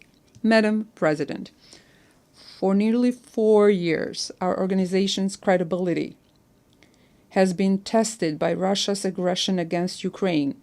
Albania has stood in full support of Ukraine's sovereignty, independence, and territorial integrity, and has consistently condemned Russia's violations of the United Nations Charter and international law. We condemn Russia's continued attacks across all of Ukraine. At the same time, we recognize and value diplomatic efforts under the leadership of President Trump aimed at achieving a just and lasting peace in full respect of Ukraine's sovereignty, independence, and territorial integrity. Albania is equally committed to peace, security, and stability in the Middle East. The war in Gaza must end. All hostages must be released immediately, and the dire humanitarian situation must be addressed urgently. We express our support for the efforts of the United States, Egypt, and Qatar in implementing the ceasefire agreement in all its phases, with the aim of reaching a permanent end to hostilities. Remain committed to a sustainable peace between Israel and Palestine, one that provides a better future in security and prosperity for Palestinians, Israelis, and all the peoples of the region. Ladies and gentlemen, Albania actively promotes dialogue and good neighborly relations and regional integration as the only path towards sustainable stability and prosperity. Our vision is peaceful integration, sustainable development, and preservation of democratic values. We believe that the future of our region lies in cooperation, not conflict, in shared progress, not rivalry. In this spirit, Albania stands ready to cooperate with all its neighbors to ensure that the Western Balkans becomes a zone of peace, development, and opportunity, contributing positively to Europe and to the wider international community. The newest state in our region, the Republic of Kosovo, is increasingly contributing to peace, dialogue, and coexistence in the Western Balkans. 17 years after declaring its independence, Kosovo has demonstrated through its actions that it is a responsible member of the international community, committed to peace, stability, and democratic values, with strong institutions and a vibrant population. Its contribution to regional and broader cooperation is undeniable. And yet, Kosovo's seat in this assembly remains unjustly empty. Recognition of Kosovo's independence and support for its membership in the United Nations and other international organizations is an act of justice, a step towards consolidating the peace in the Western Balkans. Albania calls for the rights of Albanians in the Preševa Valley to be respected, that they not be discriminated against, but rather integrated, that the Albanian language be used, and that their culture, values, identity, and traditions be protected and promoted. Madam President, my country's journey from isolation to Euro-Atlantic integration, from dictatorship to freedom and human rights, proves that dialogue, partnership, and shared values can transform societies. Today, Albania is closer than ever to realizing its long-held dream of joining the European Union. Following the opening of accession negotiations, we are advancing our reforms at full speed, aiming to complete the negotiations by 2027 and become a full member of the EU by 2030. Our path toward The EU is not merely a political ambition. It is deeply rooted in the values we uphold: democracy, human rights, and the rule of law. Albania has understood that the prosperity and well-being of its citizens are closely linked to tangible progress in achieving the Sustainable Development Goals. We are investing in clean energy, strengthening climate resilience, advancing digital transformation, and working to ensure that no one is left behind. Our efforts are focused on education, healthcare, gender equality, and youth empowerment because inclusion is the only path to sustainable development. Last year, we endorsed the Pact for the Future as a guiding framework to revive multilateral cooperation. Now, we must turn words into action, turning commitments into concrete progress on peace and security, sustainable development, climate, digital cooperation, and protection of human rights. The Republic of Albania stands ready to work with all member states to ensure that the Pact for the Future becomes a guiding light for a fair, more sustainable, and more united world. We will lead by example by integrating the Pact into our next voluntary national review. Excellencies, distinguished participants, climate change is the defining challenge of our century, and Albania is committed to the transition to clean energy and environmental protection. Recurring floods, fires, and droughts remind us that we must strengthen global commitments, mobilize funding, and ensure that no one is left behind. In recent years, we have witnessed the rapid spread of digital technologies. Technological progress is valuable only when it advances in a parallel with human progress. We must remain faithful to our values, placing technology at the service of humanity. No matter how advanced, the problems of this world cannot be solved by artificial intelligence alone, but by human intelligence and compassion. The digital age must be guided by international cooperation, ethical standards, and respect for human rights. For Albania, digital transformation is a national priority. We have undertaken ambitious reforms to digitize public services, increase transparency, and fight corruption. Albania is proud to co-lead with Kenya the review process of the World Summit on the Information Society and will work with all member states to ensure a successful outcome. Madam President, human rights and the dignity of every individual must remain at the heart of our mission. Albania has demonstrated through its democratic transformation that societies thrive when individual freedoms are protected, when women and youth are empowered, and when diversity is embraced as a strength.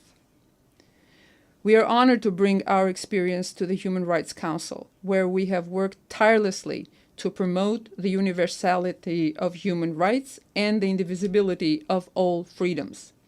During our mandate, we have focused on protecting vulnerable groups, advancing gender equality, and defending the rights of those most at risk of violation. We will continue to raise our voice against discrimination, intolerance, and violence whenever they occur.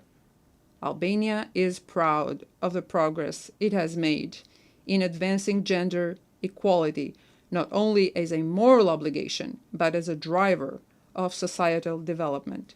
Today, women hold some of the highest offices in our country, in and outside of the country, and works closely with partners to make equality a tangible reality for all.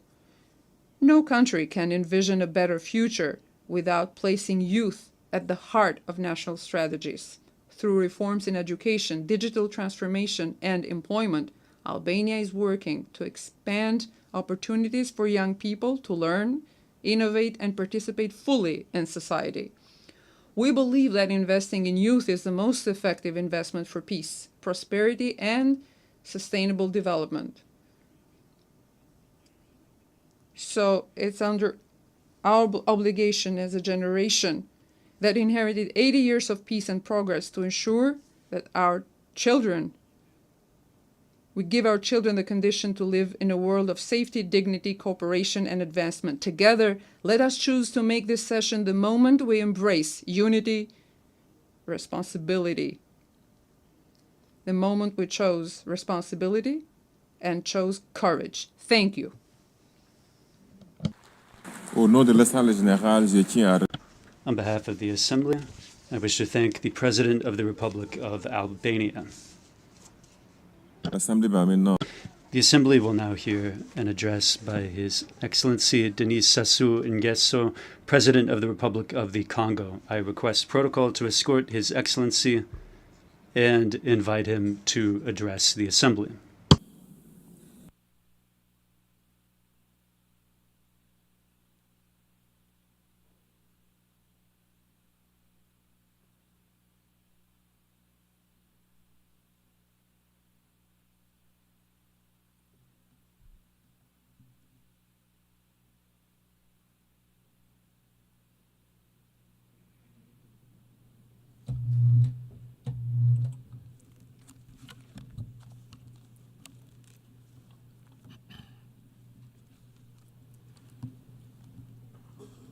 Madame President of the General Assembly, Secretary General of the United Nations, heads of state and government, distinguished delegates, ladies and gentlemen. It is with solemnity and also with my faith intact in the ideals of the United Nations that I speak to you today. We have gathered here at a time of upheaval, at a time when our collective responsibility has never been so great. We are living in a period that is characterized by increased tensions, by multiple threats and deep divisions, and yet never has the world been so in need of unity, cooperation, and dialogue. What is at stake here is not only peace or development. Indeed, it is the very future of multilateralism and of this precious humanity that all of us share in common. 80 years ago, in the wake of the horrors of the Second World War, the founders of the United Nations met and came together with the firm intention of crafting a fair and sustainable international order. They dreamed of a world where cooperation and solidarity would be the most important words, a world where diplomacy and dialogue would replace violent conflicts. Their plans were ambitious. They remain fully relevant. The United Nations was founded upon a foundation of two major principles: international solidarity, that is, the belief that the destiny of nations is inextricably intertwined with that of others, and that only a collective effort can allow global challenges to be overcome. Multilateralism, or the acknowledgement that every nation, be it great or small, must have a place, a voice in international affairs, and that only collective action can guarantee a lasting peace. Regrettably, 80 years after its inception, our organization faces a disturbing resurgence of armed conflicts the world over. In so many places, the language of weapons has won out over good sense and diplomacy. This is the failure of our collective promise, that of forging a world free from the scourge of war. It is also the sign of a weakened international system, sometimes a powerless international system, faced with the logic of confrontation. Today, we must reaffirm the primacy of law in international affairs and the need for a global order that is based not only on the force of weapons, but on established rules and rules that are shared in common. The United Nations must once more become an effective tool for conflict prevention and mediation. As an actor committed to peace and justice that works for friendship among all the peoples of the world, the Congo supports peaceful coexistence, reciprocal tolerance, and mutual understanding. This is why, in the Middle East, my country is a staunch supporter of the two-state solution. An Israeli and Palestinian state living side by side in peace. In the Caribbean, my country will continue to support the Cuban people, exhausted by decades of an embargo which is today incomprehensible. Trade tensions, technological and geopolitical tensions among great powers, which we are witnessing today, are clearly fragmenting our world and fueling distrust among nations. They are weakening international chains of solidarity, and they are undermining our capacity to tackle together the great global challenges with serious repercussions for the economies of developing countries. This is illustrated, inter alia, by instability on the markets, by increasing commodities prices, and through recurrent disturbances in supply chains. Now, as understandable as it may be, economic competition must not transform into systemic confrontation. One of the greatest successes of the United Nations was undeniably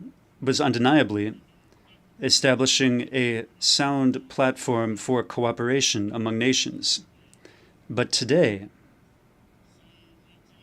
this multilateralism is under threat by national egotism and by unilateral policies, which are a source of harmful diplomatic crises. This tendency needs to be rolled back. This is because the global challenges that we face, in particular climate change, pandemics, and food insecurity, require a global response that shows solidarity, coherence, and which is concerted. The Republic of the Congo firmly believes that a stronger and more effective United Nations is the crucial condition for preserving peace and guaranteeing sustainable development. Hence, we call for a reform of its bodies, starting with its Security Council. This so as to make these bodies more representative, more transparent, and closer to the realities of our world. One can see clearly that the Security Council, in its current composition, no longer reflects the geopolitical balance of our world. Thus, the urgent need to reform it, not in theory, but in practice. Africa cannot remain marginalized. This is a continent with more than 1,400,000,000 residents. It is a continent of the future, of the youth, of potential, for which today we need to ensure full and complete participation in global decision-making. I wish to state forcefully, Africa deserves permanent representation on the United Nations Security Council.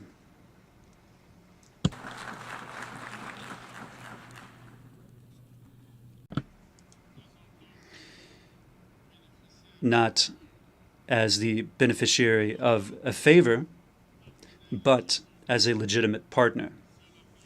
This is the solemn call that the Republic of the Congo wishes to sound from this high rostrum.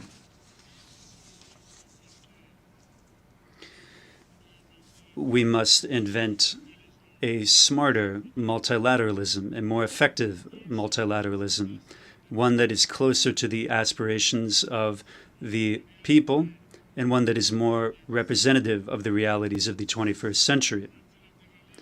This multilateralism also needs to be made manifest through concrete acts, through tangible results, and through sustainable solutions. The peoples of the world will not judge us by our speech, but rather by what we succeed in accomplishing together. Madam President, ladies and gentlemen, there can be no lasting peace without development, and the opposite is true as well. Poverty, inequality, youth unemployment, exclusion. This is the ground that produces frustration, instability, and violent extremism. We must honor our commitments for the financing of the Sustainable Development Goals and put an end to the machinery that strangles vulnerable economies, such as unsustainable debt or unfair trade rules. International solidarity remains vital to allow for developing countries to successfully weather their transition toward a more prosperous future. This is the reason why we need to invest massively in education, in health, agriculture, infrastructure, new technologies, artificial intelligence, inter alia. The climate is a very big challenge today. It goes beyond all borders, beyond all divisions, and beyond all ideologies. It is already striking our cities, our countrysides, and our ecosystems. It is exacerbating conflicts, destroying cultures that have been around for millennia, and it is compelling entire families to tread the path of exile. Faced with this, we don't have the right to act in scattershot fashion. We need to close ranks with solidarity and with resolve. This means respecting the commitments of the Paris Agreement. It means massive support for the adaptation of the most vulnerable countries. And it means a deep transformation of our means of production, consumption, and financing. This is the opportunity to hail the adoption by the United Nations General Assembly of the resolution on the global decade for forestation and reforestation, which my country initiated, as one of the solutions conducive to making inroads in our common struggle to preserve the environment and to mitigate the ravages of climate change. The climate must not become a new factor that divides the North and the South. It must be a factor for global unity, a means of solidarity throughout the planet, and a vehicle for shared hope. Madam President, ladies and gentlemen, at a time when the nations of the world face serious challenges, some of these challenges are clearly existential in terms of their repercussions. And now, something new and disturbing is unfolding, an arms race. Global military spending today has reached record levels. Even while millions of human beings live in extreme poverty, with reduced access to drinking water, reduced access to quality education and primary health care. Disarmament treaties have been called into question, while the proliferation of weapons of mass destruction, in particular nuclear weapons, is becoming again a central concern. This is a dangerous slide in every way. It is not making our world any safer. Quite the contrary. It is exposing the world to the most serious jeopardy, including the risk of a generalized conflagration which could rage out of control completely. Faithful to its commitment to peace and international security, the Republic of the Congo reiterates its call for global disarmament. The time has come for all of us to invest in searching for solutions that strengthen our collective security, stability, and the prosperity of all peoples. This instead of fueling the vicious and destructive cycle of conflicts and violence.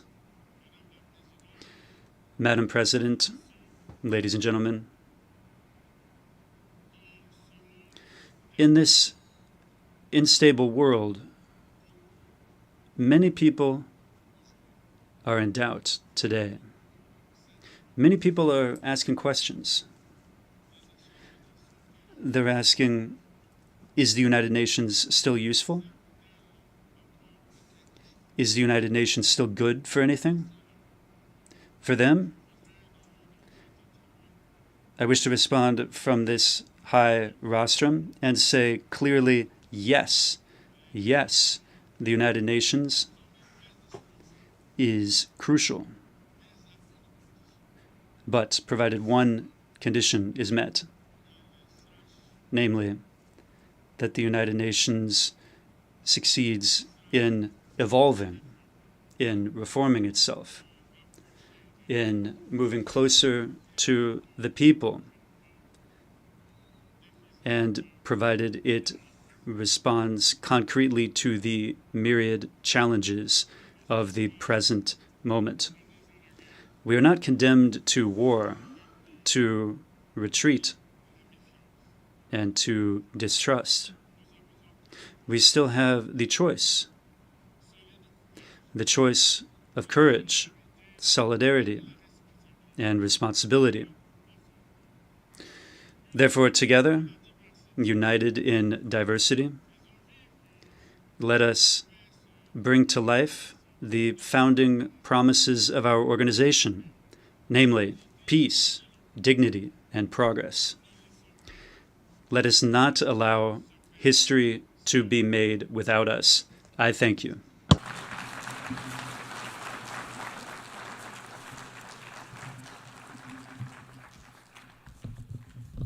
Of the Assembly, I wish to thank the President of the Republic of the Congo.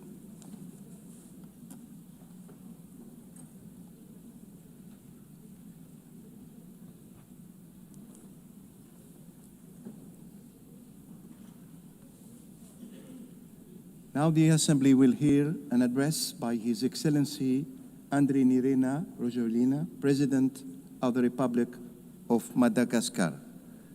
I request kindly the protocol to escort His Excellency and invite him to address the Assembly.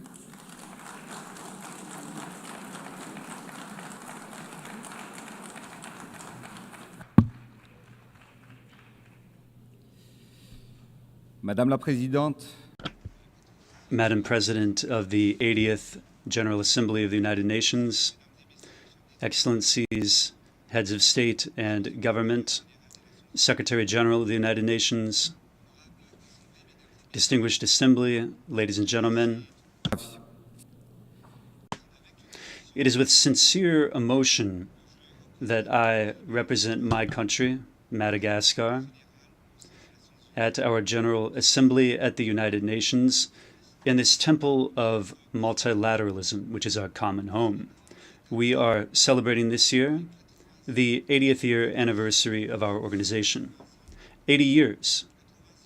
80 years of keeping the flame burning, the flame of unity, of establishing peace to craft a fair world with solidarity. 80 years of the United Nations is a stage rather than an ending point. And here in this symbolic place at the General Assembly of the United Nations, it is here that we are discussing, proposing, and deciding on the main guiding lines for a peaceful and prosperous world. And it is here that we are looking for and finding solutions to conflicts, and we're finding an answer to crises. It is here in this very place that we are sketching out the path of our common future. Allow me to extend my warm congratulations to Ms. Annalena Baerbock for her election as President of this 80th General Assembly. Madam President, I wish to wish you every success as you implement your mandate. Rest assured that you will have the full support of Madagascar as you carry out your mission. I also wish to hail the Secretary General of the United Nations, whose commitment and leadership remind us of our mission, which is to put human beings at the heart of all of our actions. Ladies and gentlemen, the UN has always conveyed an ideal, that of forging a world together, a world of peace, justice, and hope. The topic chosen this year, Better Together, 80 years and more for peace, development, and human rights, reminds us that for several decades, the United Nations has been bringing people and nations together to promote peace, foster development, and protect human rights. Today, more than ever, we must reaffirm our collective commitment to build a future of solidarity to overcome challenges, because by pooling our efforts, we can transform the hopes of humanity into reality for everyone. This theme gets to the heart of our priorities, and this is why, since the proclamation of our independence 65 years ago, Madagascar joined the United Nations. This shows my country's belief in the ideals of peace, solidarity, and cooperation among people, the ideals championed in the Charter. Today, to further strengthen this conviction and in order to ensure the continuity of the work of the United Nations in Madagascar, we are going to provide several thousand square meters of office space so as to host a hub for a larger presence of the United Nations on the territory of Madagascar. The challenges have evolved, but we have continued to appreciate the force of this heritage and the need to adapt to everyday realities. It should suffice to mention economic divides, inequality, and above all, the impacts of climate change. All of these threats imperil peace in our societies, and they require strong common measures. One of the challenges of our time is that of development, which is so much desired by our peoples. The mission of leaders is to set up the conditions needed for every citizen to contribute to national development. This requires a vision grounded in the understanding of the realities of the country by using its assets and overcoming its difficulties. Madagascar, like many African countries, has rich, abundant natural resources, and yet our development has been slowed for too long. And it is this delay that we are overcoming today with the projects and the programs that we are undertaking to transform our country. We need to seize our destiny, and we need to be the architects of historic change. We refuse to give in to fatalism, and we are committing to act with resolve and with conviction, with a spirit of inclusivity and this spirit of sharing. I am addressing you today. I'm speaking not only on behalf of Madagascar, but I'm also speaking on behalf of a continent and our organization. I am conveying to you the voice of SADC, the South African Development Community, which has 16 countries of Southern Africa in it, and I am serving as the president of this regional organization now. Our goal is to promote industrialization, the transformation of the agricultural system, and the energy transition so as to make our countries and our peoples more resilient. Clear-sighted and forward-looking, this goal shows our common ambition to strengthen our economies, to leverage our resources and ensure the well-being of our populations. It is a pact. It is a commitment. It is a roadmap of a region which wants to write its own destiny with its own hand and for its people. Today, in the world we are living in, wars are present in several forms. There are armed wars, which are visible and bloody, which destroy infrastructure, entire cities, and even claim the lives of innocent people. But there are also wars against pandemics, like against COVID-19, which we faced together. That was a global battle that cost more than 14 million people their lives. And at present, there is another form of war. There is an economic and trade war. This war is more silent, but it can be destructive because its impact can deprive millions of people of income, jobs, and future. What do all these wars have in common? Well, they kill people directly or indirectly. They make our societies more fragile, and they threaten peace and human dignity. This is why we need to remain watchful. Today, there's a subject that is at the very center of the news, which is of particular relevance for us, because among the 16 countries of SADC, that's the South African Development Community, 14 of those countries are beneficiaries of the AGOA program, the AGOA program. The AGOA program, I'll recall, is an American initiative that allows African countries preferential access to U.S. markets by fostering duty-free exports and by fostering commercial exchange. And just for the SADC region alone, this program means 358,000 direct jobs, which are currently in jeopardy. 60% of them are in the textile sector, and the rest of them are spread out among various sectors. The non-renewal of the AGOA will have serious social consequences. The employability of thousands of young people and the economic momentum of our nations will be under threat. Because today, thanks to AGOA, the countries of SADC export more than 11 billion US dollars annually to the United States. Behind this figure, there are more than 1.7 million people that are affected.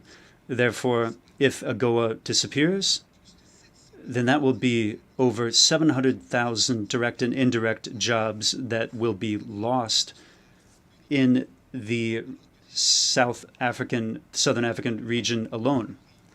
And behind every one of these jobs, there's a woman who is feeding her children. There's a young person continuing their studies, and there is a family which is maintaining hope. So AGOA, that's not only a simple trade law. It is faces, lives, entire communities that are fighting every day for their dignity. Thus, as the acting president of SADC, I want to solemnly request the renewal of AGOA so as to avoid economic and social consequences that would be disastrous. I therefore wish to sound an appeal to our American partners. Let us together choose stability, hope, and dignity. I advocate for the continuation of a sustainable partnership between the United States and the African continent. Preserving AGOA, that means preserving social peace in the countries that depend on it. It also means protecting 20 years of progress. It means guaranteeing a better future for our families and our youth. We want fair trade, we want equitable partnerships, and we want shared prosperity. We're speaking of this here in the concert of nations. We're speaking of peace and security. Thus, solidarity among nations should not only be promises, should not only be speeches, but it needs to be made manifest by commitments that guarantee the everyday lives of millions of families throughout the world. Excellencies, ladies and gentlemen, Madam President, our vision is clear: developing our country through the promotion of industrialization, producing and processing locally everything that our people need. We need to reduce imports, innovate, build factories and value chains that are capable of generating decent, lasting jobs. In Madagascar, over the last 5 years, we have moved forward by building infrastructure and semi-industrial parks throughout our territory so as to spur growth. I firmly believe that development requires investment, relying on the potential of every country, its human capital, and the political will of its leaders. Furthermore, the agricultural transformation is the key to combating poverty, for our food security is the foundation of our economic independence. Therefore, let us plant today the seeds of prosperity and autonomy so that tomorrow our people can feed themselves. In Madagascar, in the area of agriculture, we have supported the transformation and the sale of local products. We have started the process of mechanizing our agriculture, and we provided assistance to our farmers by providing them with seeds, with improved seeds and inputs. Our goal is to double or even triple agricultural yields, moving from 3 to 9 tons per hectare so as to achieve food sufficiency. Ultimately, there is no development without reliable, accessible, and affordable energy. In Madagascar, we are in the process of accelerating the energy transition to achieve energy production that is 70% green by 2028. In order to do this, we are going to tap our massive capacity that we have in solar, wind, and hydroelectric energy. As you know, today, still in many African countries like Madagascar, the production of electricity relies mainly on thermal plants. This dependency on fossil fuels has an enormous economic cost.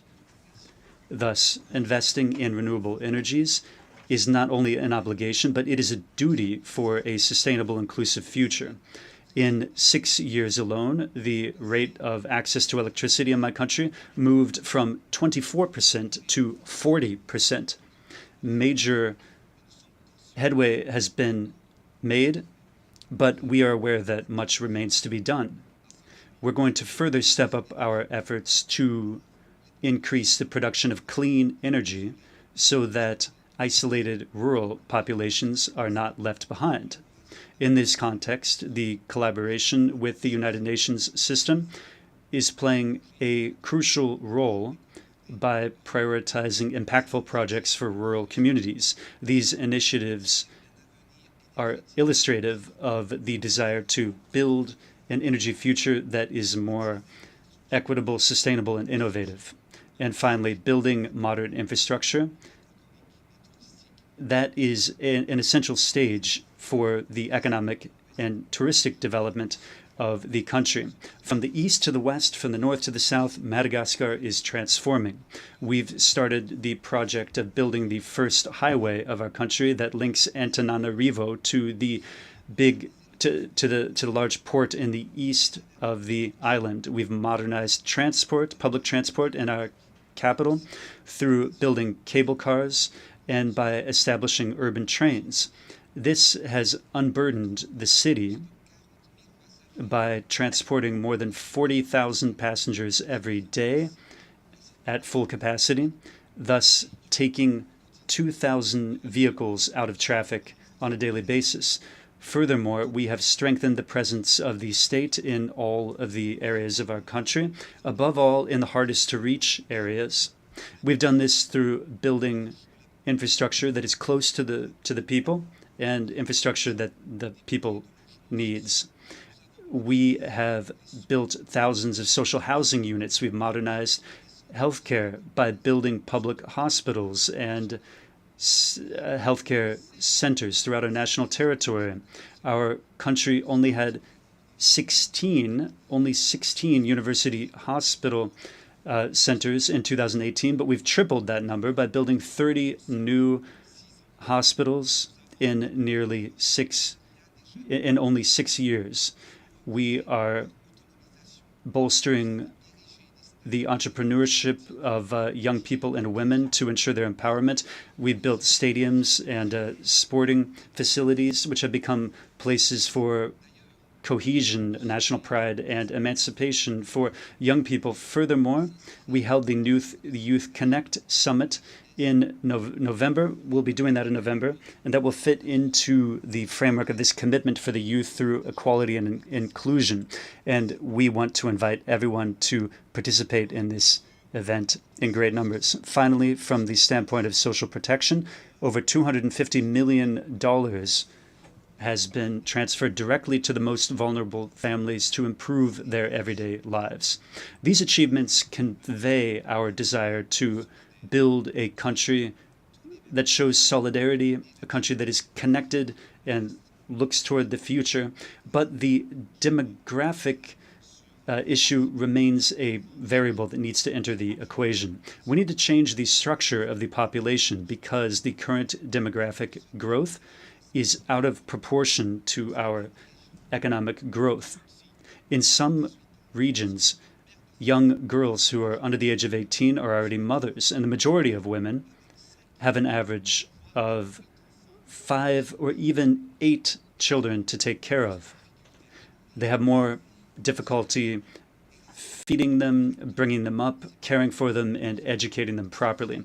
This is why we have intensified our family planning program in order to get the birth rate under control and transform a population which is currently dependent into a population that is active and economically productive. Demography is thus becoming an asset for Madagascar and not an impediment to development. Excellencies, ladies and gentlemen, Madam President, we need to offer a better future to our children.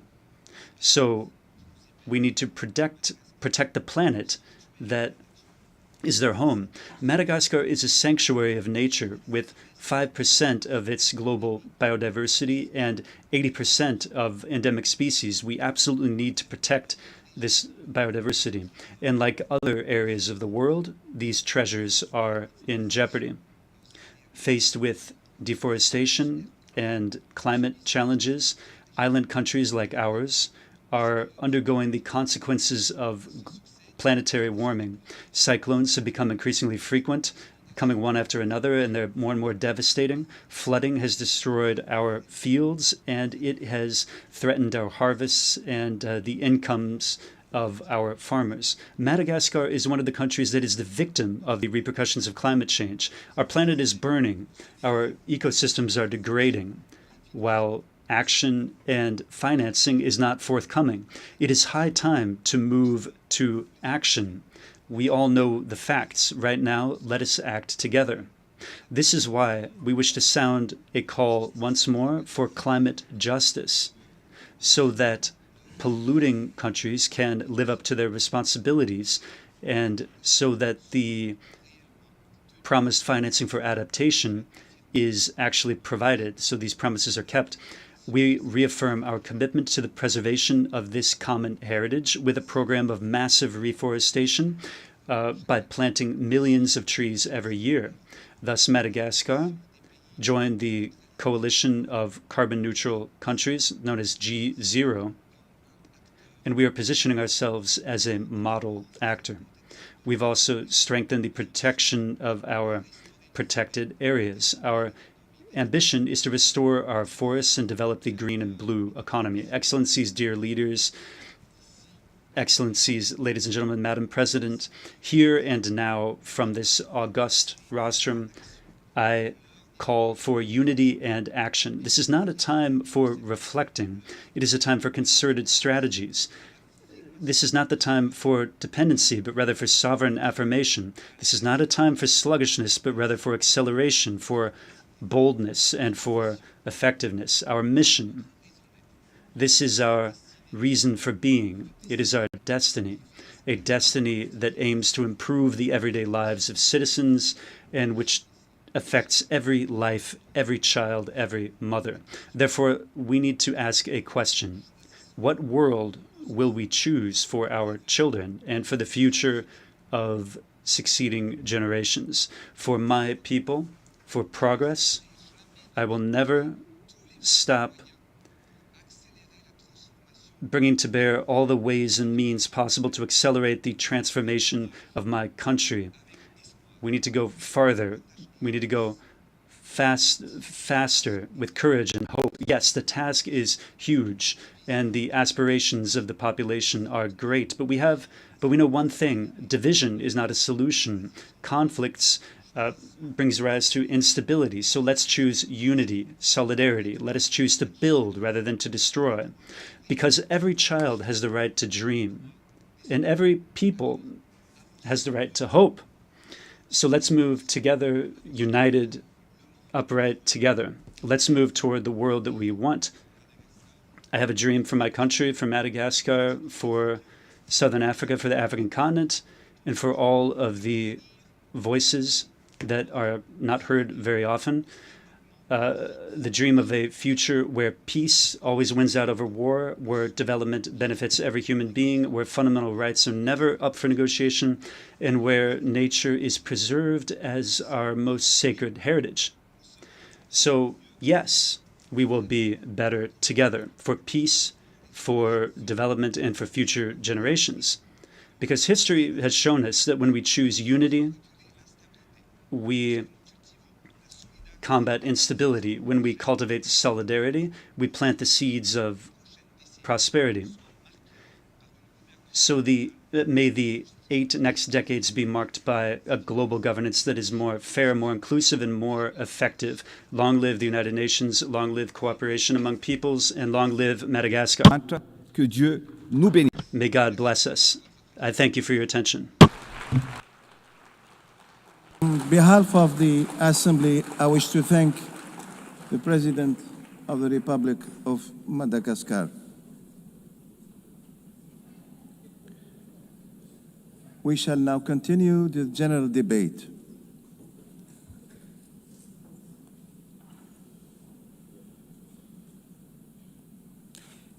The Assembly will hear an address by His Excellency Kashim Shettima, Vice President of the Federal Republic of Nigeria. I request the protocol to escort His Excellency and invite him to address the Assembly.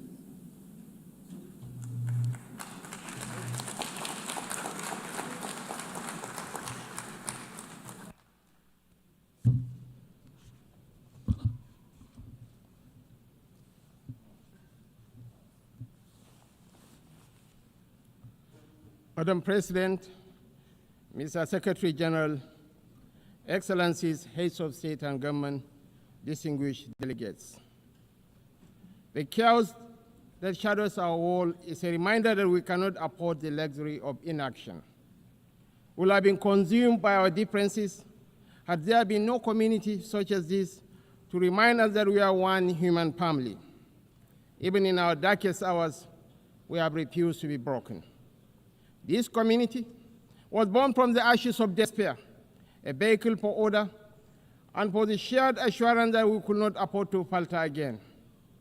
Our belief in this community is not a posture of moral superiority, but an undying faith in the redemption of humanity. It is, therefore, with profound humility that I stand before you today as Vice President of the Federal Republic of Nigeria on behalf of President Bola Ahmed Tinubu to renew this pledge on behalf of my country. Madam President, Nigeria joins the Committee of Nations in congratulating you on your election as the President of the General Assembly for the 88th session, and assure you of our unalloyed support during your tenure. I commend your predecessor, my brother, His Excellency Philemon Yang, and the Secretary General, His Excellency Antonio Guterres, for their outstanding stewardship and unifying leadership during these extraordinary times. This anniversary must not be a sentimental retreat into nostalgia. It must be a moment of truth, a pause to measure where we have stumbled and how we might have done better in turning our values into action that meets the demands of today. We are here to deliver a world of peace and development where the respect for human rights is paramount. We must recalibrate the delicate balance between our roles as sovereign governments and our duties as collective partners to renew multilateralism in a world that has evolved far beyond what it was in 1945. The pace of change across borders is a pause without pause. It manifests in the tools of technology, in the movements of information and finance, in the corrosive ideologies that preach violence and division, in the gathering storm of the climate emergency, and in the tide of irregular migration. We must own this process of change. When we speak of nuclear disarmament, the proliferation of small weapons, Security Council reform, peer access to trade and finance, and the conflicts and human suffering across the world, we must recognize the truth. These are stains on our collective humanity. For all our careful diplomatic language, the slow pace of progress on these hardy perennials of the UN General Assembly debate has led some to look away from the multilateral model. Some years ago, I noticed a shift at this gathering. Key events were beginning to take place outside this hall, and the most sought-after voices were no longer heads of state. These are indeed troubling times. Nigeria remains firmly convinced of the merits of multilateralism. But to sustain that conviction, we must show that existing structures are not set in stone. We must make real change, change that works, and change that is seen to work. If we fail, the direction of travel is already predictable. We are here to strengthen the prospects for peace, development, and human rights. Madam President, I want to make 4 points today to outline how we can do this. 1, Nigeria must have a permanent seat at the UN Security Council. This should take place. This should take place as part of a wider process of institutional reform. 2, we need urgent action to promote sovereign debt relief and access to trade and financing. 3, countries that host minerals must benefit from those minerals. And 4th, the digital divide must close. As our friend, the Secretary General, has said, AI must stand for Africa included.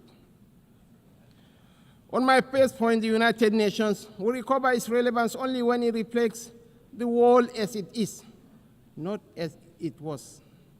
Nigeria's journey tells this story with clarity. When the UN was founded, we were a colony of 20 million people, absent from the tables where decisions about our fate were taken. Today, we are a sovereign nation of 236 million people, projected to be the third most populous country in the world, with one of the youngest and most dynamic populations on earth, a stabilizing force in regional security, and a consistent partner in global peacemaking. Our case for permanent seat at the Security Council is a demand for fairness, for representation, and for reform that restores credibility to the very institution upon which the hope of multilateralism rests. This is why Nigeria stands firmly behind the UN 80 initiative of the UN Secretary General and the resolution adopted by this Assembly on 18 July 2025, a bold step to reform the wider United Nations system for greater relevance, efficiency, and effectiveness in the face of unprecedented financial strain. We support the drive to rationalize structures and end the duplication of responsibilities and programs so that this institution may speak with one voice and act with greater coherence.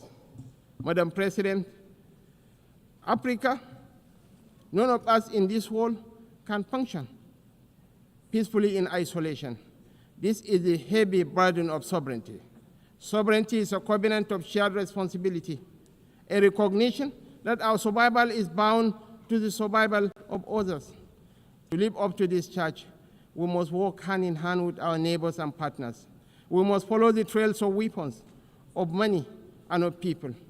For these forces, too often driven by faceless non-state actors, ignite the fires of conflict across our region. Madam President, Nigeria's soldiers and civilians carry a proud legacy. They have participated in 51 out of 60 United Nations peacekeeping operations since our independence in 1960. We have stood with our partners in Africa to resolve conflicts, and we continue that commitment today through the Multinational Joint Task Force. At home, we confront the scourge of insurgency we resolve. From this long and difficult struggle with violent extremism, one truth stands clear. Military tactics may win battles measured in months and years, but in wars that span generations, it is values and ideas that deliver the ultimate victory. We are despised by terrorists because we choose tolerance over tyranny. Their ambition is to divide us and to poison our humanity with a toxic rhetoric of hate. Our difference is the distance between shadow and light, between despair and hope, between the ruin of anarchy and the promise of order. We do not only fight wars, we pit and shelter the innocent victims of war.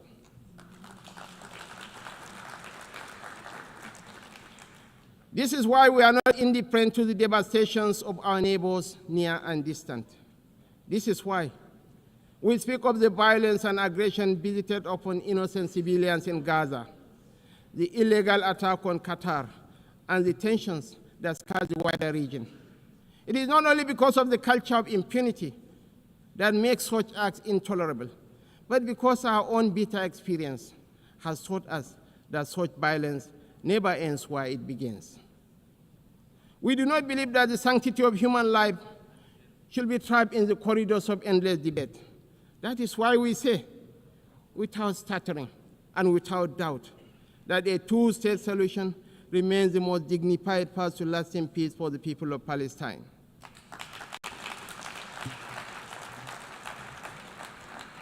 For too long, this community has borne the weight of moral conflict.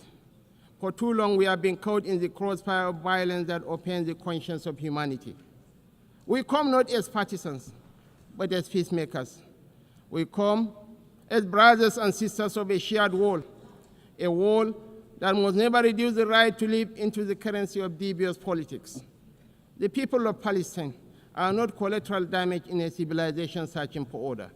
They are human beings, equal in worth, entitled to the same freedoms and dignities that the rest of us take for granted. We want to make the choice crystal clear. Civilized values over fear. Civilized values over vengeance. Civilized values over bloodshed. We show the opportunities that peace brings, just as the extremists hope to drive apart rival communities and different religions. We work through multilateral platforms within the rule of law to build the consensus and support that makes this immensely difficult and dangerous task that much easier. This is how we deny our enemies the space they crave to fuel tension and despair. It is our experience that this offers the best, perhaps only hope for peace, reconciliation, and victory for the civilized values of a shared humanity. Nigeria is a diverse country, also recognizes the variable geometry of democracy in different forms and speeds. For this reason, we are working with the United Nations to strengthen democratic institutions in our region and beyond through the Regional Partnership for Democracy. Madam President, point 2. The price of peace is eternal vigilance. The increasingly difficult security outlook has prompted many member states to count the cost of the emerging world order. We in Nigeria are already familiar with so difficult choices: infrastructure renewal or defense platforms, schools or tanks. Our view is that the path to sustainable peace lies in growth and prosperity. The government has taken difficult but necessary steps to restructure our economy and remove distortions, including subsidies and currency controls that benefited the few at the expense of the many. I believe in the power of the market to transform. Our task is to enable and facilitate, and to trust in the ingenuity and enterprise of the people. But the process of transition is difficult and brings unavoidable hardship. This year, we held the inaugural West African Economic Summit in Abuja to bring investors and opportunities together. The results far exceeded our expectations and are a clear indication of what innovation can deliver. It is in that same spirit of dynamic review that I invite the United Nations to re-examine the best use of scarce resources. One critical area is climate change. It is not an abstract issue about an indeterminate fate to be settled at some distant point in the future. It is not even solely an environmental issue. It is about national, regional, and international security. It is about irregular migration. Truly, this is an everyone issue. We are all stakeholders, and we are all beneficiaries of the best outcomes. Madam President, this is why relevant ministers have been instructed to work with the UN to make the best use of climate funds. We believe there are huge shared dividends to accrue from increased support for education, for resilient housing, for access to technology and financing to allow vulnerable communities to thrive, to become part of solutions rather than problems. Nigeria and Africa have made significant strides in recent years to put our affairs in order. We can take that progress to the next level, a level that presents new opportunities for trade, investment, and profit, if we can assess reforms to strengthen the international financial architecture. We need urgent action to promote debt relief, not as an act of charity, but as a clear path to the peace and prosperity that benefits us all. I'm calling for new and binding mechanism to manage sovereign debt, a sort of international court of justice for money that will allow emerging economies to escape the economic straitjacket of primary production of unprocessed exports. It has been over 4 decades since the Lagos Plan of Action outlined a route away from debt and dependence that highlighted opportunities that today should still be explored for local added value for processing and manufacturing in everything from agriculture to solid minerals and petrochemicals. The African Continental Free Trade Area is a remarkable achievement of cooperation. We remain fully committed to the achievement of the SDGs and are convinced that this can be best delivered by focusing principally on our primary mission of growth and prosperity. Madam President, on our third point, we welcome steps to move towards peace in the Democratic Republic of Congo. We agree that international investment and engagement offer a way out of the cycle of decay and violence. Access to strategic minerals from Sierra Leone in the 1990s and Sudan today has for too long been a source of conflict rather than prosperity. Africa, and I must include Nigeria, has in abundance the critical minerals that will derive and drive the technologies of the future. Investments in exploration, development and processing of these minerals in Africa will diversify supply to the international market, reduce tensions between major economies, and help shape the architecture for peace and prosperity on a continent that too often in the past has been left behind by the rivalries and competition between different power blocs. We know in Nigeria that we are more stable when those communities that have access to key resources are able to benefit from these resources. This has been our journey in the oil-producing region of the Niger Delta. I believe that will strengthen the international order when those countries that produce strategic minerals benefit fairly from those minerals in terms of investment, partnership, local processing, and jobs. When we export raw materials, as we have been doing, tension, inequality, and instability fester.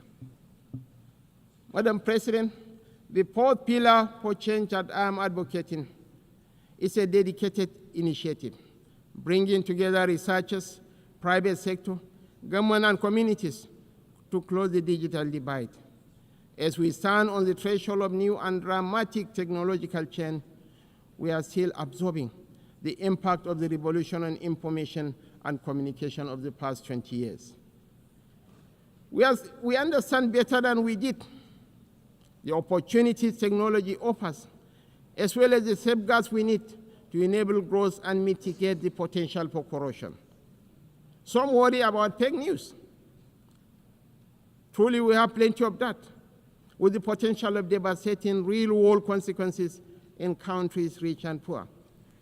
I am more worried about an emerging generation that grows ever more cynical because it believes nothing and trusts less. As technology shakes up public administration, law, finance, conflict, and so much of the human condition, I'm calling for a new dialogue to ensure we promote the best of the opportunities that are arising and promote the level of access that allows emerging economies more quickly to close a wealth and knowledge gap that is in no one's interest.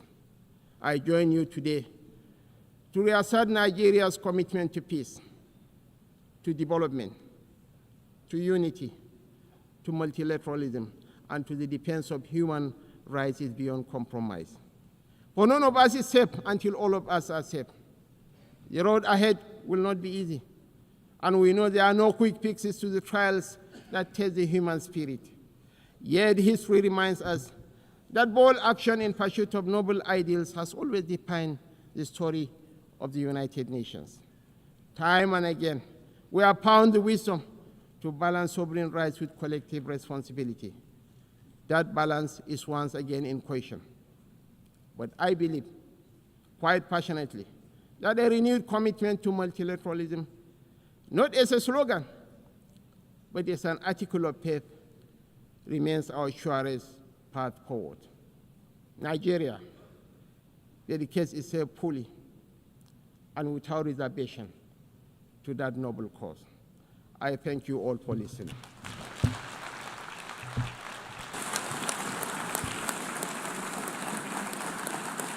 On behalf of the Assembly, I wish to thank the Vice President of the Federal Republic of Nigeria.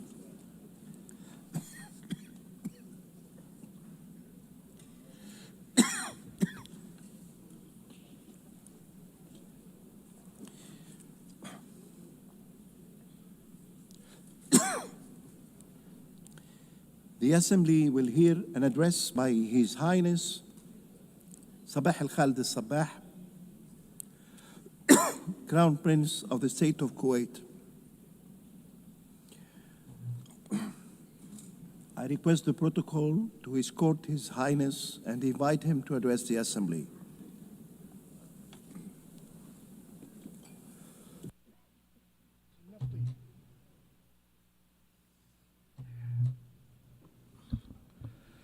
Bismillah ar-Rahman ar-Rahim. In the name of God, most compassionate, most merciful, Your Excellency, Madam President Annalena Baerbock, President of the General Assembly, Your Excellency, Mr. Antonio Guterres, UN Secretary General, Your Excellencies, Your Majesties, heads of delegations, distinguished ladies and gentlemen, may the peace of God be upon you. At the outset, it gives me pleasure to convey to you the greetings of His Highness Amir of the State of Kuwait, Sheikh Mish'al Al-Ahmad Al-Jabir Al-Sabah. May God protect him. And I convey his wishes for a successful UNGA-AT. And I express to you, Madam President, and to your friendly country, our congratulations on your election as President of the UN General Assembly, and I would like to applaud the efforts of your predecessor, Mr. Philemon Yang, during his presidency of the last session of the General Assembly. And I would be remiss not to highly appreciate the wise leadership of His Excellency, Mr. Antonio Guterres. And I would like to seize this opportunity to reiterate Kuwait's continued support for him and his efforts to promote the mission and purposes of the United Nations. Madam President, we share your vision for the objectives of this session under the theme Better Together. The theme embodies the necessary spirit of solidarity in order to overcome the multiple and interconnected challenges today. It is incumbent on member states to work together to preserve this organization as the cornerstone of multilateralism and as the refuge for states and peoples in order to address their disputes and overcome the challenges, and to determine the means to achieve economic, social, and human development throughout the world. Before we look towards the future, we must reflect on the previous 8 decades since the establishment of the United Nations. The UN was established when countries agreed in 1945 to save succeeding generations from the scourge of war, which twice has brought untold sorrow to mankind. While we have not seen a third world war since the establishment of the UN, we did witness, and especially lately, an incapacity to address the political challenges and security, climate, human, and health-related challenges as necessary. In addition, we must heed the lessons of our shared failures in the context of this organization. We must draw the lessons as states and governments and peoples to realize the best means for non-recurrence of our mistakes and to grant our future generations a safer world. Madam President, there are multiple successes of this organization that we cannot forget. I recall here gratefully some of the most prominent success stories of the United Nations and of the Security Council in particular, when the world 35 years ago stood in solidarity with the state of Kuwait and in support of truth, justice, and the rule of law. On the 27th of September 1990, the late Emir of Kuwait, Sheikh Jabir al-Ahmad al-Jabir al-Sabah, stood here at this podium carrying a message from a people who have loved peace and worked for peace and who have endured invasion. And the audience in this hall expressed their support for this people, this peace-loving people of Kuwait and the Kuwaiti people's just cause. And this message of support remains in the hearts of every Kuwaiti citizen today, as well as the efforts to liberate Kuwait from a brutal invasion. The Security Council at the time demonstrated its ability to discharge its mandate for the maintenance of international peace and security. It demonstrated a successful model and succeeded in discharging its duties and adopted a historical resolution to take all means necessary to liberate Kuwait. And this action by the Security Council remains forever remembered in the hearts of the Kuwaiti people. The Security Council at the time embodied an excellent example in achieving justice and peace. And we would be remiss here not to remind the continued human issue that concerns every Kuwaiti, which is the whereabouts and the fate of the missing persons, some of whom have returned to their Lord as a result of the injustice they suffered. And it will continue to be remembered by the state of Kuwait after 3 decades. This multi-dimensional issue, dimensions including human and social and political, requires good faith and determination to be successfully addressed and requires close follow-up from the Security Council. We hope to heal the wounds of the family members of the missing persons who continue to grieve over their loved ones, and they hope to bury their loved ones in their homeland. In this regard, we welcome the adoption of Security Council of Resolution 2792 this year, which has provided for the appointment of a high-level UN representative to follow up the issue accordingly. And as a result of the consequences of this issue, this representative's mandate must be used to close these outstanding issues in a manner that aligns with the legitimate aspirations of the state of Kuwait and the international community. This is a matter that will undoubtedly contribute to enhancing the cooperation between the state of Kuwait and the brotherly nation of the Republic of Iraq. Madam President, the Secretary General has launched the UN-80 initiative, which aligns with the reform efforts pursued by the United Nations to enhance its effectiveness and efficiency, to make it more fit for purpose and more fit for overcoming the challenges. And when addressing reforms in multilateralism, we must prioritize Security Council reform.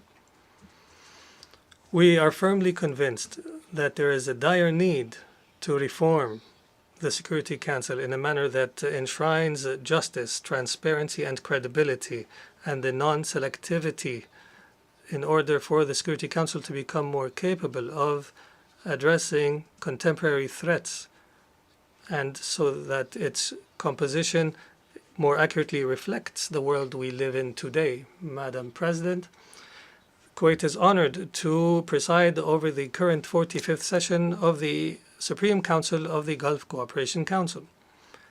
Throughout time, the GCC has proven that it is a major pillar for stability and prosperity in our region. My country continues through its presidency of the Supreme Council to promote our joint efforts in the GCC and our strategic relationship with regional and international organizations. And we take pride in our efforts on behalf of our brothers and sisters in adopting the resolution related to the cooperation between the GCC and the United Nations. We look forward to the initiatives that will be taken in different spheres. We people of the Gulf do not know the impossible, and we will navigate towards the future with strong hearts and determination, believing in our joint destiny. Madam President, our region has witnessed lately a dangerous military escalation and an expansion of conflict, and we have repeatedly warned against this in the past and warned against its consequences for the region, and we condemn in the strongest of terms in this regard the brutal Israeli aggression against Qatar. We consider this attack a blatant violation of all international customs and norms, and an attack against a mediator that is working faithfully for the sake of peace. And we reiterate our complete solidarity with our brethren in Qatar, and we reiterate that any threat against any member state of the GCC is a threat against every member of the GCC. Just a few days ago, 2 emergency summits have been held, the first for the Supreme Council of the GCC and the second, the Arab Islamic Emergency Summit in Doha, to discuss the Israeli aggression against Qatar. We reiterate the different provisions in both outcome documents of the summits. Madam President, Kuwait continues its tireless efforts that have continued throughout 2 decades to assist Iraq to achieve the legitimate aspirations of the Iraqi people and our brothers and sisters in Iraq, and in order to promote stability and security in the region through bilateral agreements that are the cornerstone for defining our means of cooperation in order to build a better future for both our countries and to turn the page on the painful past.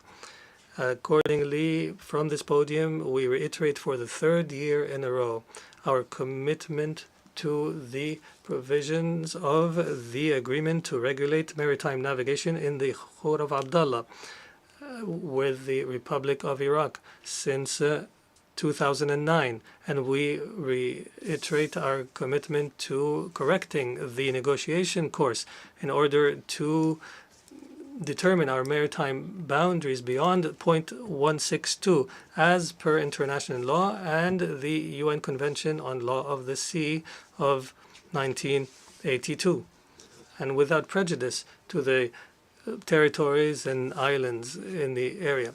And we reiterate at the same time our call on our sisters and brothers in Iraq to respect the provisions of the effective agreements between us in order for us to be able to unleash the prospects for cooperation between our two countries to greater heights. Madam President, what is taking place in the Gaza Strip for almost 2 years of collective punishment and the killing of tens of thousands of Palestinians and of innocent people, most of whom are women, are children, and using starvation as warfare is only an unfolding of genocide before our eyes. And we have reached this point because of the double standards in the application of international law. We cannot call for respect of international law in one area and ignore the application in another. This leads to undermining trust in the international system. The state of Kuwait once again condemns the Israeli aggression against the Gaza Strip and against all occupied Palestinian territory, and we call for an end to this aggression immediately and to allow for uninterrupted humanitarian access. And we also applaud the efforts of Qatar, Egypt, and the United States in order to reach a ceasefire. We recall in this regard the high-level conference on the two-state solution, and under the joint leadership of the Kingdom of Saudi Arabia and the French Republic, and we look forward to building on the momentum generated by the conference. And we commend the decision by many friendly states to recognize the state of Palestine. And we emphasize the need for the remaining states to do the same. The state of Kuwait also reiterates its firm commitment to support UNRWA because of its critical role in securing the basic needs of millions of Palestinian refugees. And we categorically reject the settlement activities and forced displacement of the occupying power, and we call on measures to be taken to hold Israel accountable for its crimes. The state of Kuwait also reiterates its historical and firm support for the Palestinian people and their just cause and their legitimate right to the establishment of a Palestinian state on the borders of 1967 with East Jerusalem as its capital, as per UN resolutions and the Arab Peace Initiative of 2002. Madam President, the state of Kuwait stands in support of the Syrian Arab Republic and the Republic of Lebanon in their efforts to build a secure and prosperous future that fulfills the aspirations of their people. And we reiterate the need to respect the territorial integrity and sovereignty of both states. And we follow with great concern the developments in Yemen, Sudan, Somalia, and Libya. And we call on our brothers and sisters to prioritize wisdom and dialogue in order to settle the disputes in accordance with international law, in order to preserve the sovereignty and the unity, independence, and territorial integrity of these states. And based on our commitment to good neighborliness, we reiterate once again our call on the Islamic Republic of Iran to initiate a serious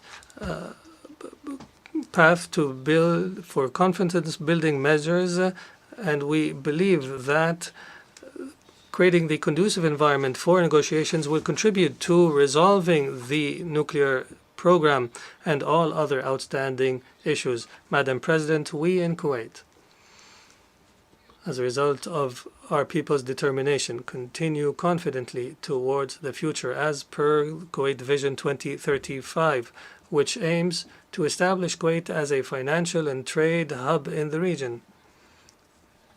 Similarly, and in parallel, we work to achieve the Sustainable Development Goals, drawing inspiration from the ancestors in their dedication throughout succeeding generations in order to build a safe and prosperous nation. And we reiterate at the same time the important role of Kuwaiti women and Kuwaiti youth in the different areas, and we applaud their contributions on the path towards development and prosperity. Now that only 5 years remain until 2030, we emphasize the need to continue our efforts so that we can achieve these noble goals and to leave no one behind. And based on our experience and our knowledge of the experiences of developing states, we have committed to international development, and the Kuwaiti Fund for Arab Economic Development, since its establishment in 1961, has provided support for development projects in 107 states. And we reiterate our support for global development and our continued efforts to deliver humanitarian assistance throughout the world without discrimination or politicization or conditions. In conclusion, Madam President, the state of Kuwait was and continues to be, as you have known Kuwait throughout time, a strong supporter of the United Nations and its noble efforts in the different parts of the world. We firmly commit to the purposes and principles of the UN Charter and commit to the UN as a beacon of hope and a hub for the coordination of international joint efforts. And we support the international efforts to settle disputes through dialogue and peaceful means. And we believe in a culture of tolerance and peaceful existence. And we will continue to love peace, and we will continue to work for the sake of peace. And may the peace of God be upon you. I wish to thank the Crown Prince of the State of Kuwait, Sheikh Sabah Al-Khalid Al-Sabah.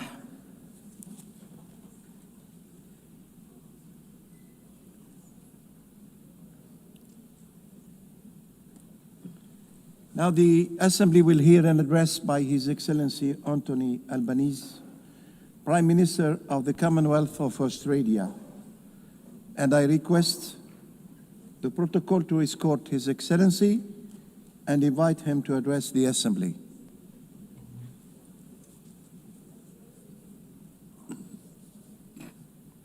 Years ago, the people of our nations came together and put their trust in each other's humanity. An act of faith all the more extraordinary when we recall the devastation that still gripped the world. Yet, out of the grief and ruin of war, that generation found the courage, the wisdom, and the compassion to work together for a better peace, to build a world governed by rights and rules, not fear or force, where the sovereignty of every nation is respected, the essential dignity and equality of every man, woman, and child upheld, and where the shared mission and purpose of the United Nations is not merely to contain the threat of war, it is to create the conditions for peace, to provide a framework for settling our disputes, to foster the dialogue that enables us to manage our differences and deepen our understanding, and to nourish the opportunity, build the prosperity, and deliver the economic justice on which true and enduring security always depends. If 80 years ago this task had been entrusted to the great powers alone, then in all likelihood we would not be gathering here today. Instead, history would note the United Nations as little more than a noble experiment. The reason this institution has endured is because it belongs to all of us, because it has been built and shaped by all of us. and it is up to all of us to bring new strength to the United Nations' enduring mission, to renew our commitment to the principle that peace is both our common cause and our collective responsibility. The creation of the international rules-based order owes much to the post-war leadership of the United States of America. For the region Australia calls home, that stability has underpinned a generational economic transformation. But we cannot ask, and should not expect, any one nation to uphold the rules or guarantee the security on which all of us depend. We all have a role in making sure that the system which has enabled the rise of new powers safeguards the rights and aspiration of every nation, big and small. For Australia, this means investing in our capabilities and investing in our relationships, investing in development, in defence and in diplomacy, to strengthen the security of our region, to support the sovereignty of our neighbours, and to contribute to the cause of peace beyond the Indo-Pacific. We promote unity in the Pacific Islands Forum. We are deepening our engagement with ASEAN and elevating our partnerships with Indonesia, India, the Republic of Korea and Japan. And we are breaking new ground with old friends in the United Kingdom, the European Union, and our principal ally, the United States, because we see mutual understanding, shared prosperity and economic cooperation as the most powerful counterpoints to confrontation, to isolation or conflict. Wars are often started by countries who imagine there is something to gain. The more we can do to reinforce the architecture of peace and prosperity, the more we remind nations of everything they stand to lose. Colleagues, whenever a head of government speaks to this Assembly about prosperity or security, they will always be met with calls for that work to begin at home. Part of our job is demonstrating to the people that we serve that what happens in the world matters to them, that when we cooperate to enhance security, contribute to alleviating poverty, or commit to protecting the natural environment, when we support the agency of forums such as the G20 or APEC, or invest in diplomatic partnerships like the Quad, none of this means setting our national interests or our people's values aside. It means working to fulfil them. The United Nations is much more than an arena for the great powers to veto each other's ambitions. This is a platform for middle powers and small nations to voice and achieve our aspirations. And that is why Australia is seeking a place on the UN Security Council in 2029-30.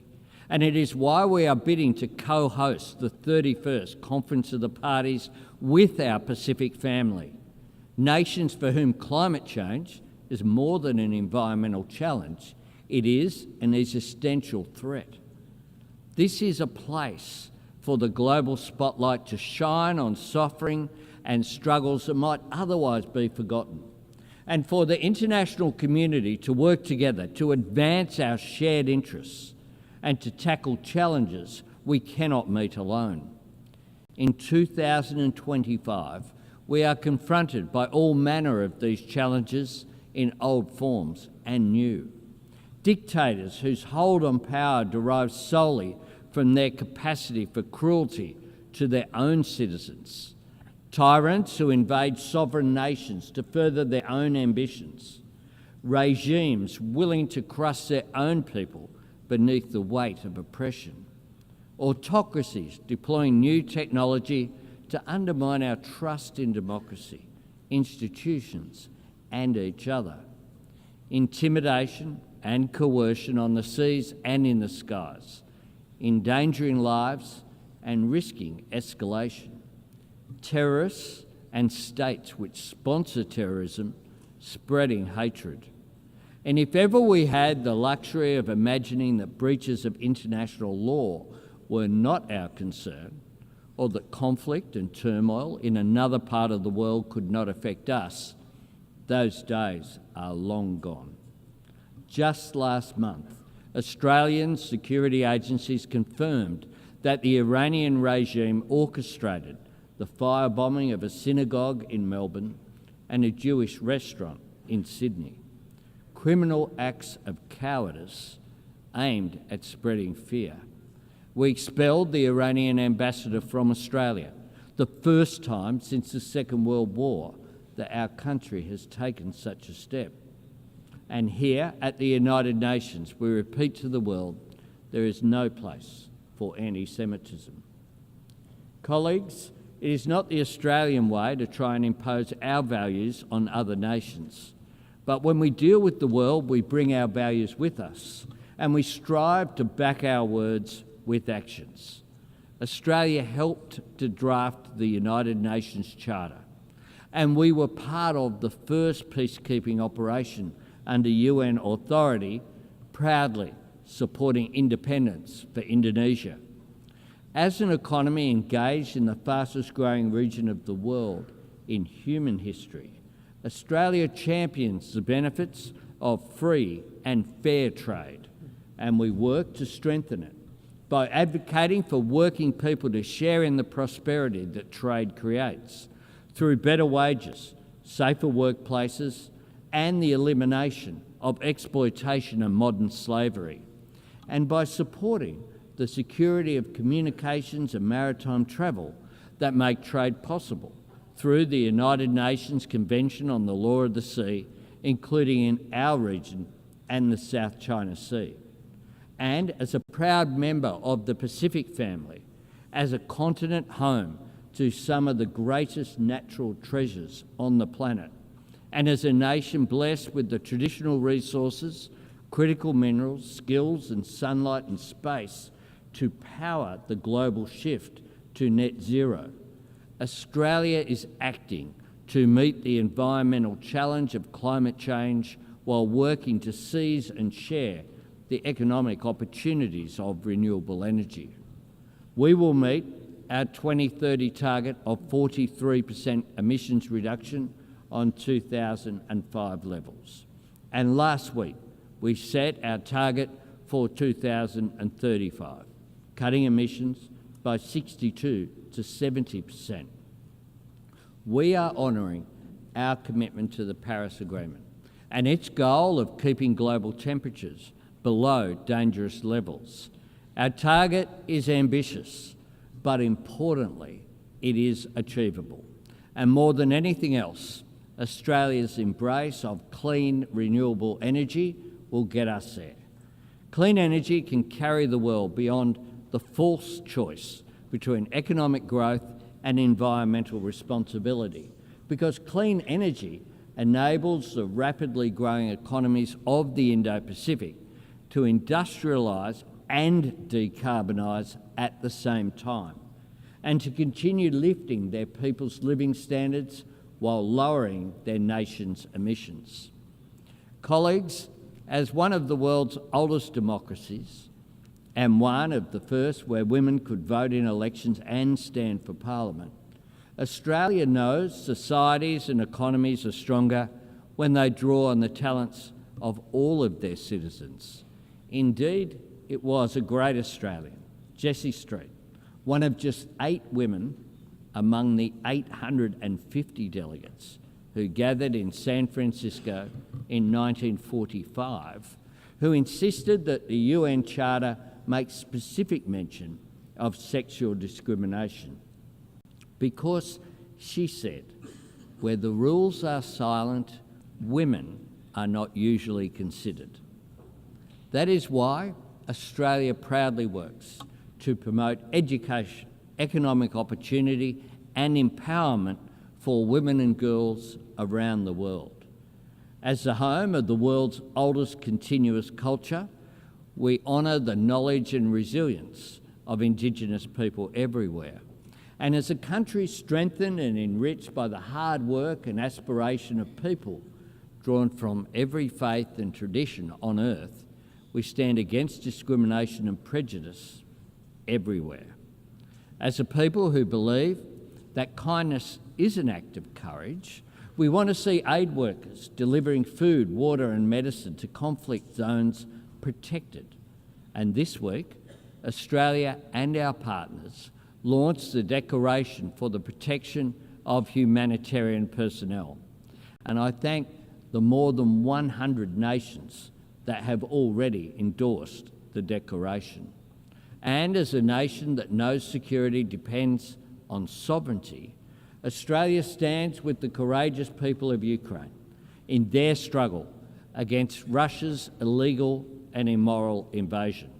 We share the resolve of every member of the Coalition of the Willing to secure peace on Ukraine's terms. It is the nature of the world the United Nations serves that this institution is constantly tested. In times of global uncertainty, there are no easy days, but there are clear choices. If the United Nations steps back, we all lose ground. If we give people reason to doubt the value of cooperation, then the risk of conflict becomes the default option, which grows. If we allow any nation to imagine itself outside the rules or above them, then the sovereignty of every nation is eroded. If we resign ourselves to the idea that war is inevitable, or relegate ourselves to the status of disinterested bystanders, if our only response to every crisis is to insist that there is nothing we can do, then we risk being trusted with nothing. We risk a world where dialogue and diplomacy are viewed as a dead end, rather than the vital road to understanding, where cooperation to meet new challenges facing humanity yields to old differences of race or faith or ethnicity, and where people beset by conflict, poverty or inequality come to look on this assembly as little more than a final resting place for good intentions. All of us, proud to belong to this institution, understand that this is not the case. But knowing that or saying it is not enough. We have to prove it, not by pointing to longevity or appealing to history, but by reforming the United Nations so that it can serve us better in the present, and by working together to shape the future. Because while 80 years is a significant milestone, the true value of the United Nations is not counted in decades, it is measured in deeds, in actions that make a positive difference to people's lives. That is how the UN proves its worth and makes its case, by delivering food to villages in the grip of famine, by providing vaccines that spare families from disease, by bringing clean water to a community on the brink, by helping countries break the shackles of poverty, by liberating children from exploitation or abuse, by guarding against the spread of nuclear weapons and working for a world free of nuclear weapons, by demonstrating that the principles on which the United Nations was founded still hold life and weight and meaning and hope for the people who need them most. And nowhere is that task more urgent than the Middle East. For decades, leaders have come to this podium in search of new words and new ways to call the world to action on a two-state solution. Today I look to words that Australia helped write 80 years ago. Australia is calling for a ceasefire, for the immediate release of the hostages, for aid to flow to those in desperate need, and for the terrorists of Hamas to have no role in Gaza's future. And this week, Australia recognised the state of Palestine because, to quote from the Charter, that forms the very foundations of this institution and reflects the very best of its idealism, we are determined, quote, to save succeeding generations from the scourge of war, to reaffirm faith in fundamental human rights, to promote social progress and better standards of life in larger freedom. And for these ends, to practice tolerance and live together in peace with one another as good neighbours. That was right 80 years ago, and it's right today. Every nation that takes a seat in this room has put its name to those principles. Peacekeepers and aid workers from all over the world have risked and lost their lives in the service of those ideals. So we must ask ourselves, when can those words hold meaning if not now? Where can those words apply if they do not apply to the Middle East? And what can we, the members of the United Nations, say we stand for if we cannot say we stand for this? There is a moment of opportunity here. Let us seize it. Colleagues, in the early days of this Assembly, Papua New Guinea was considered an Australian territory. And last week, that proud nation celebrated the 50th anniversary of its independence. And soon, Australia's nearest neighbour will become our newest ally. Times change, nations and regions change with them, but the ideals and imperatives that built this place are timeless. More than ever, we must trust in each other's humanity. More than ever, we must choose to succeed together rather than risk failing alone. More than ever, we must work to see the promises of this place deliver real progress for the people that we serve. More than ever, we must work to build a future true to the United Nations' noble purpose and worthy of our people's greatest qualities. We all have a part to play, and Australia, just as we always have, will always play our part. I thank you very much.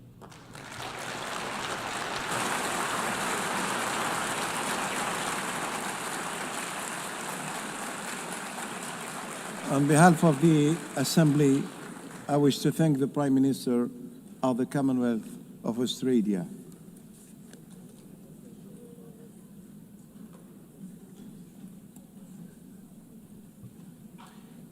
The Assembly will hear now an address by Her Excellency Giorgia Meloni, President of the Council of Ministers of the Republic of Italy. I request the protocol to escort Her Excellency and invite her to address the Assembly.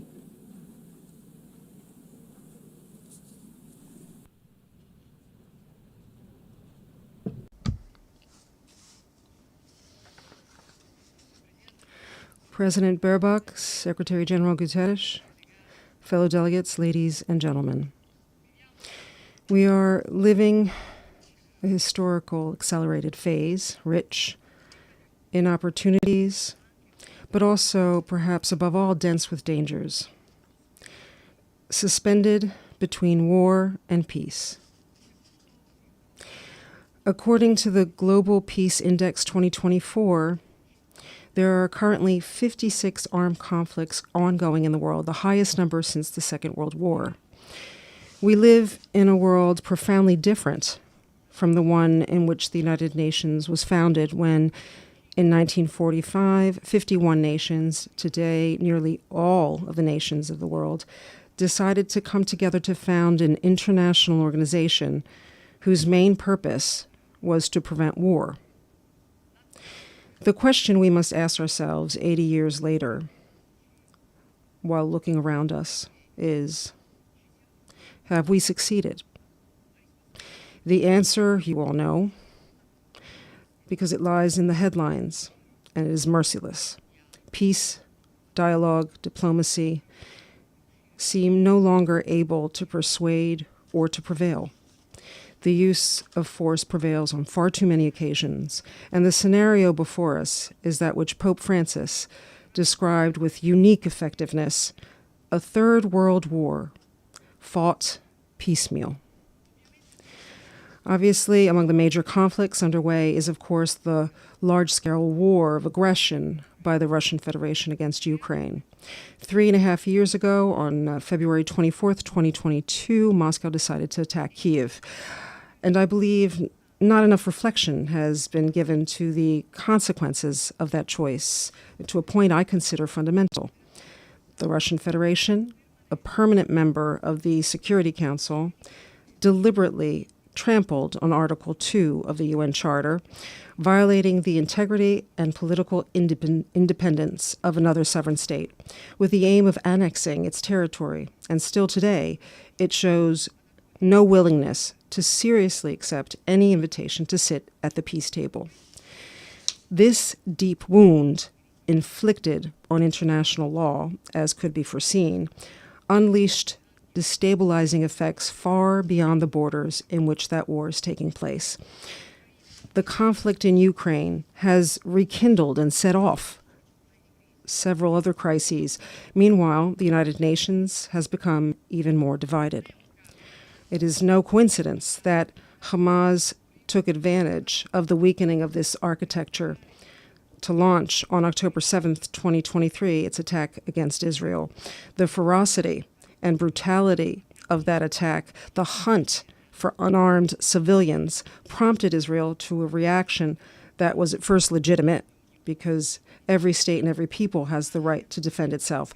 But the response to aggression must always respect the principle of proportionality. This applies to individuals and all the more so to states. And Israel has exceeded that limit with a large-scale war disproportionately involving the Palestinian civilian population. And it is in crossing this limit that the Jewish state has ended up violating humanitarian norms, causing a massacre among civilians. This choice, which Italy has repeatedly deemed unacceptable, will lead us to vote in favor of some of the sanctions proposed by the European Commission against Israel. But we do not side with those who heap all the blame for what is happening in Gaza on Israel, because it was Hamas that unleashed the war. It is Hamas that could end the suffering of Palestinians by immediately releasing all the hostages. It is Hamas that seems intent on thriving on the suffering of the people it claims to represent. Israel must free itself from the trap of this war. It must do so for the history of the Jewish people, for its democracy, for the innocent, and for the universal values of the free world of which it is part. And to end the war, concrete solutions are needed. Peace is not built only with appeals or with ideological proclamations embraced with enthusiasm by those who in truth do not want peace. Peace is built with patience, with courage, with reasonableness. The children of Gaza, like those Italy is proudly receiving and treating in its hospitals, are asking for answers that can improve their condition. And to that we are committed. Italy is and will be there for anyone willing to work on a serious plan for the release of hostages, a permanent ceasefire, the exclusion of Hamas from any governance dynamic in Palestine, the gradual withdrawal of Israel from Gaza, and the involvement of the international community in managing the subsequent phase of the ceasefire, leading to the realization of the two-state perspective. In this regard, we consider very interesting the proposals that the President of the United States has discussed recently with Arab countries, and we are ready to lend a hand. We believe that Israel has no right to prevent the future creation of a Palestinian state, nor to build new settlements in the West Bank to that end. For this reason, we have signed the New York Declaration on the two-state solution. This is Italy's historic position on the Palestinian question, and it has never changed. At the same time, we believe that the recognition of Palestine must have two indispensable preconditions: the release of all Israeli hostages and Hamas's renunciation of any role in the government of Palestine. For those who unleash the conflict cannot be rewarded. And thus we return to the starting point, the rules, the force of law. In Ukraine, in the Middle East, in every scenario where war dominates and reason seems lost. There's no escaping, colleagues, the most important question, which is the reason we're all here together today. Is the United Nations architecture we built 80 years ago up to task in the face of the challenges we are facing today? It is not. and multilateralism, dialogue, and diplomacy without institutions that function as they should are only empty words. We must recognize our limits. We must recognize that a profound reform of the United Nations is necessary and urgent, not an ideological reform, but a pragmatic, realistic one that respects the sovereignty of nations and opens to shared solutions. We need an agile, efficient institution able to respond quickly to crises, transparent in its mission and costs, capable of minimizing bureaucracy, waste, duplications. What we call the glass palace must be truly a house of glass. The reform Italy has in mind, starting with the Security Council, must respect the principles of equality, democracy, representativeness, and accountability. We do not need new hierarchies nor new permanent seats, simply because they would not solve the decision-making paralysis that has undermined the credibility of this institution. We are open to discussing reform without any prejudice, including on the basis of proposals already advanced by the Uniting for Consensus group. But we want a reform that serves to represent everyone better, not to give more representation to just a few. But to be effective, it is not only institutions we must reform, because we're facing a change of era. And this requires a profound revision of all the tools we have to regulate relations among nations and defend the rights of people, including international conventions. I'm thinking, for example, of conventions regulating migration and asylum. These are rules enshrined in an era when mass irregular immigration did not exist, nor did human trafficking. Conventions that are no longer current and which, when interpreted ideologically and one-sidedly by politicized judiciaries, they end up trampling on the law instead of upholding it. Together with other European states, we have raised this issue and tend to pursue it, not to lower the level of guarantees, but to build a system that keeps pace with the times, capable of protecting fundamental human rights while safeguarding the sacrosanct prerogative of every nation to protect its citizens and its borders, exercise sovereignty, and govern migration, which impacts citizens, particularly the most vulnerable. The international community must unite in combating human trafficking. The United Nations, like other international institutions, such as the European Union, cannot look the other way or protect, in the end, criminals in the name of presumed civil rights. Likewise, the United Nations cannot hypocritically consider some human rights less worthy of protection than others. I'm thinking above all of the denied value of religious freedom and of the tens of millions of people worldwide, largely Christians, persecuted, massacred in the name of their faith. We also need a new model of cooperation among nations, but building it requires humility, awareness, and trust in the counterpart before us. Italy is seeking to do its part in this as well. Above all, with the Mattei Plan for Africa, in the last 3 years, we have launched our cooperation plan with Africa and extended its reach to 14 nations. We have built collaborations with the United Nations, the European Union and its Global Gateway, the G7, the African Union, and the African Development Bank, international financial institutions, as well as several bilateral partners such as the United Arab Emirates, whom I wish to thank.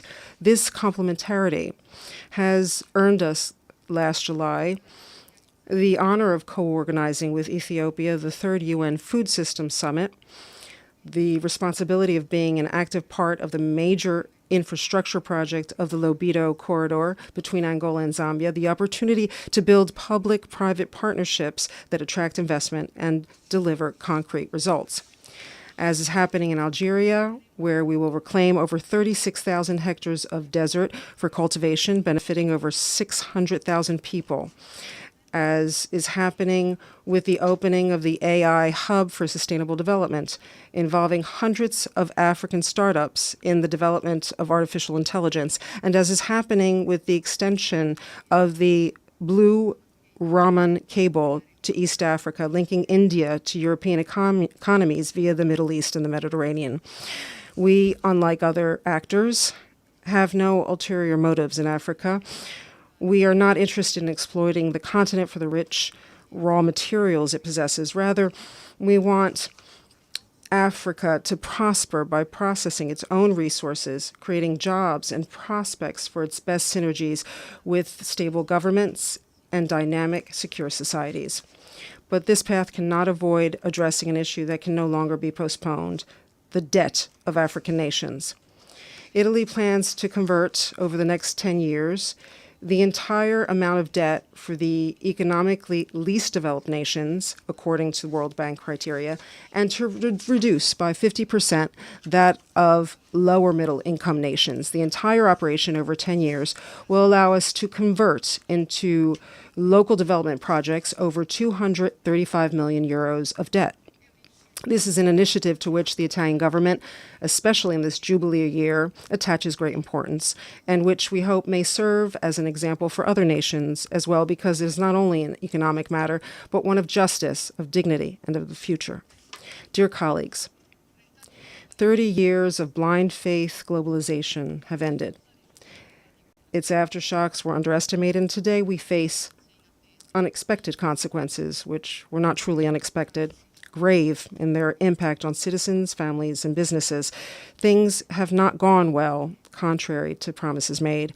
And let me give you some more news. Things could get much worse if we do not halt the artificial creation of unsustainable production models, such as the green plans that in Europe and across the West are leading to deindustrialization far sooner than decarbonization. The conversion of entire production sectors on the basis of theories that ignore the needs and the economic capacities of people has been a colossal mistake, causing suffering among the most vulnerable social classes and dragging the middle class downward, imposing irrational consumption choices. Unsustainable environmentalism has nearly destroyed the automobile sector in Europe, created problems in the United States, caused job losses, burdened competitiveness, and depleted knowledge. And most paradoxically, it has not improved the overall health of our planet. This is not, of course, about denying climate change, but about affirming reason, which above all means technological neutrality and gradual reforms instead of ideological extremism, respecting the environment while keeping humanity at the center. Because it took centuries to build our systems, but only a few decades to end up in an industrial desert. And as I said many times before, in the desert, there's nothing green. Colleagues, delegates, ladies and gentlemen, this year, we're not only celebrating the 80th anniversary of the birth of this assembly, but also the 70th anniversary of Italy's membership in the United Nations, a double anniversary that places on us an even greater responsibility to uphold the founding principles and values of this organization. With the awareness that to do so, we must make the tools effective to defend those principles and values of our time, so that our action may be more incisive and truly responsive to the needs of our societies. The choice that we have is simple. Either leave everything as it is, or take refuge in what is easy, or show our citizens that we will not waste the historic opportunity which this time, with its multiple challenges, has handed us to build a fairer and safer world. Because as St. Francis, the most Italian of saints, who gave his name to the city where this organization was born, said, "Difficult battles are reserved only for those who have exemplary courage." It is time, I believe, to show that courage. Thank you.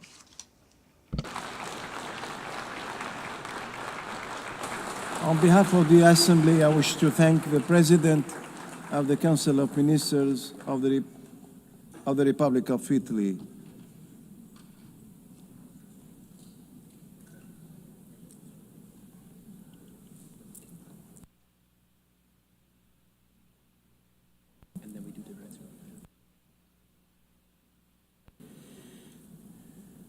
So now, Peter. I now give the floor to His Excellency Peter Szijjártó, Minister of Foreign Affairs and Trade of Hungary.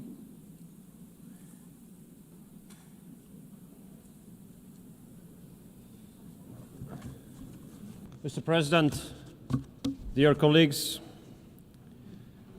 unfortunately, it is not an exaggeration to state that we are now living in the age of dangers, and it's not an exaggeration either to say that since the conclusion of the Second World War, currently we are experiencing the global security being in its worst shape ever.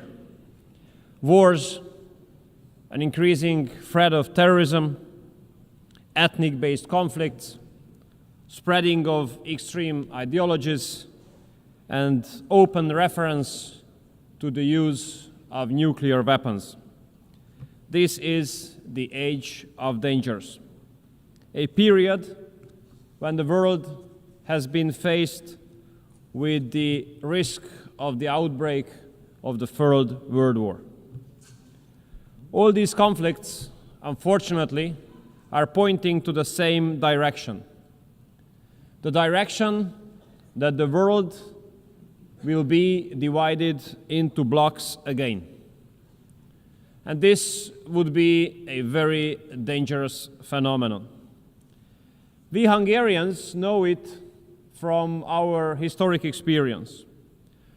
We have lost 40 years of our lives in an age which was characterized by a world divided into blocks. This is against our national interest. But what is in line with our national interest? It is connectivity. Connectivity meaning that mutual respect should return as a basis of the operation of the system of international cooperation. Such a system would bring mutual benefits to all of us. Hungary's strategy has been to become a meeting point between East and West. A meeting point where a cooperation of the Eastern and Western economies can take place.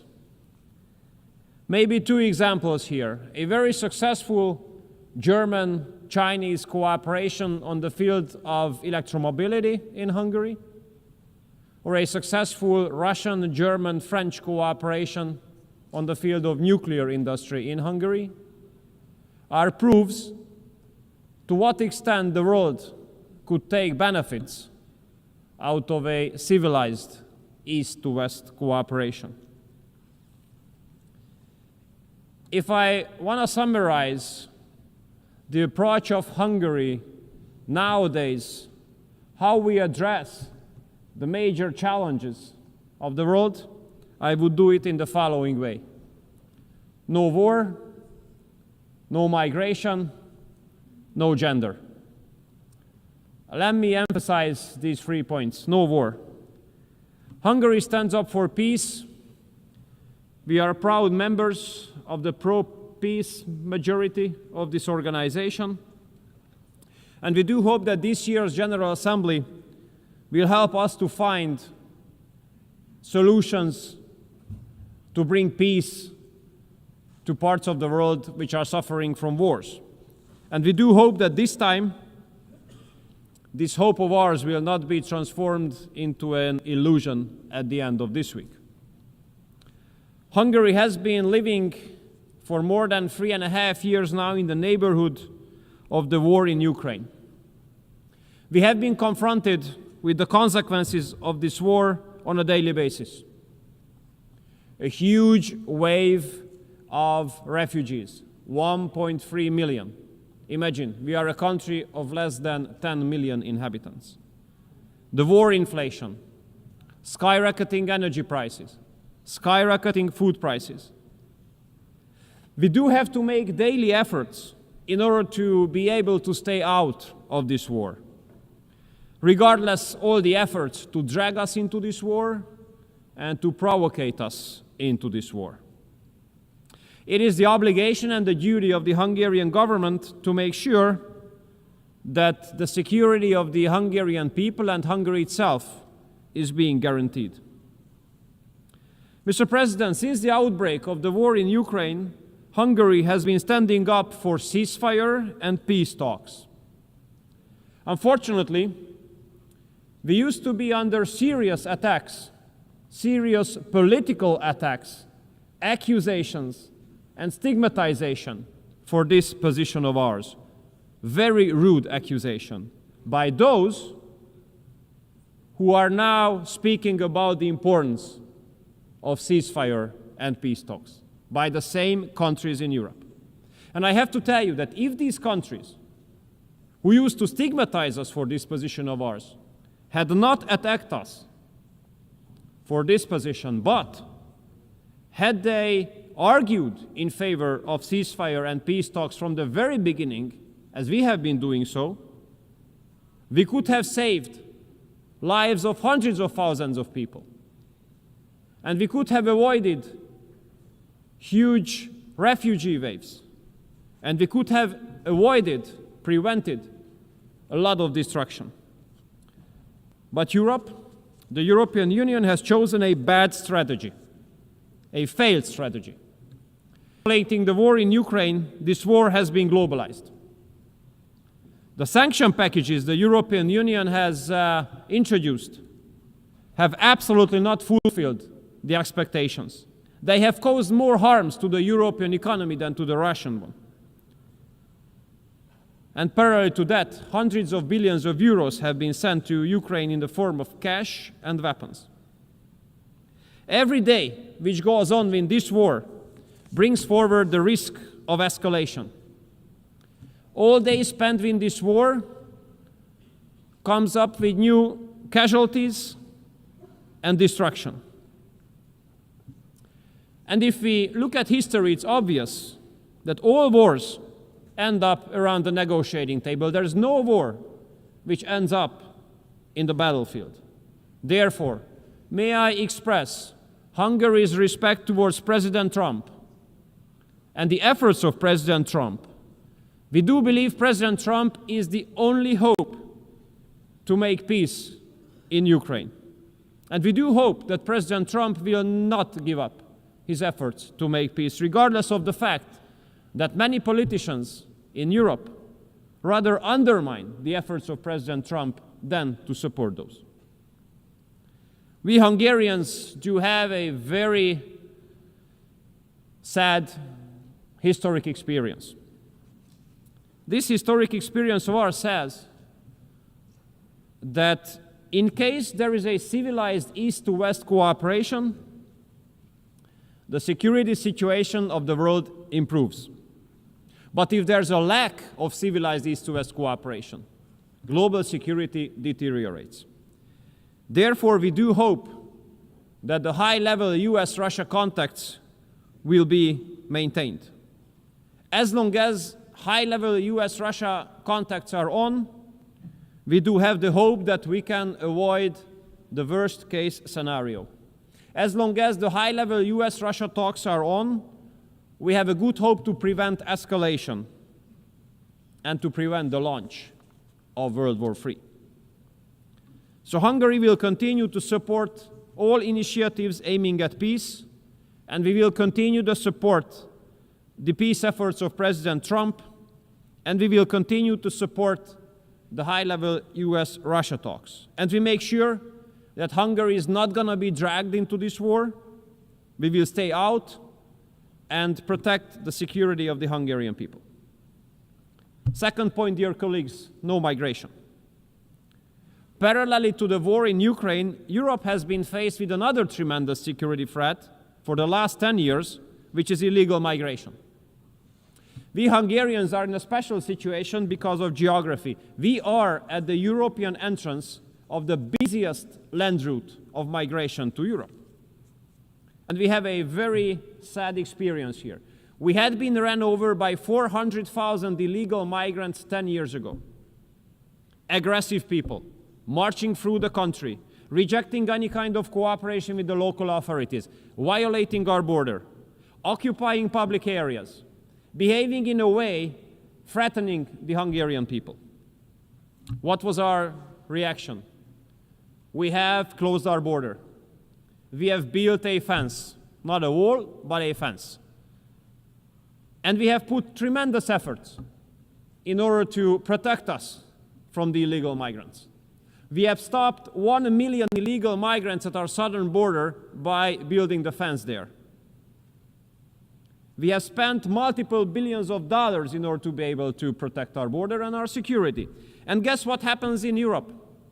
The European Commission forces us to pay €1 million penalty on a daily basis because of protecting our border. €1 million penalty on a daily basis for the protection of our borders.